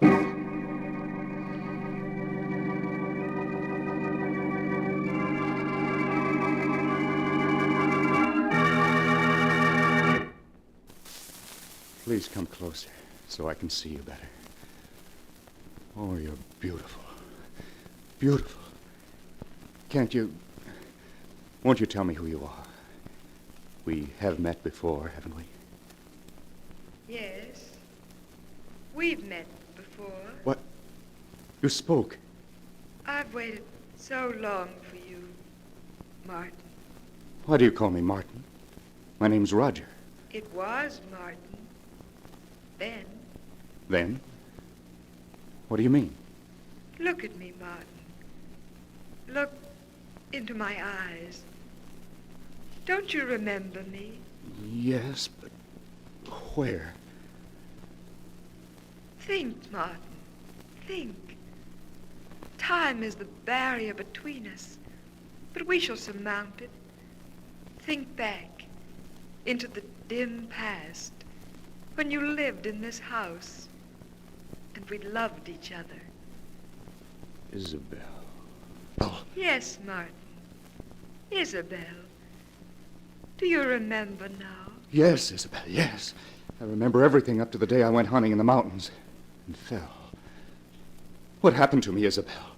What happened to us? To our love? Don't think of that accursed day, darling, but think of the future. Our happiness together. Oh, yes, Isabel. Our happiness together. Roger! Roger, please open this door. Roger! Martin, she's come back. Yes. Darling, don't go. Don't leave me. I must, Martin. I must. We could be so happy together. Come back. Please come back. Roger, please unlock this door, please. What do you want?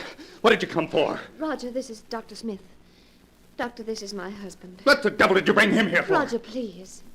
I thought perhaps he could help us. Help us? I don't need anybody's help. I must warn you, Mr. Barton.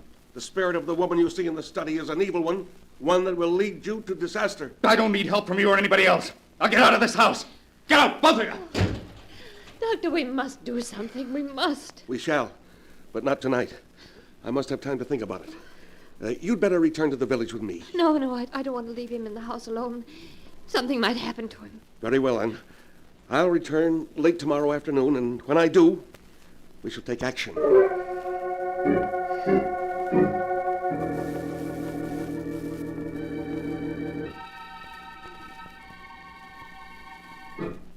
Isabel, where are you? I'm alone now, darling. Please come back. I'm here, Martin. I'm here. Oh, yes, I see you now. Promise you'll never leave me again, Isabel. I don't want to leave you, darling. But that woman is trying to come between us. Jane? Yes. She hates me, Martin. She will come between us if you don't get rid of her. I tried to make her leave, but she wouldn't go. Then that leaves only one thing to do. One thing to do? Yes. Come. We must hurry. It's almost dawn, and I'll have to leave you soon.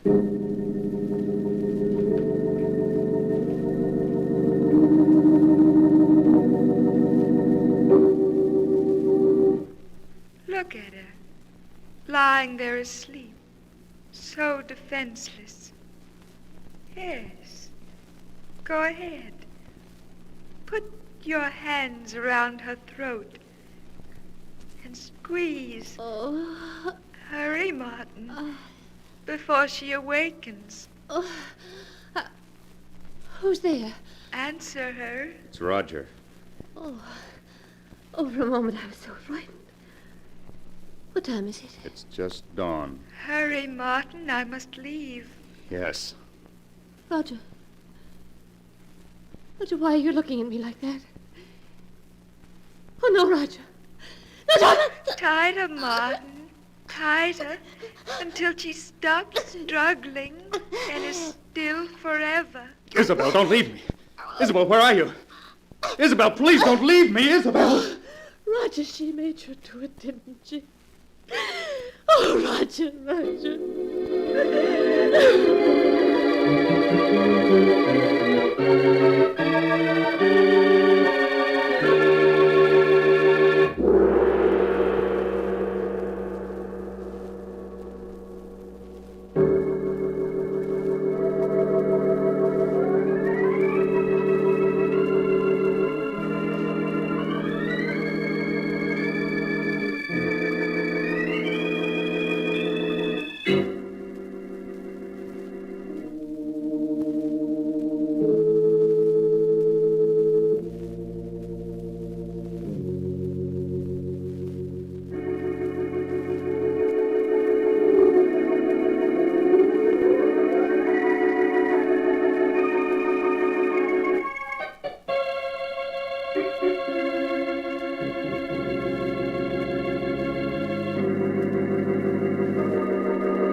And now to continue the story as it is written in the sealed book. As Jane finished describing to the doctor how Roger, urged on by the sinister spirit he called Isabel, had nearly strangled her, the doctor spoke. And then, Mrs. Barton, you say your husband stopped choking you and ran out of your room and down to the study? Yes, Dr. Smith. Oh, I should have known better than to let you remain in this house last night. Don't you see? This Isabel knows that if he murders you, he will then join her cursed spirit forever in this house. Oh, look. Look, it's growing dark out. Soon she'll appear to bewitch him again. Doctor, we must do something. Very well. This woman, Isabel, has been denied the peace of the grave because her sister's blood is on her hands. She belongs neither to the living or the dead, only to this house. If we could get your husband to leave, perhaps it would break the spell she's cast over him. Yes, but he absolutely refuses to leave. Then we must force him to. I could very quickly give him a hypodermic and render him unconscious. Yes. Then we could carry him away. And to make sure he never returns to this house, we must burn it to the ground before we leave. Yes, we will burn it. And the evil that's in it. Then if you'll lead me to the study. All right, Doctor. Have you the hypodermic ready? Yes. Now, when your husband opens the door, just gain his attention for a moment. Long enough for me to give him the injection. Yes, very well. Roger. Roger, open the door. I want to talk to you. What do you want? Why has he come back to this house? He's come to take me away, Roger. To take you away? Yes. Good. I'm glad to see you. What have you stuck me with? What's that in your hand? Just a hypodermic, Mr. Barton. A hypodermic? What are you up to? You're trying to take me away from this house. From her. Well, I won't go. I won't go. Do you hear? You'll... Oh, Doctor, quick, he's falling. I've got him, Mrs. Barton. Now I suggest you take that lamp and smash it on the floor. Yes. Let's burn the place down to the ground. Yeah, that's it. Now you'd better help me carry your husband out of the house. In a little while, this house will be a raging inferno.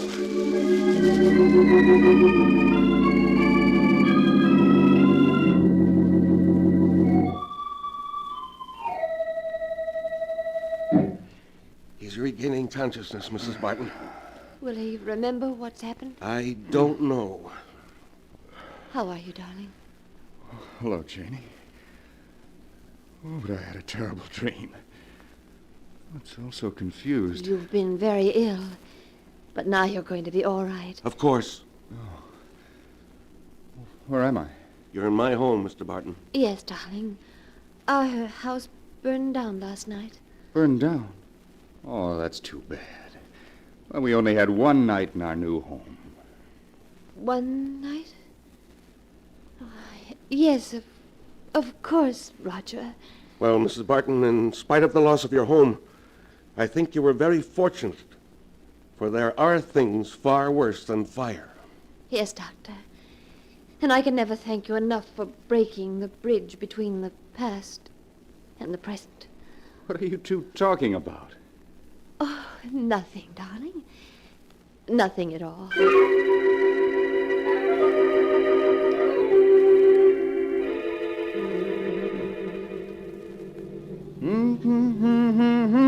Roger, you've been humming that all day. Well, I like it. But you can't carry a tune. Oh, nonsense. I've carried this tune for 300 miles, and I'll carry it the rest of the way to California. Oh, what a trip this is going to be. Roger, What? do you smell something? Yes. Good night air. No, I don't mean that. Well, what's wrong with you, Janie? Don't you smell it? What? You mean that perfume? Yes, Seems familiar. What is it? Narcissus. Narcissus? Yes. Oh, Roger, we haven't escaped from her. She's here in this car. Martin, it's Isabel. Think, darling. Think. Roger, you look as though you're listening to her. You do remember everything now. Don't you, Martin? Yes. Darling, we must get rid of her. She's trying to come between us. Yes. Oh, Roger, you mustn't listen to her. Once she's gone, we'll be together forever, darling. Yes. Forever.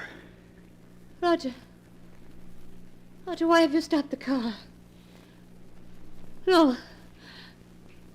No, don't look at me like that. Roger, no. Stay away from me. You mustn't.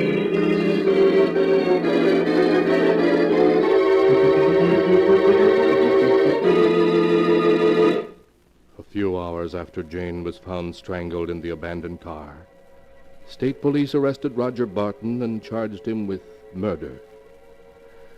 Strangely enough, as Roger was being hanged for his crime, witnesses at the execution noticed a strange scent of perfume about the gallows. Some people said afterwards that it was Narcissus, and they remarked on the expression of joy on Roger's face as he died.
And now, keeper of the book, before you close the great volume, show us the tale we tell next time.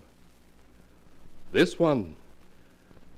Ah, yes, a weird and incredible tale of a wife who was being blackmailed because of her past. But because she did not know the identity of her blackmailer, she suffered 1,000 times over. The tale is called Out of the Past. Be sure to be with us again next time when the sound of the great gong heralds another strange and exciting tale from The Sealed Book.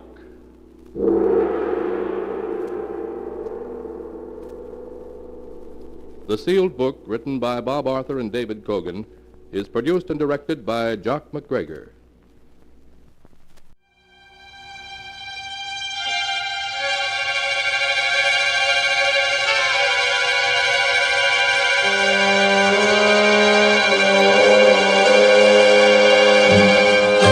The Price of Fear. Brought to you by Vincent Price. Hello. Let's call our story Meeting in Athens. So, how better to evoke the right atmosphere than with a little Greek music? It was August, and I was in Athens. In high summer, with the blazing heat battering down on the city. Athens, this 5,000-year-old capital, the pride of that bygone ancient world whose wonders had gone to make up the glory that was Greece. I'd been in Yugoslavia on location working on a film, another of my excursions into the cinema's fantasy celluloid world. One more story of blood, horror, and the grotesque. But I'd thoroughly enjoyed myself playing in it. And when it was over, I decided to travel south, to spend a little more time in the city which had taken its name from Athena, the ancient Greek goddess of wisdom. That morning, like other tourists, I'd braved the heat to climb the height of the great limestone rock of the Acropolis, and I'd been strolling among what was left of the splendors of Greece's golden age. As I stood for a moment, looking over towards Mount Hymettus, I heard someone approaching. Mark, I don't think we should. He won't mind. Excuse me, sir. I turned to see a young man and a young woman. At a guess, in their mid-20s, and a very good-looking couple. I hope you won't think we're intruding. Even though we are, of course. She was a tall, honey blonde, and although she was wearing one of the shortest mini-dresses I'd ever seen, there was an air of elegance about her. You probably don't remember me. There was something about him which seemed familiar. He had dark hair, broad shoulders, and a muscular build, shown to advantage by the denim shorts and open-necked shirt which he wore. I'm Mark Haxton. At times like these, I always believe there's just one thing to do. Be honest and apologize for my bad memory. I'm sorry. Oh, dear, we've embarrassed you. I'm sorry. Oh, no, there's no need to be. None at all. Well, this is Gillian Gilroy. I'm delighted, Miss Gilroy. I know for sure that you and I have never met before. I couldn't possibly have forgotten it if we had. What a nice thing to say. No, I'm just being honest, as I told you. Now, as for you, Mark, I know we have met, but where was it exactly? In England, about 4 years ago. In England, huh? At Denwood Studios, when you were making that film, Theatre of Blood. Yes, of course, I've got it now. You worked on the picture too, didn't you? That's right. Yeah, well, that's one way of putting it. Well, now, wait a minute. You were second assistant on it, isn't that so? Yes. Or in other words, messenger boy and General Dog's body, the lowest form of life. Oh, we all have to start somewhere, I suppose. Yes, that's right. Well, it's nice to see you again. What are you doing with yourself these days? Are you still in the film business? No, I'm working in television now as a floor manager. Which I've heard called the second lowest form of life. So I imagine you could say it's a step up for him. And that is spoken from a great height, you'll notice. The rarefied atmosphere only breathed by doctors' receptionists. Sarcasm will get you nothing, except perhaps a clip over the ear. I found them two very likable young people. They were in Athens on holiday, I learned, In fact, this was their last day. So I invited them to have a drink with me and took them back to my hotel, the Grande Bretagne, on Constitution Square.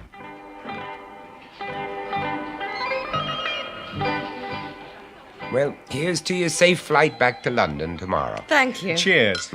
What time does your plane leave? Oh, after lunch. Around 3, isn't it, Mark? Hang on and I'll check. I've got a note of it here in my diary. Yes. 3:15 to be exact. You and your diary. I've never known anyone like him, Mr. Price. Oh, please, Vincent. Thank you. Do you know, he makes notes of absolutely everything. You should see what he's got in the front there. Name and address, car registration number, next of kin, his national insurance number, and Lord knows what else. Even his blood group. It's just a safety precaution, that's all. Well, supposing I'm in an accident sometime and need a transfusion. Yes, of course. That's very sensible of you, as a matter of fact. Let's hope it never happens, and especially not tomorrow. Oh, don't say anything like that. She's always a trifle nervous about flying. Oh, it's too bad, though, having to go back on Wednesday. Why? Is Gillian nervous about Wednesdays as well? No, nothing like that. It's only that next Sunday would be better. The point is that neither of us is actually due back at work until the Monday. Oh, I follow. 3 more days here would be great. There's so much to see, we've hardly scratched the surface. Well, then why do you have to leave? Needs must when the money runs out. Gillian's put us on a very tight budget. Now you know what we agreed, darling. Sure. Economy is the watchword, all in the interests of next spring. And what happens next spring, if I'm allowed to ask? Church bells and orange blossom, the full bit. You're getting married. Well, congratulations. Thank you. Yes, I finally got him round to it. I have a suggestion to make. I think we might celebrate next spring a little in advance, with a bottle of champagne. Champagne? Oh, that's a sweet thought, but no, we couldn't possibly. No, of course not. We can't allow you My to. dear Mark, you can't stop me. I insist. Waiter! Waiter!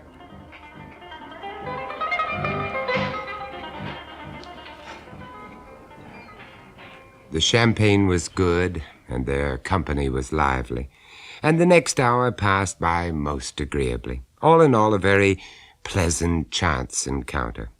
When they got up to go, I expected that to be the last I'd see of either of them.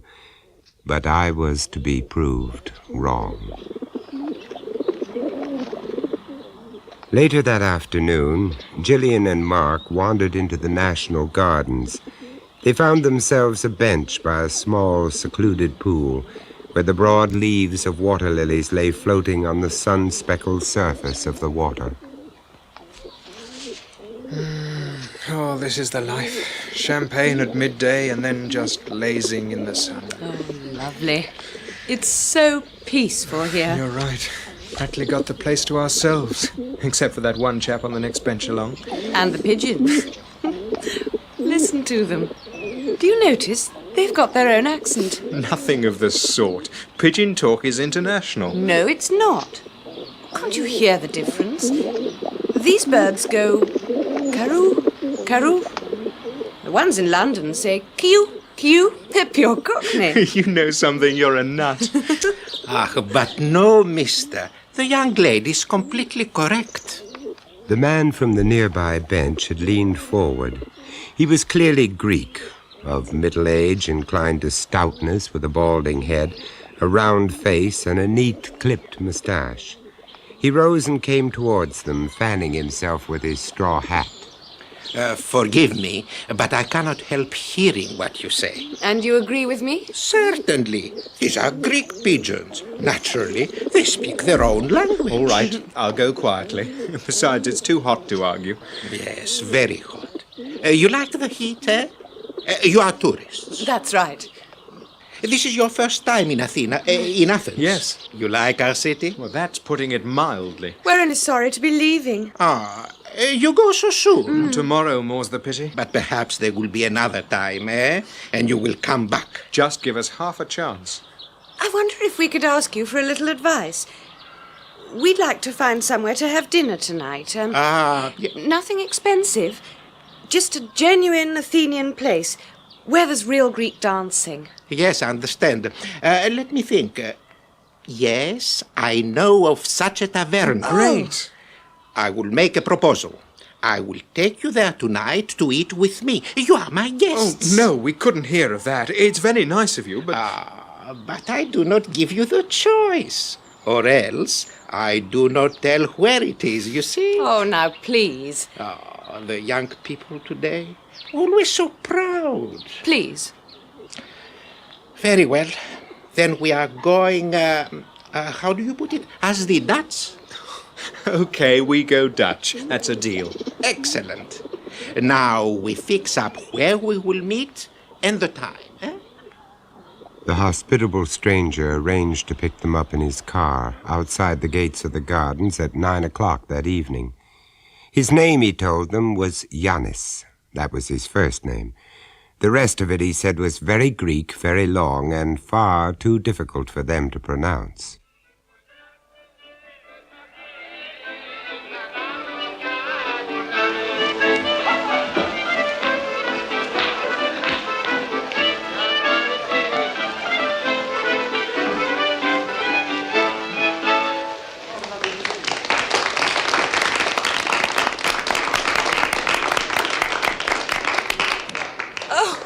Marvellous, wasn't it, Mark? Oh, it certainly was. There's no doubt about the Greek men when it comes to dancing. So you like this place, Miss Gilroy? Oh, yes, Yannis. We're terribly grateful to you. And the meal? You enjoyed it? Fabulous food. And I love your custom of going into the kitchen and making our own choice of what to eat. Oh, yes, I'm all for that. I'll tell you what else I like. All the ornaments they've got around the place. Those little statues and carvings. They look terribly ancient, but I don't imagine they really are. Oh, you are right. All of them are fakes. In this city, it is a flourishing industry. The fake and the illegal, the black market, you understand? For a price, anything can be obtained. Yes, whatever you wish, you can get it. Let us say a forged passport. Or counterfeit coins, mosaics, figures, statues, anything that you desire. Good heavens. I say we finished our wine. Let's have another bottle, shall we? Look. I have a better idea. We will go to a party. A party? Yes, a friend of mine. He has a fine villa by the sea. Tonight he is giving a party. We will go. Oh, I don't really think we can. You will like it. Plenty of people, interesting people. Writers and doctors, students, actors, all kinds of people. With plenty of music, plenty of wine. Oh, sounds like fun. But, Mark, it's getting quite late already. We're leaving tomorrow, don't forget. There's all that packing to do. We'll have tons of time for that, and a party's the perfect way to round off the holiday. Now, you're not going to be a wet blanket, are you, Jilly? No. No, of course I'm not. Yannis, we'd love to come. Good, very good.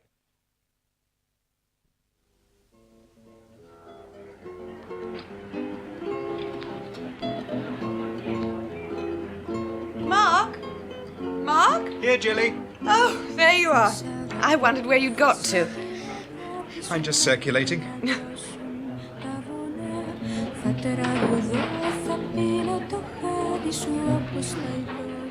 Quite a party, isn't it?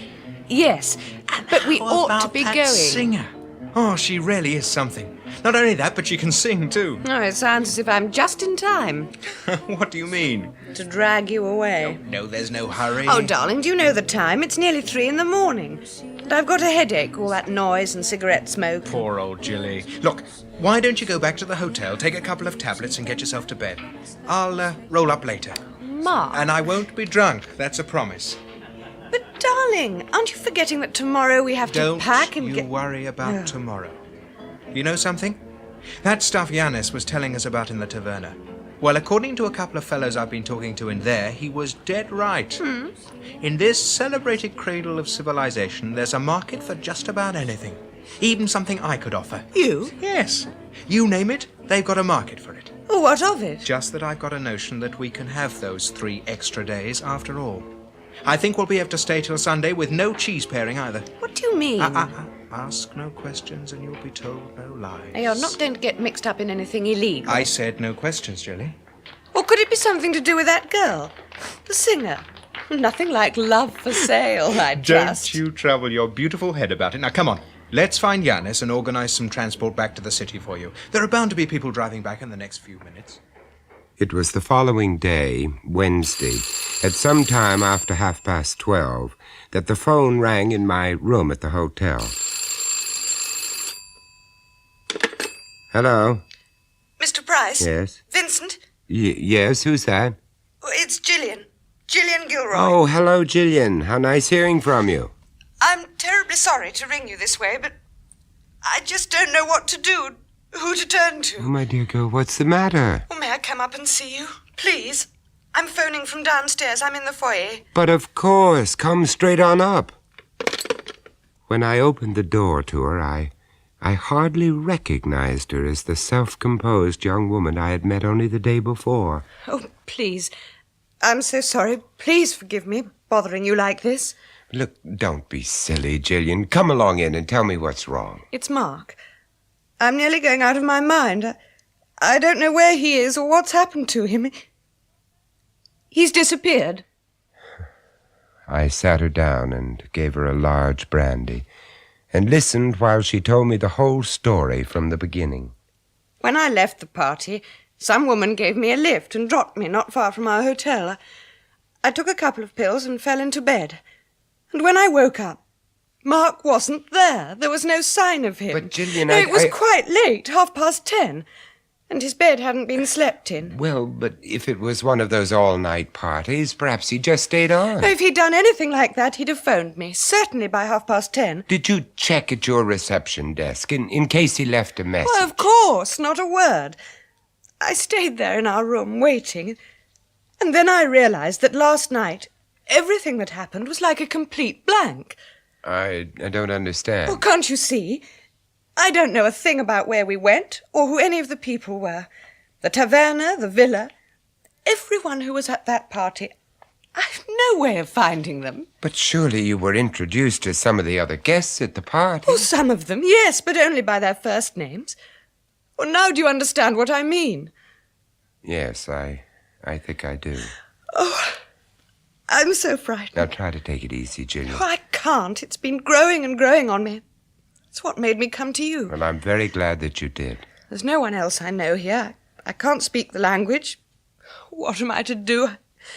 I even thought of the British consul. Perhaps Yes, but all they do, I think, is to get in touch with the local police, and we can take a shortcut there. How? Well, as it happens, there's a police officer in Athens whom I know rather well. I met him a year or so ago when I was making a film here. His name is Kostas Pallidis. He speaks very good English. Yes, I think he's just the man we need. Kostas Pallidis was younger than you'd expect a police officer to be. He was tall and lean, with dark, watchful eyes and a polite but cool manner. While Gillian went through the whole story again for him, he made notes with a gold pen in a small Moroccan leather notebook. And that is all, Miss Gilroy? Yes. Thank you. You have given me a description of Mr. Haxton. Do you have perhaps a photograph? No, wait a minute. I've got his passport here. Ah, very good. Thank you. That doesn't really do him justice. Passport photographs never do they? Kostas, what do you think this is all about? It is too soon for thinking, my friend. Miss Gilroy, what was he wearing, please? Oh, just a shirt and a pair of slacks. The trousers were sky blue, and it was a floral shirt, pink. Very colorful. You have any other documents, papers, anything of his? Well, there's his diary. I put it in my handbag along with his passport. Here you are. Ah, thank you. Mr. Haxton had no old friends in Athens, to your knowledge? No, none at all. No, it was their first visit to Athens. Ah, so? What about that man they met, Giannis? Any chance of getting a line on him? Try to answer that for yourself, my friend. Oh, yes, I see what you mean. Just a first name. And it is a very common one in Greece. Yeah. But we will make our inquiries. We will give out a description and check with all the hospitals. Hospitals? Oh, God. It is routine, Miss Gilroy. I understand you've cancelled your flight, so where will you be that I can contact you? At the same hotel? No, she'll be here with me. Oh, no, really, I couldn't ask you. Of course you can, Gillian. And we'll keep in touch with your hotel in case Mark shows up. Very good. Then I will go now. Well, I'll see you out. Goodbye, and thank you. Kostas, what's your opinion? Of what? Well, that business about the boy having found some way for them to stay here a bit longer. The black market. This is a big city, my friend, like any other.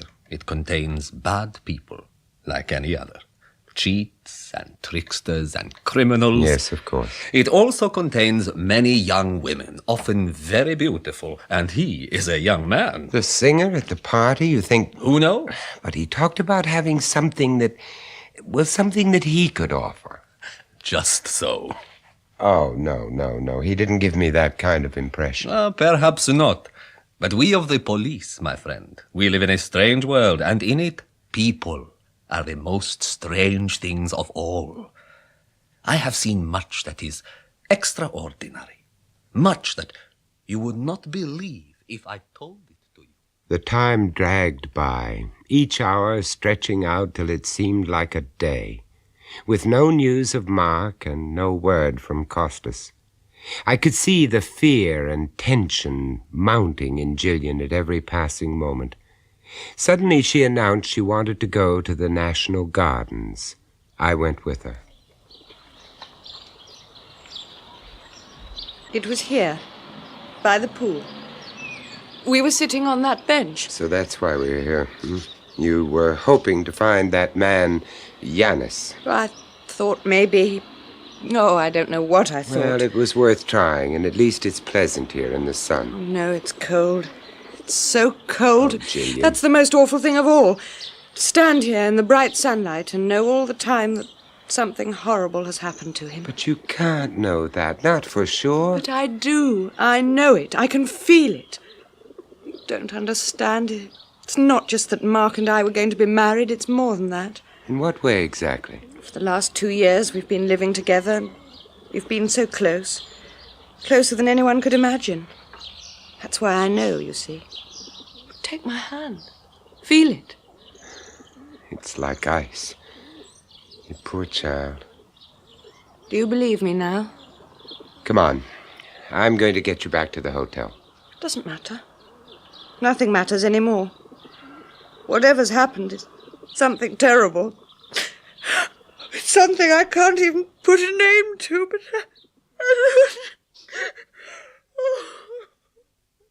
It was close to midnight that the telephone call came from Kostas Polides. A body had been taken out of Piraeus harbor an hour before. It fitted the description of Mark Haxton. I offered to go alone to make the identification, but Gillian insisted upon coming with me. The small room at the mortuary was tiled in white. A hard white light shone down on a rubber-wheeled trolley covered with a white sheet. Costa stood beside it, a corner of the sheet held in one hand. You are ready, Miss Gilroy? Yes. Well? Yes. It's Mark. His eyes were closed. His dark hair made an incredible contrast to the rest of him, for the motionless body was pale not just with the pallor of death, but a chill, terrifying whiteness which echoed the white of the tiles and the light and the sheet. He looks like a waxwork. Perhaps you had better go now, Miss Gilroy. No, not yet. Costas, what in heaven's name has been done to him? Look at the forearms, my friend. You see? The punctures? Yes. Needle marks, is that what you mean? Just so. On the bend in the inside of each arm. It is the usual place. For junkies, drug addicts? Is that what you're saying? No, my friend. For blood donors. Oh, my God. But normally it's just a pint or so, isn't it? With him, Yes. With him, they must have drawn 4.5 liters. That would be 8 pints. Every drop that it was possible for them to take. In other words, they drained him. Yes. I have seen many dreadful things, but never anything so horrible as this. But why? For what reason? Look in his diary. Oh, Jane. Oh, my dear, forgive me. For a moment You forgot I was here. Yes. It doesn't matter. I told you that. The reason is in his diary. His blood group. Isn't that it, Mr. Pallades? Yes, it is a very unusual group. AB rhesus negative, very rare. From a special client with the same group whose life could be saved by... It would fetch big money. Very big money, my friend. And this city, like any other, contains those who need such money to buy drugs to satisfy their craving. And that is what he had to offer. They must have told him that it would be only a pint, perhaps 2 at the most. But you see... All he wanted was another 3 days here. Just 3 more days, and it cost him his life's blood. Oh, Mark.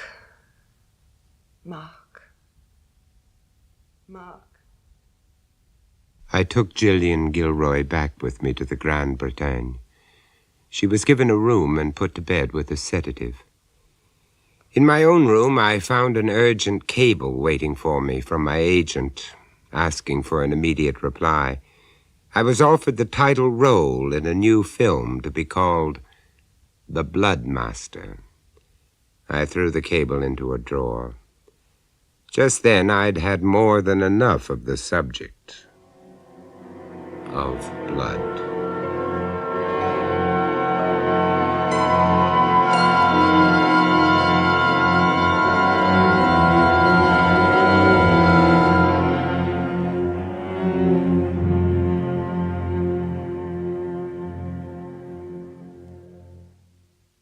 That was Vincent Price, bringing you The Price of Fear, with Kate Coleridge, Steve Plytas, Michael Deacon, and Robin Brown.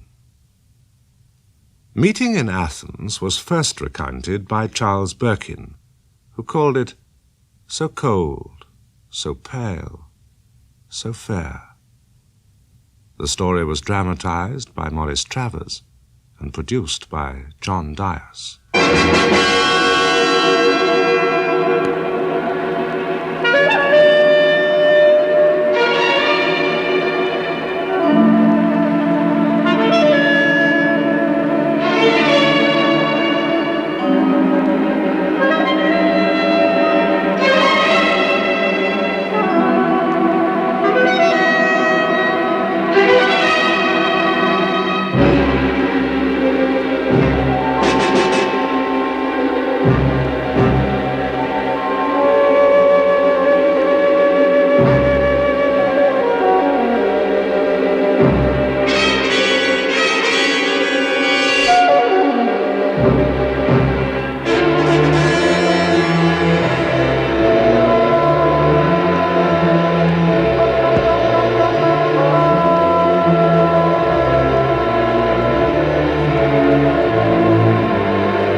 Creaking door into the inner sanctum for a special transcribed Christmas story starring Frank Sinatra. Romo Seltzer reminds you to...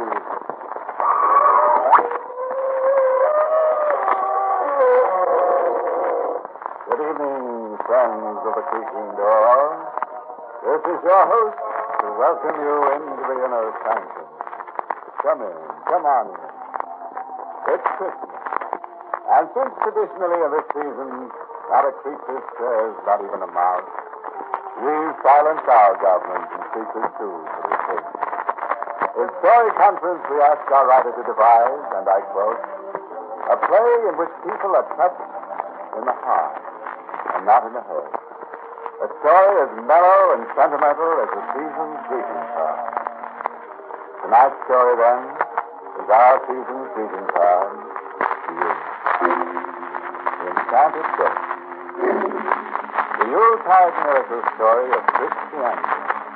Played by Frank Sinatra is the story of a tough guy who came to believe in Christmas ghosts with magical power. But let's hear Chris's own version of it. Go ahead, laugh if you like. Sure, only kids and old ladies believe in ghosts. That's what I thought, too. Until I met a chubby little guy with hair like cotton candy who called himself Sir Benjamin. At first, let me fill in the details up to my meeting for Benjamin. I was in one of those free eats missions, a store church along Chicago's Skid Row. The sign, come one, come all, hadn't pulled me in. Flanagan had. Flanagan was a parole officer prowling the south side to hand me a merry set of bracelets for Christmas when he caught me. I had the mission all to myself except for a skinny young punk hacking out a cough that made the benches jump. His face looked like he was already dead. And in between the cards, he opened two square little boxes with Christmas designs on them and stared into them. Hey, kid, you're sick. I know. You need a doctor. I've had a doctor. I wanted to go home for Christmas once. For all years, I didn't care. Those boxes you're holding, who do you mean them for? My money. Swallow lady. And Linda. My kid sister Linda. You like this? Maybe so what, huh? Yes, for my mother. Things on the dress. What's in the other box? Doctor. Fine check.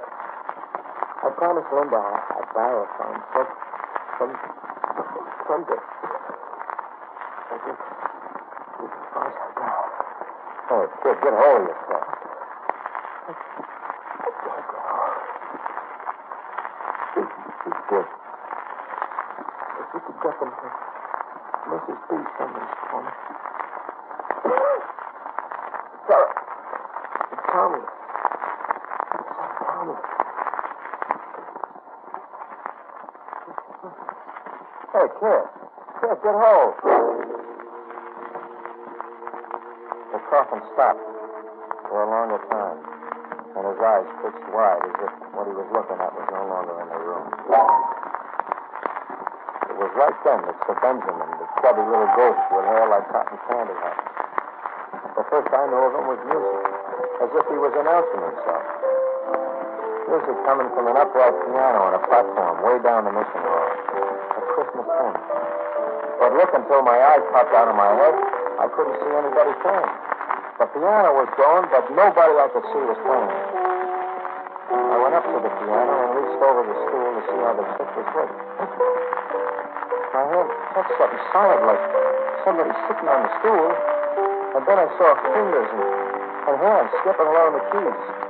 Only hands as if they had a life of their own. Don't be frightened, Liz.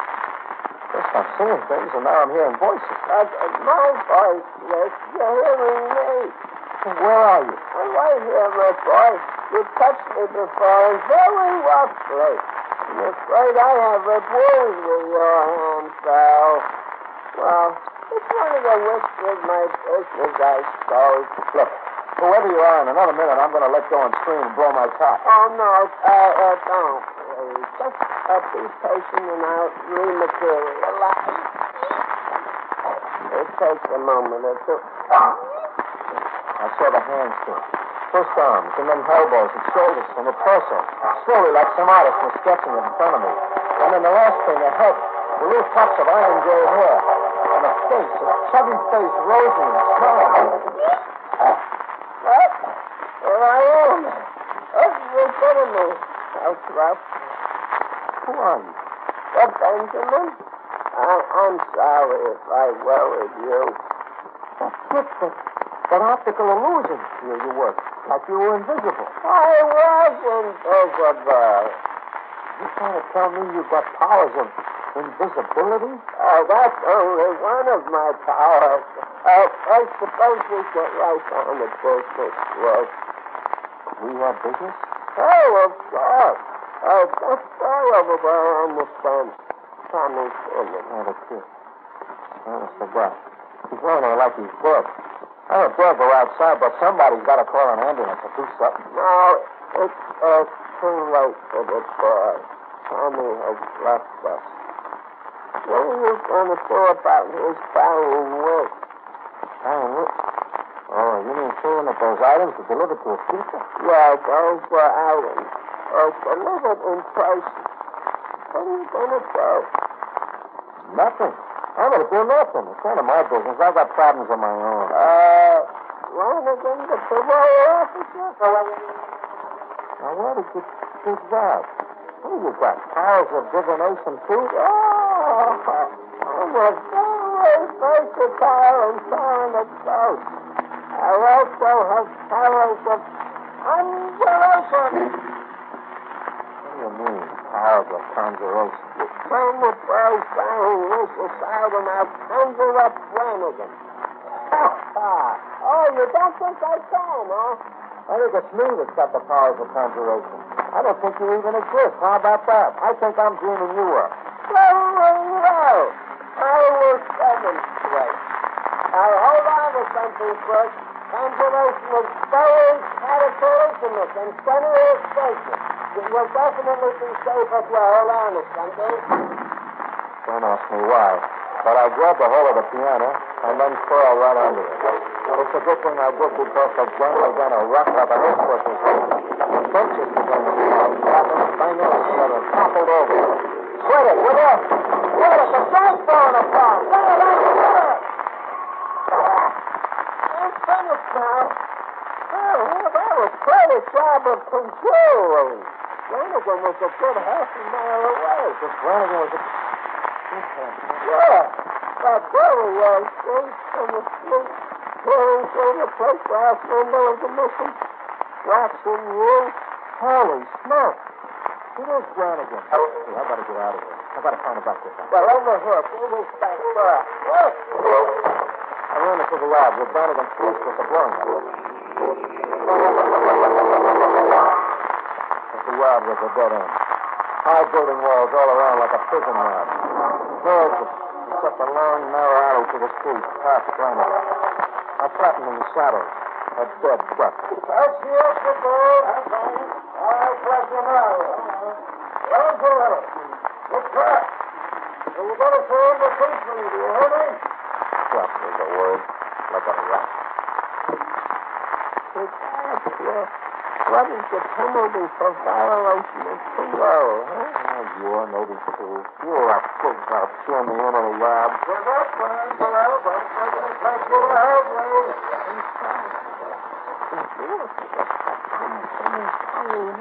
If you were to go home for Christmas and his wife... Okay, if I was to, then what? And Flanagan was empty-handed in order to catch you in his first finger. Flanagan suddenly gone stone blind, huh? No! You are becoming invisible. It was the last. But the last was that I was invisible. At least to Flanagan I was. He came right toward me with a flashlight in one hand, a gun in the other. Only he looked right through me as if he didn't see me. As a matter of fact, if I hadn't jumped to one side, Flanagan would have left like that. Angela! Angela! I know you got to be in this yard. Angela! I watched him climb up and then retreated. Then took his hat back, looked up at the high building walls, and scratched his head and give up. Angela, no! Very sorry, you should go. Now get me, boys. There isn't any way out of that yard. But Angela is gone. I'm afraid poor Flanagan is a very confused man. Now, folks, for your part of the bargain. Now, here are Tommy's gifts. So go watch and listen. It's all the Midst of Time. Yes, Chris is just about to give up the ghost. Brannigan didn't get to make the arrest. He's pinching himself instead. Powers of invisibility. Now, there's a trick anybody can learn. Yes, sir, invisibility in just one easy lesson. There's absolutely nothing to it. So Chris is using the alias Single by order of the bench. Let's sail along with Chris. He does it. Well, I was Santa Claus bearing gifts. The lady's gold watch and silk stockings. And bad news. Tommy, the kid named Tommy, wouldn't be coming home ever. I was the only passenger getting off the train at Buffalo. As for Benjamin had promised, it was a brief train ride, but funny, I felt like I'd come a long way. Not a soul was in sight, like I was a stranger at the end of the world. No, there was someone. A girl. A girl in high boots, a snow hat, and the moon on her cheek, coming toward me. Hello? Hello? Are you Chris? Yeah, my name's Chris. I'm Linda. Linda Simmons. I came to drive you home. Just like that? Just like that? I mean, no explanations, like how you knew I was here and how come you know my name? Oh, I was told you were coming. I told your name, too. You were told? Somebody telephoned. Oh, you telephoned, eh? He wasn't kidding. He's a pretty talented ghost. I'm sorry, but I don't know what you're talking about. Let's go take that drive. Say, wait a minute. Yes? Wait a minute. You came right at me just now. That means that you saw me. You can see me? See you? Yeah. Face, hands, bill, me. I'm a guy. You look at me and you see a dot, huh? No, I can't see you. Then I'm invisible. No. It's just that I'm blind. Sister, I'm sorry. Oh, don't be, please. There's nothing I missed that I know, being blind. You see, I've been blind all my life. Let's drive home. We went around to the side of the shed, and there was a horse-drawn shade pot. An old rig right out of it. And an old horse you knew at once had to be called Bobbin. There were silver bells on the reins. This is what we're driving home in, remember? Yes, it's snow, but it's wonderful, the snowdrift. Set me up with my questions for someone, Linda. Yes. You drove this rig all the way here in the dark? That was quite a trip for you. For the blind? We don't drive, Bobbin. He knows every inch of the way to the Bethlehem shed. You see, we've been coming here every night for years.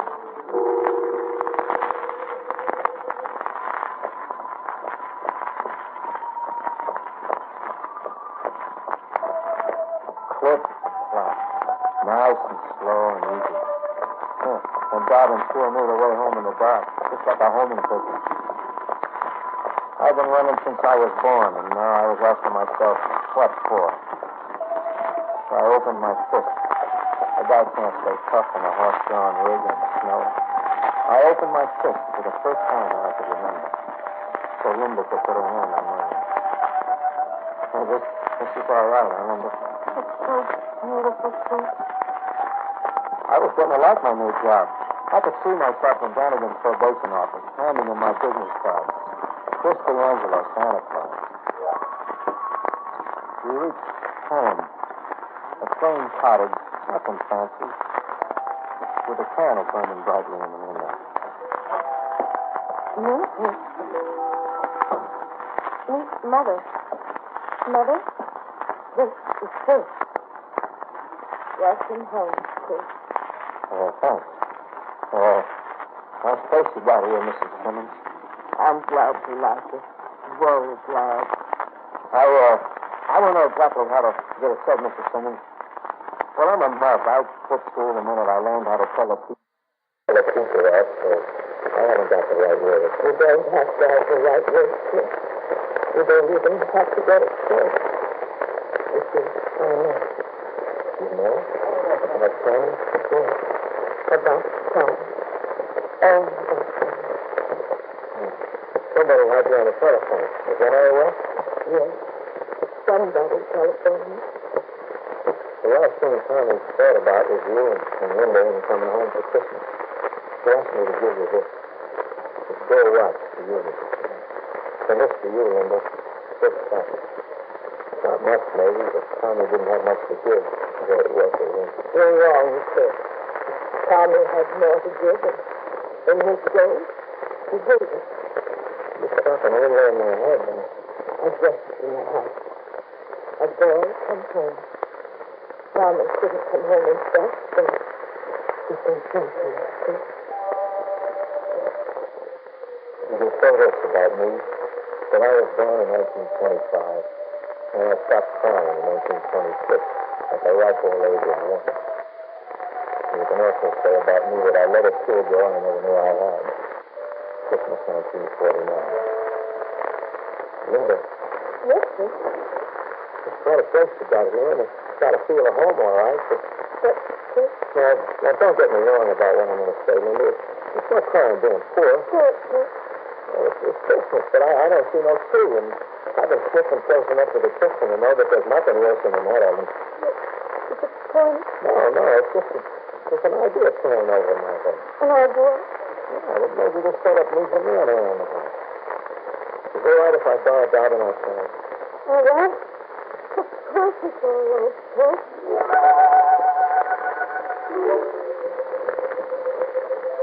You can also put me down as a guy who never knows when to shut up. Let's see you, Sure, nothing to it. Just say my sister in the kitchen. There's your food, and there's your bill. That's quite a remarkable feat of magic, folks. What's the football? So, Benjamin, I was wondering when you'd show up to visit. You are here, Sir Benjamin. Yeah, but in the toilet, I'm putting phone asked me to learn the toilet out, so I can't stand my patient bustling him.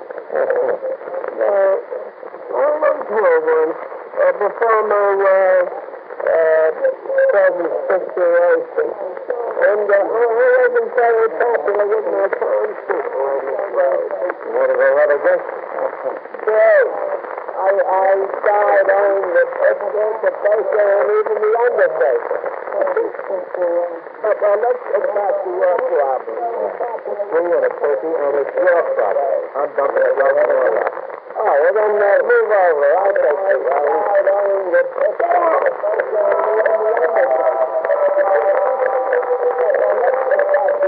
There aren't any ghosts in conversation, but Sir Benjamin gave the rig of a smart ship to a farm stacked with freshly cut trees. Take your finger.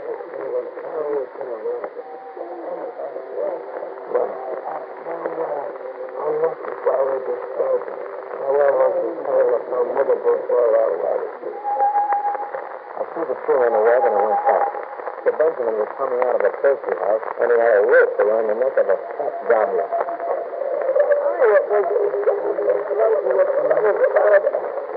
It takes a nation to earn your right. Where you going?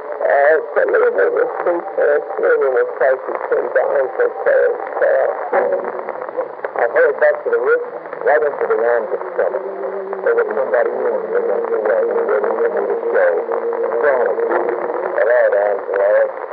Yawn and you won't get one yard. What did you do? Look into your crystal ball to find out where I was? But nothing. I just did the same thing you did. Baloney, you had to see me to be able to do that. I had to see you. What were you, invisible or something? Yeah. Sure I was invisible. That's where you're killing me. Invisible. What about in the yard behind the mixer? You walked right past me. You showed a flashlight on me, but you couldn't see me. How about that, huh? I'll answer that. Maybe I didn't see you because I didn't want to see you. What kind of baloney? Very fast, Johnson. I didn't want to touch you. I had to make noises to get in a touch. I didn't want to make you that. Not on Christmas. Well, you're making me a rough now. Maybe I'm not. Why'd you call me all the way here? You look rusty. really had a heart for him, but I'd say. So, you're bringing the thing to see and see. How do you know about this thing? I never told you this. Bad chance you're as good as the missus told me about. I found Mrs. Simmons and knew that she was coming. Oh, it was really fun. Yeah. So I thought to that. I'll ask you one question, and maybe I'll leave. Think carefully, sir. Go ahead, ask me. If I arrange for you to keep in touch with the parole office by mail, providing the letters will face my death letter, would you like it?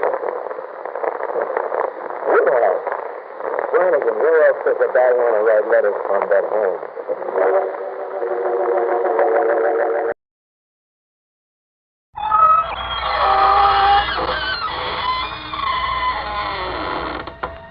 Good evening, friends. This is your host to welcome you through the creaking door into the inner sanctum. Come in, come in. Fell over a word this morning while cleaning the ghosts out of the attic. Longevity. Means living on and on without a stop. Just dug in for keeps. A century-old uncle of mine is still around, a regular hearty old perennial. Absolutely wild about outdoor living. Spends all his time haunting the garden like a century plant. Yes, we water him twice a day. And I have an aunt who hasn't grown a day older since her 85th birthday. Just as if time had stopped for her. Confidentially, it did. Auntie died promptly at the stroke of 85.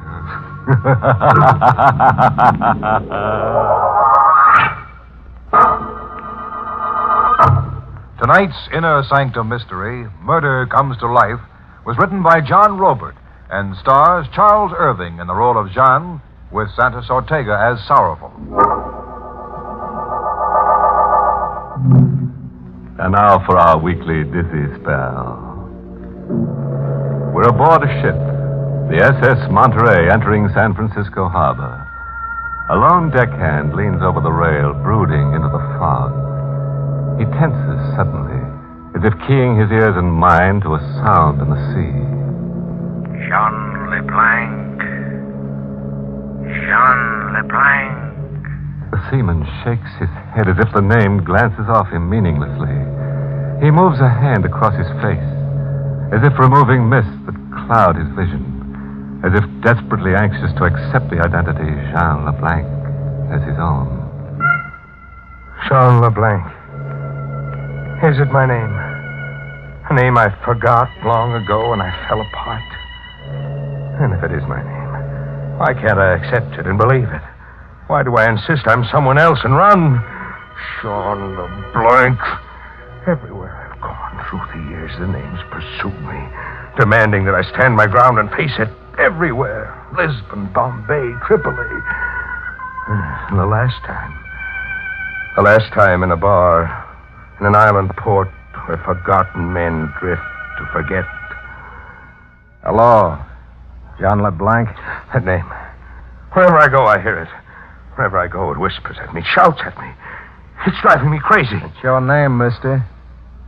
Running from it will get you nowhere. You're Jean LeBlanc. But I'm Belmar. My name is Belmar. You're Jean LeBlanc, San Francisco, USA. You've been shuttling from island to island on the bum like a man without a country. But you're Jean LeBlanc, San Francisco, USA. You're as sure as that? I ought to be. We've traveled around the world and back together. You a step ahead, slippery as an eel, and me on your tail. You've been following me, you say? Like grim death. Why? $50,000. That's the price you'll fetch. Look wherever you are. You've got to stop following me. Sure, I'll stop, LeBlanc. When you stop running. I'll make you stop if I have to kill you. A gun, huh? You're greased lightning on the draw. A killer. If you only had what it takes to pull the trigger. Go on. Try and pull the trigger.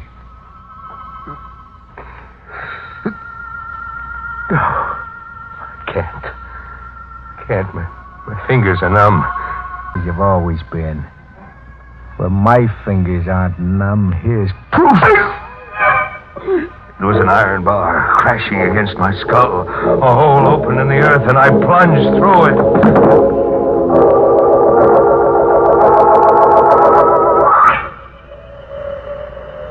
I came to with the moon on my face and the wind in my ears.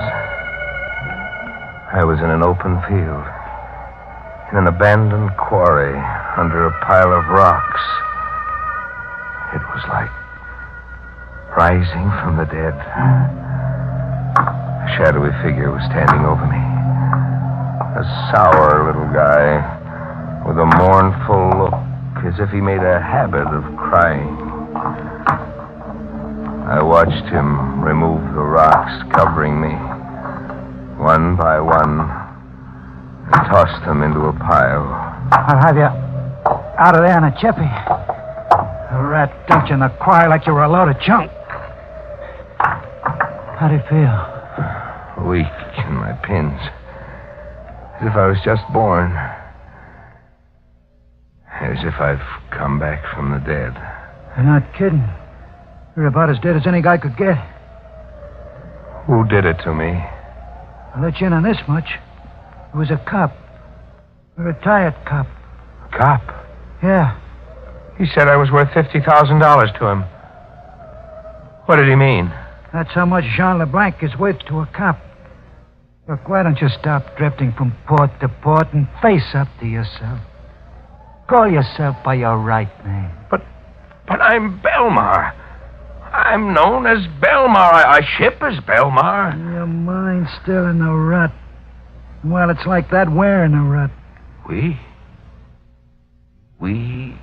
go together? Like ham and eggs. Maybe you want to know where you picked up the name Belmar? No. I'm going to tell you anyhow. See this tin can? Yes? You landed out of Frisco on a ship that hauled a cargo with these tin cans. Canned fruit. This one held apricots. Read the brand name. Belmar. Yeah. Belmar. Belmar Fruits. Guy with your class has been trying to cram himself into an empty fruit can. I could bust right out crying. I mean so much to you. I just dug you out of that rock pile, didn't I?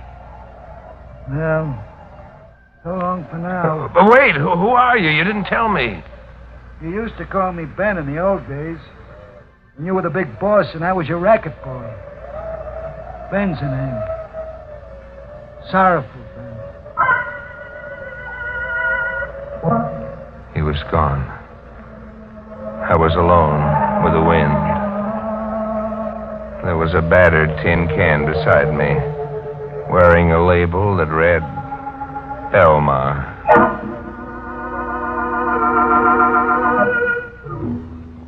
I went back to the club I'd blanked out in. There were questions I wanted answered. Want something, mister? What? You? Yes, me. Surprised? You were killed in here last night. Sure. But here I am, my own ghost. Yeah, I'm thin air. Reach out and feel. Go on, Popeye, feel. But you were deader than a doornail. Oh, let's quit horsing around and get down to cases. Who gave me the business? Now, look, I don't want to get mixed up. I ask who gave me the business. Tramp, as far as I know. Calls himself Sanderson. Like you, a stranger on the island. And who pronounced me dead? Old Bailey. He serves as a sort of unofficial coroner here on the island. And how is it I ended up in a stone quarry? And how come the island police weren't notified of my murder? Nobody goes to the police on this island. When old Bailey pronounced you dead, everybody looked the other way while Sanderson carried you out the back door. Beats me. You were stone dead right where you're standing now. Sorry, pal. Sorry I had to come back and spoil it.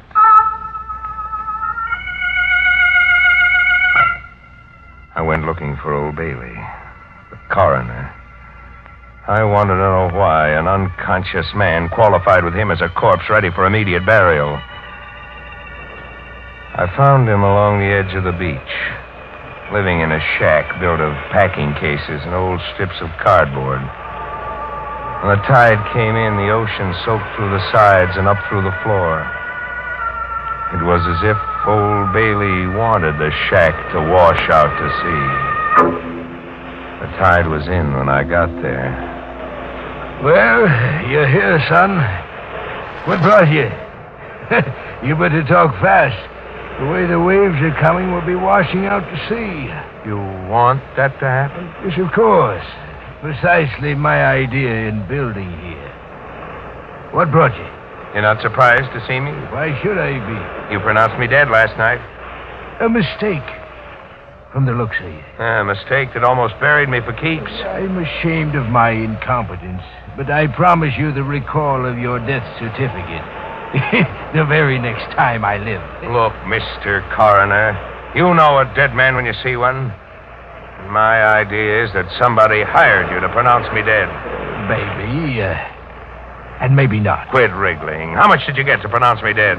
Barely enough to free myself of debt. I asked how much? A paltry $50. Who from? Who wanted my death certificate, and why? Now you're asking an old sinner to play informer.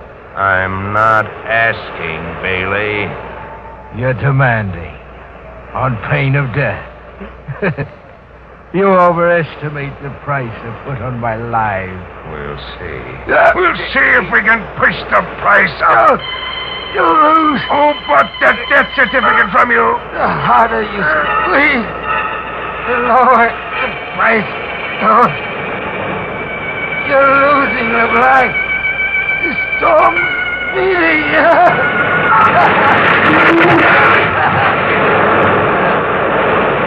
The sea tore us with a paper hut and overran us. I felt it pull at me. I was being sucked into the middle of a whirlpool.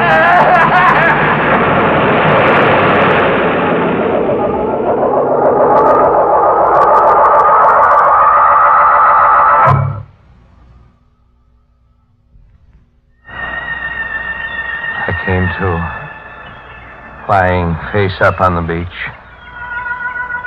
The storm was over. The tide was out. Old Bailey was gone, and his paper hut, too. I could see the wreckage way in the distance, riding the ocean swell. I was half dead, but alive. A miracle. I gotta keep you alive and going, boss. Well, it happened, I'm to blame for the condition you're in. You're to blame? How? It was me who beat you over the head and sent your mind wandering. You really want to know about it? Yes. It was your last day in Frisco. The cops were around our hideout, setting up machine guns, tossing tear gas bombs, all ready to close in for the pinch. The only way out was to shoot our way out. And? You can't remember anything by yourself, huh? No. No, I try, but something gets in my way. It's all a jumble in my mind. I was the only one doing any shooting on our side. You were blowing your top, screaming like a crazy man. Gunfight. Guns always gave you the willies. I slugged you to shut you up. Later I got you out and smuggled the two of us aboard a ship. It was a freighter carrying fruit cans with the name Belmar on them. And blank. Strictly getaway. Not call it quits. Just get away and lay low. But you blanked out. Powerful. Yeah? Tell me, what was your Jean LeBlanc like before he began to scream that last day in Frisco? Oh, top man of the world. You had the world in your vest pocket, boss. You were the Jesse James I read about as a kid, only better. The stuff you pulled at Frisco on its ear. What sort of stuff? Banks, museums, mail trucks. Just theft? No murder? Murder was a rub. Like I said, guns gave you the willies. That last day in Frisco, police had our hideout surrounded, you said. How did they get that close?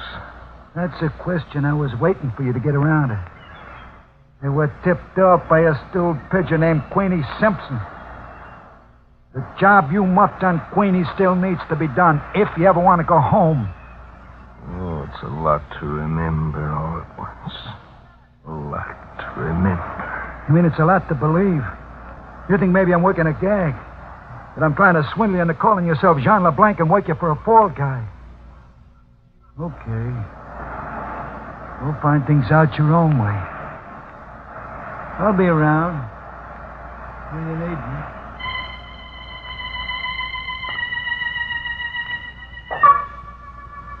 So, I went about finding things out my own way. I went looking for Sanderson to double-check on why he broke my head so that a phony death certificate could be issued in the name of Jean LeBlanc. I found him camped in a hobo jungle 50 yards away from a railroad embankment. LeBlanc? Back from the dead. Can it? You never killed me. I didn't. No, you just thought you did. I only passed out and you buried me alive.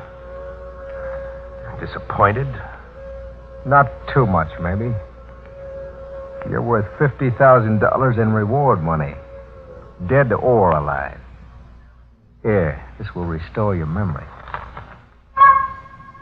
It was a police notice offering a $50,000 reward for the capture of Jean LeBlanc, dead or alive. I get your death certificate angle, Sanderson. With me dead, it would have been easier for you. No carting me back. Just show that death certificate Old Bailey issued and collect. I'll collect anyhow. If you live. That wouldn't be a threat, would it? A death notice. Who's going to die now? You. Of strangulation. I don't worry you, huh? Not a bit. I told you last night you weren't the killer type. You threaten, then you run. Yeah, but I've changed, Sanderson. I've stopped running, thanks to you. Thanks to me. Yeah, you opened my head last night and the fears ran out. LeBlanc, I you're face crazy. up to myself now. I don't cry baby anymore. I'm not the killer type, but I'm going to kill you and laugh until I blow a fuse. Let go! I had the strength of 100 men in my hands. My fingers were steel claws. Sanderson didn't have a chance. In the struggle, the black patch he wore over one eye slipped.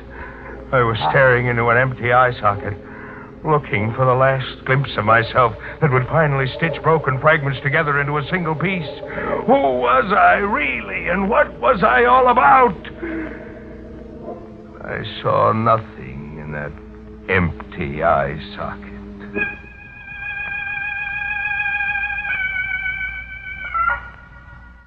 I sat around with Sanderson, fascinated by the face of death, waiting for Sorrowful's approval. A nice night's work, boss. What did you kill him with? My bare hands. I strangled him with my bare hands. He's dead, all right. That takes care of job number 1. Job number 2 is Queenie Simpson. Nobody else. This time, with a gun. Sure, with a gun this time. Where do I find Queenie Simpson? Where she's always been. The Wonderland Arcade. She works a shooting gallery there, the way she always has. Kill her and you've got the cops up a tree. She's her only witness against you. Kill her and you're the racket king of Frisco again, with the town eating out of your hand. San Francisco.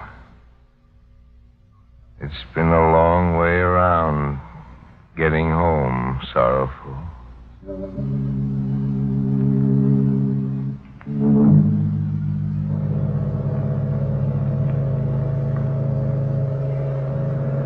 I've come back to a forgotten world. Halfway around the globe to murder a forgotten woman. The Wonderland Arcade is a honky-tonk strip. Has a flea circus, a waxworks, a piano somewhere beating out ragtime, and Queenie Simpson's shooting gallery. I'm waiting, keeping out of sight, watching until Queenie Simpson is between customers. What's the tab for a rifle load, sister? 12 shots for a quarter. It's cheap enough. Watch me shoot. Bullseye. You're pretty good. Thanks. I'm even better with a revolver. What would it take to coax you to get up against that target? I'd say you got the coaxer right in your hand. Jean. Jean who? Jean LeBlanc. I've been expecting you to call sometime. You're sure I'm Jean LeBlanc? Must be Jean LeBlanc. Only Jean LeBlanc would come to kill me. Why? I tipped off the cops. Tell them all about you. Why? What game are we playing now? I double-crossed you and you're here to kill me. Now let's get it over with. You got 11 shots left, mister. She's up against the target, indifferent to her fate. I stare at her, and then I lose her. My gun drops to my side. I can't shoot. My fears are back. I'm choked up with fear. The fear that drove me across the world. Pull the trigger, LeBlanc. Sorrowful. Yeah, me. Still Johnny on the spot. Go ahead, pull that trigger. You killed double-crosses. I can't pull the trigger, Sorrowful. Don't turn yellow now. You come back a long way. Pull that trigger and you're the big boss again. I can't. My fingers are numb. My hands feel dead. I've stuck along with you. Crawled after you from Island Island. I watched over you, worried about you, waiting for you to come out of a brainstorm. But now it's over. Once and for all. Are you going to make like Jean LeBlanc and pull that trigger? I can't. I'm Jean LeBlanc, but I can't measure up to what you expect. I'm afraid. Give me that gun. Sorrowful shot Queenie as surely as I couldn't. I watch her stiffen while a red stain on her dress over her heart spins and spins into a wider and wider circle. You were somebody in my book once, LeBlanc. Don't blame me, Sorrowful. You built a statue in your mind. And now it turns out it's only a clay statue. Police cars. Hear the sirens. Take one more shot, Sorrowful. Let me shoot your statue down before the police come. I can't. You must. Either way, I die, but I'd rather it was you. This way, I won't die screaming. Shoot, Sorrowful, please.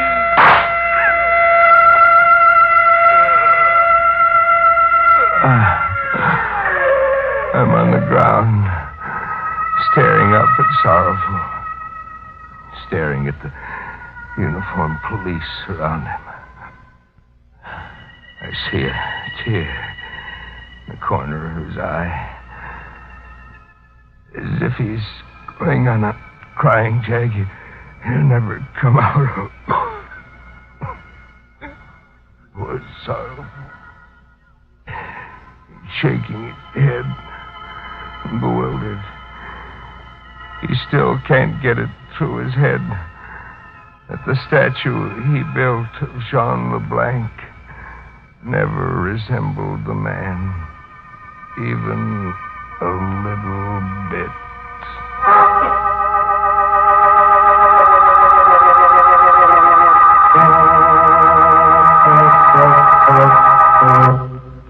Oh, poor LeBlanc.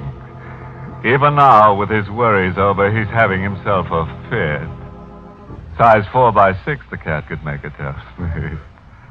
That old Bailey, $50 and he'll pronounce you dead any old time. Even if it kills you. I hear he's doing shady business as usual. His shingles hung on Davy Jones's locker. His engraved invitations to please call read, drop in any old crime.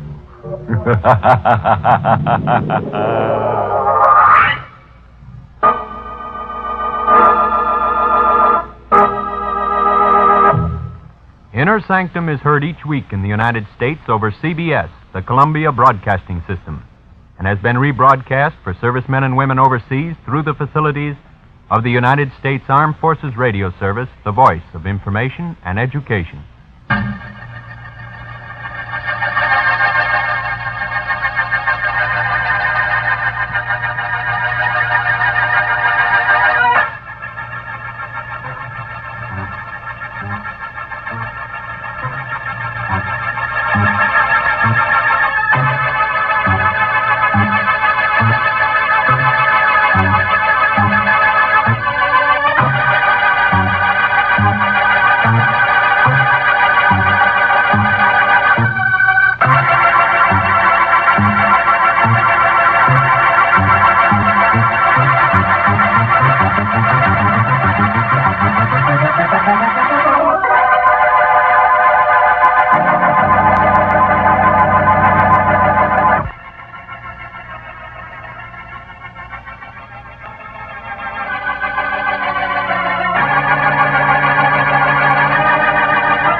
To keep our spirits up.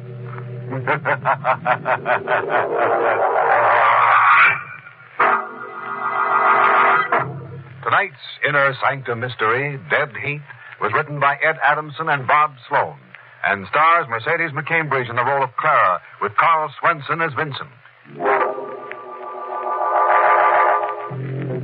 Well, folks, suppose you just curl up anywhere.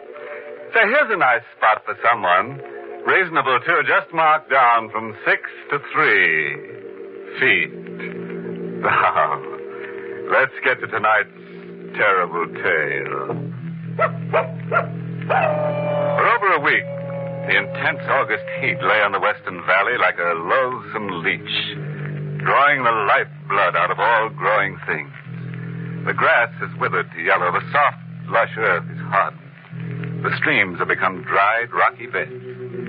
By day, the sun in a cloudless sky blisters the scorched land. And night brings no relief. Only the distant, melancholy cry of the coyote. And in the valley homes, the parched night burns the minds of the people with troubled thoughts. It'll never let up, Vincent. This awful heat. Hardly a breath of air. It's as if death has come to the valley to take us all. Everything here is dying. Clara, this heat is the worst possible thing for you. Now, I've told you before as a friend that you must leave. Now I am telling you as your doctor. You have got to leave here. Tonight. Leave? I wish I could. But I can't. Well, of course you can. Nothing to hold you here. You don't know, Vincent. Huh? You don't understand her power. She's holding me here. She won't let me leave. She? Who on earth are you talking about? My sister. Evelyn. Evelyn? You're not making sense. Evelyn has been dead for over a year. Yes. But still she holds me. She's buried in a hillside cemetery. The dead have no power over the living. Evelyn has. Now. What do you mean now? Don't you remember, Vincent? Last year when she died, it was like this. The air was as still and as hot. Death was around us then like it is now. Clara, stop talking like that. She's holding me here, Vincent, because she wants me to die. Clara, and I know what she's thinking. I killed her. She always thought I was the woman her husband, Stephen, was in love with. That's why it broke her heart. That's why she died. Now, Clara, listen to me. People don't die of a broken heart. I watched her during that terrible hot spell last year. I saw her fade. I saw her dry and shrivel. And I remember how she looked at me with those eyes every time Stephen came into the room. Clara, believe me, this is all your imagination. Oh.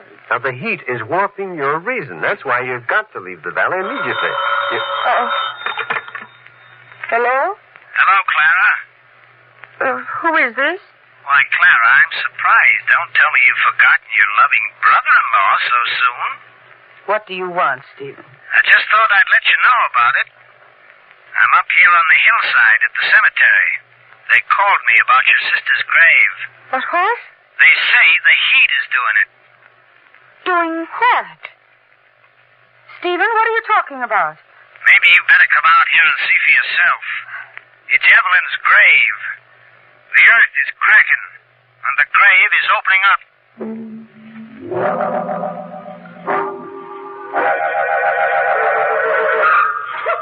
Be careful, Clara. Watch my flashlight. The ground around here may be cracked, too. I've been to her grave so many times. And yet I'm almost afraid to go now. Well, you should have listened to me and waited in the car. I was afraid to be alone tonight. I told you it isn't good for you to use up your energy in this heat. You've got... Oh, the doctor is right, Clara. Who is... Did I frighten you, Clara? Oh. Sorry. Oh, Stephen, it's only you. Come on, Clara. We're going up to the grave. You can't now.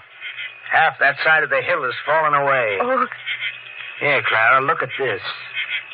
You recognize it? Yes. Yes, that's Evelyn's diary.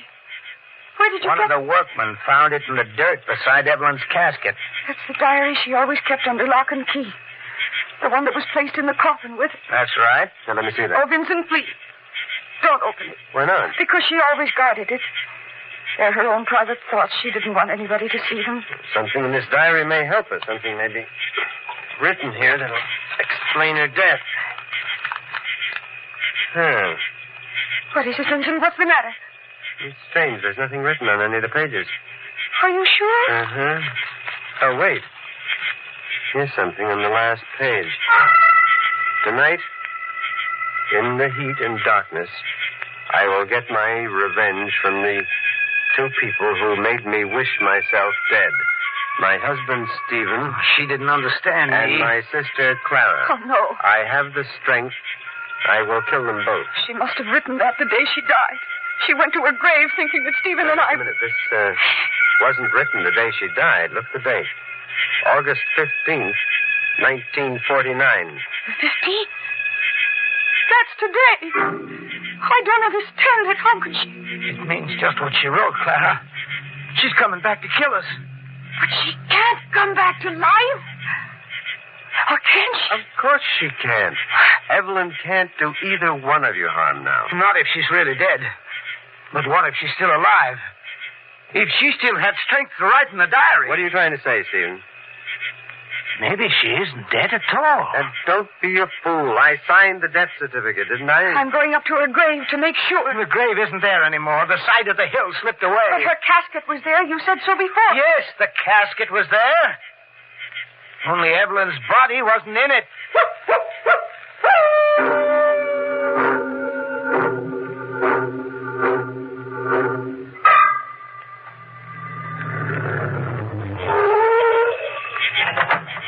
Come on, Stephen. You're going into the house with us. What for? Well, why can't I wait for you here in the You car? can both wait out here. I don't mind going into the house. Oh, Clara, what's the matter? that light in the house. Wasn't it on when you left? No. It wasn't on, was it, Vincent? Well, I honestly don't remember. I'm not going in there. We both may have forgotten about the light in our excitement. Come on, Clara. We'll go in with you. But I'm sure. I could swear I turned that light off when we left. Maybe you did. Maybe she turned it on again. Maybe Evelyn is in there waiting for us. Both of you are so frightened that you're not making a bit of sense. I told you, Evelyn is dead. She's dead for all time. Please, Vincent, don't. Don't open the doors, maybe. There. Now, do you see that no one is in there? All right, come on now. Stephen and I will wait here while you get some things together. Clara? Gus. Clara, what is the matter with you? What are you staring at? Glove. Glove? What are you... A woman's glove on the table there. Well, that's yours, isn't it? No. The initial? Yes. It's Evelyn's glove. There, you see, Vincent, I told you she's still alive. She's still here. Looking for us, Stephen. She may still be here in the house someplace. We've got to get away from her. The lights. She turned the lights off. She's come for us. Stop it, both of you. Stop. The power supply is running short in the valley. They're just conserving electricity. You're lying. You lied to us all along. You knew she wasn't dead. You brought us back here to be killed. You're not running out. You're going to stay here and listen to reason. Now, let go. Not until you listen to me. I said let go. Stephen, what did you do to him? I just hit him. Come on, we've got to get away from here before he comes to. We can't leave him. Fool, do you want to die? All right, Stephen, I'll go with you. Now, where's your car? Around back in the garage. Why? Because we can't use his. He'll trace us that way. But you might be wrong about Vincent. How can I be? You saw the glove. I never did trust him. He and Evelyn were always so confidential with each other. Now, watch your step. It's dark back here. Wait. We can't stop now. What is it? Wait. Someone is there. In the shadows alongside the house. You can't see there. How do you know that? Can't you feel it? In the air? The heat right here is so oppressive. It's filled with... Stephen, look out! Stop! Stephen! Stephen! Clara, what's happened? I don't know. I felt something pass me in the dark. Then I heard Stephen cry out, and then he fell to the ground. But Stephen is dead, Clara. He was stabbed in the heart.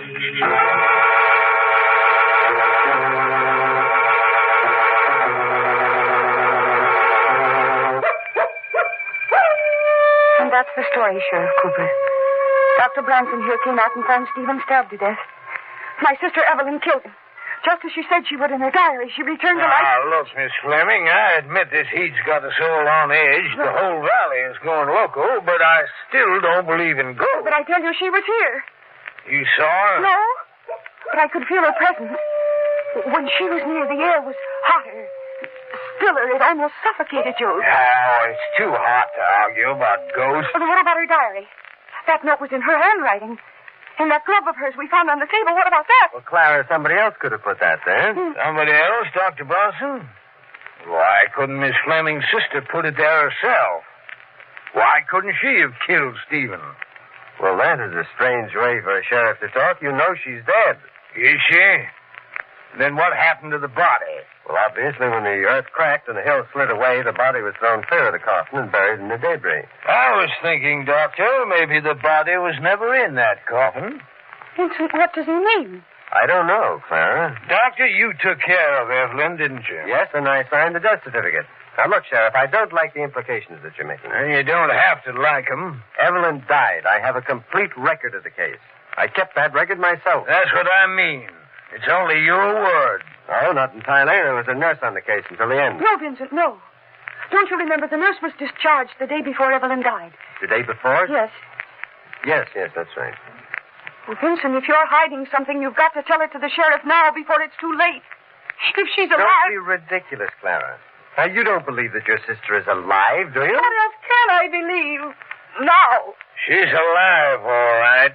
And, Doctor, you know where she is. Now, look here. She's committed one murder already, and you're going to tell me where she's hiding before she kills her sister. You stay away from that phone, Doctor. I'll take it. Hello? Sheriff? Yeah? It's Deputy Williams. Well, what is it, Williams? We finally got something on that case. We found the sister, the one who was missing from that casket. Good work, and I was right. She is alive. Alive? No. Sheriff, she's dead as a doornail. What? The workmen found her body when they were digging out the landslide at the cemetery.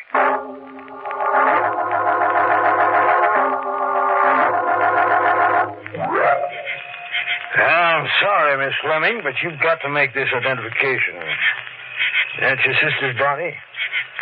Yes. Yes, that's Evelyn. Well, okay. Can I take Clara home now, Sheriff? Yeah, sure.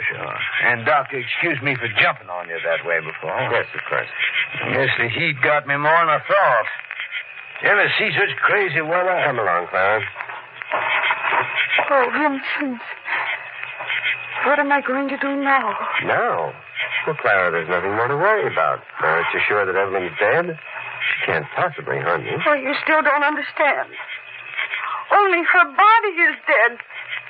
She killed Stephen. She returned from the grave and killed him. No, Clara.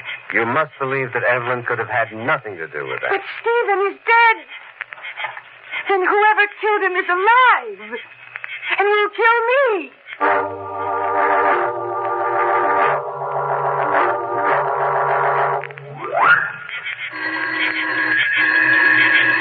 Hanson, whose house is this? Why did you bring me here? Now, don't worry, Clara. A friend of mine lives here, a woman named Lucille Lang. And we'll be perfectly safe here. But, Vincent, I don't want to go to this. Oh, Dr. Bronson, good evening. Miss Lang? Lang. I know that name from somewhere. Come in, Miss Fleming. And your face. I know your face, too. Why, of course you do. We've met before. Where do I know you from? Well, you'll have plenty of time to talk about that later, Clara. Oh, no. No, I'm not going to stay here tonight. The Dr. Bronson ordered that you... Vincent, please. You must do as Miss Lang tells you. Oh, no, please, Vincent, take me away from here. Come along, Miss Fleming. Let go of me. You mustn't be afraid. I won't hurt you. I'll do as I want, Clara. Miss Lang will take the best care of you. All right, Vincent, all right. Now, you get a good night's sleep. Yes. I'll be around to pick you up in the morning. Yes. Good night. Good night. Now sit down right there, Miss Fleming. That's it. You know, the more you move around, the worse you feel the heat. Yes, so they say. See how much calmer you are already? You're not afraid of me anymore now, are you, Miss Fleming? I guess not. I'm glad. I can't be of much help if my patient is frightened of me. Patient? Oh, I suppose you're not really a patient in the strictest sense after all. No, I know. Now I remember. You're a nurse. You're the nurse. Why, yes. I'm the nurse who took care of your sister. It was a shame to see such a fine young woman die. I felt terribly when I heard about it. Oh, you awful thing! How dare you even mention my sister? I don't understand. You know why she died. You know more about it than anybody else. Well, Miss Fleming, you're just exciting yourself unnecessarily. Don't come near me. But I only want to help. Don't touch me. Get away. Oh. What is it, Miss Fleming? A glove. A leather glove. Glove? They're on the table. You had them both. You did it. You killed Stephen. That proves it. Better go to bed. You're much too agitated. You're not going to kill me. I'm getting away from you. I'm not going to die. Wait, you shouldn't go out there. Oh.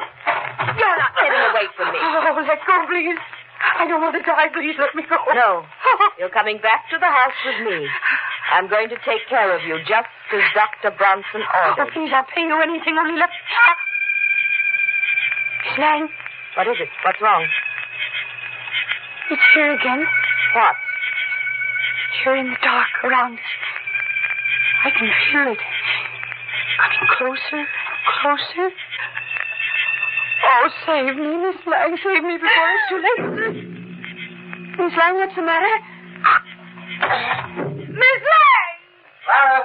Clara, what happened? Hanson, what are you doing here? I thought you... Well, I was worried about you, Clara. I just came back to make sure that everything was all right. What happened? Why were you calling Miss Lang? Miss Lang is dead, Vincent, on the ground there. Look. What? I never dreamt that she was in danger. She wasn't. Don't you see it? Huh? She what? She wasn't meant to be killed. It's so dark out here. She was mistaken for me. The murderer meant to kill me.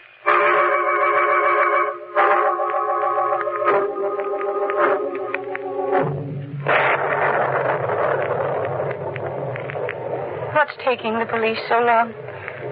The sheriff should have been here by this time. Well, don't worry. He'll be here soon enough. But you said you called him 20 minutes ago. I did. He wasn't in.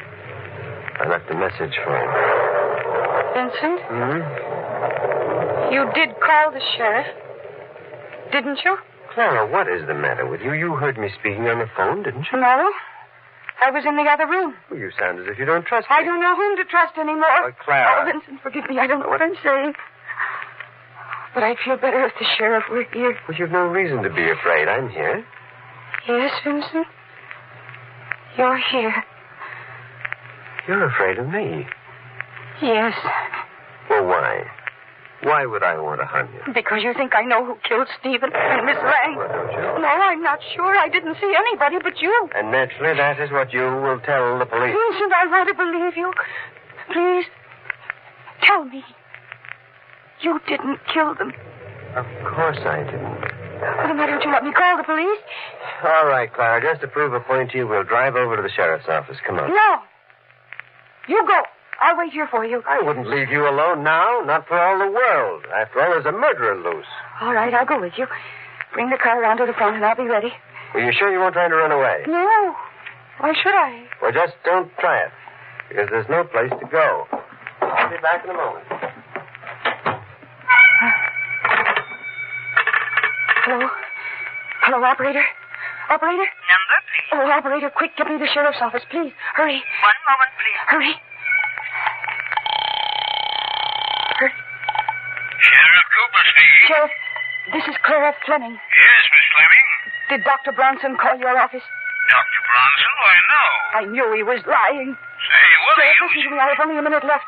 There's been another murder. What? And Dr. Bronson is the one who's responsible for both of them. You've got to get here before he kills me, too. Where are you calling from? Sheriff, he's outside the house. Where are you? At a Miss Lang's house at the northern end of the valley, just a few yards off Trumbull Road. Trumbull Road.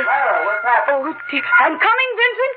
Sheriff, please hurry. What's wrong, Miss Fleming? The lights. They've been turned off. Vincent! Don't! Don't come in here! Miss Fleming! Miss Fleming! What are you doing in the dark, Clara? Who are you talking to on the phone? Clara, why don't you answer me? Oh, Vincent!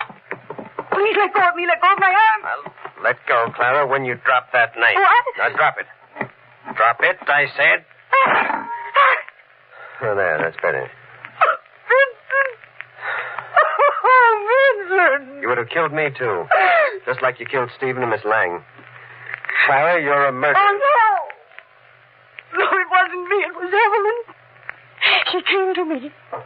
I could feel her near me in this heat. She was beside me all the time. She made me do it. But she was my sister. I had to help her. You called Sheriff Cooper, so all the blame would be put on me before you stabbed me, too. No, I wouldn't have gone through with it, Vincent. I could never kill you, never. But Stephen was evil. And that Lang woman, she's the one who took Stephen away from Evelyn. She's the one who broke up their marriage. They took my sister's life. It was only fair that theirs be taken. I suspected you in a way, Clara. That's why I took you here to Miss Lang's house. You hid your sister's body and you wrote those words in her diary. I only copied what my sister said in hers. 1 year ago tonight. On a night like this. All hot. And evil. And stagnant. Sit down, Clara. We'll wait for the sheriff. Vincent. It's raining. Yes. Evelyn. She's gone from me. She just left. Evelyn's gone back to her grave. The spell of the heat is over, Clara. It's all over now.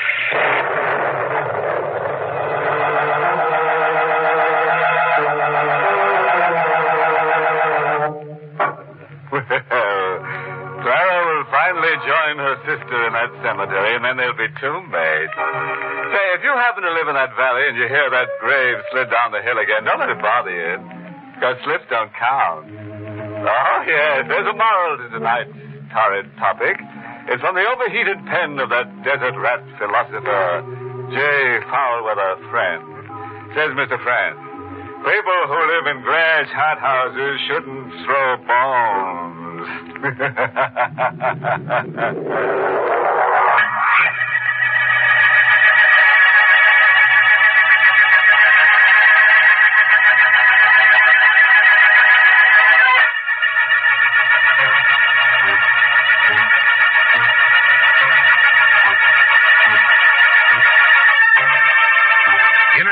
was heard in the United States over CBS, the Columbia Broadcasting System, and has been rebroadcast for servicemen and women overseas through the facilities of the United States Armed Forces Radio Service, the voice of information and education.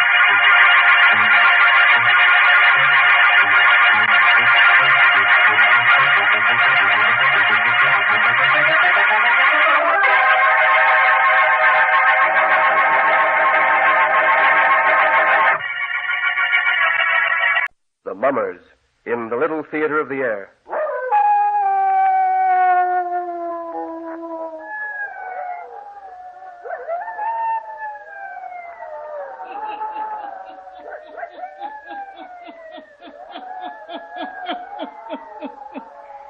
Ghost stories. Weird stories. And murders, too. The Hermit knows of them all. Turn out your lights. Turn them out. Have you heard the story? Buried alive, eh? Then listen while the Hermit tells you the story.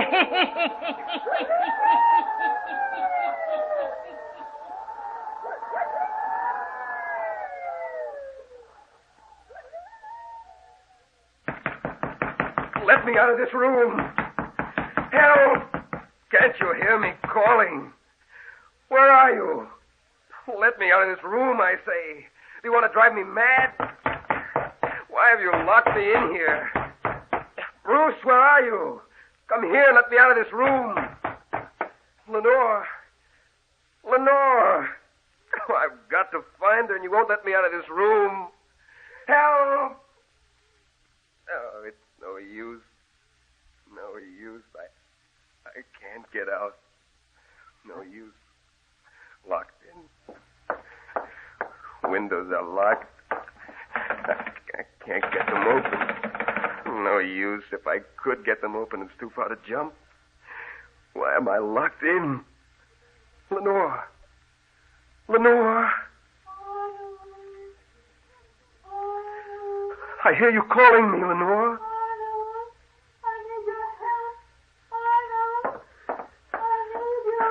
I hear you calling. I hear you. But they won't let me out of this room. I'm locked in.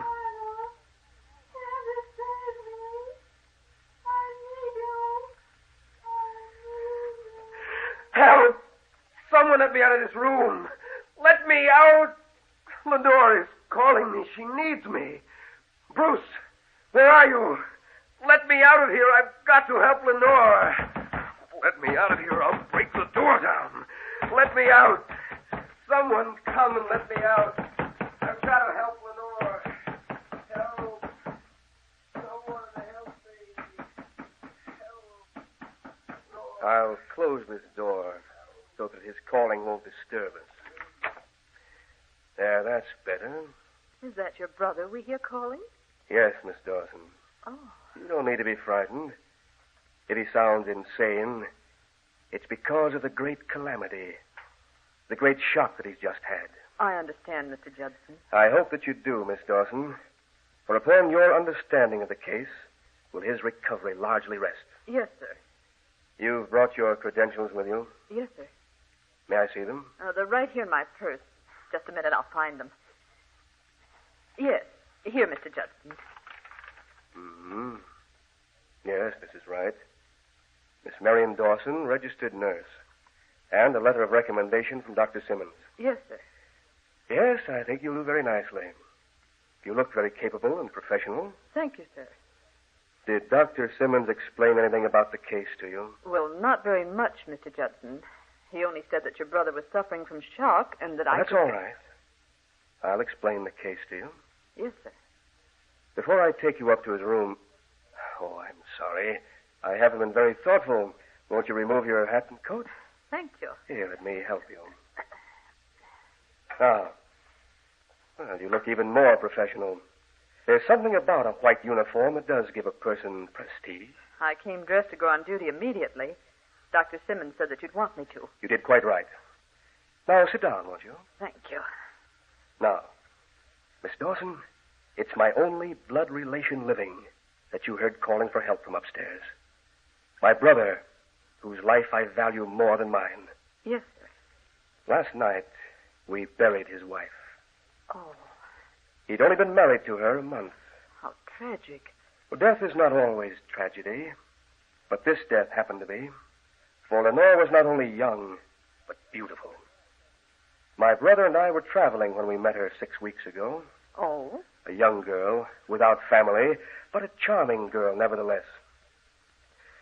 Arnold fell desperately in love with her. In 2 weeks they were married. We returned to our country estate here. A week later, she was taken ill.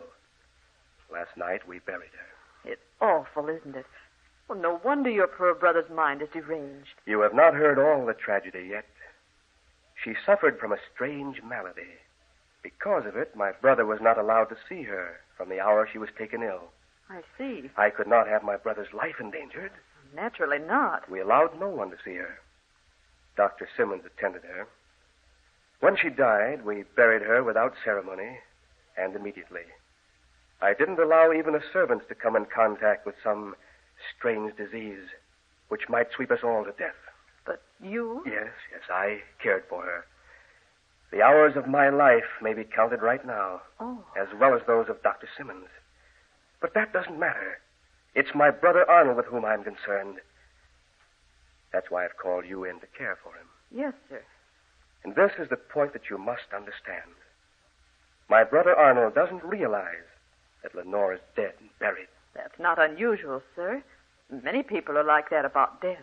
They won't accept it or believe it. I've had to lock him in his room, bolt down the windows, to keep him from rushing out to find her. Perhaps if he'd seen her dead, sir, Well, you forget, she died of some strange malady. That was impossible.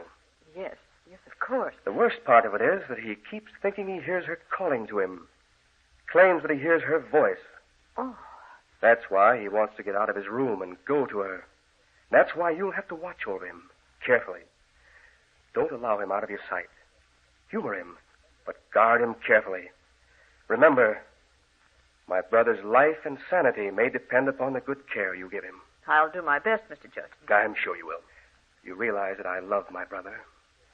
You'll be well paid for your services on this assignment, Miss Dawson. All I ask is that you carry out my orders explicitly. Don't let him out of his room or out of your sight. Now I'll take you up to him. If you'll just come along this way.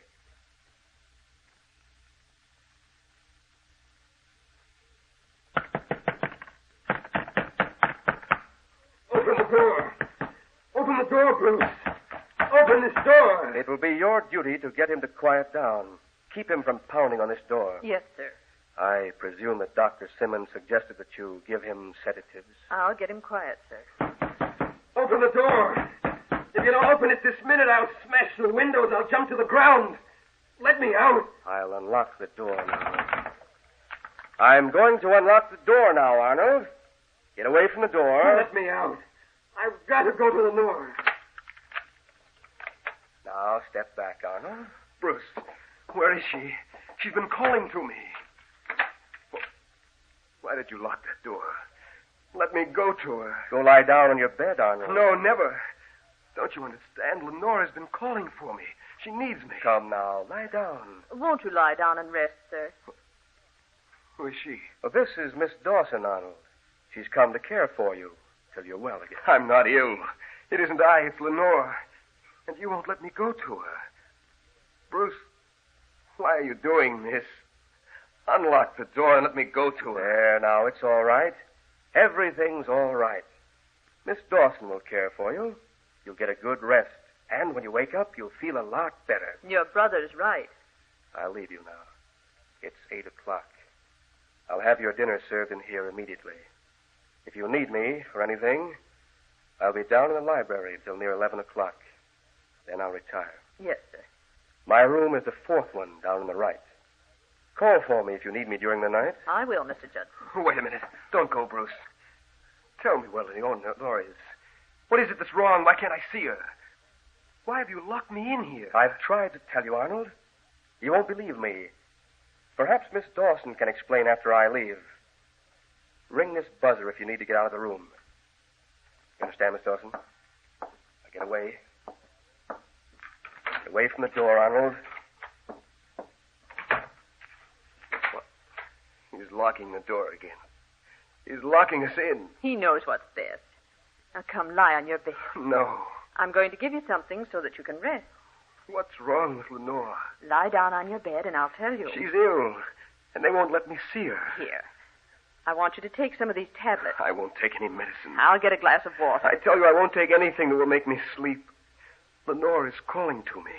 She needs me. Now take these, please. They won't make you sleep. They'll just calm your nerves. Take them and I'll tell you about Lenore. Have you seen her? What is it that's wrong? Take these tablets first. All right. There. That's it. Are you here in the house to take care of her? What's wrong? Lie down now. There, that's better. You promised to tell me. Close your eyes. I'm going to turn off the light so that you can rest. Answer me. Don't you understand? Your wife was very ill. She suffered from a disease that was contagious. Your brother couldn't let you see her. But now she's out of her pain. You see... No, she's not dead. I know she's not dead. It's hard to believe, I know. She's not dead, I know that. What? Listen. You hear that?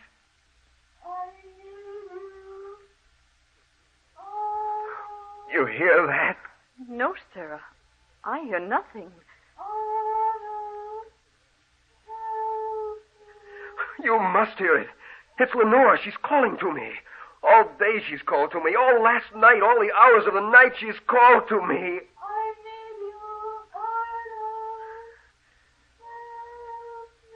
She's calling now. Can't you hear her? She's still in this house. She's not dead. She's in this house and she's calling to me. Calling to me.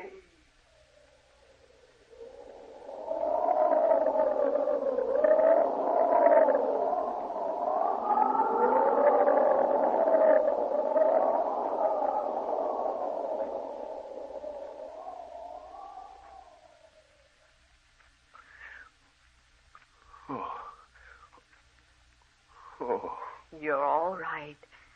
I'm right here beside your bed. What's happened? You've been asleep. Sleep? How long? It's nearly midnight. You've been sleeping since I first came into the room. You gave me medicine. You forced me to sleep. You needed the rest. Where's my brother? He's retired, sir. The whole house is quiet. If you'd like me to get you something to eat, No, I'll... but I've got to get out of here. What's that? Listen. What was that? It sounded like someone at the door. It is.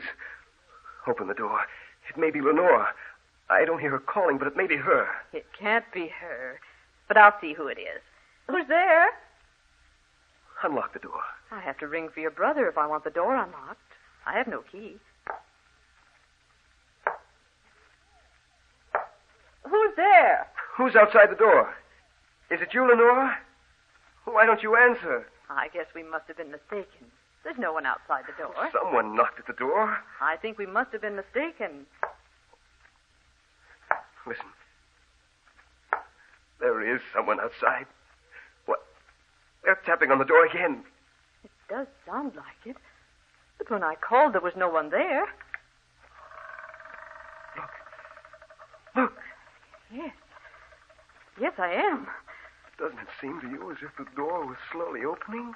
Yes, it is. It's like it was opening all by itself. But the door is locked. Well, that may be, but that door is opening all by itself. How can it be? Oh. Look. Standing in the doorway. It's Lenore. Oh, great heavens. Lenore, you're not dead. You're here. They told me you were dead. Lenore. She's leaving again. Where are you going? Wait. She's vanished. Oh. She just vanished, but now look. She's standing at the head of the stairs. She's waving for me to follow her. Lenore, I'm coming. I see you. Stop! Oh, Mr. Judson, help! Come here quickly! He's gotten out of the room! Oh, Mr. Judson, please come quickly! Oh,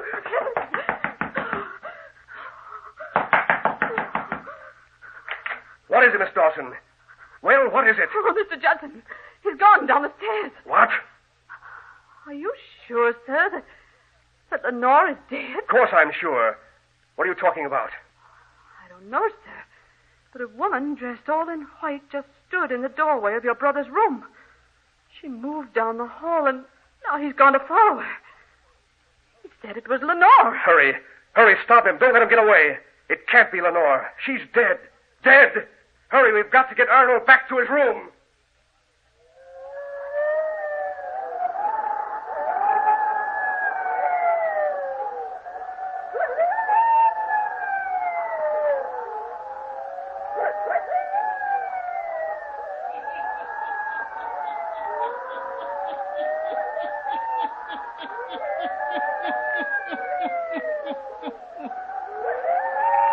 If Lenore is dead, how can she appear in the doorway of the room? Eh? The hermit will tell you before the night is done.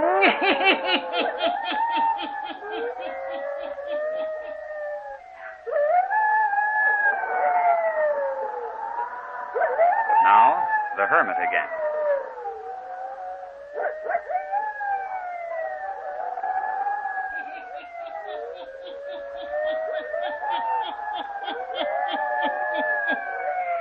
Arnold follows the figure dressed all in white that beckons him out of the house. Miss Dawson and Mr. Judson follow after him.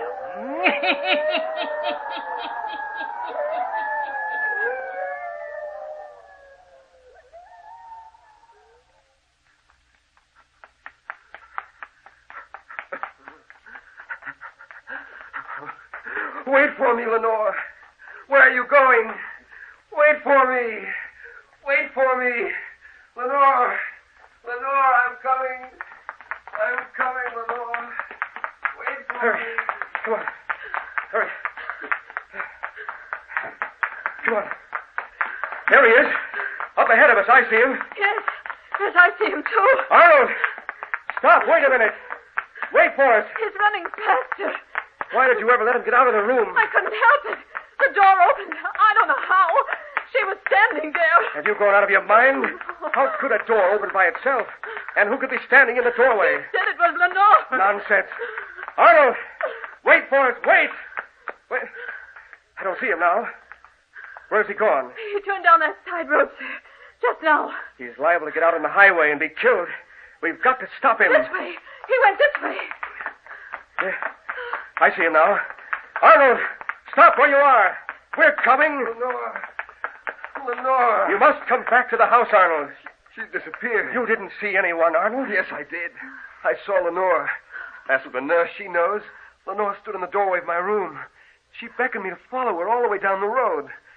Now she's vanished here in the park somewhere. Don't you realize, Arnold, that Lenore is dead? She couldn't have stood in your doorway. She couldn't have beckoned you out of the house. She's dead. She wouldn't speak to me. She just waved for me to follow her. And now she's gone. We must get my brother back to the house, Miss Dawson. Yes, sir. Now, come, Arnold. We're going home now. We'll take you home now, Arnold. You and I must have been mistaken. We didn't see anyone. No. We were not mistaken. For look. Look. Up ahead of us. It's Lenore. There she is again. Great heaven. I see you. Wait for me. I'm coming. Stop him. Stop him. We've got to stop him. We can never catch him this time. He's running so fast. No. He mustn't go that way. No. No. Arnold. Arnold, wait for us. Wait. Look, Mr. Judson. Look where he's going. I see him. He can't go that way. No. Arnold, stop. You can't go there. No. We've got to stop him. He can't go there. We must stop him. Wait, let go of me. Let go of me. You can't stop me now. I'll not let you go in that vault. Let go of my arm, Bruce. You can't stop me. Lenore went in there. I'm trying to save you for your own good, for the sake of the sanity of your mind. Your wife lies in her coffin in that vault. You couldn't have seen her. She didn't beckon you to come here. It's just a trick of your mind. I'm going into this vault. You can't go inside. She died of a contagious disease. You may get it too, Arnold. Nothing can stop me now. I'm going inside.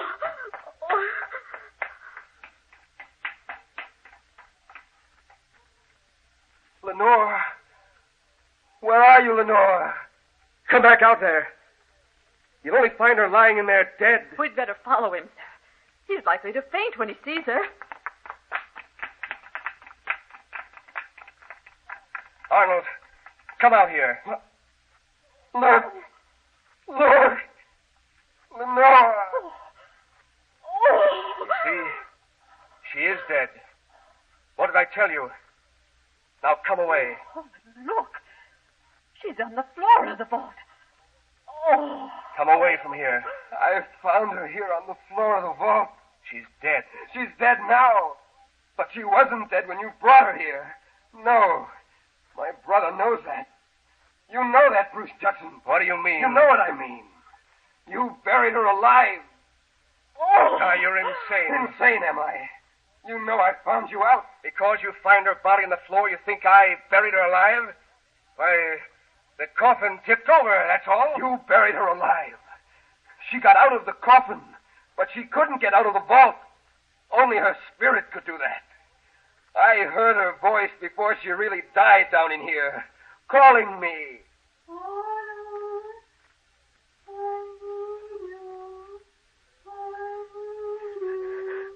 She called to me, but you locked me in my room. And then her spirit came to me tonight to tell me what had happened. Oh, Lenore. Lenore. Oh, what a terrible thing. You did that to your brother and that woman. What if I did? What if I did do it? She's dead now, isn't she? Forever. She fell in love with Arnold, not me. Now she's dead. Forever. Sure, I planned it, plotted it. It worked out. The medicine I gave her made her sleep the sleep of death. And we buried her alive. We buried her alive. Buried her alive.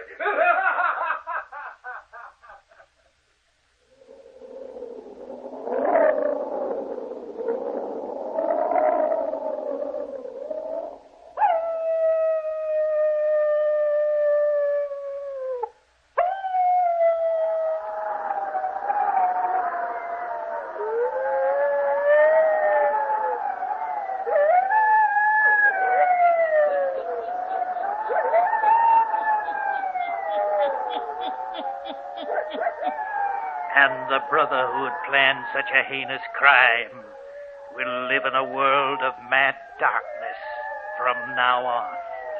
The compensation for his crime. Turn on your lights.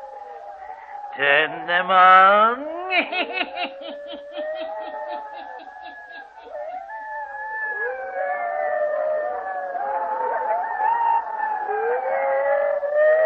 I'll be back.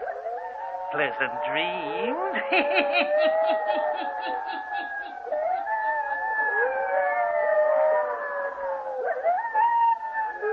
All characters, places, and occurrences mentioned in the Hermit's Cave are fictitious, and similarity to persons, places, or occurrences is purely accidental.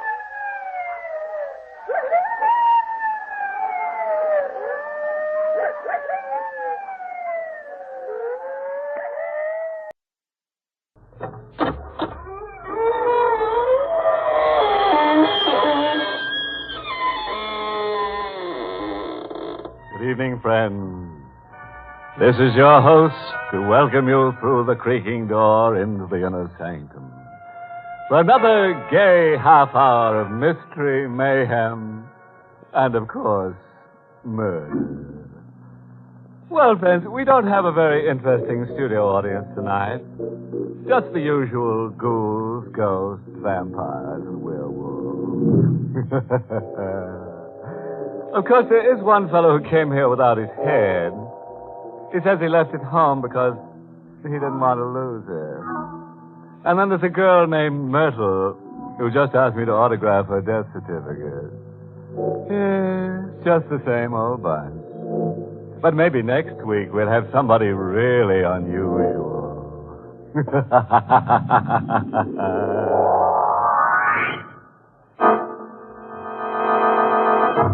Tonight's Inner Sanctum Mystery, Death Demon, was written by Milton Lewis and stars Miss Leslie Woods in the role of Regina with Mr. Everett Sloane as Howard. All right, then. Better turn the steam up and throw another leg on the fire. I mean log, Slipsy. Now remember, all scoundrels on this program are held up as horrible examples. Usually at the end of a row. Ready now. Then let's get grim. The sound of the sirens howled in his ears like the wail of an avenging demon as the man ran from the gaunt gray building behind the high wall. He ran with all his power and never faltered, even though he felt his heart would burst as he began to hear the dogs behind him picking up his trail. And then, as though he'd summoned it by magic, an automobile stopped for him.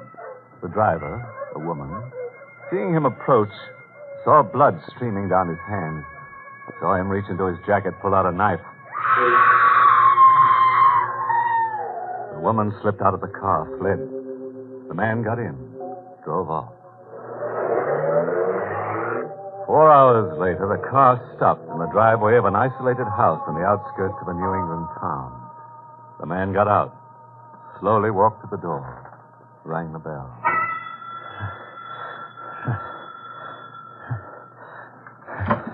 Yes, what do you... Oh, Don't scream.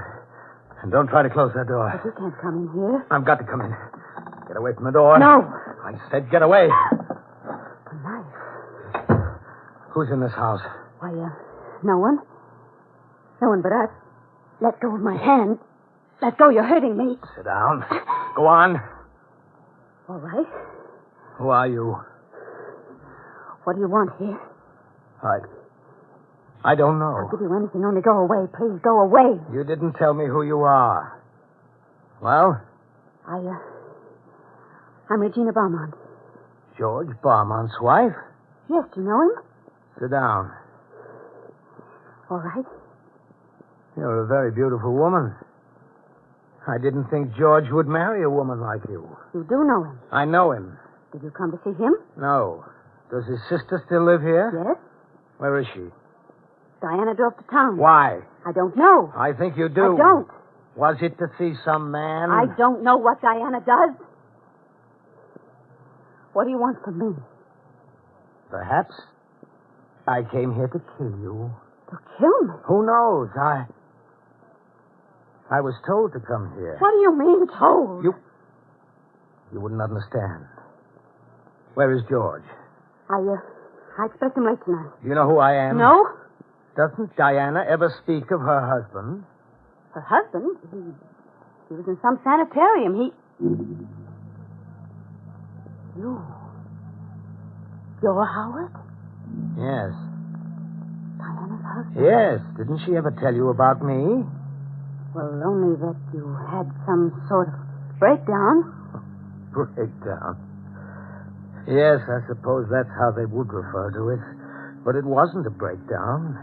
It was something far stranger. They still don't believe me. They still don't understand. Understand what? That something's happened to me. They don't want to believe that such things could happen.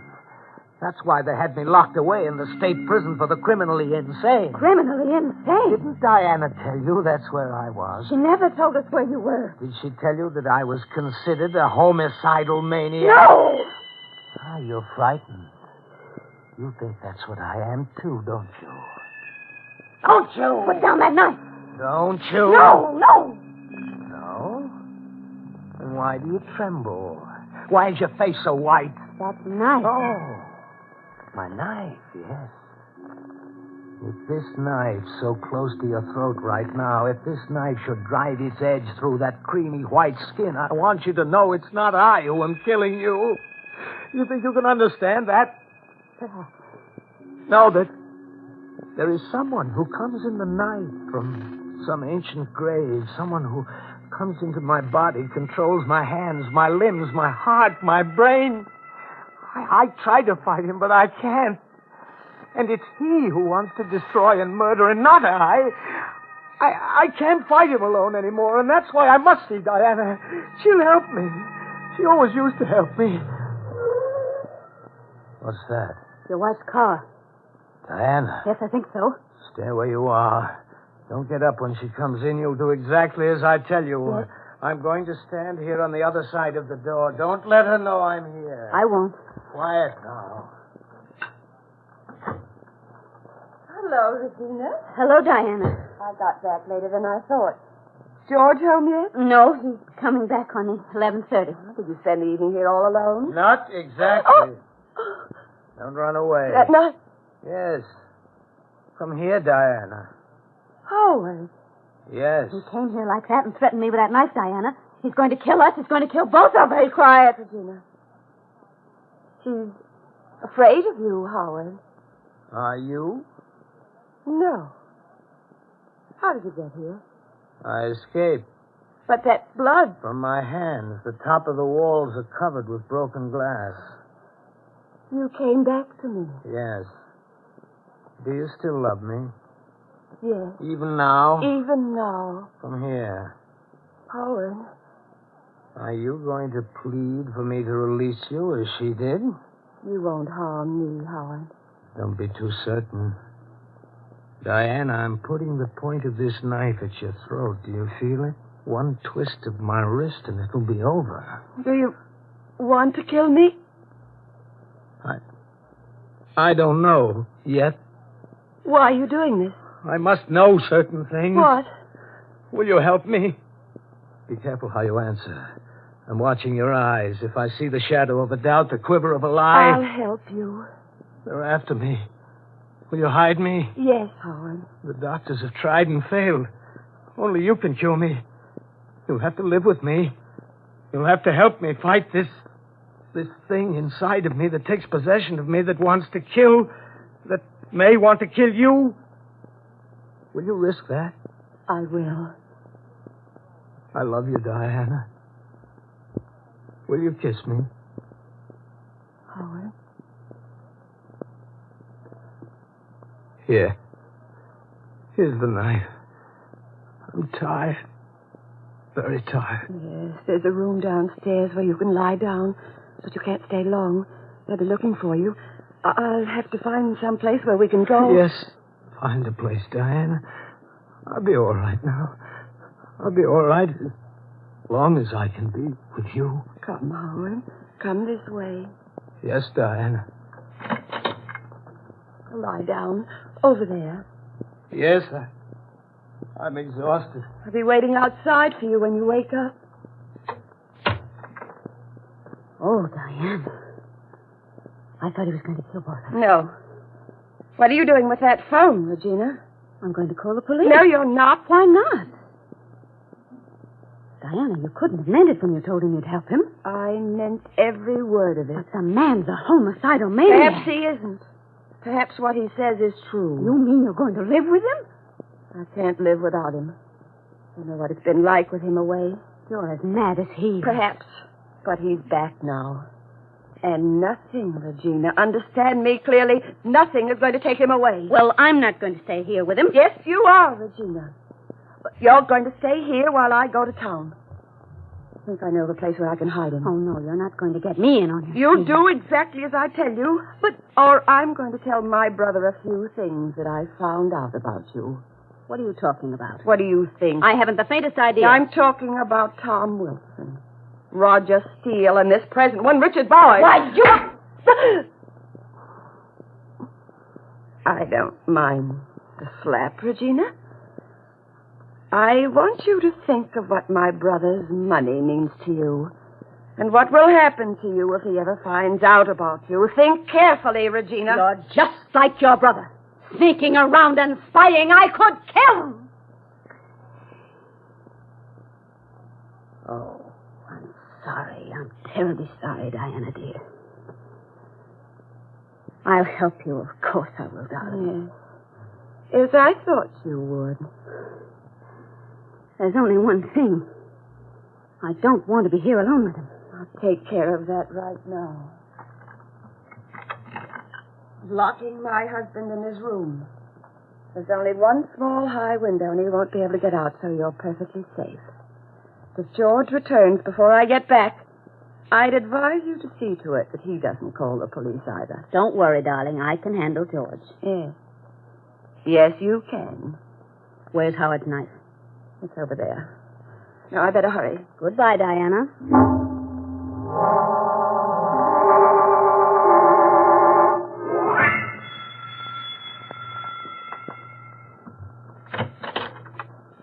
Hello, darling. George.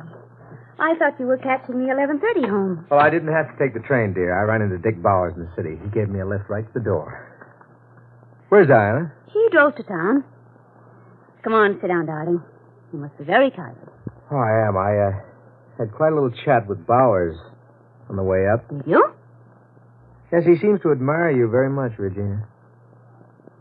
Too much. Oh. Well, then he should envy you because I'm all yours, George. Regina. You're so beautiful. Mm-hmm. Come here, darling. George. Oh, Regina. What? Why'd you draw away from me? I didn't. I distinctly noticed you drew. Oh, darling, darling. Let's not quarrel. Let me just put my arms around you. And we'll forget everything. Everything but you and I. Regina, I'm sure. What's that? Nothing. Thought I heard something in the guest room. Well, you didn't. You didn't hear a thing. There it is again. Regina, do you have some... What? Regina. That knife. What are you doing? Regina, don't. Oh. My neck. Regina. What have you done? Oh.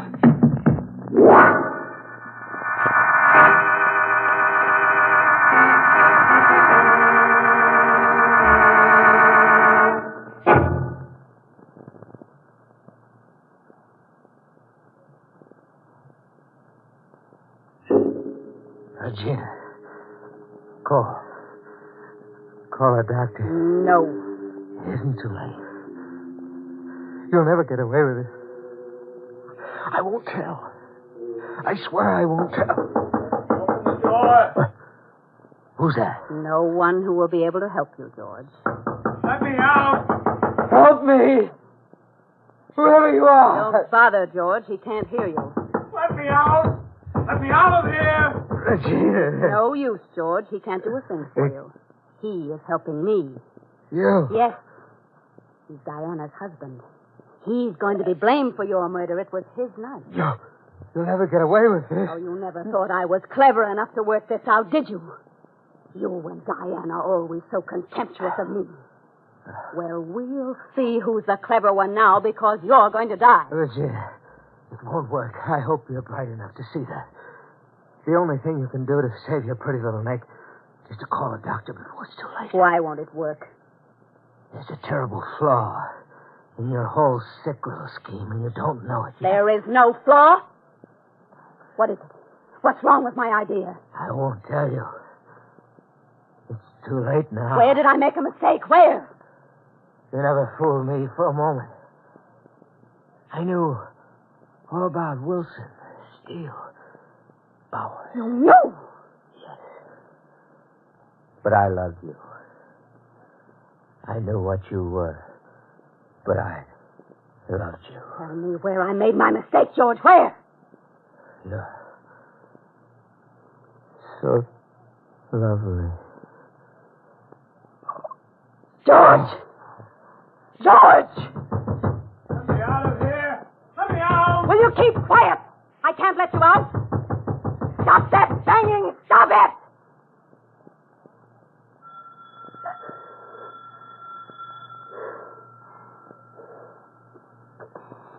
Who's there? It's Diana. Why was the door bolted from the inside? I didn't know it was. Regina, I found a place for Howard to stay. We'll be safe for a while, and then we... George. George! He's dead, Diana. How did it happen? I warned you, but you wouldn't listen to me. Was it my husband? Yes, of course. He killed him. Here's the knife. Where's Howard? In his room. Oh. How did he get out? Well, I don't know. All I know is that he was suddenly here and he killed him. Did he, Regina? And how did you get him back into the room? Why, I calmed him down. Stop it. And Stop it. Your whole story is an impossible lie. You couldn't have let him out of the room. I have the key. All right, I didn't.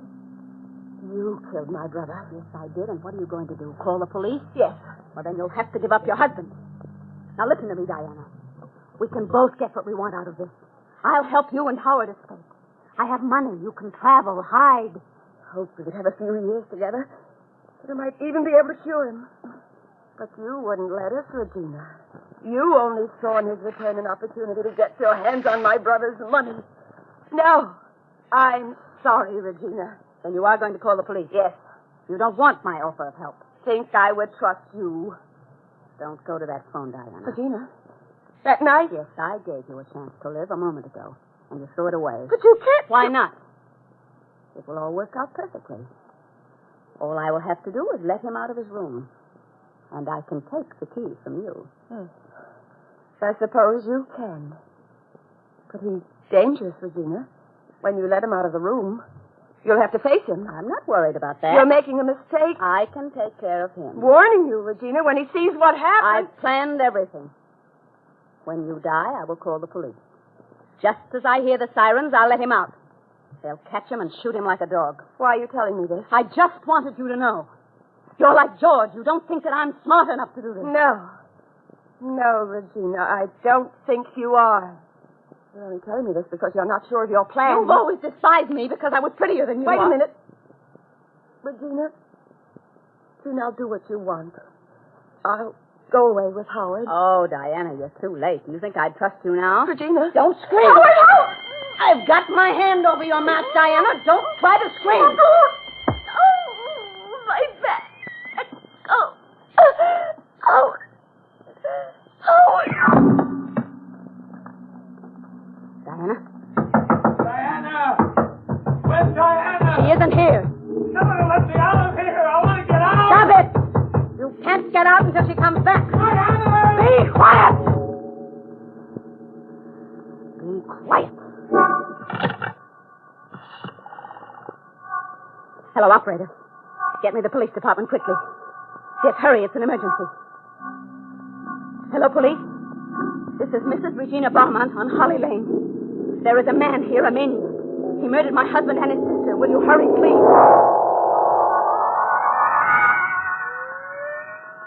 Now, Howard, I'm going to open the door. I have something to tell you.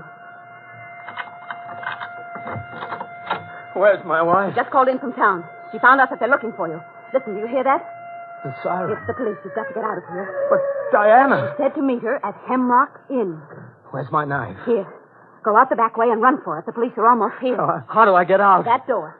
You won't tell them? Of course not, but hurry. All right. Goodbye.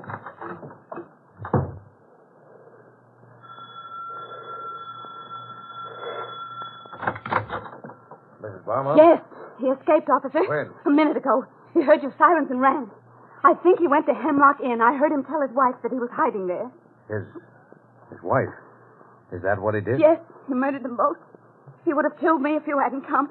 If you'll hurry, you can still catch him on the road. Was he armed? Yes, he had a knife. I'm afraid we may have to shoot. Goodbye, Mrs. Beaumont. It worked perfectly. They'll find Howard and kill him. There will be no one to deny my story. No one, no one. Who's there? Me. Yes. How did you... I came in the back way. Help! Police! Help! They can't hear you. They can't hear you. They drove off looking for me. Now, get away from that door. Let go of me! Get away, I said. Oh! The little scheme nearly worked. I would have been dead by now. Oh, no. No, I didn't want anything to happen to you. I hid in the shrubs. I heard what you told that policeman. Is that how you found out? No, I found blood on the knife, and then I looked in the window. Howard, it isn't over yet. Yes, it's over. Diana's dead.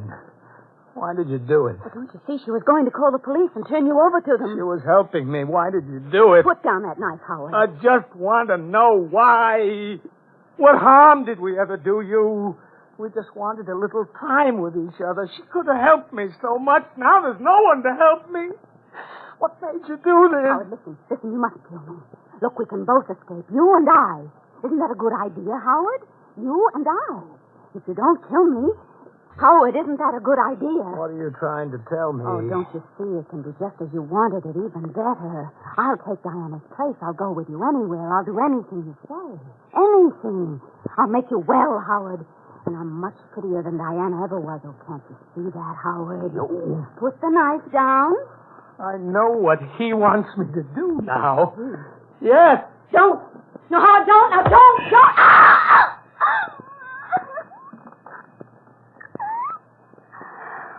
Oh, you fool. We could have both gotten away with it. If you'd only listened to me. Diana, we may be together soon. I hear the sirens. They're coming back to get me.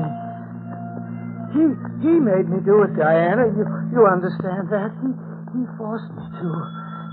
Oh, they're here, Diana. I'm going to let them in. Hold it. Drop that knife or I'll shoot. There. That's better. So you got her, too, huh? I didn't kill her. He made me. Who made you? Someone. Someone who comes in the night. From some ancient grave. Someone who comes into my body, controls my hands, my limbs, my brain. And at last I know why he made me do it. He wanted me to kill someone who was evil. Evil. That's why he made me kill her. You see? Yeah. Hold your hands out. There. You won't do any more harm now. Come on. No, one moment. Goodbye, Diana. Goodbye.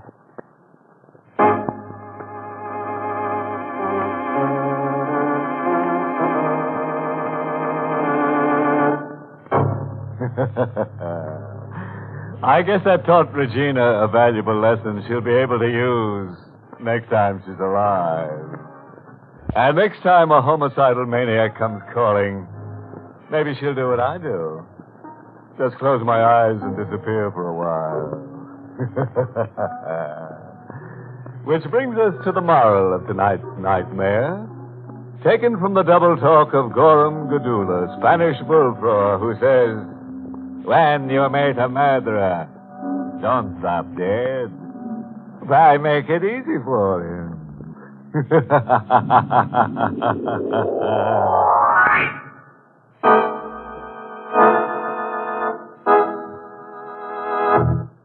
Inner Sanctum is heard each week in the United States over CBS, the Columbia Broadcasting System, and has been rebroadcast for servicemen and women overseas through the facilities of the United States Armed Forces Radio Service, the voice of information and education.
Inner Sanctum Mysteries.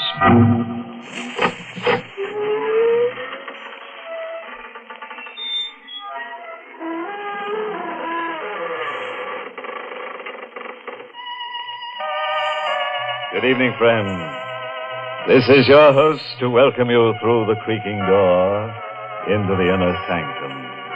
Come in. Say, how about joining our Shriek of the Month Club? We're offering free a shroud-bound copy of Die Alone and Like It. It's about an unsuccessful authoress who dies of marital illness. Yes, her husband got sick of her. However, he was thoughtful enough to bury his novelist wife in the basement. And now, at last, she's in the bestseller class.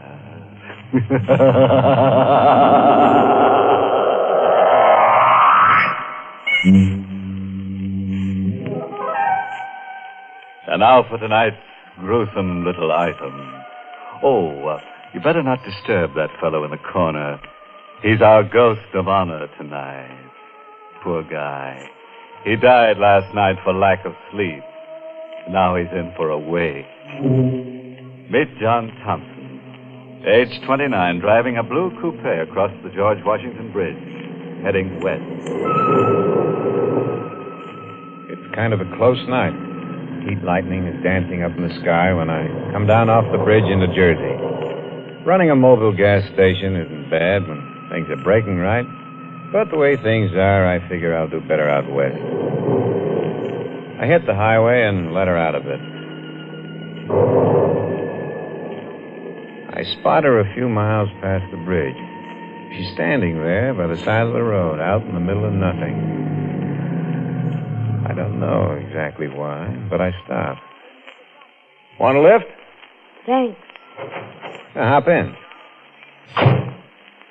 Going far? Not very. Well, yell when you want me to leave you off, huh?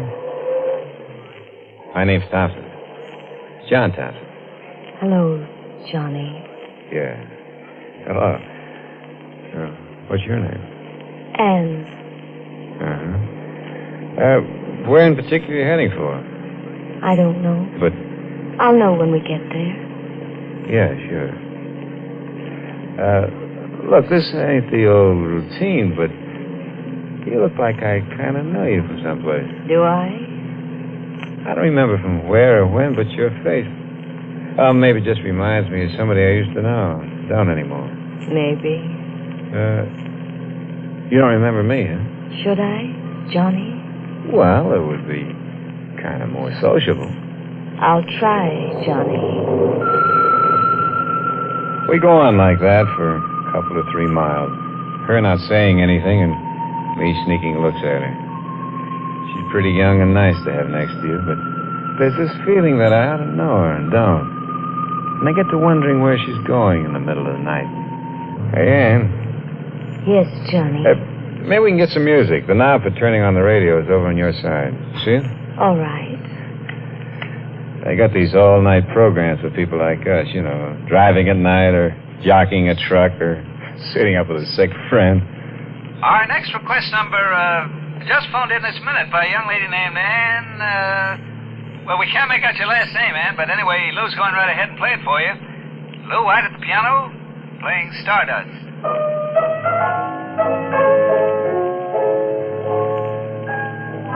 He plays a nice piano, huh? Very nice. Kind of funny, a girl with the same name as yours just phoning in to the show and we started listening to it. I mean, with the same first name. Is it? Yeah, well, I guess it's a coincidence. I like Stardust. Maybe you better try another station. Why? I like Stardust. Yeah, but get another station. I'm happy with this one. Get another station or turn the set off. I don't care which. Do what I'm telling you. Why? Don't ask me why. I can't take that music. It bothers me. Now, will you please? No. I said, will you please turn it off? No. Look, it's my car. It's my radio. I want you to...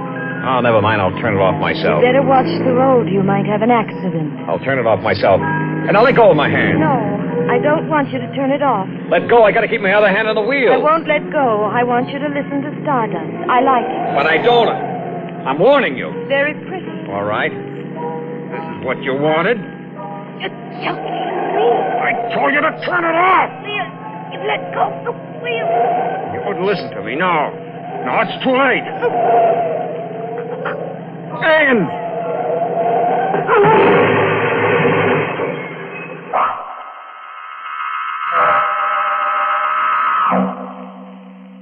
It's all black for a while, and then there were streaks of light through the blackness. I shook my head. I was conscious again. I'd slid forward under the wheel, and the car hit the tree. Pulled myself up, got out of the car. Look, it wasn't damaged bad. The bumper had taken most of the shock when we hit. One fender was crumpled. Then I remembered. Man. She was dead, I knew. I felt her neck give before we crashed. I swallowed hard for a couple of seconds and went back to the car. Looked in. She wasn't there. She wasn't anywhere near the car. She hadn't been thrown clear. She must be dead. Still, she wasn't there. Not anywhere. I drove away. Fast.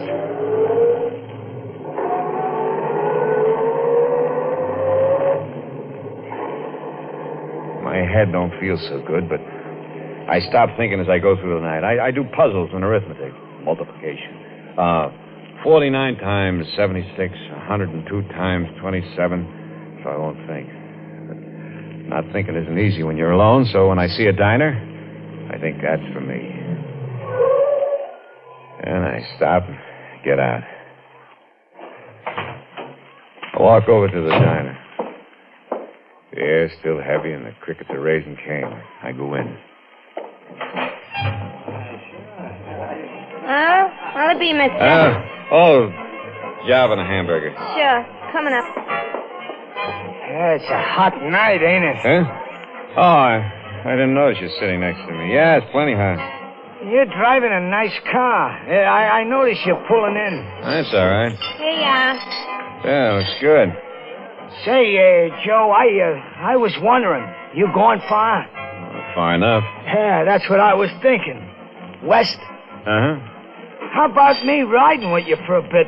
My feet are getting awful tired holding me up. Well, sure, I guess so. Thanks. Thanks a lot. Yeah, I could use a bit of company for such... Hey! Hey, you dropped your coffee. I'm sorry. Did I get any of it on you? No, you missed, but your hands are trembling. Well, I'm tired. Come on, let's get out of here. Hey, that'll take care of my check. But, hey, you ain't finished your hamburger. I'm not hungry. Well, you mind if I work it over? No, of course not. Only let's get out of here.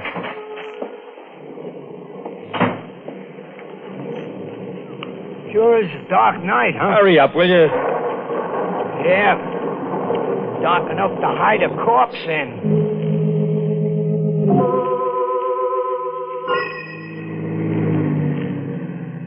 So, what did you mean back there by dark enough to hide a corpse in? Nothing. Just an expression. Why? It seemed like a funny thing to say. I don't think so. Hey, you better slow down. We're going through a town. It's deserted this hour of night. No, it ain't. Look at that, down near the corner. Huh? Where?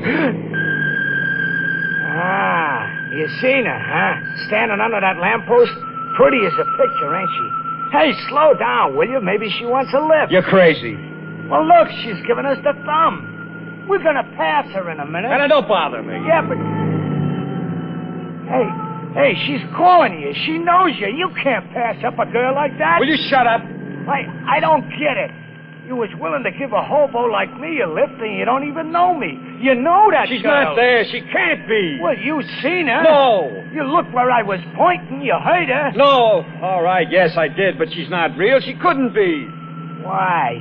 She's dead. Yeah, how do you know? Because I saw her die. Yeah? Yeah, in an accident. 100 miles from here. Well, and what was she doing under that lamppost? I don't know. Maybe it was a ghost. Maybe I'm going crazy. I seen her.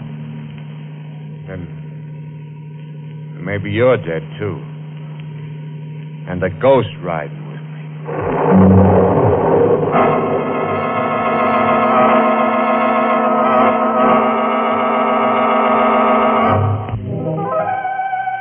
Well, look at you. Chips off an old block of ice. Splinters from the petrified forest. Or are you always that way? Oh, you're not really frightened. Just pretending, huh? Well, then suppose you climb down off that chandelier and listen to the rest of the story about John Thompson, who took a girl for a boogie ride. John and the bum he'd picked up rode on for a while in silence. Night was closer and heavier, and John was tired. Hey, watch it, will you? Oh, sorry. I closed my eyes for a second. Well, you better keep them open. It's healthier. Yeah. Oh, I'm kind of pooped. It's been a long night. That chatter about ghosts, Yeah? how come? Oh, I was kidding. You were, huh?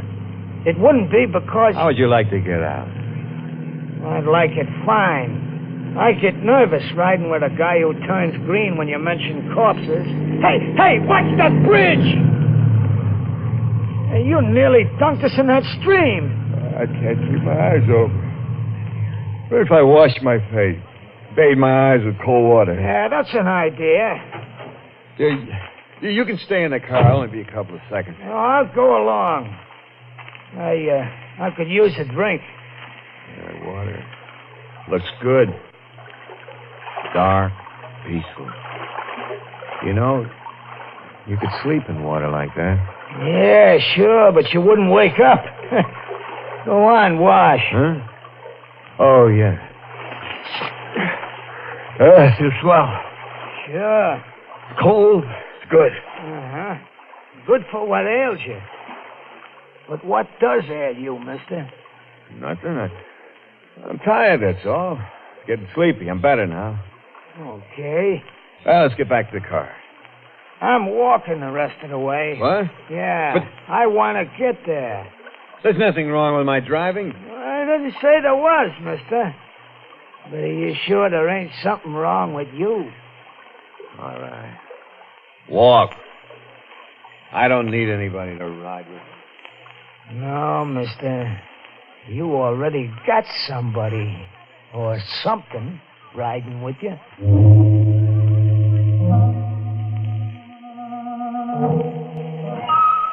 So I walked back to the car. Get in. I don't pay no attention, the old bum said. Nothing wrong with me. Nothing. Start the car and drive off. Down the highway into the darkness. It's a long night. Maybe the longest night I ever lived.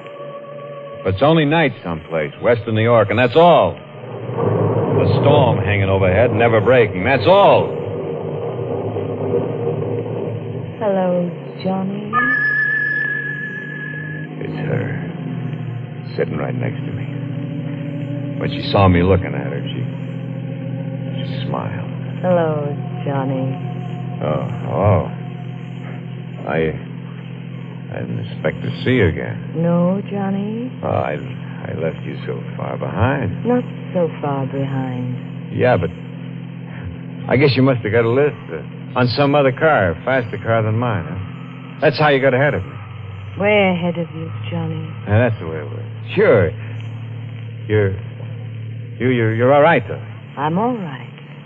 Very all right. Oh, I'm glad to hear that. I mean, funny, ain't it? Yeah, the rain's still holding off, you know. You're not going to sworn it poured hours ago? Why are you talking so much, Johnny? Because I'm afraid, Anne.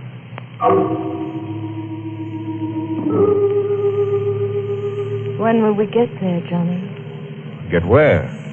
Where you're going. I don't know. Why? Because I'm going there with you. Oh. Yeah? What? Nothing. Back again. That song's back again. I don't have to take it. I can't take it.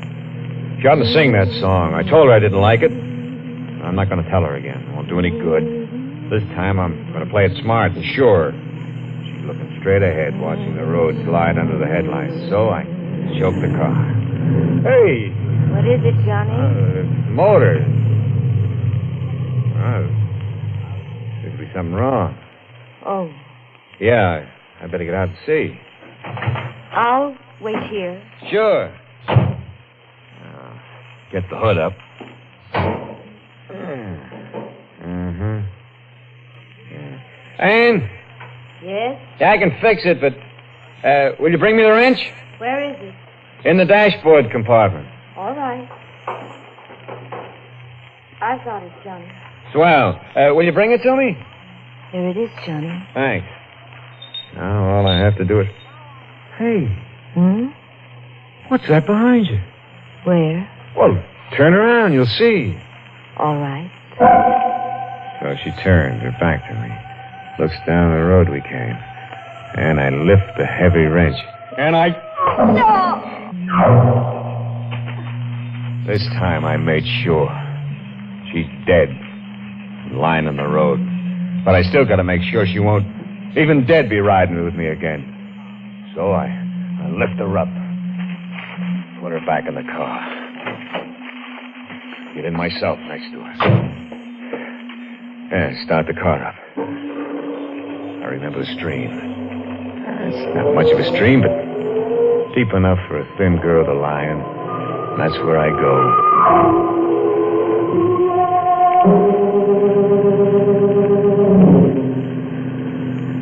It don't take long to get back to the stream and the bridge over, which is where I stop. Nobody around. Only the darkness and the water flowing underneath, where Anne is going to lie. But before I let her go, I dig out my tools. Tire iron, wrenches, a jack, heavy stuff. Tie them to her, so she'll lie quiet under the water. When I get done. She's heavy now.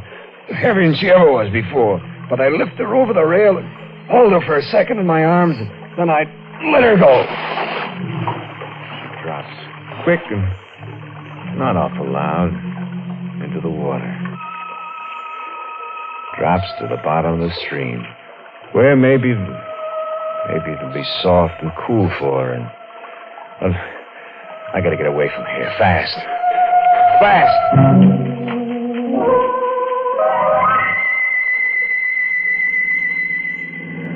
Every time the wheel turns around, every time the valves open and close, every time the sparks fire, I'm getting further away from her. This time she isn't going to follow me.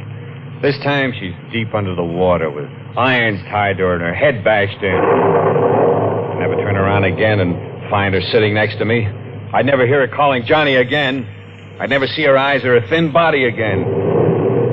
Clouds are pressing down now. No more moon. Thunder's purring closer like a big cat. I don't care. I'm through with her forever now. I'm so happy I could sing.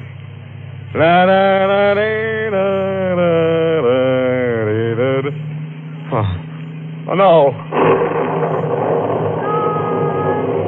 The skies are opening up. The light is turning off and on like God's neon sign. The thunder's pounding in my head. I go faster. Hit a curve. Take it at 60. Standing there, lit by the light, and it's... Gas pedals down to the floor. The motor's roaring like 100 horses screaming. We're pulling up the hill with rain slanting against the window pane like a million fingers tapping on my brain. At the top of the hill, swept by the wind, her wet dress plastered against her body. I can't take it. I can't take it much more. The car's sliding down the wet road like death on butter, and she's there all the time now. Running with the car, face plastered against the closed window next to my seat. Johnny. Anne, you're dead. Am I, Johnny? You're dead. I killed you. Don't you remember? No, Johnny. Back there, I hit you. I dropped you into the water. I hit you. You're dead. Am I, Johnny? No, not now, Anne. Please, please. Aren't you tired, Johnny? Tired of running away? Isn't the road too long? The road away from me? Go away. Go away, Anne. No. You want to drive me mad. No, Johnny. Then what do you want? Just to go with you to the end of your road. But where's that? Why, maybe here. Maybe right here. In this town, Johnny. In this town. Yeah. It's a town. Small place, and I'm riding through it. The storm's dying out. Dying out. Yeah, and the air's clear now. Fresh after the storm. Anne? No, she's gone. Now, the thing is, where? Oh, right up ahead.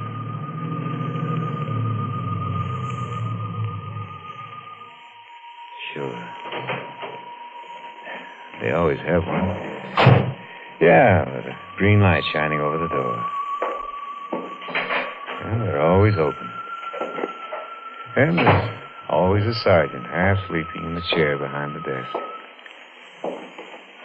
Hello? What do you want? My name is John Thompson. All right, so your name is John Thompson. So what? If you check, I think you'll find that I'm wanted. Wanted? For what? For the murder of my wife, Ann Thompson. Huh? Hey, don't move. I've got you covered. I killed her in our apartment in New York City. Come on. Stick your hands out. When I killed her, the radio was on. They were playing Starter.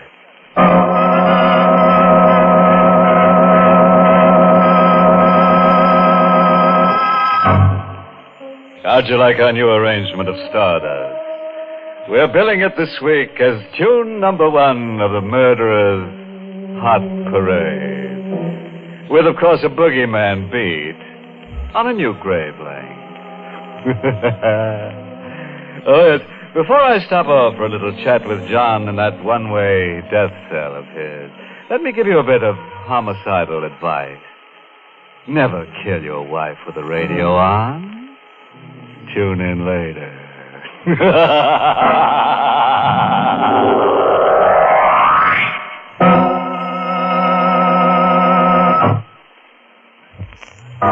Well, friends, it's time once again to close that creaking door. Until next week at the same time, when we'll be back with a little hunk of horror. You'll be sure to listen, won't you? Until next week, then. Good night. Pleasant dreams.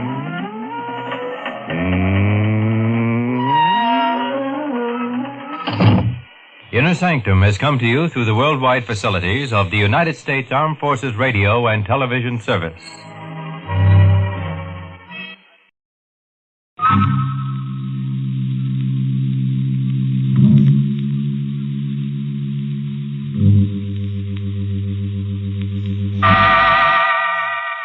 Inner Sanctum Mysteries.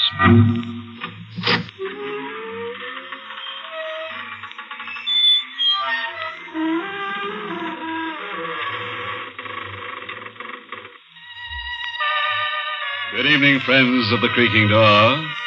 This is your host to welcome you again into the Inner Sanctum. Come in. Huh?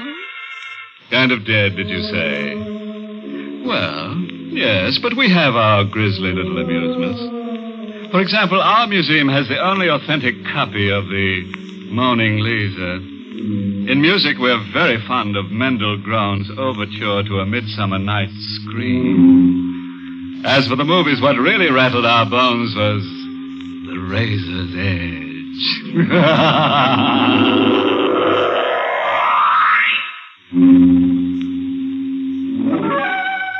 Well, as the dentist said when the drill hit bottom and the patient screamed, you've got a nerve. It begins at night, outside a railroad station. It's raining, and Anne Winslow has just missed the last train that would take her to the house she lives in a couple of miles outside the city. Taxi! Taxi! Taxi! Kind of hard getting a taxi in the rain, miss. I know, but I've got to get one. I missed my train. Taxi! All taken. Want me to check your bag? And... No, Porter, I've got to get home. Hey, there's one with his flag up. Stop at the light. If you run, maybe... Oh, yes, thank you. Oh, light, please don't change. Don't change. Oh, Oh. Hey, lady. Made it. I guess you didn't see me waving to you from the I ain't sidewalk. taking passengers. Well, you've got to. The lights changed. Yes, but listen,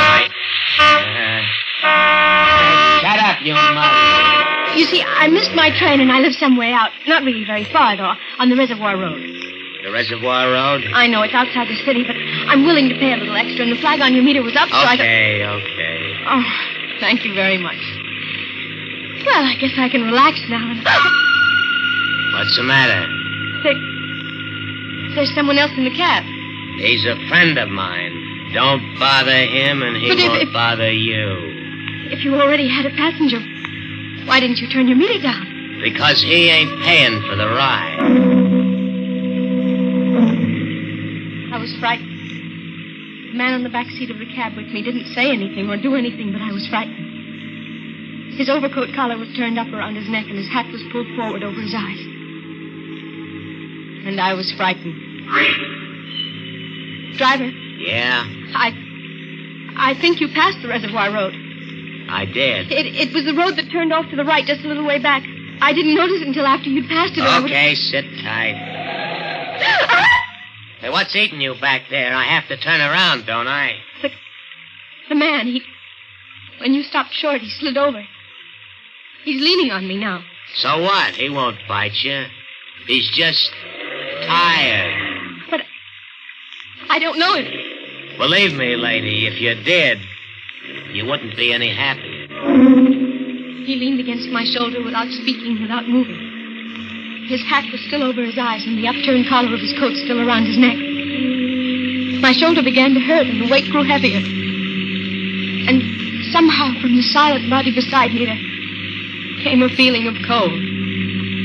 Of deadly, paralyzing cold. I straightened up and pushed him away. He fell the way a dead body falls.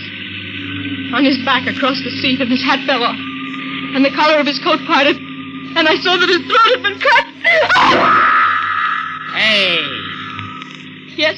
What are you yelling about now? Nothing. I fell asleep and had a nightmare. Well, stay awake. I don't like that kind of music. All right. I'll stay awake. This it? Yes, this is where I live. Kind of isolated, ain't it? How much is it? Couple of bucks. Here. Thanks. Good night. Yeah. The key. The light.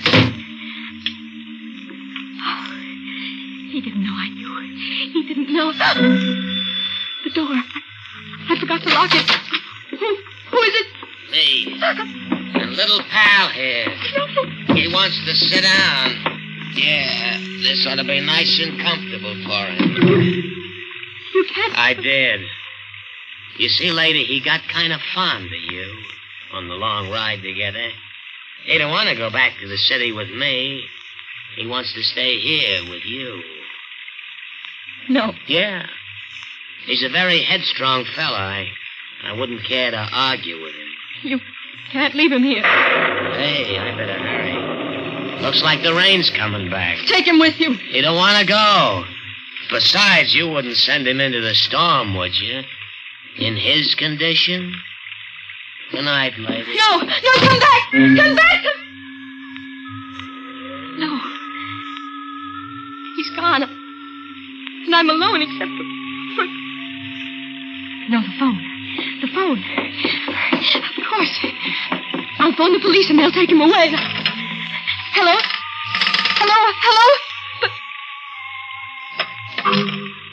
It's dead. The phone is dead. And I'm alone. And in the room I'm coming to, there's a man whose throat has been cut. And he and I are alone in this house. I won't look at him. If I turned my head, I could see him. But I won't. What? He's moving. He's moving out of the chair. Great!